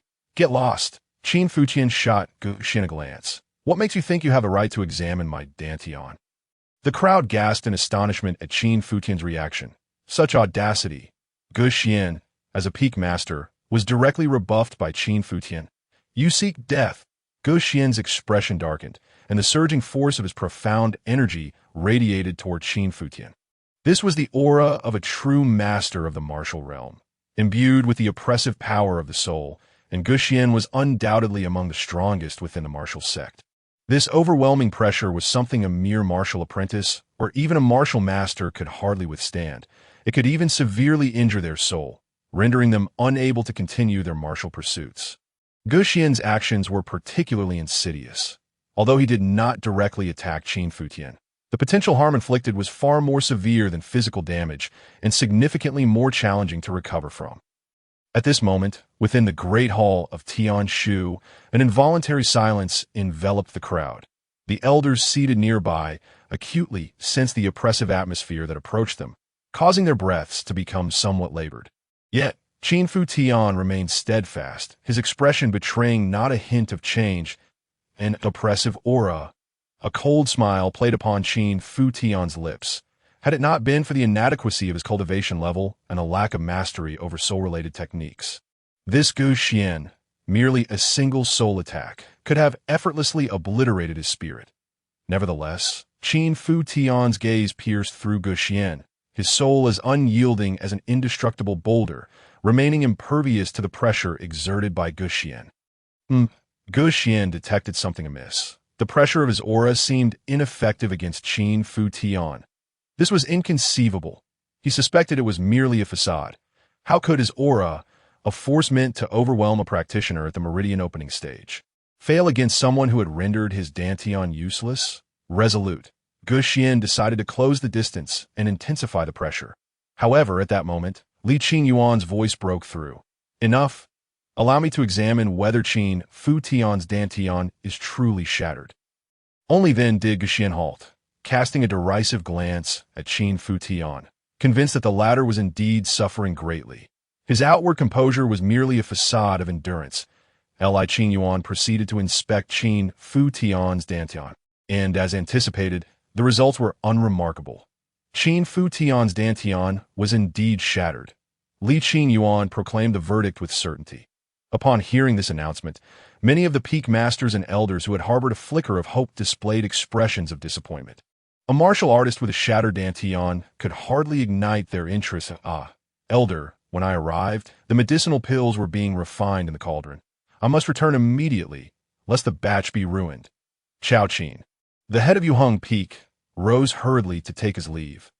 Elder, I was instructing my disciples. Upon hearing the sound of the Big Dipper bell, I rushed here in haste. I shall return now.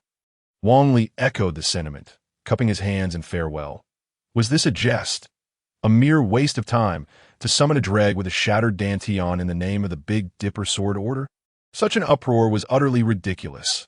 Egio Han, the master of Tianji Peak, wore a displeased expression and, after delivering a cold remark, swept away with a flick of his sleeve.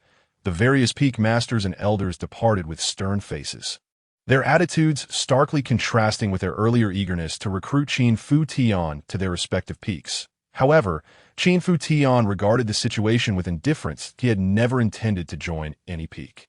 Meanwhile, the young maiden Qin Qingyao, witnessing her master's disdain, pouted in indignation.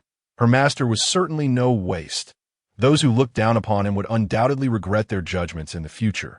Guxian and Fang Yin also left in succession. As they passed by Qin Futian, Fang Yin sneered ominously. "Qin Futian, tell me, if you had not passed the examination for true disciples, would you still be able to leave the Big Dipper Sword sect alive?" Qin Futian's lips curled slightly as he replied with a smile. "It seems your teeth haven't fallen out enough?" "You." Fang Yan's face flushed with anger, but upon seeing Qin Futian raise his hand, he could only retract his neck in defeat and hurriedly follow Guxian out. Qingyuan shook his head at this scene, bemused by Qin Futian's unconventional demeanor. on another note. He felt perplexed as to why Su Bei-li would bestow the Big Dipper Sword Order upon this individual. Suddenly, a thought crossed Li Qin Yuan's mind. Could it be? He contemplated a possibility. A shattered dantian? Wasn't that precisely the condition required to cultivate those legendary techniques? Did Su Bei-li harbor such an idea? If so, the revival of our Big Dipper Sword sect might truly be within reach. The thought sent a thrill through Li Qin Yuan's heart. Over the years, the decline of the Big Dipper Sword sect stemmed from various factors, with internal strife being significant, alongside the absence of anyone deciphering the secret techniques left by the Grand Ancestor. Once, Su Bei-li had mentioned that to genuinely master the Grand Ancestor's techniques, one needed to shatter their dantian. A case of no destruction, no establishment. If Su Bei-li's words were indeed accurate, and if Qin Futian could truly grasp the techniques left by the Grand Ancestor, then the resurgence of the Big Dipper Sword sect would be imminent. The glint in Li Qin Yuan's eyes shifted, and his gaze toward Qin Futian transformed entirely. At that moment, Duan Muyang, the master of Kaiyang Peak, stood before Qin Futian and Qin Qingyao, his attention not on Qin Futian, but rather fixed upon Qin Qingyao. This maid seemed to possess considerable talent. Duan Muyang scrutinized Qin Qingyao, then nodded affirmatively. Indeed, her spiritual energy is pure, and her aura is profound. She is indeed a promising prospect. Would you, young lady, care to join my Kaiyang Peak? Duan Muyang inquired of Qin Qingyao, completely disregarding Qin Futian. Qin Qingyao was taken aback, clearly not anticipating such a direct question from Duan Muyang. Yes, Duan Muyang affirmed with a nod. No, thank you. Qin Qingyao quickly shook her head. I've come to serve my master. My loyalty lies with him. Only then did Duan Muyang cast a patronizing glance at Qin Futian. Your master is nothing more than a waste with a shattered dantian. Why would you follow him? Such a person will scarcely be worthy of your service. You would be better off attending to someone of greater merit. Duan Muyang could not help but chuckle. This young girl seemed utterly oblivious to the reality of the situation.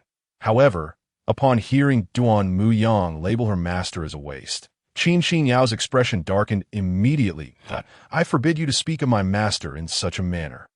He is not a waste. Moreover, I will not join your Kaiyang Peak, she declared with icy resolve. Duan Muyang's smile faltered, replaced by a look of resignation as he shook his head. Truly, a rotten wood cannot be carved. I offer you an opportunity, yet you fail to cherish it.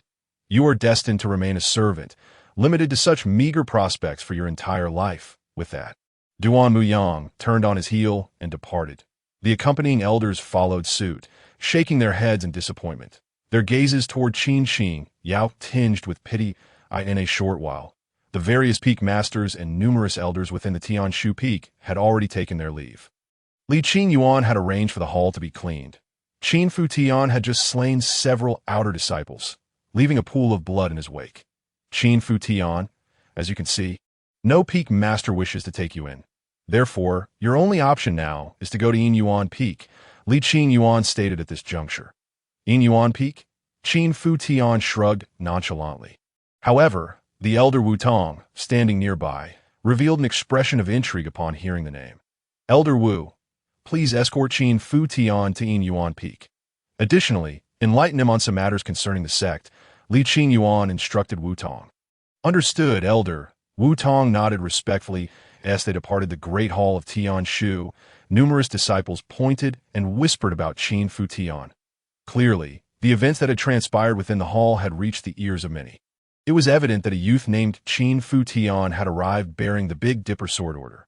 Yet, this individual, despite his shattered dantian, still aspired to become a true disciple of the Big Dipper Sword sect. He was indeed strikingly handsome, akin to the readers of this book. Yet, possessing merely an attractive exterior was insufficient. The Big Dipper Sword sect sought disciples endowed with extraordinary martial arts talent. What use was an appealing visage? Could it be converted into sustenance? His maid was also commendable. It is truly a pity for such a beauty to be associated with a worthless individual. The onlookers murmured among themselves. Their whispers ceased the moment Qin Futian approached.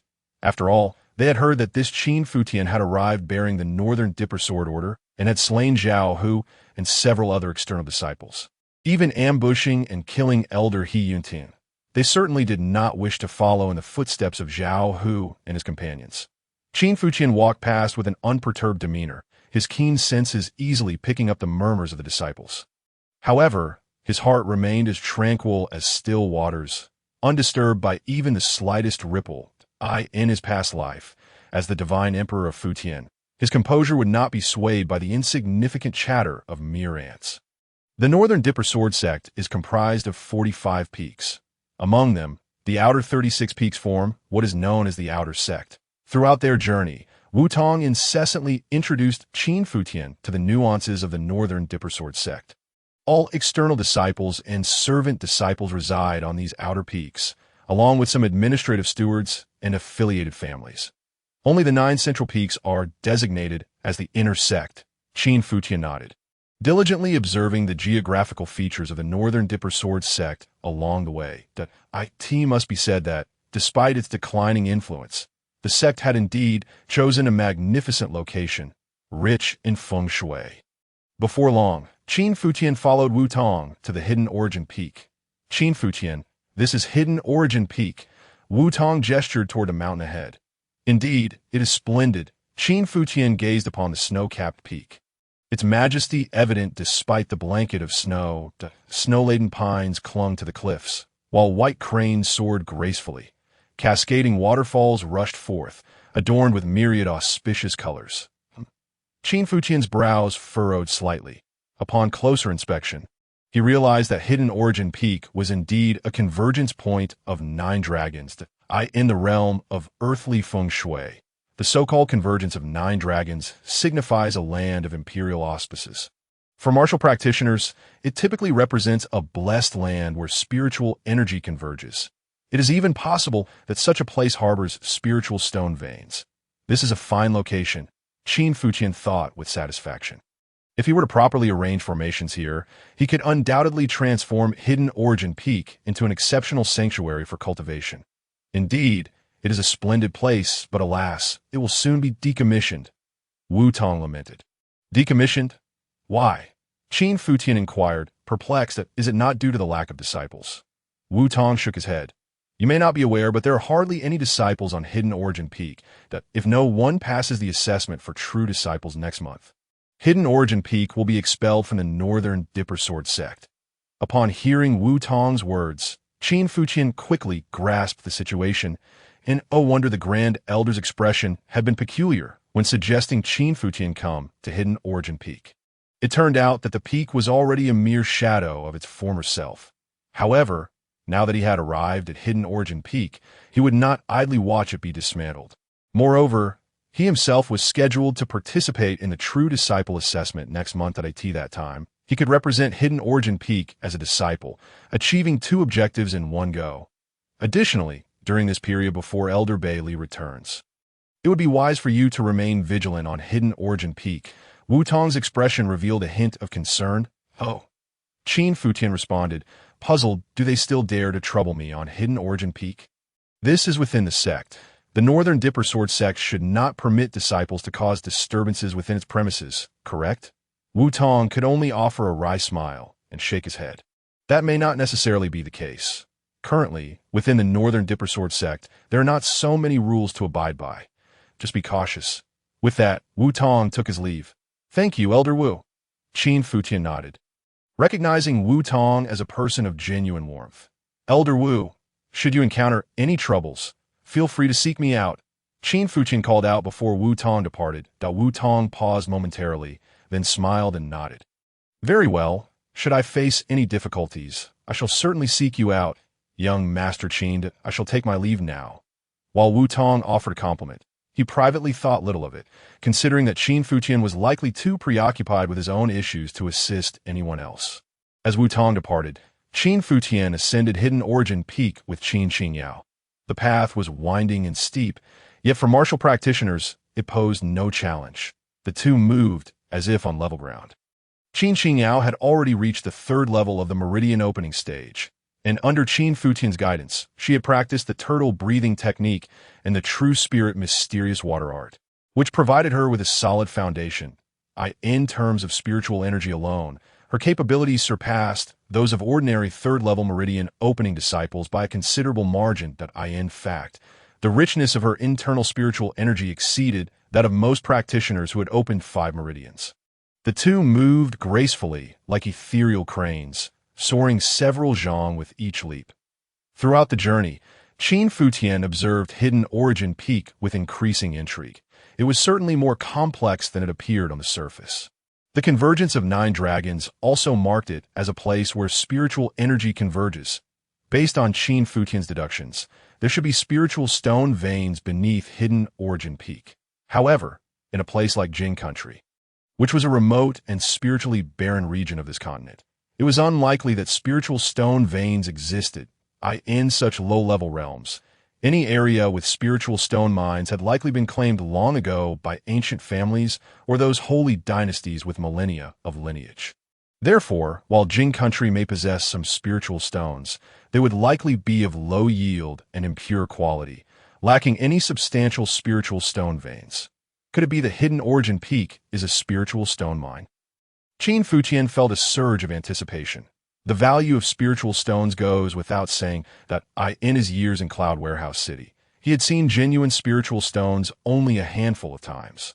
Typically, only martial masters who had reached the later stages of the Qi realm would seek out spiritual stones for cultivation, as they were indeed rare commodities in remote regions like Liangzhou and Jinju. However, if Hidden Origin Peak were to possess spiritual stone veins, it would be akin to receiving divine assistance for Qin Futian's cultivation. After all, as long as he had sufficient resources for cultivation, he could continuously refine and generate transformative waters, leading to rapid advancements in his cultivation.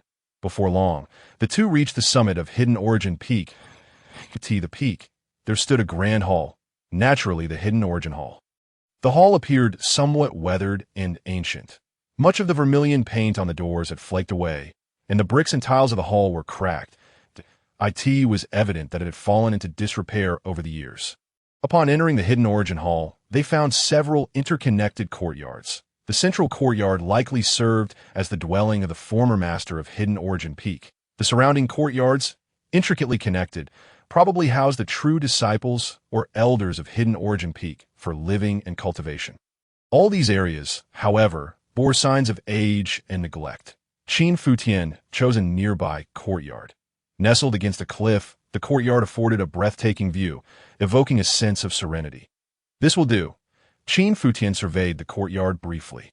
Although modest in size, its location pleased him greatly. One side faced the precipice, while the other led to the rear mountain. In the courtyard stood a gnarled pine tree, its branches cloaked in snow. The tree's limbs extended over the cliff, resembling a swordsman practicing at the edge, arm and sword thrusting outward into the abyss. "Young master, you rest for now. Allow me to tidy up this place." Qin Qingyao, brimming with excitement, expressed her satisfaction with the small courtyard. "Very well. Take your time that I shall explore the surroundings." Qin Futian nodded. Observing Qin Qingyao clearing the snow, he approached her and remarked, "Qingyao, remember, you can cultivate at any time and in any place. You may attempt to merge the true spirit water technique and the Ling Feng swordplay with each motion of your broom." As he spoke, Qin Futian had already taken the broom from Xiao Yao's hands. With a swift motion of his hand, the accumulated snow began to swirl and rise, forming spirals that then flew beyond the courtyard walls. Merging the true spirit water technique and the Ling Feng swordplay into the act of wielding a broom, Qin Qingyao pondered, and as she recalled Qin Futian's earlier movements, enlightenment suddenly dawned upon her. "Young master, I understand," she exclaimed and began to wield the broom. Initially, her movements were somewhat stiff and hesitant.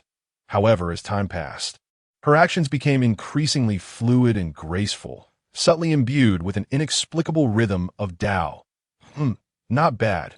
Qin Futian nodded in approval. After enhancing her talent with the spirit-refining pill, Xiao Yao's comprehension had undergone a qualitative leap. Thus, with just a gentle prompting, she grasped the essence of the technique. Seeing Xiao Yao immersed in her practice, Qin Futian chose not to disturb her. He stepped out of the small courtyard and made his way towards the back mountain, seizing the opportunity to explore the hidden Yuan Peak. Beneath this peak, Was there truly a spirit stone mine? Treading upon the thick blanket of snow, Qin Futian soon heard the gentle sound of flowing water. A steaming stream meandered between the icy banks. Could it be that a hot spring had formed here? Qin Futian couldn't help but smile. To soak in a hot spring amidst the snowy landscape of the hidden Yuan Peak was indeed a delightful prospect. However, at that moment, a woman's voice, laced with undeniable allure, suddenly reached Qin Futian's ears. Puzzled, he followed the sound, and was immediately confronted with an extraordinarily enchanting scene. Before him stood a woman of striking beauty. Her features exquisitely refined, her skin as pure as snow and jade. Her delicate figure, submerged in the hot spring, seemed to be in great distress. Qin Futian furrowed his brow, recognizing at a glance that this woman was afflicted by a peculiar poison. He approached her, noticing that she appeared completely devoid of consciousness. Upon seeing Qin Futian, she surged forth from the waters, her breath carrying a natural fragrance that stirred something within him. Although he was the god Emperor Futian, he was still a man. How could he remain unmoved by such a sight? Yet, he remained composed. Swiftly, Qin Futian extended his hand, deftly tapping several acupoints on the woman's body. As his spiritual energy flowed through his fingertips and into her acupoints. It soon began to circulate around her. Finally, he pressed down on the Bygone acupoint atop her head. The woman let out a soft groan before losing consciousness, a brief slumber, and she shall awaken anew. Qin Futian murmured before turning to leave. By the time he returned to the hidden Yuan Hall, night had fallen, but the fire blazed within the hall. Qin Qingyao sat by the hearth, while a burly man, covered in blood, tended to his injuries. Young master. Upon seeing Qin Futian enter, Qin Qingyao hastily rose to her feet. Oh, you are Qin Futian. The burly man cast a sideways glance at Qin Futian. I just heard her mention that you wish to join the hidden Yuan Peak? Yes. What of it? Qin Futian inquired. I advise you to return whence you came. The hidden Yuan Peak is not a place you can simply join. The burly man barked impatiently. Qin Futian's brows knitted together, a cold smile gracing his lips. The hidden Yuan Peak yours to claim? Do I require your permission to join? Big brother Taishan, my young master is quite formidable. Qin Qingyao interjected urgently. Young master, big brother Taishan only wishes to spare us from trouble. Formidable, the burly man scoffed, sizing up Qin Futian with disdain. An 8th-layer pulse realm cultivator who hasn't even solidified his qi. How formidable can a martial apprentice truly be? I reiterate, leave now while you still can. Hearing this, Qin Futian began to piece together the situation. What? Have you attracted trouble? Can't you handle the disciples from the other peaks? Qin Futian chuckled. Beg me, and I may assist you in resolving your predicament. You? The burly man scoffed twice. Very well, I've already warned you. Whether you heed it is your own affair. With that, he made to leave. Just then, a figure entered the hall. It was a woman clad in a dark brown hemp garment. Her figure quite commendable, even exquisite. However, her appearance left much to be desired. The dark red birthmark nearly covered half of her face, while the other half was marred by numerous sores, with yellow pus barely visible. Sister Hong, you've arrived. Upon seeing the woman enter, Taishan approached her. This extraordinarily unattractive woman slightly nodded, her gaze sweeping over Qin Futian and Qin Qingyao. Who are they? This is Qin Futian. Taishan pointed towards him. He wishes to join our hidden Yuan Peak. The other is his maid, Qin Qingyao. Join the hidden Yuan Peak. The woman scrutinized Qin Futian, her brows furrowing with evident impatience. You should leave quickly. Unmoved by her words, Qin Futian suddenly noticed something amiss about her. Could it be her? He recognized that this woman was indeed the one he had rescued from the back mountain earlier that afternoon. Yet, why would such a beautiful woman choose to disguise herself in such an unappealing manner? Seeing that Qin Futian ignored her, she reiterated, Qin Futian, our hidden Yuan Peak is already a shell of its former self. Moreover, we have attracted trouble, and it won't be long before they come knocking. Leave now. Do not claim to be a disciple of the hidden Yuan Peak, and they won't come after you. Taishan sighed in resignation. Why choose the hidden Yuan Peak when you could join another? No other peak would take me in. Qin Futian shrugged helplessly. I have no choice but to join the hidden Yuan Peak.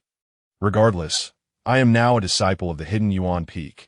I cannot simply turn a blind eye to its troubles. But you are merely an 8th-layer Pulse Realm martial apprentice. Your presence here will not aid us. Taishan admonished, still trying to persuade Qin Futian to leave. Just then, a cacophony of voices erupted from outside the hidden Yuan Hall. Hong Wein, Taishan, come out quickly. Hand over what you owe us. As the ruckus continued, several figures stormed in a hall. Hong Wein, you've recovered rather quickly. The leader among them observed with surprise. Zhang Yuan, you despicable scoundrel. Hong Wein glared at the disciple, named Zhang Yuan, with disdain. It was he who had caused her to be poisoned today. Had she not been rescued by a mysterious figure on the back mountain, she would surely have faced ruin. What a pity. Though you are ugly, your figure is quite impressive. It's a shame we didn't get to see what we wanted. Zhang Yuan smacked his lips, feigning regret. But enough of the pleasantries. Hand over that item willingly. Hong Wein, Taishan, or suffer the consequences. Zhang Yuan, I have no idea what you're talking about. Hong Wein retorted coldly, and only to play coy. Ho Ziming has already informed me that you found that item yesterday. As he spoke, Zhang Yuan clapped his hands. Ho Ziming, why are you not coming out? As Zhang Yuan's words fell, a slightly built, yet handsome young man stepped forward. Ho Ziming, I have treated you well in the past. Yet you chose to betray us? Taishan charged towards Ho Ziming, delivering a punch to his face. No wonder Hong Wein and I were ambushed today. It was all your doing. Taishan aimed to deliver further blows, only to be stopped by Zhang Yuan. Enough, stop wasting time. Otherwise, I won't hesitate to use my sword. In the hands of Zhang Yuan, a surge of spiritual energy erupted, and a spirit sword soared forth. As the sword light flickered, a chilling aura instantly enveloped Hong Wein and Taishan. You all deal with him. Leave this ugly woman to me. Zhang Yuan commanded the other 3 disciples to attack Taishan, while he himself approached Hong Wein. Upon hearing his words, the 3 disciples simultaneously launched an assault on Taishan. Whoosh, whoosh, whoosh. The sword energy pierced the air as 3 swords besieged Taishan, clutching a heavy black sword. Taishan exuded a ferocious aura. You wretches from Tianxian Peak, come at me. He gritted through clenched teeth, angrily swinging his heavy sword, the air crackling with each strike. Every attack he unleashed was brutally powerful, and his swordsmanship was equally forceful. However, it was evident that he was injured and significantly affected by his wounds. Meanwhile, the 3 disciples from Tianxian Peak circled around him without launching a full-fledged assault. Clearly aware of Taishan's prowess, most of their movements merely feigned attacks to distract him. They employed a strategy of attrition. This moment, Zhang Yuan's gaze fell once more upon Hong Wein. Tiske, her figure is indeed alluring. Although her appearance is unattractive, if her face were concealed, there would be little difference. A hint of mockery flickered in Zhang Yuan's eyes as he continued. Hong Wein, I shall grant you one final opportunity. Surrender the item. Truly, we need not resort to violence. If you join Tianxian Peak and heed my words, why must you endure such suffering? Dream on. Hong Wein coldly retorted, feeling uncomfortable under Zhang Yuan's gaze. Heh, you ugly woman do possess quite the temper. But it's quite appealing. I like it. Once I conquer you, let us see if you still maintain such fiery spirit. With that, Zhang Yuan thrust his sword forward. Spiritual energy gathered at the sword's tip, transforming into a golden sword light. Swish! The sword light shot forth, targeting Hong Wein's chest. She countered by swinging her sword, and the blazing sword light collided with Zhang Yuan's sword energy, erupting into a dazzling display of red and gold in the air. Yet Zhang Yuan was swift. After his first strike was parried, he quickly unleashed a second and third. The golden sword light proliferated in the air like radiant golden rainbows, quickly overwhelming Hong Wein and leaving her in a precarious position. Young master, should we intervene? Qin Qingyao observed the unfolding situation with concern. In a rush. Observe their exchange closely. This is also a learning opportunity for you. Qin Futian replied with a faint smile, watching the skirmish unfold. The Beidou sword sect and the Tianjin sect were fundamentally similar, with the vast majority of their disciples being sword cultivators, as swordsmanship was the very foundation upon which these sects were established. However, to Qin Futian's discerning eye, the sword techniques displayed by these disciples were riddled with flaws that, Qin Qingyao responded, focusing intently on the battle. After about the time it takes to brew a cup of tea, The tide of battle had completely shifted. Taishan had sustained numerous injuries, fighting against 3 opponents without any chance of victory. Taishan was at the 3rd level of the Qi realm, while one of the 3 disciples besieging him was also at the 3rd level, and the other 2 were at the 2nd level. The latter 2 had primarily played the role of distractions, continuously maneuvering to keep Taishan occupied. When opportunities arose, they would strike him mercilessly. When not, they would evade and circle around. The main assailant was the disciple at the 3rd level of the Qi realm, whose swordsmanship was far more ruthless. The numerous sword wounds in Taishan's body were predominantly inflicted by him. As for Hong Wuyan, she too was gradually being suppressed by Zhang Yuan. His sword techniques flowed seamlessly, and his sword energy grew increasingly fierce, with golden rainbows almost consuming her. Bang! With a resounding explosion. Hong Wuyan was sent staggering back. In that moment, her vulnerabilities were laid bare. Now was the time. Zhang Yuan's eyes gleamed as he rapidly thrust his sword, unleashing 3 golden sword blossoms that charged toward Hong Wuyan's forehead and shoulders. With no means to evade, despair washed over her as she realized the 3 sword blossoms were barreling toward her. Yet just then, a flash of sword light streaked past. The 3 golden sword blossoms vanished in an instant. Hong Wuyan, her heart racing, felt her chest heaving. In that fleeting moment, she sensed the breath of death. Turning her head, her gaze landed on Qin Futian. Was he the one who intervened? Doubt crept in her mind. Was this Qin Futian merely a martial artist at the 8th level of the meridian opening realm? Furthermore, she couldn't help but worry for him at this moment. Zhang Yuan's attention shifted to Qin Futian. Upon entering the hidden Yuan Hall, he had noticed Qin Futian and his companion, Qin Qingyao. However, seeing that both exuded only the aura of the meridian opening realm, he dismissed them. Yet, Qin Qingyao's beauty had caught his eye, and he thought to himself that once he dealt with Hong Wuyan and Taishan, he would reconsider his plans. How dare this trash from the meridian opening realm meddle in affairs beyond him? A fierce killing intent glinted in Zhang Yuan's eyes as he swung his hand, sending several golden sword lights hurtling toward Qin Futian. He believed this strike would be sufficient to eradicate this meridian opening realm wretch. Zhang Yuan had failed to discern the nature of Qin Futian's previous action, not even realizing it had been sword energy. Otherwise, he would have surely questioned how a martial artist at the meridian opening realm could project sword energy outward. Zhang Yuan gave it little thought, assuming Qin Futian had relied on some form of concealed weapon. As the golden sword lights advanced swiftly toward Qin Futian, the air was sliced with a sharp whoosh. Hong Wuyan could not help but cry out, "Quick, get away!" Yet Qin Futian remained unmoved, standing resolutely in place. It was not until the 3 sword energies were nearly upon him that he extended a finger. At his fingertip, a blue sword energy blossomed like a lotus flower. The 3 golden sword energies were all halted by this azure lotus. Subsequently, the azure lotus spun and shot toward Zhang Yuan at breakneck speed. Zhang Yuan's expression shifted drastically, and he hastily raised his sword to meet it. However, his sword swung through empty air as the azure lotus transformed into streams of sword energy in an instant. Sizzle, blood mist filled the air. Zhang Yuan did not even emit a scream before he was obliterated by the sword energy, leaving not a single intact piece of flesh or bone behind. Hiss! Witnessing this scene, Hong Wuyan involuntarily inhaled sharply.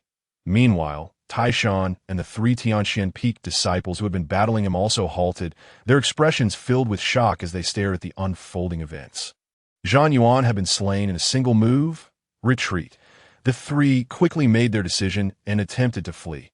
Qin Futian snapped his fingers again, sending 2 streams of sword energy slicing through the air, instantly killing 2 of them. The remaining disciple stood frozen in fear, trembling in place. Who was this harbinger of death, and how could he be so powerful? Qin Futian lightly flicked his sleeve and spoke indifferently. Scram back and inform everyone. From this day forth, any who dares to act recklessly on Hidden Yuan Peak shall face merciless slaughter. The lone remaining disciple from Tianxian Peak felt as though he had been granted a reprieve. Without hesitation, he scrambled away from the Hidden Yuan Hall, disappearing into the night. Hong Wuyan and Taishan stared in astonishment at Qin Futian. This martial artist at the 8th level of the meridian opening realm was astonishingly formidable. Was he truly just at the 8th level of the meridian opening realm? Nonetheless, his earlier proclamation, "From this day forth, should anyone dare to act recklessly upon the hidden Yuan Peak, they shall face death without mercy," was indeed imbued with an extraordinary aura of dominance. Even Hong Wuyin and Taishan felt a surge of emotion, almost moved to tears. No one could fathom the extent of humiliation they had endured at hidden Yuan Peak over the years. They had watched their fellow disciples depart one after another, while the elders followed suit. Their perseverance until now had stemmed from a pent-up frustration. Yet, that frustration had only grown more suffocating with time. After all, they had been bullied to their very doorstep. Qin Futian's words undoubtedly provided a modicum of release for the pent-up feelings within them. Moreover, the once overwhelming sense of helplessness seemed to find a glimmer of solace. "Qin Futian, how formidable you are!"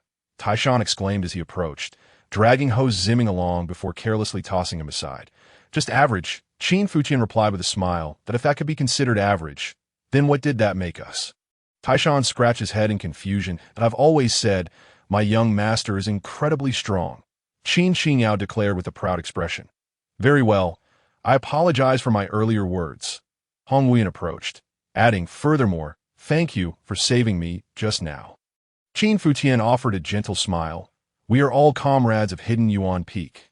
There is no need for formalities." "Then, welcome to our ranks, senior brother Qin." Hong Wuyin extended her hand. Qin Futian reciprocated, clasping her delicate hand. "Senior brother Qin, your strength surpasses ours. Henceforth you shall be the eldest senior brother. I will be the second, and Hong Wuyin the third," Taishan said, beaming with a simple-minded grin. Qin Futian nodded. "How many disciples do we currently have at hidden Yuan Peak?" "Just the 3 of us, and him."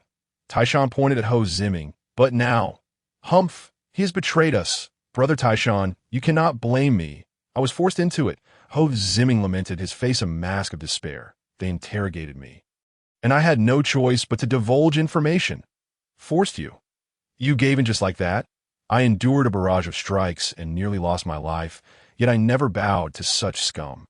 "Get lost. Roll as far away as you can."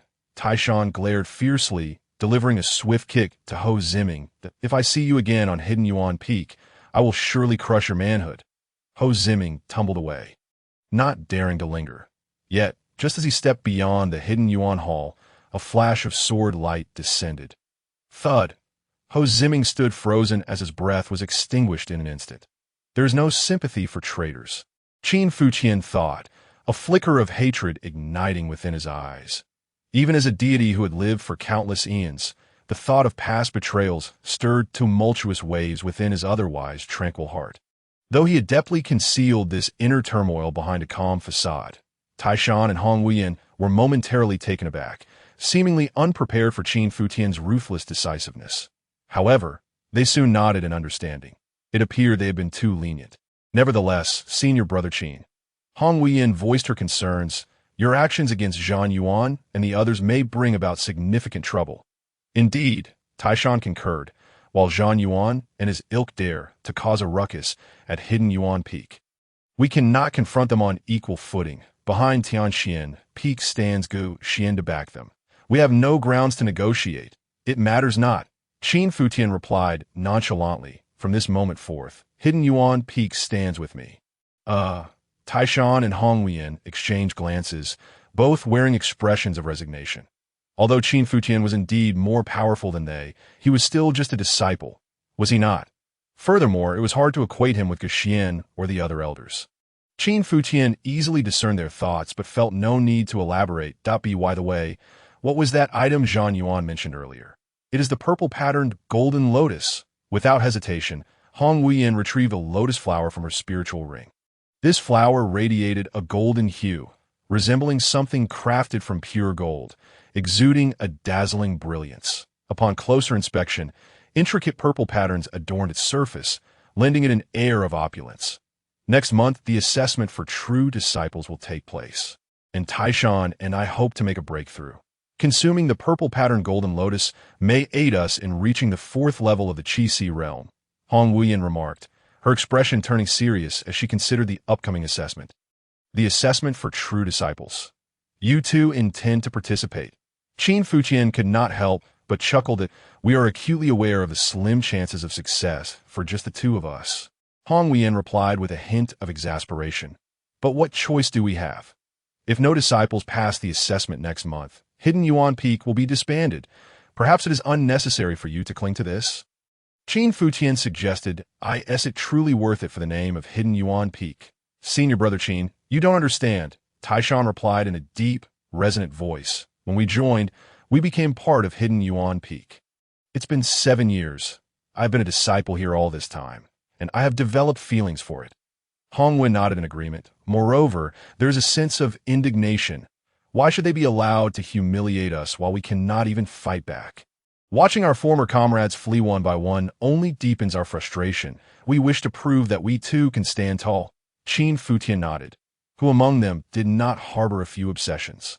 For Hong Wuyin and Taishan, remaining at Hidden Yuan Peak seemed to be their unwavering conviction. It had been a long time since Qin Futian had encountered such youthful zeal, willing to risk everything for their beliefs. Furthermore, he held a favorable impression of Taishan and Hong Wuyin. In light of this, why not offer them assistance? Fear not. With me here, Hidden Yuan Peak will not fall. Qin Futian declared, rising to his feet and looking at Hong Wuyin. If you trust me, hand over the purple-patterned golden lotus. Consuming it directly is far inferior to the effects of the purple-patterned golden pill. The purple-patterned golden pill, Hong Wuyin furrowed her brow, that requires a master alchemist to concoct. Does it not? Even ordinary alchemists would struggle. I will find a way, Qin Futian asserted. Very well. Then take it. Hong Wuyin handed the purple-patterned golden lotus to Qin Futian without hesitation. If it were not for him, they would not have been able to retain the lotus today, and they might have even lost their lives. Qin Futian accepted the purple-patterned golden lotus and stowed it within his spiritual ring. He planned to visit the marketplace outside Beidu Sword Sect in the coming days to seek out Duan Gongyu to request the concoction of the purple-patterned golden pill. Duan Gongyu had already reached the true origin realm and possessed true essence. To refine pills of the third tier and above, one must wield true essence. By the way, Taishan, did you visit the back mountain this afternoon? Hong Wuyin seemed to remember something and inquired of Taishan. No, I was being chased by those rascals from Tianxian Peak all afternoon. Why do you ask? Taishan replied, puzzled. Nothing much. Hong Wuyin frowned, her gaze suddenly landing on Qin Futian. Senior brother Qin, did you perhaps go to the back mountain this afternoon? Qin Futian quickly shook his head. I did not. Don't speak nonsense. Then, senior brother, why are you so anxious? Hong Wuyin scrutinized Qin Futian, attempting to glean insight from his expression. There. Qin Futian feigned a relaxed smile and shrugged. Young master, it does seem so. Qin Xinyao nodded earnestly. Adults are speaking. Children should keep their mouths shut, Qin Futian remarked, feeling a tinge of embarrassment. He felt as though he had been caught in the act of theft. Did the esteemed supreme deity not desire any semblance of dignity? How was he the child here? Qin Xinyao straightened her posture, asserting her maturity. All right, let's move on to our training. Qin Futian coughed lightly and departed. Yes, young master. Qin Xinyao followed closely in his wake. Watching the two depart, Hong Wuyin felt perplexed, sensing an air of denial. However, earlier that afternoon, as she had succumbed to the allure of charm poison, she had intended to immerse herself in the hot spring to expel the toxin. Yet, when the poison had fully manifested, her consciousness had become utterly clouded. If not for that individual who intervened to save her, it is likely that Hong Wuyin would have soon found herself exposed. Rushing out of the hidden source peak in utter disarray that moment, the consequences would have been utterly unpredictable. However, it is clear that Hong Wuyin would have lost all semblance of dignity to remain at the Beidu Sword Sect. Thus, her heart was filled more with gratitude towards that person. Yet, on the other hand, she felt a deep sense of conflict. Her true self had been unveiled before him, and under such circumstances, the thought of the potential indecency she might have displayed earlier in the afternoon filled her with profound embarrassment. Junior sister Wuyin, what troubles you? Your face is so flushed, Taishan inquired, gazing at Hong Wuyin with a puzzled expression. I it that the poison has not yet been resolved. Those rascals from Tianxian Peak had the audacity to poison you. What kind of poison did you fall victim to? This, Hong Wuyin bit her lip, uncertain how to respond. Moreover, you keep asking us if we ventured to the back mountain. What is it? Were you there? Taishan pressed for details that I was bathing in the back mountain. Is that satisfactory? Hong Huiyan rolled her eyes, her tone sharp at I see. Taishan nodded, seemingly enlightened, then widened his eyes in astonishment. You were bathing in the back mountain and expected us to witness it? How naive. Ew. A headache overtook Hong Huiyan. For the most part, Taishan was amiable, yet at times his intellect seemed to falter. Tianqian Peak. What? Zhang Yuan is dead. Upon hearing the news of Zhang Yuan's demise, the disciples of Tianqian Peak erupted in uproar. How could Zhang Yuan have perished? Wasn't he supposed to be at Hidden Source Peak? Among the few present there, who could possibly have killed Zhang Yuan, it is said that a newly admitted disciple named Qin Futian is responsible. He arrived bearing the Beidou Sword Order, backed by Elder Su Bailey. This situation is rather troublesome. Didn't they say Qin Futian was merely a waste with a shattered dantian? It seems this so-called waste possesses some hidden talent. Otherwise, how could he have slain Elder He Tianyan? Initially thought to be a surprise attack, it now appeared far more complex. Due to Elder Su Bailey's involvement, others were likely to avoid this precarious situation. Furthermore, Zhang Yuan's brother, Zhang Hong, was currently in seclusion, preparing for next month's True Disciple Assessment. Otherwise, Zhang Hong would undoubtedly have stormed into Hidden Source Peak. All would hinge upon next month's True Disciple Assessment. It seemed likely that Qin Futian would meet a dire fate during the trial. Many disciples of Tianqian Peak were discussing the matter, and some even took it upon themselves to report it to Guxian. However, upon hearing the news, Guxian surprisingly chose to remain silent. For a time, it felt as if the incident had never occurred, and everything appeared deceptively calm. Yet, all were acutely aware that beneath this facade of tranquility lay unseen undercurrents of turmoil. The true storm would arrive come next month's True Disciple Assessment. Yaoguang Peak. The headmaster, Wei Xing, addressed one of her female disciples. Z, did you happen to see the maid beside Qin Futian on that day? This disciple, Zhao Zi, was one of Wei Xing's most cherished students. Zhao Zi had an older sister named Zhao Qingwan. Both sisters were highly regarded by Wei Xing. Zhao Qingwan, 3 years Zi senior, had already reached the 5th tier of the Qi-Si realm, while Zhao Zi, despite being younger, had condensed her Qi-Si and advanced to the martial artist level just this autumn. Both were exceptionally talented, and Wei Xing valued her gifted disciples dearly, particularly these 2 sisters. Yes, I saw her, master, Zhao Zi replied.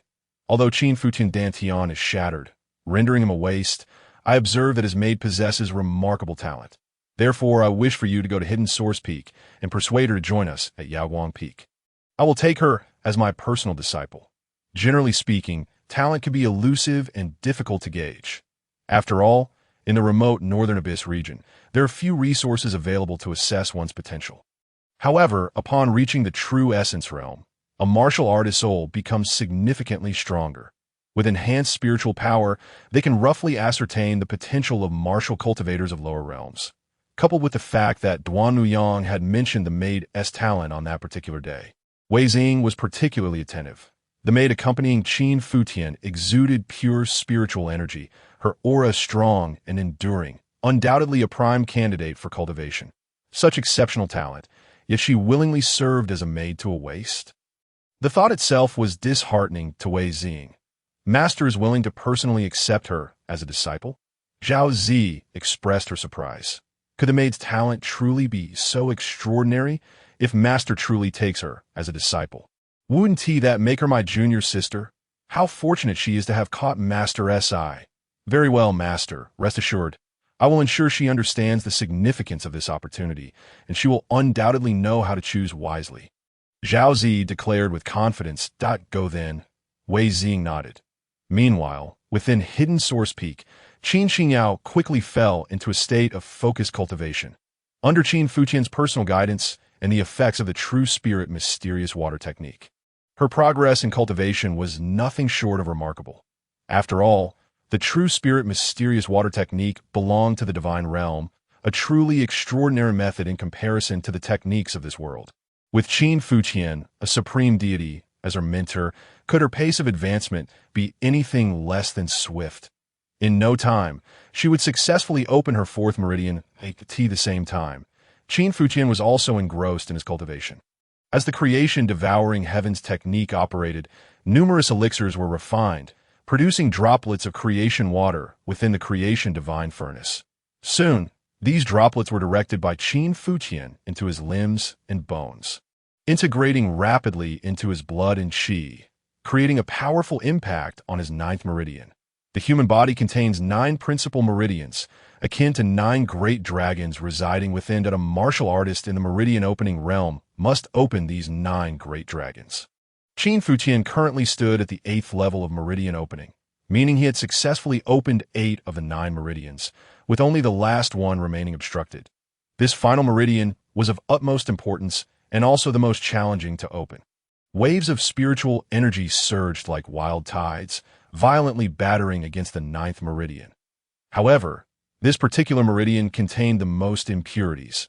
During the process of opening the previous 8, some impurities had been forced into the 9th meridian, exacerbating its congestion. Moreover, as a martial artist cultivation realm increases, the 9th meridian continues to undergo transformation and growth, becoming increasingly resilient. This is why many martial artists find it increasingly difficult to open their meridians in the meridian opening realm. Indeed, a significant percentage may spend their entire lives stuck between the 8th and 9th levels. Yet, these challenges posed no obstacle to Qin Futian, as the surging spiritual energy continued its relentless assault. Unable to completely cleanse the obstructive impurities, a sudden surge of power tore the 9th meridian apart. Hiss! Qin Futian inhaled sharply, the intense pain causing his complexion to pale slightly. It became evident that beads of sweat had begun to form on his brow without his awareness. As his veins throbbed uncontrollably, these droplets of sweat coalesced into fine streams, cascading down his resolute face. In less than a quarter of an hour, the 9th great dragon was utterly torn asunder and obliterated. Following this, under the mysterious and potent influence of the creation water, spiritual energy began to converge frantically, gradually forming a brand new meridian. The meridian pulsed powerfully, with qi and spiritual energy surging within like a torrent. A powerful aura emanated from Qin Futian as all 9 meridians were opened, akin to 9 great dragons awakening from a dormant state. The spiritual energy surged through the 9 meridians, ultimately converging and flowing into his dantian. However, Qin Futian's dantian had ceased to exist. Consequently, all this spiritual energy converged within the creation divine furnace. According to common understanding, once all 9 meridians were opened, spiritual energy would gather in the dantian, which would continuously refine it, rendering the energy more pure, ultimately forming a qi and transitioning into the qi realm. Yet lacking a dantian, what would become of the spiritual energy once it congregated within the creation divine furnace? Qin Futian felt a sense of anticipation. The creation divine furnace had perpetually surprised him. What new marvels would unfold after the 9 meridians were unblocked? The spiritual energy flowed incessantly into the creation divine furnace, where it manifested as the water of creation, subsequently integrating back into the meridians, flesh, and bones. This cycle of continual cultivation persisted, and after roughly an hour, Qin Futian's expression shifted. He discovered that a vacuum had emerged around the creation divine furnace, as if the former location of the dantian had transformed into a secret realm of emptiness, with the creation divine furnace suspended within this mystical domain. Qin Futian retrieved all the pills and spiritual objects he could refine and used the creation devouring technique to transmute them into the water of creation. He sensed that both his body and the creation divine furnace were yearning for the water of creation, should he manage to break through the shackles of the meridian realm and condense a qi. The creation divine furnace would undoubtedly bring about monumental changes. With the generation of even more water of creation, the aura emanating from Qin Futian's physical form surged higher and higher. Suddenly, a black fissure appeared within the vacuum secret realm surrounding the creation divine furnace. Qin Futian raised an eyebrow, a flicker of intrigue glimmering in his gaze. What could this black fissure be? Soon after, a second, a third, and even more black fissures emerged, each exuding an enigmatic and vast aura. It was as if these rifts connected to another mysterious, boundless world. Just as Qin Futian was filled with curiosity and wished to delve deeper, a sudden wave of fatigue washed over him. It was then he realized that the energy within his body had been almost entirely drained, and his spiritual power was nearly exhausted. Simultaneously, within the creation divine furnace, all the water of creation had been consumed, leaving not a single drop. Qin Futian took a couple of deep breaths, his chest heaving. He longed to know what changes would occur around the creation divine furnace if he continued to cultivate and condense a Qi Si. What were those black fissures, truly? Did they really lead to another world? And what kind of world could that be? Nonetheless, Qin Futian understood that to condense a Qi Si, a vast amount of water of creation would be necessary. Currently, he had completely depleted his spiritual resources. It seemed he would need to find a way to acquire more cultivation materials. Taking a deep breath, Qin Futian exited the cultivation chamber and stepped into the courtyard. Although he had just been drained of all spiritual energy, the creation divine furnace was now steadily absorbing the spiritual energy of the heavens and earth. Countless particles of spiritual energy flowed into Qin Futian's body. At that moment, he suddenly heard someone outside the hidden origin hall calling his name. Qin Futian furrowed his brow slightly. Who could it be? He did not recognize the voice. Moreover, he was not acquainted with anyone at the North Dippersword sect. The voice belonged to a woman, and through her somewhat sharp tone, he could discern her arrogance and impatience. Stepping out of the hidden origin hall, Qin Futian beheld a woman clad in purple. Accompanying her was a young man. Qin Futian, I've been calling you for so long. Can't you hear me? The purple-clad woman frowned, looking at Qin Futian with a hint of reproach. Qin Futian couldn't help but chuckle. This woman was indeed extraordinarily haughty. Who are you, and what business do you have with me? Qin Futian inquired in a deep voice. I am Zhao Zi, the direct disciple of the head of Yaowang Peak. The woman in the purple dress lifted her chin slightly, exuding an air of pride. Though her appearance was fairly decent, such an arrogant demeanor made it difficult for others to feel favorably towards her. I did not come to Hidden Origin Peak to seek this waste, but rather to find her maidservant. You must summon her to see me now. Zhao Zi spoke as though it were a matter of course. Issuing commands rather than negotiating with Qin Futian, a cold smile crept onto Qin Futian's lips. Why, what right do you demand to see my maidservant? Who do you think you are? Zhao Zi's brow furrowed. Her gaze turning icy. I have a significant opportunity to offer her. You realize that by acting this way, you are hindering her. The young man accompanying Zhao Zi grew increasingly impatient, echoing, just do as Sister Zi says. There's no need for so much discussion. Qin Futian's expression darkened. Leave. He shot a cold glance at the two, his voice low and commanding. Zhao Zi was taken aback, seemingly unprepared for Qin Futian's audacity to reprimand her in such a manner. While she had seen Qin Futian and Qin Qinyao, she did not know much about Qin Qinyao. She had merely heard that Qin Futian was taken to the Celestial Pivot Hall for killing an Outer Sect disciple, and that he had joined the North Dipper Sword sect using the North Dipper Sword token. As for Qin Futian himself, he was merely a waste with a shattered dantian. Now, this waste had the nerve to order her to leave. Zhao Zi's countenance turned frigid. That I will tell you one last time. Summon your maidservant. My master has taken a liking to her and wishes to take her as a personal disciple.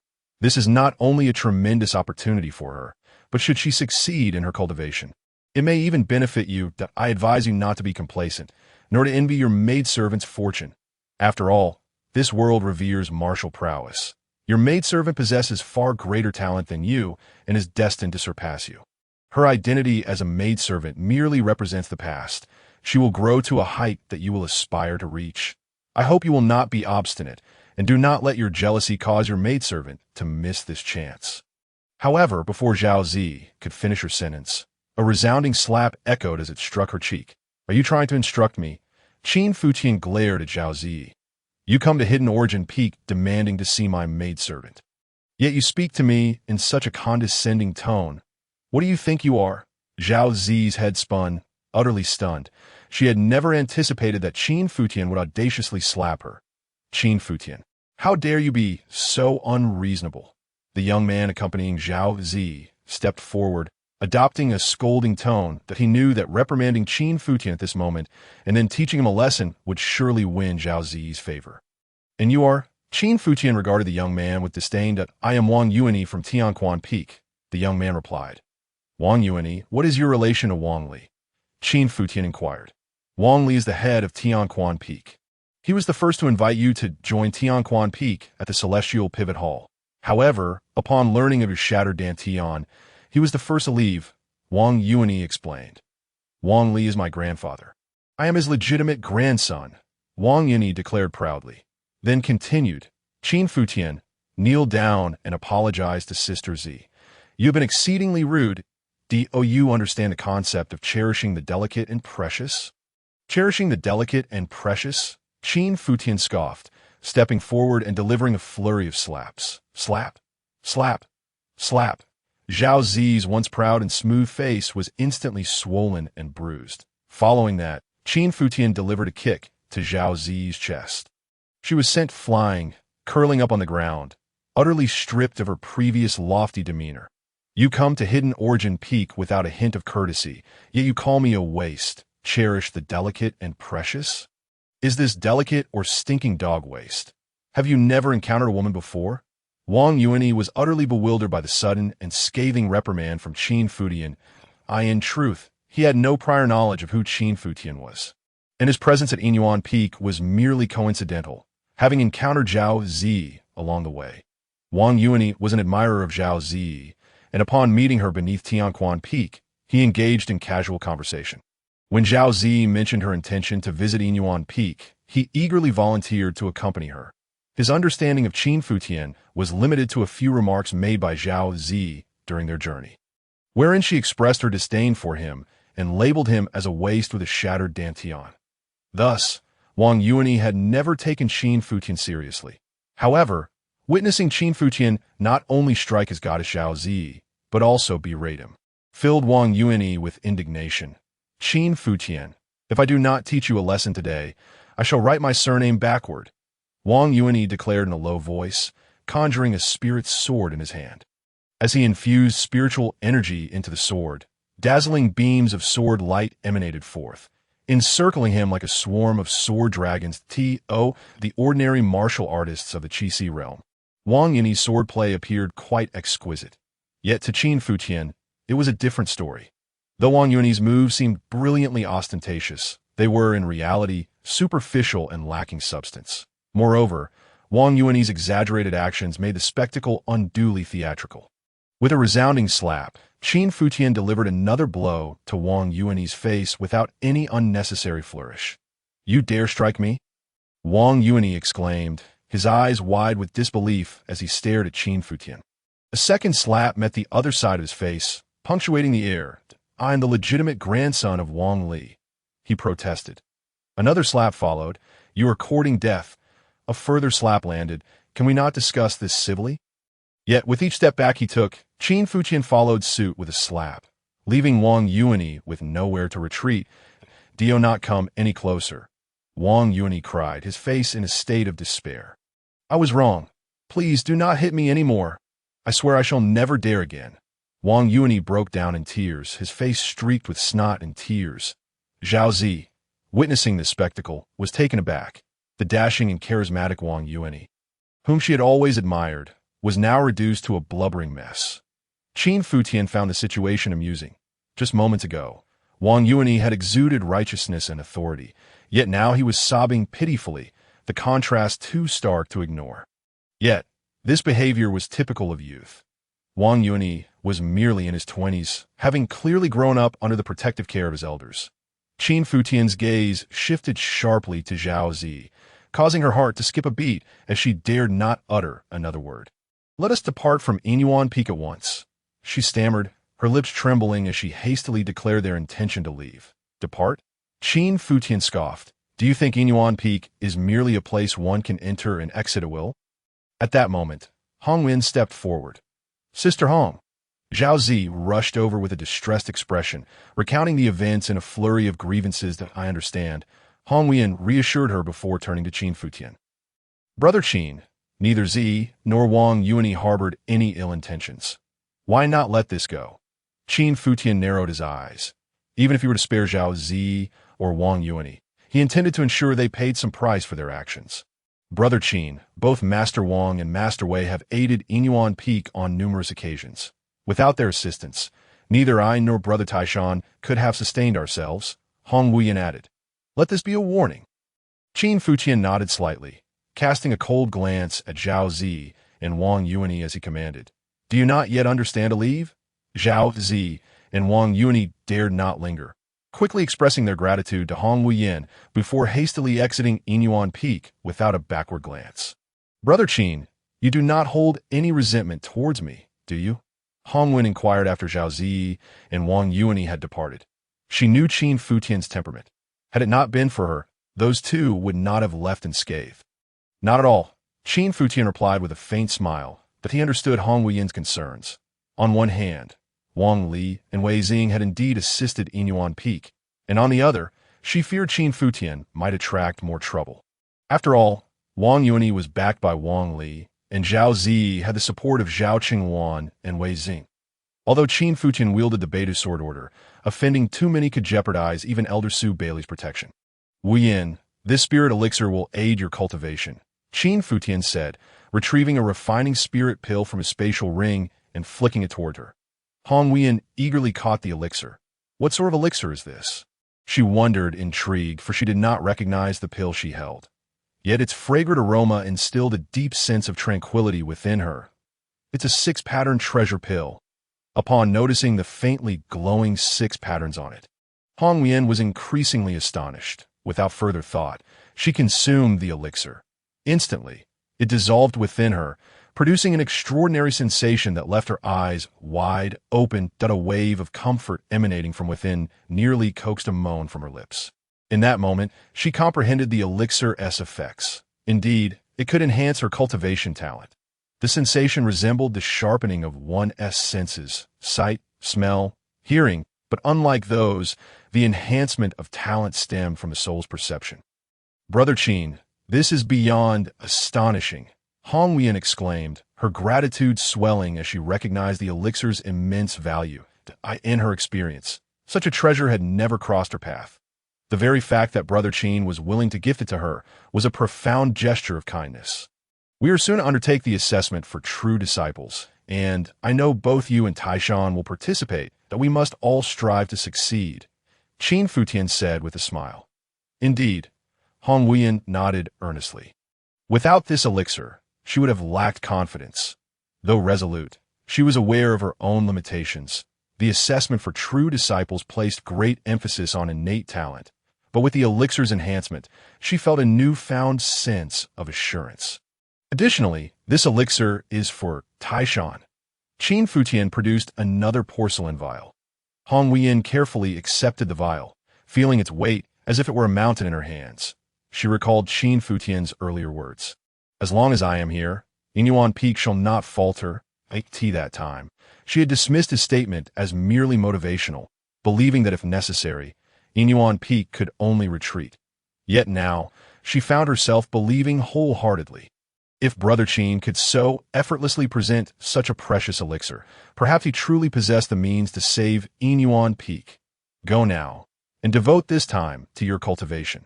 Next month's assessment for true disciples will surely showcase the strength of Inyuan Peak. Qin Futian encouraged, a smile gracing his features.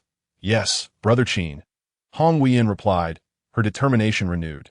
Meanwhile, on Yaoguang Peak, Zhao Qingwan observed her sister Zhao Zi, bruised and battered, and felt a wave of concern wash over her. Master, that Qin Futian is exceedingly ungrateful for having done this to my sister.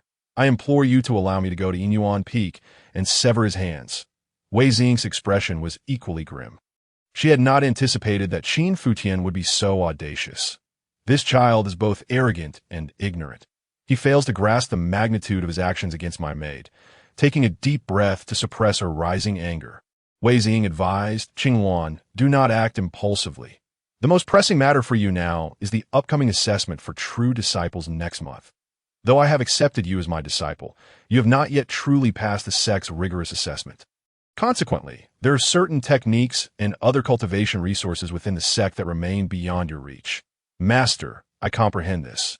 However, seeing Ze in such a state, I cannot quell my desire for retribution. Zhao Qingwan declared. Focus on your cultivation for now. I shall handle this matter and ensure that he provides both you and Ze with a satisfactory resolution. Wei Xing replied, upon hearing the master's words. Zhao Qingwan and Zhao Zi could only acquiesce. Yes, I shall heed your counsel. Master, Zhao Qingwan bowed deeply. Indeed, Wei Xing nodded and continued. As for Qin Futian, he is ultimately crippled, unable to cultivate. Although his current strength might seem formidable, it is hardly worth concerning yourself over. Furthermore, he will participate in next month's assessment for true disciples. And if you truly seek vengeance for Ze, you shall have ample opportunity to teach him a lesson then. Do you understand? Standing at the edge of a precipice, Qin Futian leapt gracefully onto a nearby pine tree, which was laden with thick layers of snow that cascaded down upon his arrival. Despite the onset of winter, the peaks of the Beidou sword sect were blanketed in ice and snow, yet this did not hinder the warm winter sun from bathing the valleys in light. Under the sun's radiant glow, the snow-capped mountains shimmered with splendid hues, rendering the Beidou sword sect even more majestic and vast, particularly striking with the 9 central peaks, arranged in the formation of the Big Dipper, seemingly shrouded in celestial mystery. These 9 peaks of the Beidou sword sect were each meant to hold distinct significance. For instance, Tianquan Peak served primarily as the place of transmission for teachings, while the martial arts pavilion was situated atop it. Yuheng Peak housed the alchemy pavilion, and Kaiyang Peak was where the law enforcement hall resided today. As for Yinyuan Peak, it had long since fallen into obscurity. Yet it undoubtedly held a unique status in the past, though its true nature remained unknown to Qin Futian. However, these questions would be resolved upon Elder Su Bailey's return, and Qin Futian was unconcerned. He believed that it would not be long before Yinyuan Peak became the most sought-after location within the Beidou sword sect. At that time, all disciples and elders would yearn to join Yinyuan Peak. Presently, Qin Futian sought to investigate whether there truly lay a spirit stone mine beneath Yinyuan Peak. If so, he would no longer need to worry about the resources required for his cultivation within a year and a half. Qin Futian traversed the forest surrounding Yinyuan Peak, meticulously examining the terrain to deduce the most likely extension of the spirit stone mine. Eventually, he discovered a cliff and began to clear the snow from its vicinity. Armed with a spiritual sword, which he had seized from Zhang Yunlan during their battle, he commenced his excavation. Qin Futian's pace was swift, and soon he had unearthed a cave approximately a person's height, which extended deep within. Within half a day, he had delved to a depth of 1 to 200 zhong. However, throughout this process, he had yet to uncover even a single spirit stone. Yet, on the other hand, he could distinctly sense an increasingly rich aura of spiritual energy. This phenomenon likely indicated that Yinyuan Peak was not a spirit stone mine, but rather that something unknown within it emanated the source of this spiritual energy. Upon reaching a depth of approximately 300 zhong, Qin Futian was compelled to halt, as he was met with an invisible barrier of force, a restriction of the formation. In an instant, he comprehended that the force obstructing him was the power of a formation. He attempted to strike the unseen barrier, only to be met with a backlash of force. Additionally, he keenly detected faint traces of spiritual patterns, further substantiating his conjecture. Beneath Yinyuan Peak, there existed a formation. What lay beyond it? Qin Futian's heart brimmed with curiosity as he endeavored to dismantle the formation's restrictions, only to swiftly realize that the intricacies of the formation were exceedingly complex. His cultivation level was simply too low. Were he at the Qi realm, he would undoubtedly find it much easier to breach this formation. For now, he could only temporarily abandon this pursuit and return to it once he attained the Qi realm. Emerging from the cave, Qin Futian glanced at the spiritual sword in his hand. Its blade was completely dulled, riddled with pits and imperfections, rendered utterly useless. This spiritual weapon was simply too inferior. He then recalled his Futian Divine Sword. Had he possessed it, he could have effortlessly leveled Yinyuan Peak without leaving a trace. It seemed that in addition to enhancing his cultivation, he also required the crafting of a more suitable spiritual weapon. Before departing, Qin Futian removed all the stones he had unearthed and carefully sealed the cave entrance. artfully concealing it beneath a layer of snow. With his task completed, he left Inyuan Peak, making his way toward Yuhing Peak. He intended to ascertain the prices of the medicinal and spiritual herbs available there, as well as to seek any information regarding spiritual herbs that might be accessible through Yuhing Peak. Indeed, Yuhing Peak was an entirely different realm compared to Inyuan Peak. While one could traverse Inyuan Peak all day without encountering a single soul, Yuhing Peak was bustling with activity, as the location of the Alchemy Pavilion. It was an indispensable resource for martial cultivators in need of spiritual herbs and elixirs. Qin Futian quickly located the Alchemy Pavilion, which consisted of 5 floors, with the lower 4 accessible to the public. The first floor served as a hub for releasing and accepting tasks, providing a wealth of information regarding various spiritual herbs. Qin Futian meticulously perused all the information available about the spiritual herbs. To his astonishment, he found mentions of purple bloodgrass, 3-star vine, and several types of Tier 3 spiritual herbs. His heart stirred with excitement. Tier 3 spiritual herbs were quite rare. Otherwise, the disciples from Tianxian Peak would not have relentlessly pursued Taishan and Hongwian over a single purple patterned golden lotus. The lifespans of Tier 2 spiritual herbs and Tier 2 spiritual beasts were comparable. After he had hunted a black wolf, he managed to refine around 10 drops of creation water using its lifespan.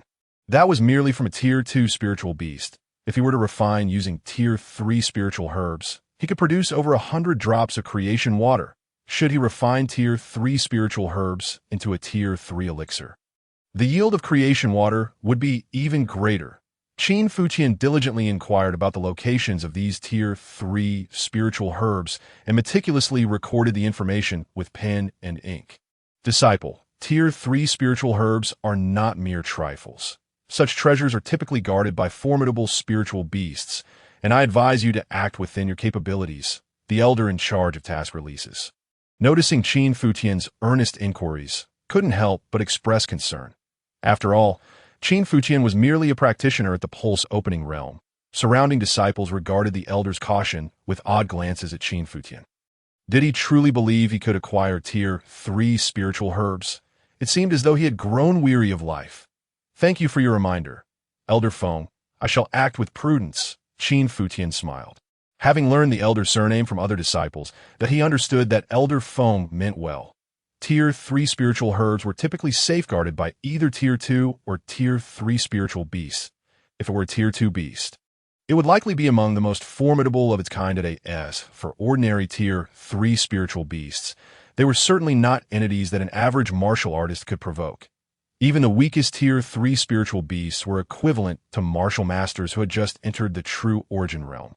Given that Qin Futian was merely at the Pulse opening realm, Elder Feng deemed it exceedingly perilous for him to seek Tier 3 spiritual herbs, after meticulously recording all the information regarding the spiritual herbs. Qin Futian ascended to the 2nd floor of the Pill Pavilion to observe the sale of these herbs and elixirs.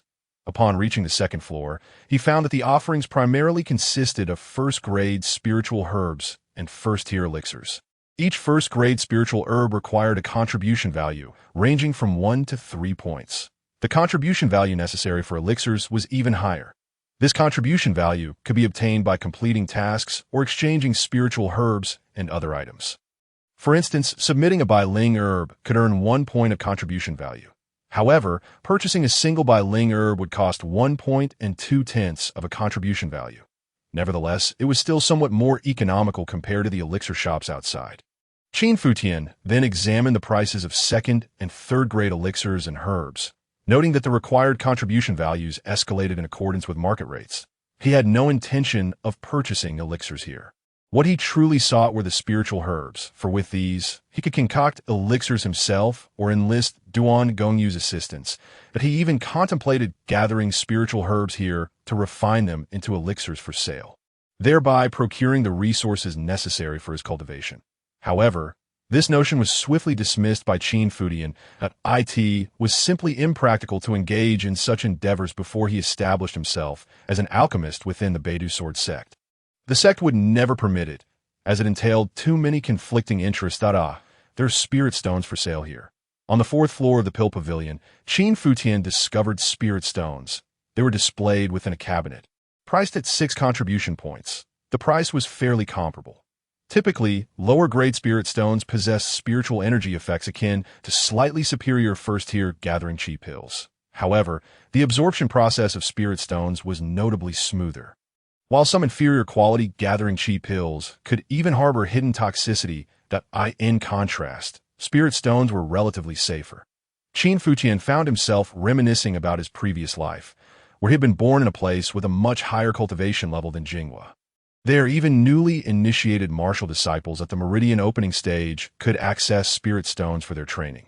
This disparity was linked to the density of the spiritual energy in the environment. The more abundant the spiritual energy, the more likely nature was to yield spirit stones. Given that Jinghua was a remote region of this world, its spiritual energy was relatively sparse. Thus, utilizing spirit stones for cultivation here was no simple task.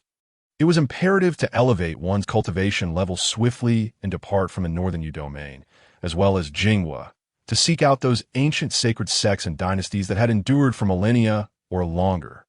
As Qin Futian pondered this, preparing to leave the pill pavilion, he suddenly overheard a conversation at the exit. "Senior Brother G, I implore you that I am at a critical juncture in my training and desperately need a wind spirit pill. Please, lend me your assistance, and I shall forever remember your kindness." A young man with thick brows and large eyes, sporting a square face, was beseeching another individual.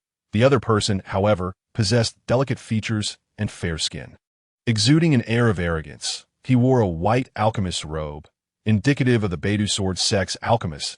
Li Feng, I have made myself abundantly clear I can refine the wind spirit pill, but will require 50 spirit stones. If you are willing to provide me with 50 spirit stones, I can commence the alchemical process immediately. However, if you cannot procure the spirit stones, do not bother me. But, Senior Brother G, I currently possess only 20 spirit stones. Did we not previously agree on 20 spirit stones plus 4 materials? What was agreed upon in the past is irrelevant now. Markets fluctuate. Enough of this. I have matters to attend to and cannot waste time with your incessant prattle. A glimmer of amusement flickered in Ji's eyes as he briskly entered the alchemy chamber. He was aware that Li Feng would undoubtedly pursue him, begging for his assistance. Hence he deliberately chose this moment to exert pressure on him. Upon hearing this, Qin Futian couldn't help but shake his head in disapproval. The wind spirit pill was merely a common second-tier elixir, valued at less than 10 spirit stones. That Ji's demand for 50 spirit stones for the mere task of refining a second-tier elixir was utterly exorbitant. Additionally, it was customary for those seeking alchemical services to provide at least 3 sets of materials. If all 3 sets failed, the alchemist bore no responsibility. Conversely, if the first set succeeded, the remaining materials would belong to the alchemist. Typically, alchemists earn their livelihood through these materials, necessitating a high level of skill in refining that a high success rate naturally translated to more materials obtained. Conversely, a low success rate could amount to a futile endeavor. The direct compensation for alchemical services was generally modest, with the refining of a second-tier elixir typically yielding between 10 to 20 spirit stones. Noticing that the alchemist Ji had departed, Qin Futian approached the visibly agitated Li Feng. "You wish to refine a wind spirit pill?" Qin Futian inquired. Li Feng, consumed by frustration, turned at the sound of the question. Upon seeing Qin Futian, his expression shifted to one of confusion, yet he nodded in affirmation. "Yes. The pill pavilion is currently out of stock for wind spirit pills that I intended to request Ji Yun's assistance. But that scoundrel has raised his price. I can assist you in refining the wind spirit pill," Qin Futian stated. "You can help me refine it?" Li Feng regarded Qin Futian with skepticism. He did not recognize him and perceived Qin Futian's aura as that of merely a meridian opening stage martial disciple. Could a martial disciple at the meridian opening stage truly become an alchemist, particularly one capable of refining second-tier elixirs? "I do not require payment in spirit stones, only 3 sets of materials," Qin Futian asserted. Li Feng furrowed his brow, as if grappling with a decision. Observing Qin Futian's calm and confident demeanor, he ultimately clenched his jaw and replied, "Very well. I shall provide you with 4 sets of materials. If you can successfully refine it, I will additionally give you 20 spirit stones. A deal is struck." Qin Futian smiled warmly. Just then, Ji Yun, who had just departed, returned. Li Wanfeng, are you certain you wish to have the wind spirit pill refined by someone else? Ji Yun's lips curled into a cold smirk as he turned to Qin Futian and asked, which peak are you from? A mere meridian opening disciple dares to proclaim they can refine pills. Do you even understand what alchemy entails? Do you understand what alchemy entails? Ji Yun looked at Qin Futian with disdain, his eyes filled with unmasked ridicule. He had no faith that Qin Futian could successfully refine pills. After all, what could a meridian opening martial disciple possibly concoct? In the Beidou sword sect, the lowest-ranking alchemist was at least a Qi C stage martial artist. The art of alchemy required a comprehensive understanding of pharmacology, timing, and the intricacies of pill inscriptions. The process of inscribing required an exceptionally precise control over spiritual energy, something a meridian opening martial disciple was unlikely to achieve. Thus, Ji Yun outright dismissed the possibility of Qin Futian being an alchemist. He likely regarded Qin Futian as a fraud attempting to swindle materials.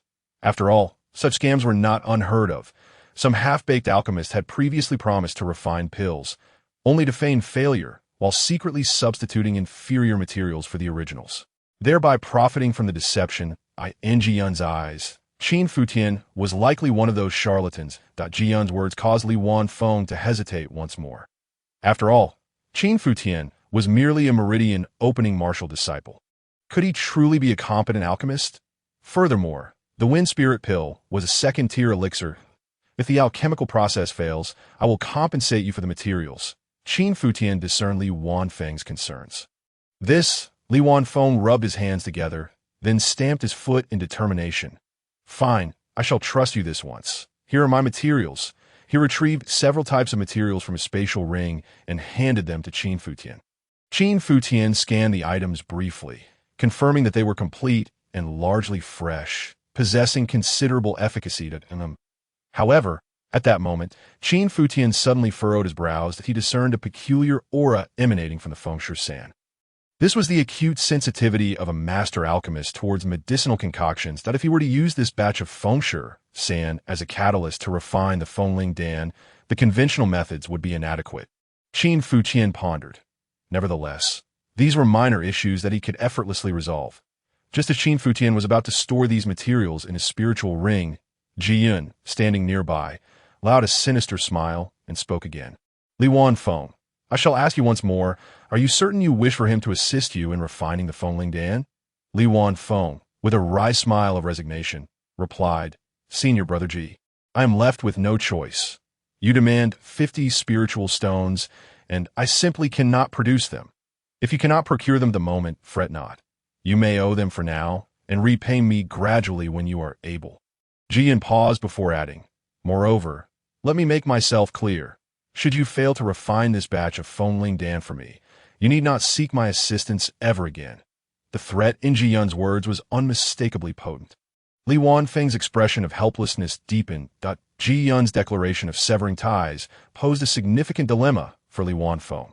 After all, Ji Yun was closely associated with Chao Qin, the esteemed leader of Yuhing Peak, and he held considerable influence within the alchemy pavilion. To defend him would likely render future requests for alchemical assistance futile. Alas, the path of a martial artist is not solely paved with combat. It requires an understanding of interpersonal dynamics as well. My dear junior brother, I apologize, but it seems the Fengling Dan must be refined for senior brother Ji, Li Wanfeng said, offering an awkward smile toward Qin Futian. I shall seek you out next time an opportunity arises. Qin Futian smiled nonchalantly. Understanding Li Wanfeng's predicament, as for the notion of next time, it was merely a formality, and no matter. Qin Futian returned several herbs to Li Wanfeng and cautioned. There are issues with these materials. If refined using conventional methods, it may prove impossible to create the Dan. Understood. Thank you for the warning, Li Wanfeng replied politely. However, Ji Yun scoffed again. I see no issues with these materials. What do you mean by spreading alarm? Are you attempting to instruct me? The mockery in Ji Yun's words drew a chorus of laughter from the onlookers. Their earlier conversation had captured the attention of many, and hearing Ji Yun suggest that Qin Futian was attempting to teach him only fueled their amusement. Foolish! Qin Futian cast a cold glance at Ji Yun, regarding him as no more significant than a leaping ant. Ji Yun had previously questioned Qin Futian's understanding of alchemy, and now he dared to accuse him of trying to instruct him that it was akin to an ant provoking a dragon soaring through the heavens. While the celestial dragon might initially disregard the ant, it could eventually grow weary of the incessant provocation. Foolish, Ji Yun's face flushed with rage upon hearing Qin Futian's retort. You, a charlatan, dare to accuse me of ignorance. It is you who is truly ignorant. Qin Futian merely chuckled. Very well. Ji Yun laughed in a fit of fury. Since that is the case, let's place a wager. How so? Qin Futian narrowed his eyes. If I can successfully refine the Fengling Dan, you shall kneel at the entrance of the alchemy pavilion for 3 days and nights. And from this day forth, you shall be my servant. What say you? Ji Yun's gaze was sharp as he fixed it on Qin Futian. And if you fail, Qin Futian countered, should I fail, then from this day forth, I, Ji Yun, shall be your servant, Ji Yun declared through gritted teeth. You are so confident? Qin Futian smiled. Unfortunately, you lack the standing to be my servant. Instead, if you lose, you shall also kneel at the alchemy pavilion for 3 days and nights, in addition to providing me with 250 spiritual stones. How does that sound? Why 250? Ji Yun felt something was amiss, yet he dismissed the thought, convinced of his impending victory. With 4 sets of materials, he was absolutely certain he could refine the Fengling Dan. Not a problem, Ji Yun sneered. Follow me to the refining hall. Everyone may come and witness my alchemical prowess. The crowd erupted in excitement, rallying around Ji Yun. Let us go and bear witness to Senior Brother Ji's triumph. To bet against Senior Brother Ji's ability to refine the Fengling Dan?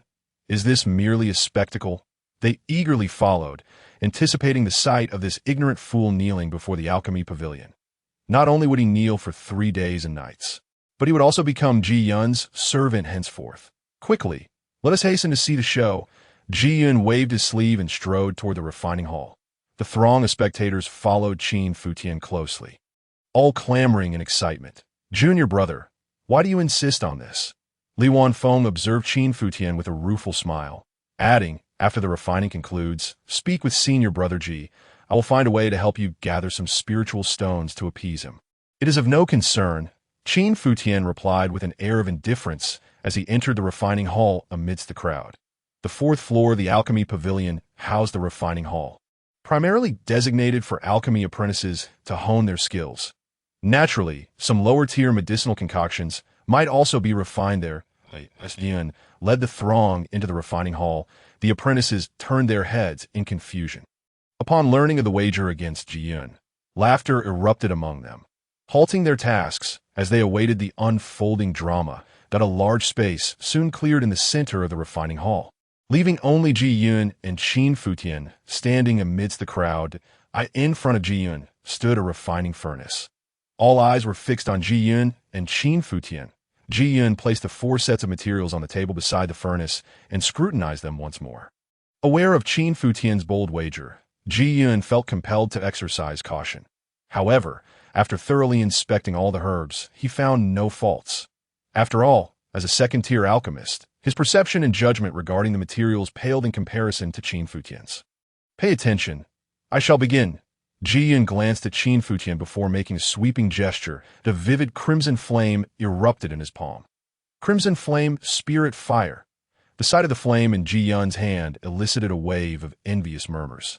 Spirit fire is a rare and extraordinary flame born from nature, and a high-ranking alchemist is bound to possess it. That Ji Yun's ability to wield spirit fire at the Qi realm already set him apart from the majority of alchemists, which is why he ascended to the rank of second-tier alchemist at such an early stage. Moreover, among second-tier alchemists, Ji Yun's alchemical skills were notably advanced. One after another, Ji Yun methodically cast the herbs into the refining furnace, and soon the air was filled with the rich aroma of the concoction. The onlookers fell silent, captivated by each step of Ji Yun's alchemical process. His movements were fluid and practiced, as if he were dancing. Having refined the Fengling Dan dozens of times, every step was executed with precision. The series of actions, coupled with his dazzling manipulation of the spirit fire, drew gasps of admiration from the crowd. Yet, Qin Futian shook his head inwardly. Ji Yun's entire refining process adhered to the conventional method for creating the Fengling Dan, lacking any special treatment for the fengshui sand. This meant that this batch of materials was doomed to fail in producing the Dan.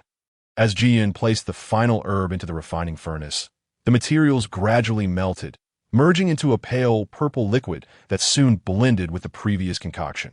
The fragrance wafting from the furnace intensified, exuding the unmistakable scent of the Fengling Dan. Is about to succeed.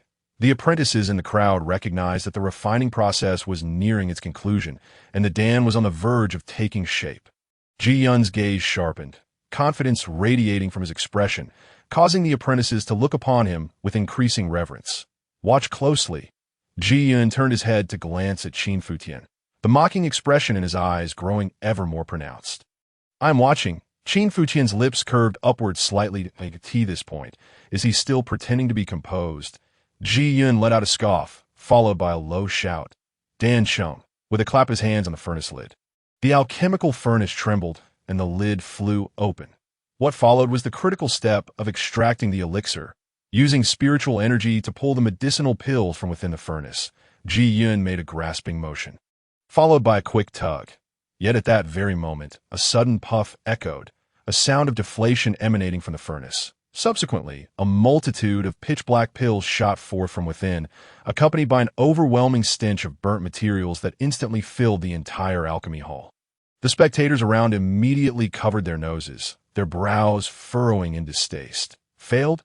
Everyone looked at Ji Yun in astonishment. Just as he was on the brink of success, he faltered at the final step.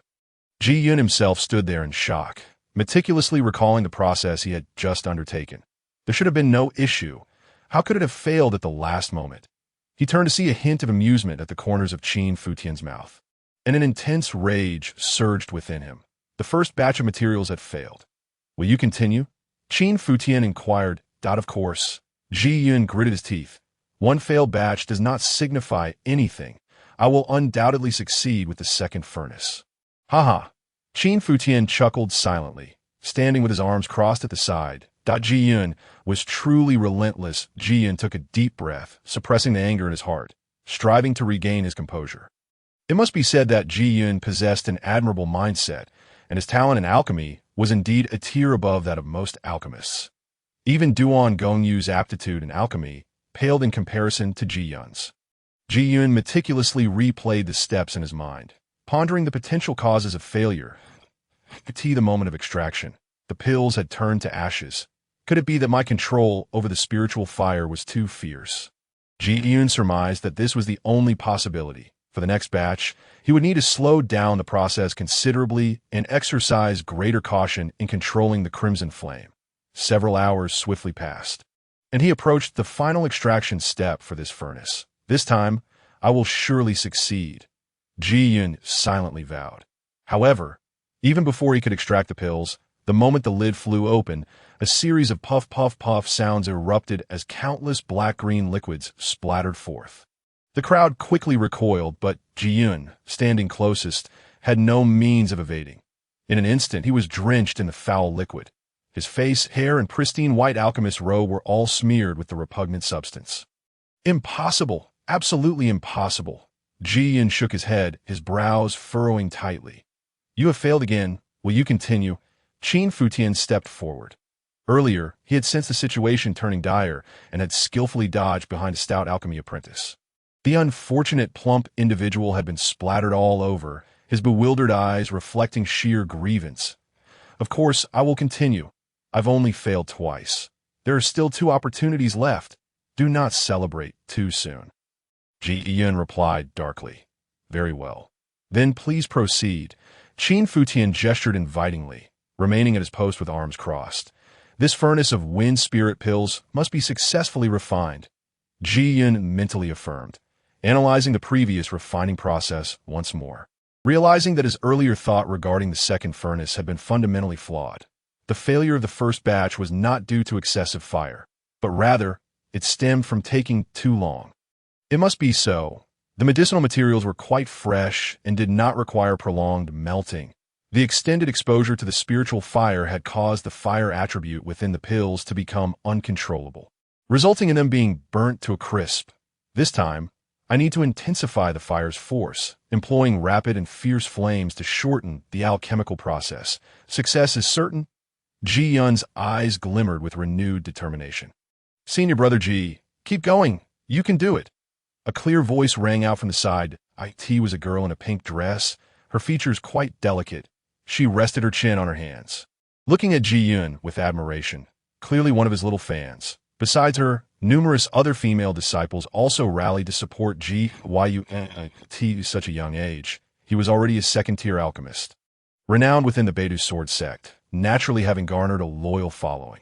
After cheering for Ji Yun, these girls even shot disdainful glances at Qin Futian, as if he were their common adversary. In response, Qin Futian merely closed his eyes slightly, knowing without looking that Ji Yun would inevitably fail again. Soon, Ji Yun commenced the refining of the third batch of pills. This time, his movements were swift, nearly having the time needed to melt the medicinal materials compared to the first batch.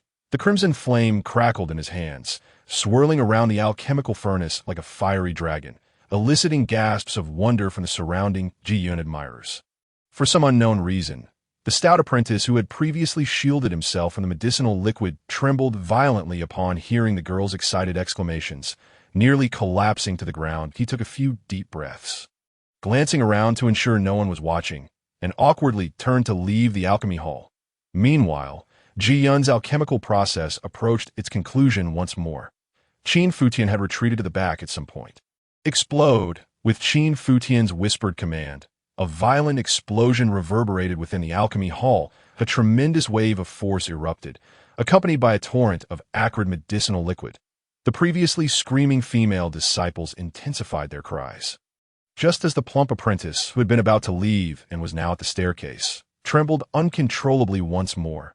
This time, his legs finally gave way, and he tumbled down the stairs in a comical roll. The momentary chaos quickly subsided, and all eyes once again fell upon Ji Yun. Was now a sight to behold, utterly disheveled, covered in medicinal liquid, with some areas of his robe burned through, exposing patches of pale flesh. His face was smeared with soot, and his once flowing hair was now singed and tangled, a portrait of utter disarray. Cough, cough. Ji Yun coughed violently, even smoke escaping from his mouth. Failed again. Only one batch of materials remains. Qin Futian emerged from the crowd. Ji Yun's expression shifted repeatedly. Where had the problem arisen? Why had he failed once more? After 3 consecutive failures, Ji Yun was utterly bewildered. He had no idea what had gone wrong at this point. He truly lacked the confidence to refine the 4th batch of materials into pills. Admitting defeat now would save one more batch of materials. Qin Futian suggested. Ji Yun felt a surge of anger, but found himself at a loss.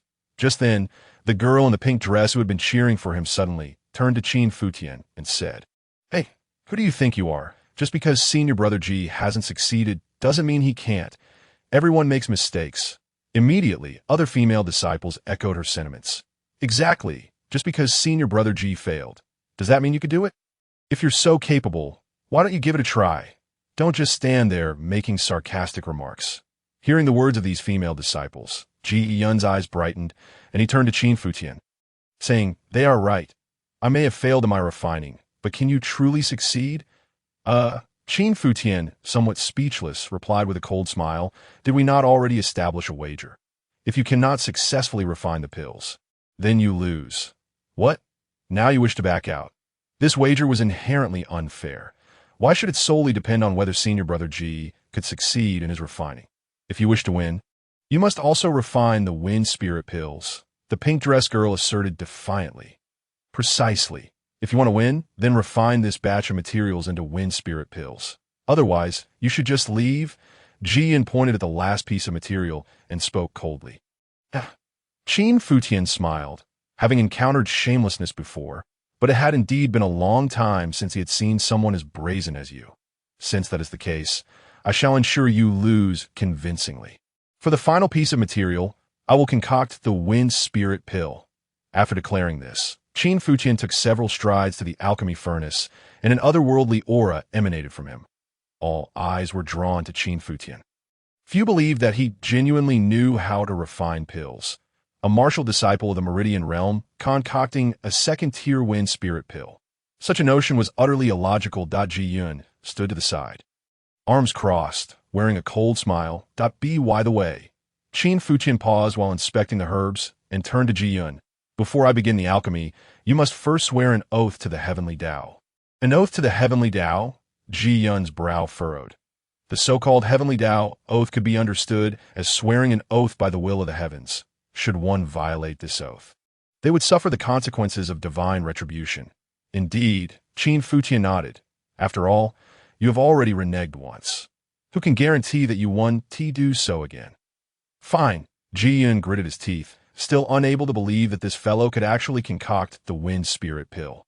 He promptly swore the oath. I, Ji Yun, am willing to wager and accept defeat if you succeed in refining the wind spirit pill, and I do not abide by the terms of our bet. May I be punished by the heavenly Tao, struck by 5 thunders. Is that sufficient? Ji Yun sneered at Qin Futian, completely baffled by the confidence this man exuded. Qin Futian cleaned the alchemy furnace, placing the final piece of material aside to this moment. Li Wanfeng stood motionless, gazing at Qin Futian, his heart heavy with unspoken concerns. He had painstakingly gathered 4 materials for the wind spirit pill. Yet 3 had already failed. Now, the last was entrusted to this Meridian realm disciple for refinement. He felt utterly uncertain. Yet he had no choice but to place his last sliver of hope in this disciple. Who will assist me with the flames? Qin Futian surveyed the surroundings after counting his materials. His question immediately elicited a wave of laughter. Tio asked someone to tend to the flames signified that he lacked spiritual fire. Ji Yun possessed the crimson flame spirit fire, yet he had failed to produce a pill. How could someone without any spiritual fire hope to succeed?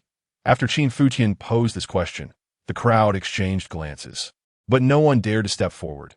They all understood that to assist him meant offending Ji Yun and to risk incurring Ji Yun's wrath for someone of no repute was an act of folly. Young master, I shall help you with the flames. Suddenly, a voice rang out from the crowd. Qin Xingyao, she, along with Hong Huiyan and Taishan, emerged from the throng. What brings you here? Qin Futian smiled warmly. We intended to exchange for some pills and happen upon you here. Senior brother Qin, Hong Huiyan replied. With the arrival of Hong Huiyan and Taishan, others recalled that these individuals were disciples of the hidden Yuan Peaked. He is Qin Futian, someone suddenly exclaimed. Many disciples had seen Qin Futian leave the celestial pivot hall that day, but most had only caught a distant glimpse and had not committed his appearance to memory.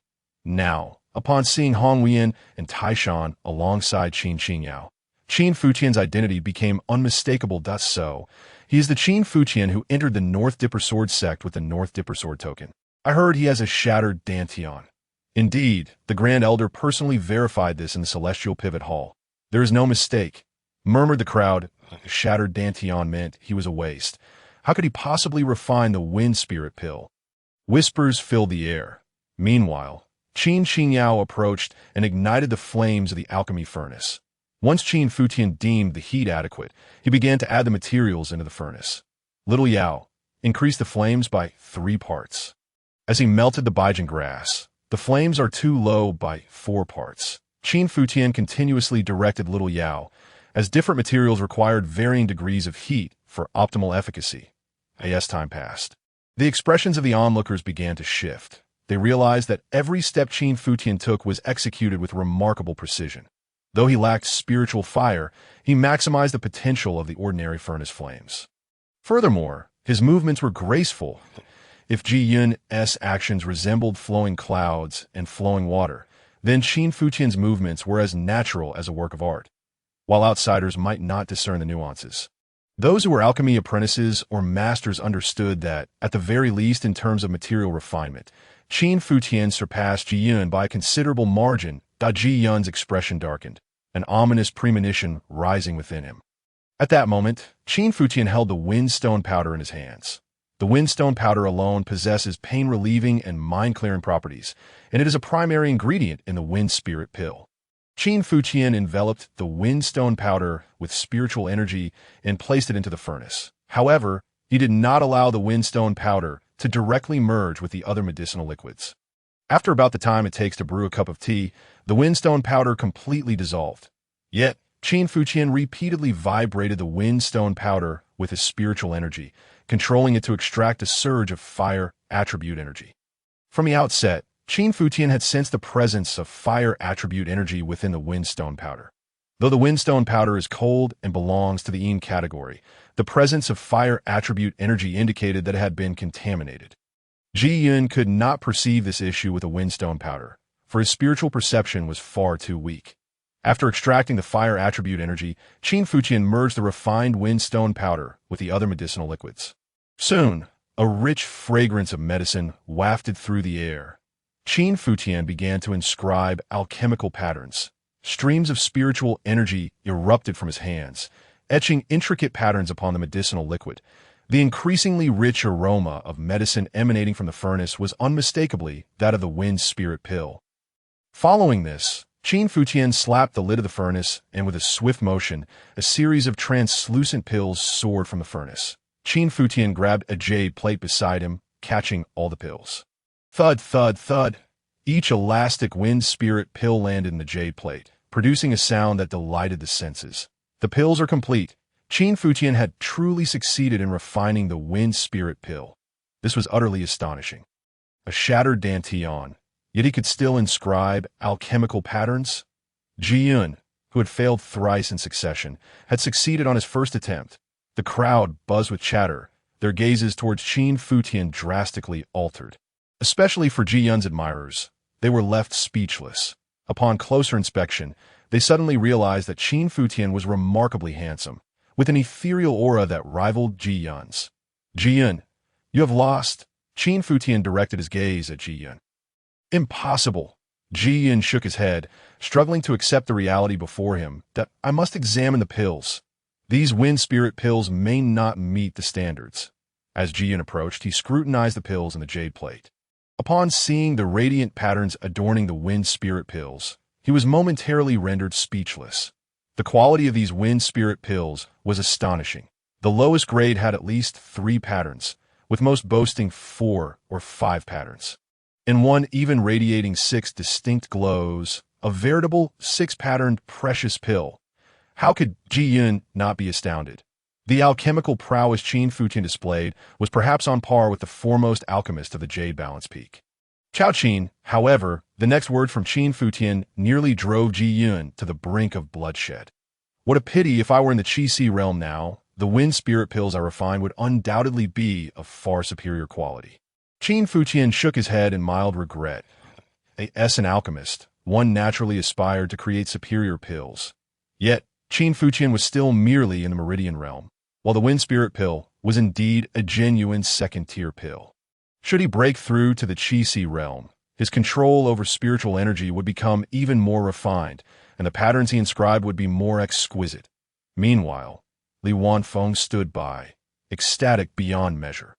Originally, he had held no hope, but now Qin Futian had actually succeeded in refining the pills. Moreover, the quality of this batch was exceptional. Senior brother Qin, Li Wanfeng, filled with excitement, rubbed his hands together and proactively changed his address for Qin Futian from junior brother to elder brother. Recalling the previously agreed-upon 20 spiritual stones that in the future, should I require any alchemical concoctions, I will certainly seek out elder brother Qin. Qin Futian nodded slightly, accepting the 20 spiritual stones. Young master, you are truly impressive. Qin Xingyao gazed at Qin Futian with a look of adoration. Qin Futian playfully pinched Qin Xingyao's delicate nose, smiling as he remarked, I hadn't anticipated that you possess such talent for fire control. Xiaoya, it seems you are worthy of focused cultivation. I shall entrust you with the art of alchemy from now on. Qin Xingyao nodded earnestly, determined to work diligently and not disappoint her young master. At that moment, Qin Futian's gaze fell upon the sullen-faced Ji Yun. Ji Yun, a bet is a bet. You must fulfill your end of the wager. Ji Yun's expression was as dark as a stormy sky. For he had lost. Moreover, he had no choice but to honor the bet, having already sworn an oath to the heavens. Qin Futian, I do not possess 250 spiritual stones at present. Ji Yun protested. Qin Futian chuckled. If you lack the stones, You may substitute them with elixirs or spiritual herbs. Reluctantly, Ji Yun retrieved 180 spiritual stones from his spatial ring, along with several elixirs. These items combined are certainly worth far more than 250 spiritual stones. Any objections? Ji Yun grimaced in pain. Very well, I shall graciously accept them. However, Ji Shixiang, do allow me some space. Qin Futian accepted all the spiritual stones and elixirs, nodding in satisfaction. Not bad. Ji Shixiang, do remember to call upon me for any such fortunate occurrences in the future. Certainly. Ji Yun nearly ground his teeth in frustration. Haha, I shall take my leave now. Qin Futian waved his hand. Ji Shixiang, do not forget to kneel at the entrance of the alchemy pavilion for 3 days and nights. Consider this a friendly reminder. As you have sworn an oath to the heavens, as Qin Futian prepared to depart, several female disciples approached. Elder Brother Qin, I am Xiao Lulu from Tianquan Peak, an apprentice alchemist that I hope to have the opportunity to learn the art of alchemy under your guidance. As she spoke, Xiao Lulu intentionally leaned closer to Qin Futian, pressing her soft form against him. Step aside. How could Elder Brother Qin possibly be interested in someone as ordinary as you? Another female disciple interjected, gazing at Qin Futian with longing. Elder Brother Qin, I am Yun Ming'er from Yawang Peak. I'm also very interested in the path of alchemy and hope to engage in deeper discussions with you. Oh, is that so? We shall speak further about another time. Qin Futian raised an eyebrow. Elder Brother Qin, you are quite the scoundrel, yet I find it so endearing. Yun Ming'er feigned shyness. Make way for me. The previous girl in the flowing skirt squeezed forward.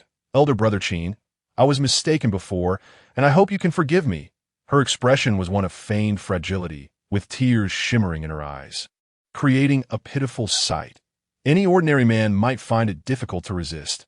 However, Qin Futian was no ordinary man. He felt no pity, even suppressing a laugh. In addition to these front-running female disciples, numerous male disciples were also eager to curry favor with Qin Futian. After all, he was a far more formidable alchemist than Ji Yun.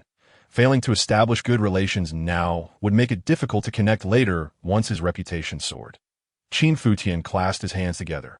Addressing the crowd, everyone, I will be offering alchemy services at Inyuan Peak in the future. Should you wish to concoct elixirs, feel free to seek me out. Naturally, Qin Futian had no intention of personally assisting them with their alchemical needs. He needed to focus on his own cultivation. His plan was to recruit Duan Gongyu to Inyuan Peak, allowing him to craft elixirs under Qin Futian's guidance, which would undoubtedly yield a high success rate and a substantial income. Upon hearing Qin Futian's words, the disciples were filled with enthusiasm. Within the Beidou Sword sect, the alchemists of the Alchemy Pavilion were notoriously arrogant, so news of alchemists from other peaks willing to craft elixirs was indeed welcome. After leaving the Alchemy Pavilion, Qin Futian decided to head to the marketplace outside Beidou Sword sect to find Duan Gongyu, both to have him concoct the purple patterned golden elixir and to invite him to join Inyuan Peak. Initially, Qin Futian had reservations, considering Duan Gongyu was once an elder of the Tianjin sect. However, the current situation within Beidou Sword sect appeared to be far more chaotic than anticipated. Having Duan Gongyu at Inyuan Peak, opening up alchemy services to the entire Beidou Sword sect would undoubtedly yield considerable profits. What Qin Futian currently lacked were cultivation resources. With sufficient resources, he could refine and generate creation water, continuously enhancing his cultivation. Upon reaching the entrance of Beidou Sword sect, several outer disciples were guarding the gate. Upon seeing Qin Futian and his entourage approach, they intended to question them, but upon recognizing Qin Futian's face, they hastily stepped aside. Qin Futian had already established an infamous reputation among the outer disciples after slaying Zhao Hu and several others. Relishing the peace and quiet, Qin Futian, accompanied by Hongwen, Taishan, and Qin Xinyao, exited Beidou Sword sect, making their way towards the marketplace at the foot of the mountain. In the marketplace, Qin Futian quickly located Duan Gongyu. To his surprise, Duan Gongyu had already set up an alchemy workshop, assisting passing cultivators with their elixirs.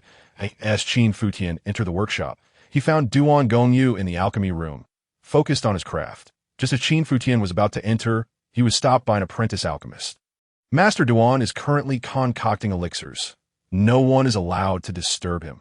The apprentice glared at Qin Futian and his companions, issuing a stern warning that there's no need for concern. Simply inform Duan Gongyu that Qin Futian is here to see him. He won't hold it against you. Qin Futian replied with a smile. The apprentice looked at Qin Futian with disdain, then scoffed. If you require Master Duan to concoct something, please wait to the side. Master Duan is currently working on a very precious elixir.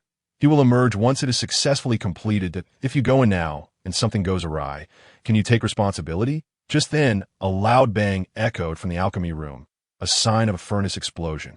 Following that, Duan Gongyu's furious voice erupted from within. Who is making a ruckus outside, ruining my entire batch of elixirs? Do you seek death? Just hearing the tone, it was clear that Duan Gongyu was seething with rage. His murderous intent palpable. Moments later, Duan Gongyu stormed out, fuming. Master, it was these few. The apprentice pointed at Qin Futian and his companions, clearly reveling in their misfortune. These people wish to request elixirs, yet were making noise here. I already told them to wait aside, but they refused to listen. They even insisted I inform you that he is Qin Futian. You would not blame me for it. In my opinion, Master should not let them off lightly. Better to turn them into elixirs. However, as soon as the apprentice's words fell, Duan Gongyu slapped him hard across the face. Turn them into elixirs? At such a young age, how can your heart be so malicious? Duan Gongyu glared coldly at the apprentice. The apprentice hurriedly waved his hands.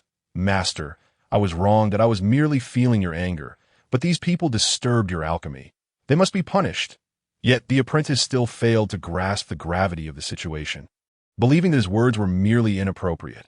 However, Duan Gongyu's next slap sent the apprentice flying. Open your eyes and see clearly. This is Qin Shixiang. I have told you before what Qin Shixiang looks like. If he comes to find me, under any circumstances, it must not be delayed. Duan Gongyu scolded fiercely.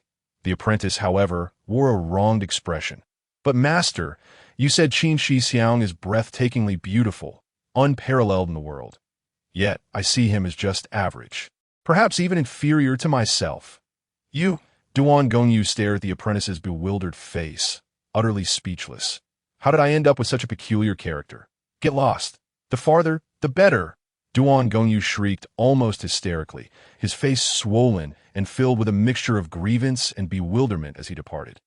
Qin Shi, he said with a forced smile, bending slightly, I had no idea that this fool could be so foolish. It is my fault for not knowing that you were coming. Otherwise, I would have certainly come to greet you in person. Qin Futian waved his hand dismissively, striding directly into the adjacent alchemy room. The air was thick with the acrid stench of burnt herbs. Approaching the alchemical furnace, Qin Futian pinched a bit of charred ash, rolling it lightly between his fingers before bringing it to his nose. Master Duan, just now while I was outside, I heard you lamenting that my noise caused your batch of elixirs to fail. Qin Futian regarded Duan Gongyu with a sardonic smile. No. Duan Gongyu quickly waved his hands. I had no idea it was you. How could I blame you? Is it truly a matter of blame?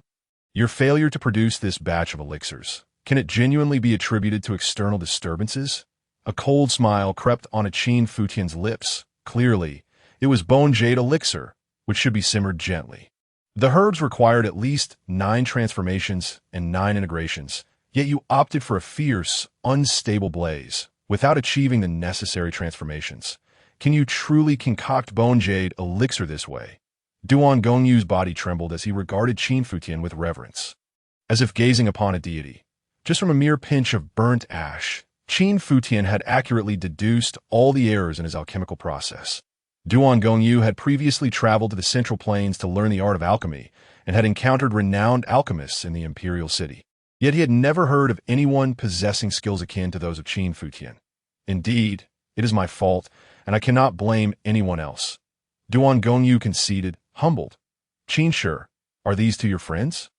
Duan Gongyu inquired, glancing at Hong Wein and Tai Shan, noting their peculiar appearances.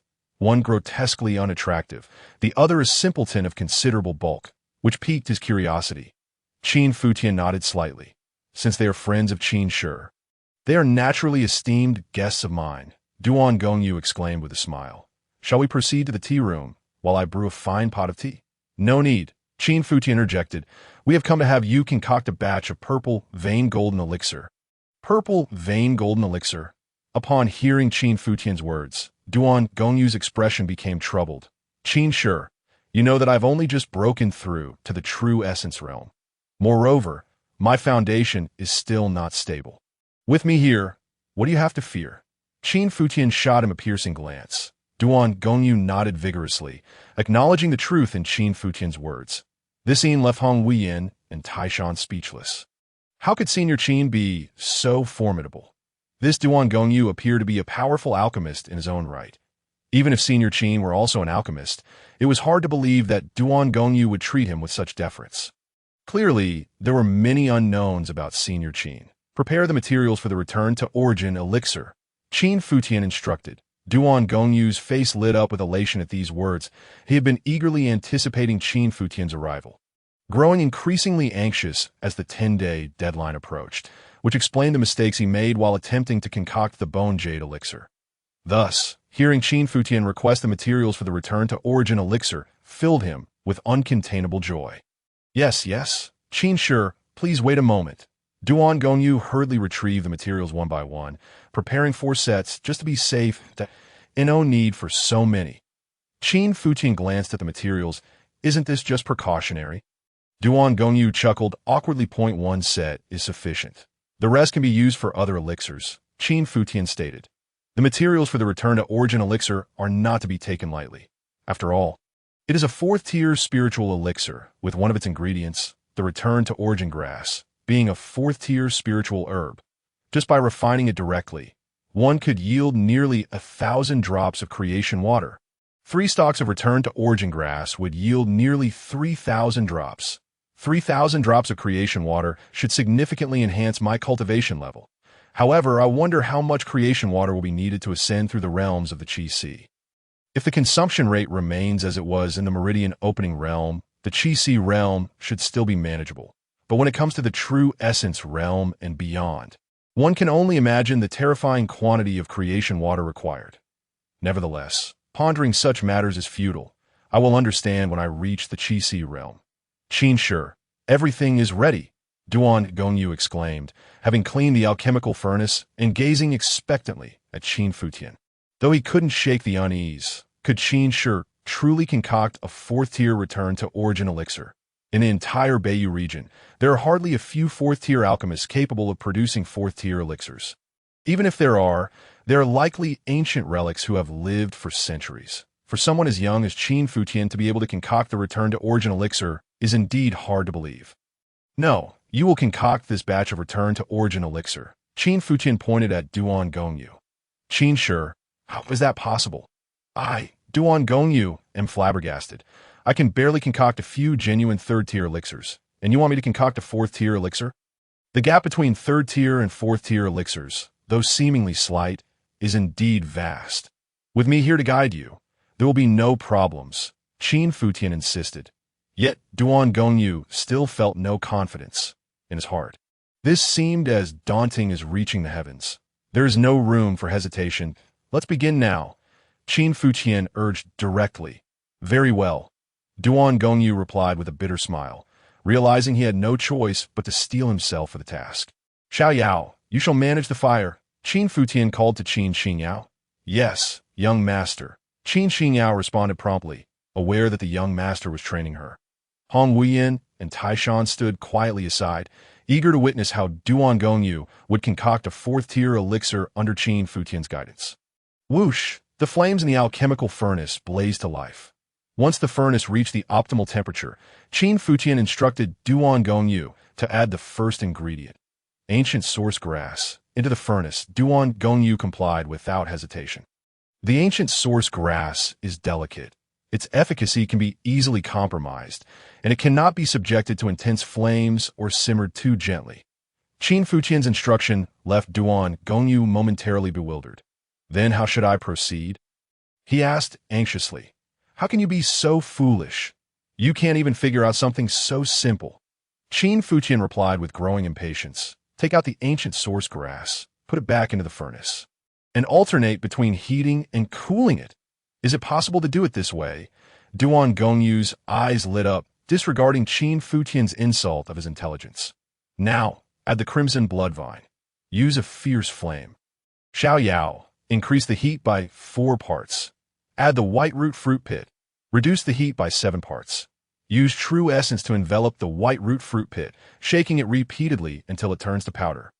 Qin Futian continuously directed, as the concoction of the return to origin elixir required a total of 32 materials, making it relatively complex among 4th-tier elixirs. Furthermore, many of the materials had unique melting requirements.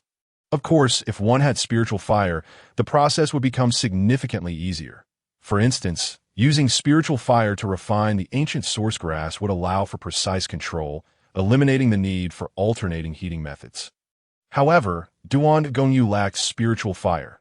From this, it was evident that Jiyun, at such a young age, possessing the Scarlet Flame's spiritual fire, was indeed fortunate and blessed. As they reached the 20th material, Duan Gongyu's complexion turned pale. Cold sweat beading on his forehead as his hands began to tremble. Is this all you can manage? Struggling after refining only 20 materials in the true essence realm. Qin Futian shook his head. Duan Gongyu's talent was truly lacking. Even in the later stages of the Qi realm, one would not be so feeble. Pull yourself together. Add the silver dragon fern. The silver dragon fern must blend with the original herbal essence within 10 breaths. Truly foolish as a pig. Seeing the situation deteriorate, Qin Futian rushed forward, slapping the furnace, causing spiritual energy to seep into it. Dispersing the original herbal essence, he then shattered the silver dragon fern with his spiritual power, injecting it into the herbal essence within the short time frame, achieving the necessary fusion within 10 breaths. What a splendid concoction of medicinal essence, and yet was nearly rendered utterly useless by your blunders. You fool! Qin Futian's reprimand did not incite any ire in Duan Gongyu. He had previously chosen to feign ignorance, but now he perceived that Qin Futian's scolding was a mark of respect towards him. Without Qin Futian's guidance, he would never have conceived the methods for refining these medicinal essences. Throughout the entire process of concocting this batch of elixirs, Duan Gongyu felt as if he had encountered a wealth of knowledge far surpassing his entire previous career as an alchemist. The alchemical process continued. Although Duan Gongyu was thrilled to have learned so much, he simultaneously sensed that his mental state was teetering on the brink of collapse, that it was akin to being force-fed. His mind was completely saturated. In the final stages of refining the remaining medicinal materials, Duan Gongyu operated almost entirely without conscious awareness. He even harbored the illusion that his body no longer belonged to him. As he executed each motion in response to Qin Futian's commands at last, the refinement of the final medicinal ingredient was complete. All the essences had fused together. Yet at that moment, darkness enveloped Duan Gongyu's vision, and he felt himself on the verge of fainting, that if he were to lose consciousness now, all would be lost. Even with Qin Futian's remarkable abilities, he would be unable to salvage it, for the engraving of the Guiyuan Dan's alchemical patterns required the power of true essence. Only by transitioning from the Qi realm to the true essence realm could spiritual energy transform into true essence power, and Qin Futian was still merely in the meridian realm, one step shy of the Qi realm. Just then, a silver needle suddenly pierced the crown of Duan Gongyu's head. Then came the second and the third, with hands deft as a needle threading a butterfly. Qin Futian swiftly inserted a dozen silver needles into Duan Gongyu's scalp. As the last needle fell, Duan Gongyu, who had been on the brink of fainting, suddenly opened his eyes wide once more. Follow the steps I instructed and begin engraving the alchemical patterns. Qin Futian's voice rang out, causing Duan Gongyu's gaze to sharpen, and his entire demeanor seemed to rise to new heights in that moment. Patterns were etched continuously. The process of engraving the 4th-grade elixir was exceedingly intricate. Perhaps due to Duan Gongyu's clumsiness, it consumed an inordinate amount of time. Merely engraving the patterns took an entire day and night. Fortunately, he ultimately completed the final pattern, and the elixir was formed. The Guiyuan Dan. A total of 3 elixirs were produced. 2 were 1-patterned, and 1 was a 2-pattern elixir. Qin Futian shook his head, evidently displeased with the outcome. Yet, Duan Gongyu was ecstatic, his eyes gleaming with pride. He had never imagined that he would be capable of concocting a 4th-grade elixir in his lifetime. And yet, today he had achieved it. Of course, Duan Gongyu was acutely aware that all of this was thanks to Master Qin. Throughout the entire alchemical process, he had been little more than a marionette, with Qin Futian rescuing him on several occasions to prevent this batch of elixirs from going to waste.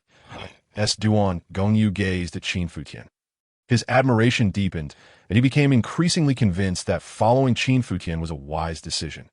Qin Futian's gaze met Duan Gongyu's, and with a faint smile, he inquired, "Duan Gongyu, have you mastered the art of concocting the Guiyuan Dan?" Duan Gongyu. He truly could not claim to have mastered it. After all, his innate talent was somewhat lacking. However, since you have chosen to follow me, I shall grant you the opportunity to become my servant. Qin Futian added. Duan Gongyu's brow twitched. Although he was willing to follow Qin Futian, he had never genuinely considered the notion of becoming a servant. After all, he was an alchemist. Even if he were not a servant, surely there were more suitable identities for him? Qin Futian cast a cold glance at Duan Gongyu, seeing through his thoughts. First, consume the Guiyuan Dan. You may find the idea of becoming my servant somewhat absurd at present. But soon you will understand that it is the greatest fortune and opportunity of your life. Duan Gongyu remained silent and complied with Qin Futian's instruction, swallowing the Guiyuan Dan while he had long been in awe of Qin Futian's alchemical prowess. He still harbored doubts about the assertion that becoming a servant would be his greatest fortune and opportunity. This statement left him somewhat skeptical. Moreover, he could not fathom why Qin Futian exuded such immense confidence and assurance when he made this claim. Was there something about Qin Futian that Duan Gongyu did not yet comprehend? "Xiao Yao, you all wait for me outside." Qin Futian then turned his attention to Qin Xinyao and the others. Understood. Qin Xinyao, Hong Wuyin, and Taishan exited the alchemical chamber. Qin Futian retrieved a spirit stone from his spatial ring. This was the finest spirit stone he had selected from over 200. Just as Duan Gongyu was perplexed by Qin Futian's next move, Qin Futian's eyes suddenly narrowed. A formless power emanated from him, and with a single gesture, that invisible force seemed to be drawn forth, continuously pouring into the spirit stone. After several breaths, Qin Futian ceased his actions. Duan Gongyu was utterly dumbfounded, unable to comprehend what technique Qin Futian was employing. Yet the previous surge of formless energy had sent tremors through his very soul. Take this and immediately sense the secret technique within the spirit stone. Qin Futian handed the spirit stone to Duan Gongyu. You have a maximum of 3 hours. After that, this spirit stone will completely shatter. Duan Gongyu accepted the spirit stone, but his confusion only deepened. The secret technique within the spirit stone? Sense it? Master Qin, I am too foolish. I do not know how to sense it. Duan Gongyu's face reflected helplessness. As he was at a loss for how to proceed, "Oh wonder you are called Duan Gongyu." Qin Futian shook his head. "You must channel your spiritual energy into it. Focus your mind to perceive it. You might try pressing it to your forehead for clearer sensation. Is that truly feasible?" Following Qin Futian's advice, Duan Gongyu pressed the spirit stone to his forehead, and his eyes widened in astonishment. Stargazing technique. At that moment, a vast and magnificent cosmic tapestry unfolded in Duan Gongyu's mind, with boundless radiant rivers of stars flowing ceaselessly, while infinite celestial bodies illustrated profound mysteries of the universe. 3 hours later, bang, a crisp sound resonated as the spirit stone at Duan Gongyu's brow shattered. Simultaneously, a surge of energy erupted from him, causing his aura to soar significantly. Boom! An invisible wave of energy rippled outward. Duan Gongyu opened his eyes, filled with boundless astonishment. The second layer of the true essence realm. I have actually broken through to the second layer of the true essence realm, just like that. At his advanced age, Duan Gongyu nearly leaped for joy like a child. What kind of secret technique is this? He was filled with awe. This technique not only rejuvenated his nearly depleted spirit in a mere 3 hours, but also elevated it by a significant margin. Furthermore, the effects of the Guiyuan Dan had been maximized, completely eliminating the hidden dangers within him and propelling his cultivation to a higher level. I understand now. This is a secret technique for the soul.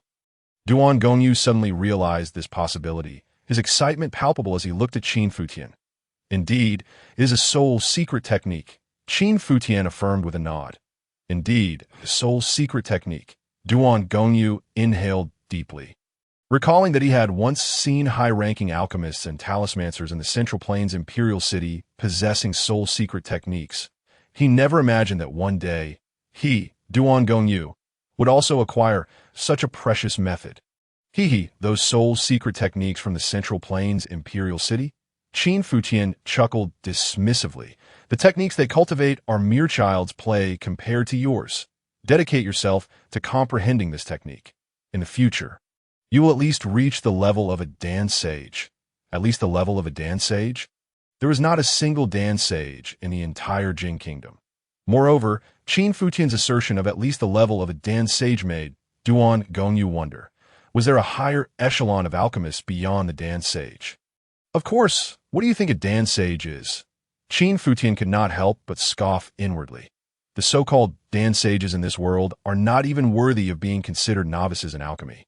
Any alchemical apprentice from the divine realm could concoct the supreme divine elixirs of this world.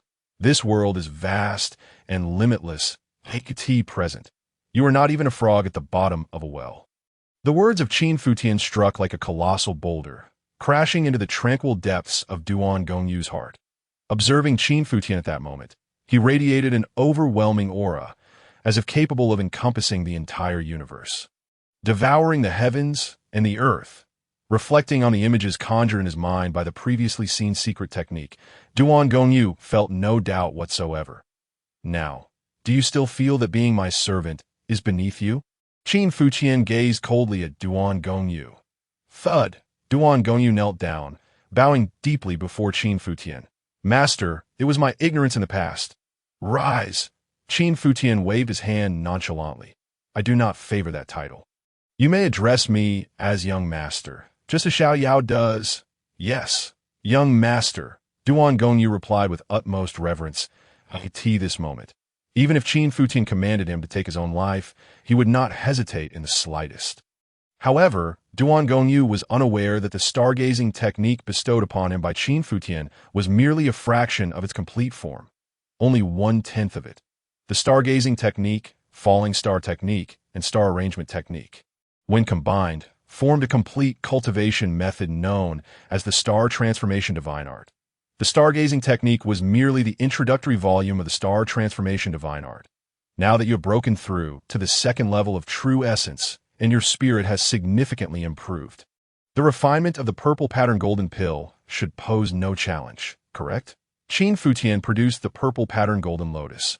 Upon refining this lotus into a pill, Qin Futian intended to enter seclusion.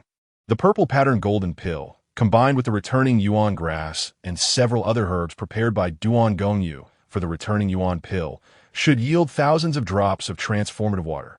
This time, Qin Futian planned to enter deep seclusion and elevate his cultivation significantly. Not a problem. Duan Gongyu carefully accepted the purple pattern golden lotus. Next came the refinement of the purple pattern golden pill. Under Qin Futian's guidance, this batch of purple pattern golden pills was remarkably successful. 13 pills were produced, with the worst being a 2-pattern pill and the best even reaching a 5-pattern treasure pill.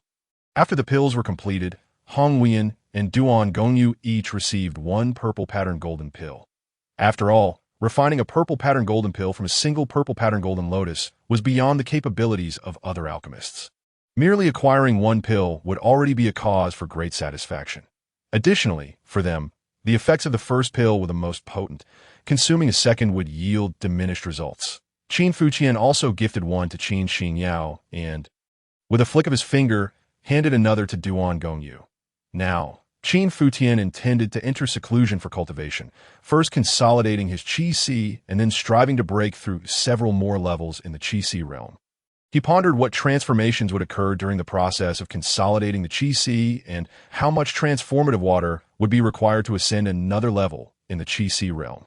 Duan Gongyu locked the doors of the alchemy chamber, and everyone entered a state of focused cultivation in a separate chamber nearby.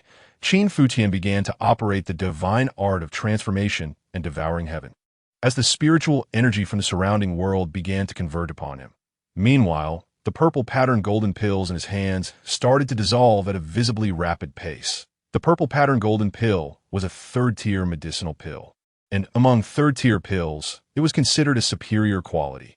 After completely refining the first purple pattern golden pill, nearly 200 drops of transformative water appeared in the divine furnace of transformation. After refining all 9 purple pattern golden pills, the divine furnace of transformation held close to 2,000 drops of transformative water. Qin Futian nodded slightly. This outcome was quite satisfactory and aligned with his expectations. However, he did not rush to begin enhancing his cultivation. He continued refining the remaining herbs, starting with the returning yuan grass. While refining all the returning yuan grass into returning yuan pills would yield better results. It was unnecessary at this moment, as the process was excessively time-consuming and energy-intensive, and Qin Futian was currently unable to refine them himself. That it would be a waste to have Duan Gongyu attempt the refinement. It was far more practical to directly refine it into transformative water to elevate his cultivation. The returning yuan grass was a 4th-tier spiritual herb, a prized possession. Moreover, among 4th-tier spiritual herbs, it was considered one of the finest. After refining the first returning yuan grass, approximately 1,000 drops of transformative water appeared in the divine furnace. After refining all 3 returning yuan grasses, around 3,000 drops of transformative water accumulated within the divine furnace. Yet, Qin Futian continued to refine all the other spiritual herbs in one go. Besides the returning yuan grass, there were several other commendable third-tier spiritual herbs necessary for the refinement of returning yuan pills. After refining all the spiritual herbs, the total amount of transformative water in the divine furnace had reached nearly 6,000 drops. Gazing at the transformative water within the divine furnace, akin to a small lake, Qin Futian felt an overwhelming sense of fulfillment. The divine furnace of transformation had never been this abundant. Excellent. It was time to commence his cultivation. However, he was uncertain how much transformative water would be required to consolidate the Qi. Qin Futian had a premonition that the amount of transformative water needed for this process would undoubtedly be substantial, perhaps even colossal. This was precisely why he had refined all the herbs. Had it not been for the significant importance of the spirit stones, he would have even refined the spirit stones he had won from Jiyun into transformative water. As Qin Futian resumed the operation of the divine art of transformation and devouring heaven. A torrent of transformative water began to surge forth. This transformative water transformed into a tremendous force, merging with his blood, vitality, and spiritual power, coursing through the 9 great dragons surrounding Qin Futian in a tumultuous rush. The cycle continued, one great circulation after another. The transformative water in the divine furnace of transformation was being rapidly consumed. Qin Futian's aura surged with each passing moment. Simultaneously, the black fissures within his dantian began to tremble violently. Buzz, buzz. Finally, the divine furnace of transformation quaked violently. This marked the first time such intense fluctuations had occurred within the furnace. Qin Futian's expression brightened. Was this a sign that he was about to successfully consolidate his Qi? Apart from the black spatial fissures, he could distinctly see the surging spiritual energy swirling around the divine furnace, resembling a vast ocean in its grandeur. This was the hallmark of the Qi realm. However, the Qi was supposed to form within the dantian. Yet, at this moment, the Qi was manifesting outside the divine furnace. Indeed, it was outside the divine furnace. Qin Futian had initially believed that the Qi would consolidate within the divine furnace, as he had always thought of the divine furnace as serving the role of his dantian. But now it seemed otherwise. The divine furnace was situated within the Qi, and as the spiritual energy surged within the Qi, it appeared to be rising and falling like waves. Boom! Suddenly, a deafening thunder resonated throughout the heavens and earth. An extraordinary phenomenon occurred above the entire Forbidden State and even the Beiyu region. Countless gazes converged upon the sky at that moment. The massive red vortex appeared, replacing the previously dull and gray sky. This vortex seemed to lead to another world, emanating a mysterious and terrifying aura. The red vortex had been there for an unknown duration, appearing in an instant yet seemingly existing since time immemorial. Eventually, a crimson beam of light emerged from the vortex, descending from the heavens like a thunderclap. This red beam of light struck directly into the forbidden state. Many believe that it had landed upon the Beidou sword sect. However, the martial cultivators in that vicinity clearly saw that the crimson light had actually fallen approximately 30 miles away from the Beidou sword sect. Indeed, the beam of red light landed squarely within the marketplace, specifically within Duan Gongyu's alchemy chamber. If unaffected by the world, it descended upon Qin Futian's head, subsequently merging into his body, ultimately forming a red glow that enveloped the divine furnace of transformation. Qin Futian's eyes widened in astonishment, filled with an unprecedented sense of dread. What kind of power was this? How could Qin Futian not be astounded? For he could distinctly feel a completely new power manifesting within him. This power, even in his previous life as a divine emperor, was beyond his comprehension. Fortunately, this power was under Qin Futian's control, a part of his own strength. Exhale. Qin Futian let out a long sigh. He was acutely aware that this surge of power was bestowed upon him by the divine furnace of creation. To be precise, it was his breakthrough to the Qi realm and the subsequent condensation of the Qi that triggered the transformation of the divine furnace of creation. Summoning this power from another world and assimilating it into his own strength. As Qin Futian observed the surroundings of the divine furnace of creation, he noticed that one of the fissures, dark and jagged, had vanished entirely. At that moment, he extended a hand and waved it gently through the air. Spiritual energy surged forth from his palm. What an astonishing force! Everything felt utterly surreal. Yet, Qin Futian now sensed an overwhelming abundance of power. Though he remained merely at the first level of the Qi realm, he could effortlessly crush opponents in the later stages of the Qi realm with sheer strength alone, without relying on the various methods of a divine emperor. Qin Futian suddenly shifted his expression, scrutinizing his spiritual energy. Within that energy, he distinctly sensed a trace of a scorching aura. Has my spiritual energy now inherently possessed a fiery attribute? Qin Futian pondered silently. Generally speaking, to cultivate spiritual energy to the point of merging with elemental attributes, one must approach the divine realm. Only by comprehending divine abilities could one possess such elemental powers. Yet here he was, still in the Qi realm, beginning to master elemental power. This must be attributed to the red glow emanating from the divine furnace of creation. Qin Futian gazed at the red glow swirling around the divine furnace, then shifted his attention to the interior of the furnace, only to be taken aback once more. Within the divine furnace of creation, the original 6,000 drops of creation water had dwindled to merely half. This meant that Qin Futian had expended 3,000 drops of creation water to condense his Qi. The significant consumption of creation water was likely due to the summoning of that red glow. Moreover, this was not the only reason for Qin Futian's astonishment. He discovered that the creation water within the furnace was continuously diminishing. To be precise, these drops of creation water were merging incessantly. One drop after another coalesced, ultimately forming a single drop from every 100. The final drop of creation water exuded a faint red hue, subtly radiating the power of fire. In the end, the entirety of creation water, originally around 3,000 drops, had condensed into merely 32 drops. Observing the remnants within the divine furnace, Qin Futian felt a twinge of helplessness. However, within the new creation water, he could sense an incredibly potent force. Previously, 100 drops were required to merge into a single drop.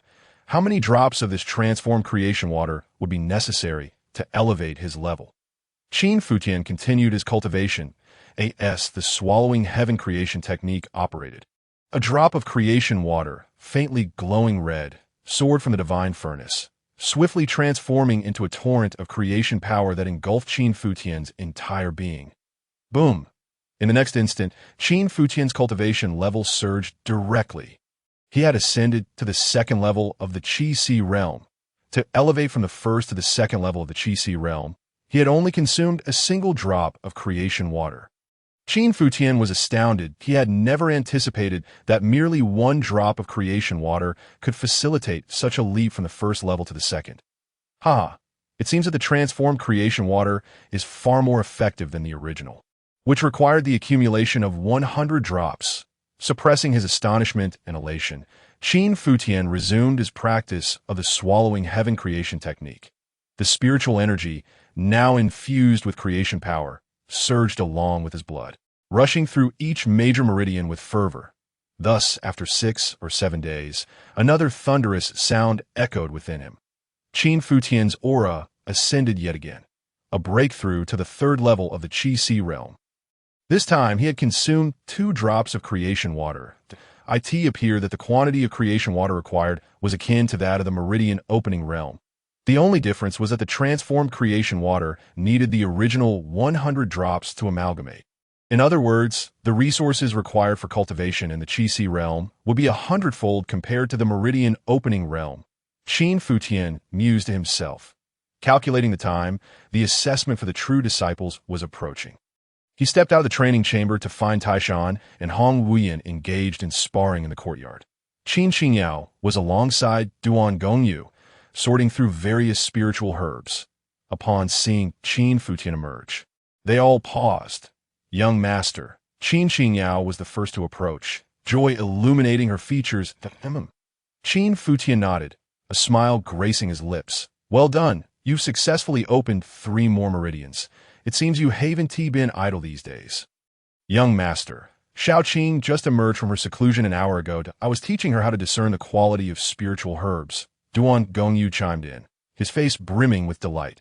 Qin Futian glanced over and realized that Duan Gongyu had also made a breakthrough. This fellow had ascended to the 3rd level of the true essence realm. After willingly becoming Qin Futian's servant, Qin Futian had bestowed upon him a spirit-refining pill, allowing Duan Gongyu's potential to be further unlocked. And his cultivation had naturally advanced a level. Senior brother, you are truly remarkable. I am in complete admiration.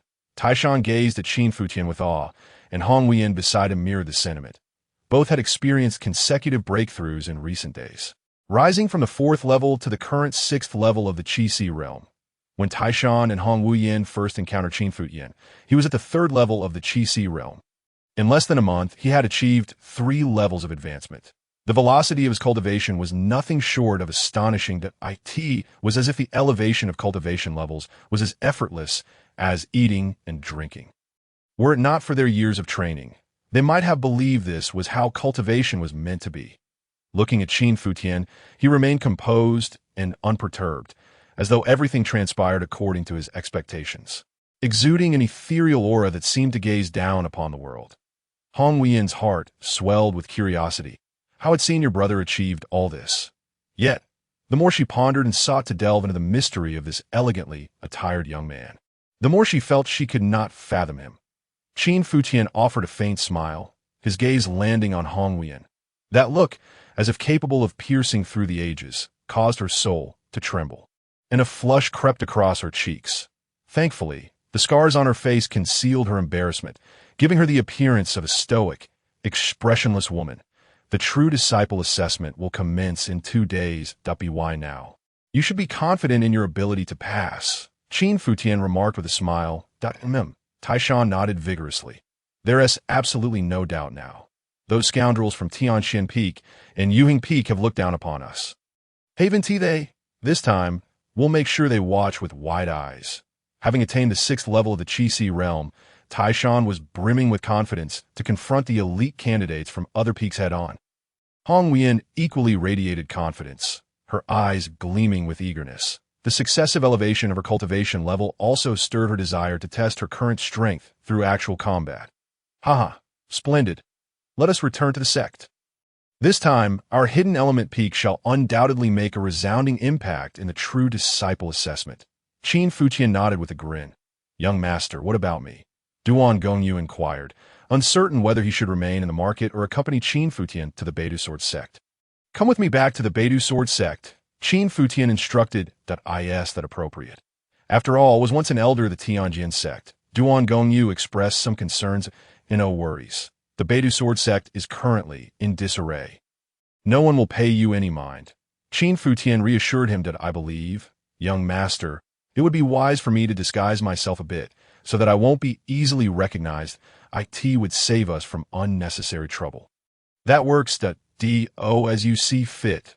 Duan Gongyu swiftly drew forth a sharp blade, effortlessly removing the long beard that adorned his face. Subsequently, he applied a potion to his silver locks, and after approximately half an hour, he washed it away, revealing a head of lustrous black hair.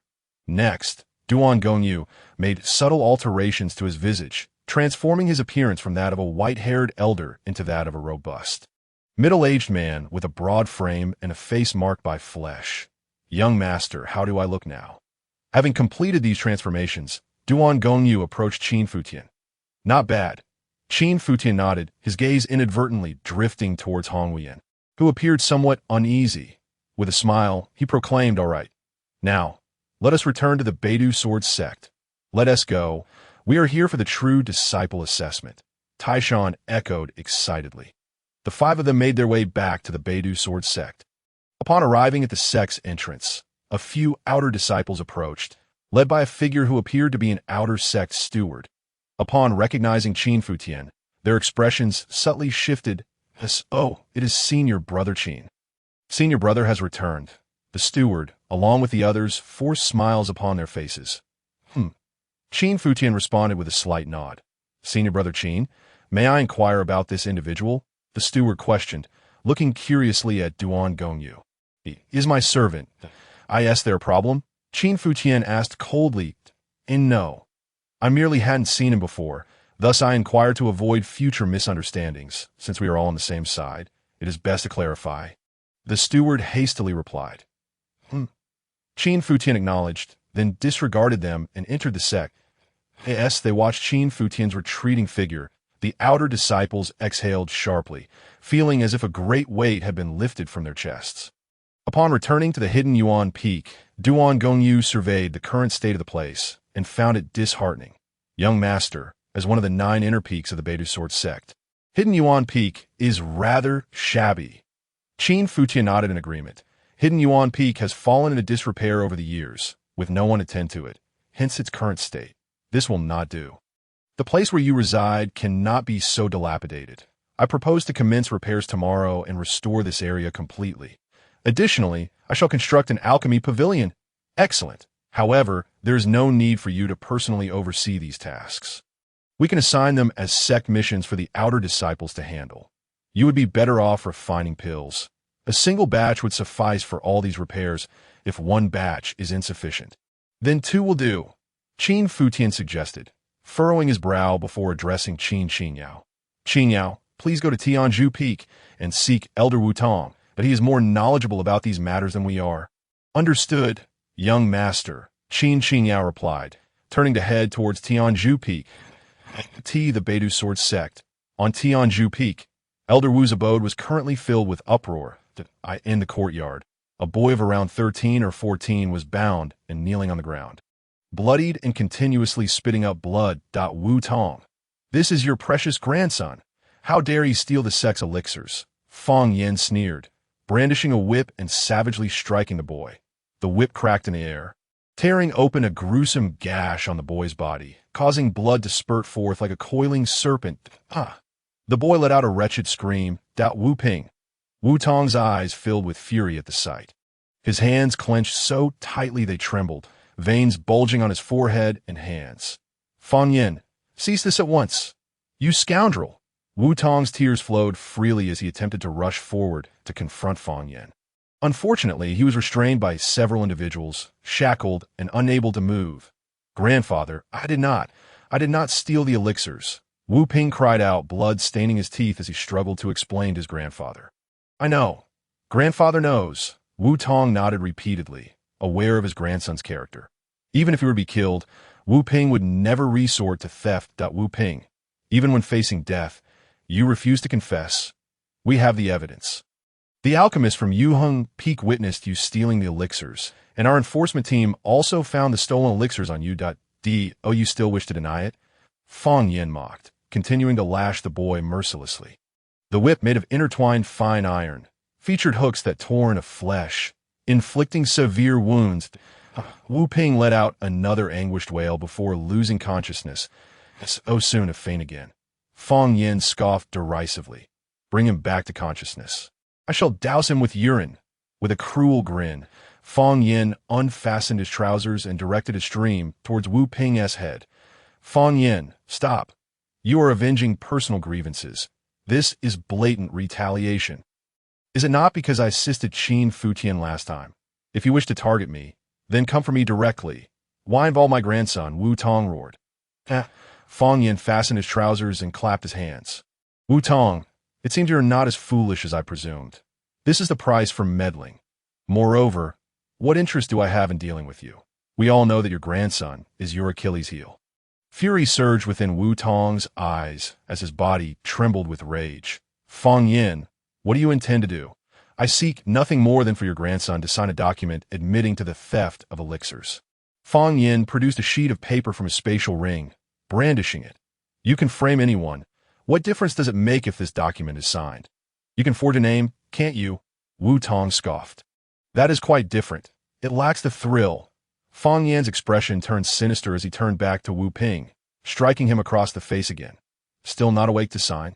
If you do not sign, we will take action against your grandfather.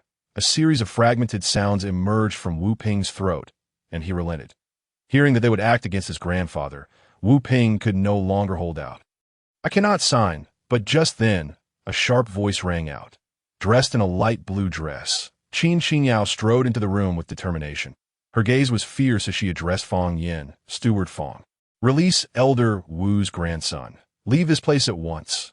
Fang Yin was initially taken aback by the voice, then recognized the girl as Qin Futian's maid. Humph, scram. A mere maid has no place to act so presumptuously in the Beidou sword sect. Fang Yin retorted disdainfully that, yes, that's so. Fang Yin. Yet Qin Xinyao remained undeterred, returning his cold smile. The my young master is right behind me and is about to arrive at Elder Wu's side. I am eager to see if you will still speak so brazenly. Upon hearing her words, Fang Yin's eyes betrayed a hint of trepidation, and the other members of the enforcement team displayed uncertainty as well. Humph. Fang Yin sneered coldly. Tomorrow is the true disciple assessment. Qin Futian, a waste with a shattered dantian, thinks he can pass. If he fails, a dead end awaits him. Today, I shall refrain from engaging with you. I look forward to the spectacle tomorrow. He gestured to his companions, signaling their departure. Now you wish to leave? It is too late. Suddenly, a chilling voice rang out from outside that a striking figure strode in, clad in white robes, his long brows framing eyes that sparkled like stars, exuding an icy glare that sent shivers down the spine. Qin Futian. As Qin Futian stepped forward, Fang Yin involuntarily trembled, fear evident in his eyes. Qin Futian, do not meddle in affairs that do not concern you. Fang Yin averted his gaze, his voice trembling. Faced with Qin Futian's piercing glare, he felt a sharp pain in his cheeks, akin to having consumed an entire vat of pickled cabbage, with a lingering sourness in his teeth. Interfering in others' affairs? Qin Futian scoffed. Isn't this calamity faced by Elder Wu and his grandson a consequence of my actions? You wish for me to refrain from meddling? Today, none of you shall leave. As Qin Futian's words resonated, a palpable aura of menace erupted from him. Who do you think you are, Qin Futian?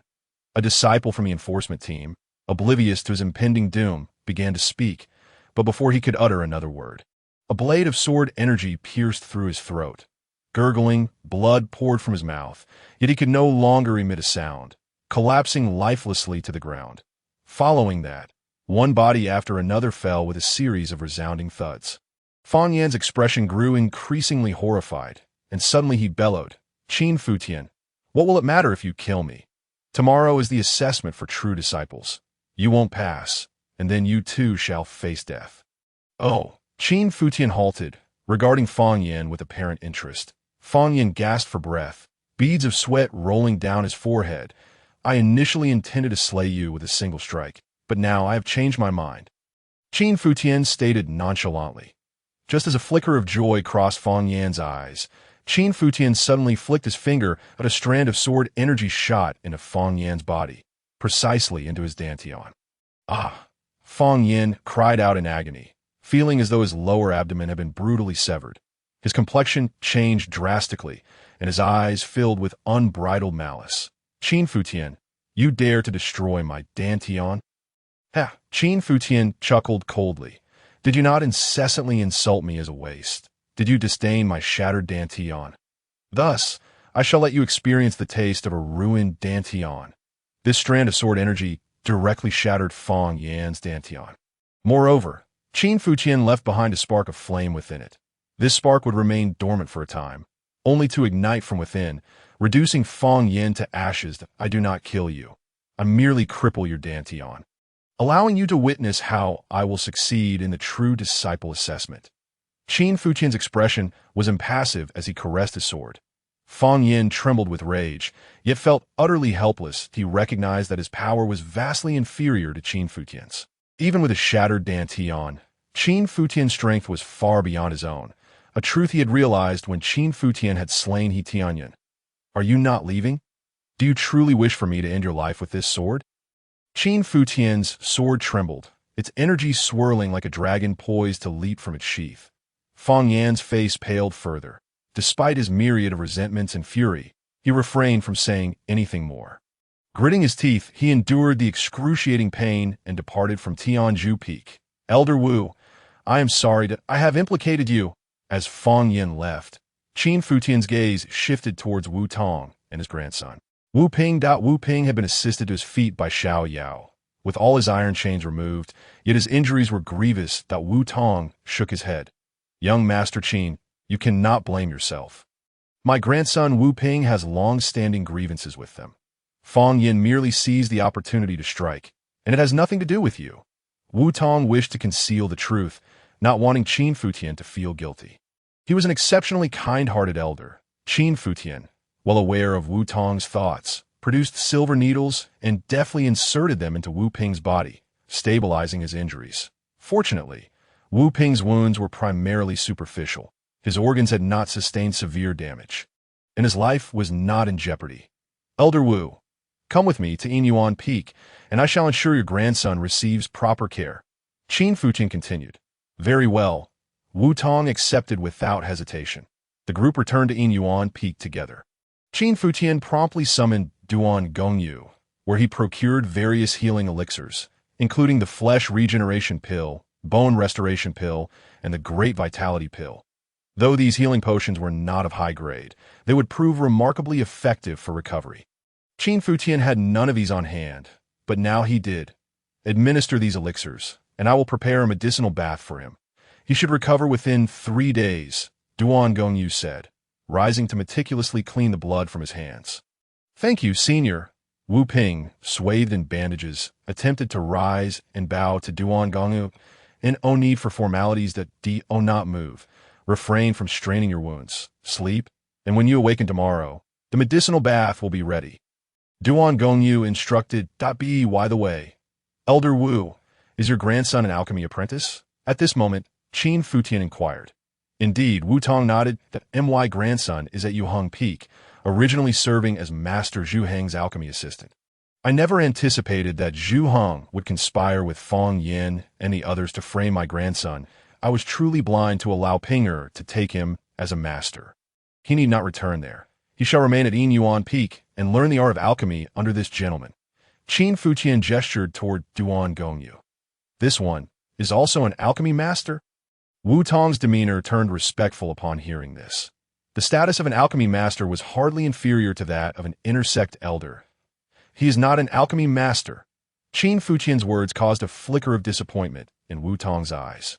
Even if he is not an alchemy master, my Wu Ping is merely an apprentice. He has much to learn. Wu Tong assumed that Qin Futian meant Duan Gongyu was only capable of producing first-grade elixirs. Typically, an alchemy master was one who could concoct second-grade elixirs. I am indeed a distinguished alchemy grandmaster, not merely an alchemy master, Duan Gongyu asserted, causing Wu Tong's eyes to widen in astonishment. An alchemy grandmaster? There are only 3 such masters within the entire Beidou Sword sect, one of whom is a guest elder and technically not a member of the sect. The other has been away on a journey for 2 years and has yet to return. In other words, the only true alchemy grandmaster remaining within the Beidou Sword sect is the current peak master of Yuheng Peak, Chao Qin. Yet now, this individual before me is an alchemy grandmaster? Wu Tong instinctively glanced at Qin Futian. Indeed, he is a genuine alchemy grandmaster. Without a doubt, Qin Futian affirmed with a smile. Wu Tong could not help but draw a sharp breath. That it was truly said that one should not judge by appearances. Those alchemy grandmasters were expected to have silver hair and an ethereal demeanor. Yet this man, with his dark hair, robust physique, and a visage that suggested a butcher, was hardly what one would expect. Nevertheless, the thought of his grandson learning the art of alchemy under a grandmaster filled Wu Tong with immense joy. It seemed that this misfortune had turned into a blessing. I shall entrust my grandson to the esteemed master. Wu Tong's demeanor grew increasingly respectful. Simultaneously, Wu Tong marveled at how Qin Futian had managed to befriend an alchemy grandmaster. How could a distinguished grandmaster deign to come to Yuan Peak? Wu Tong was perplexed. After all, Qin Futian appeared to be merely a young master from a mundane family. Even if he possessed considerable talent, he was still a shattered dantian. Meanwhile, that grandmaster was a figure of elevated stature, akin to someone residing in the clouds. Elder Wu, you need not be so formal. He is merely my servant. That I perceive that your grandson possesses commendable talent in alchemy. His future achievements will undoubtedly surpass that of an alchemy grandmaster. Qin Futian smiled. He was not flattering Wu Tong. In his eyes, the title of alchemy grandmaster held little significance.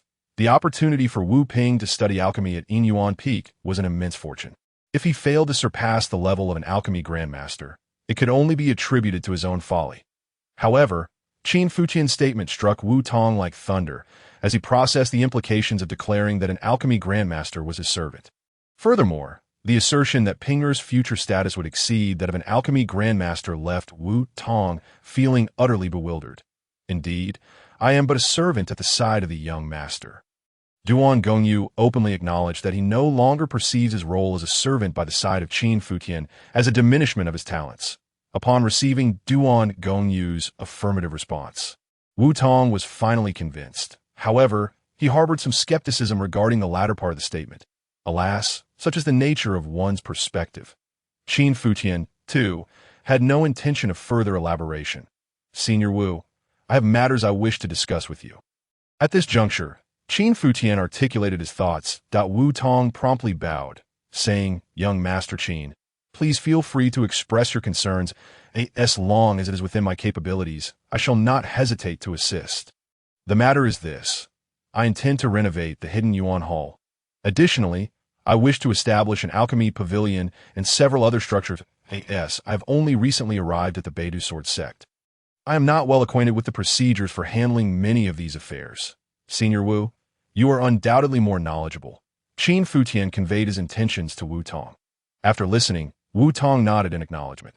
The Hidden Yuan Peak has been neglected for far too long, overrun with weeds, and many of the pavilions and towers are in disrepair, suffering from leaks. However, these are minor issues, as there are dedicated disciples within the sect who manage such matters.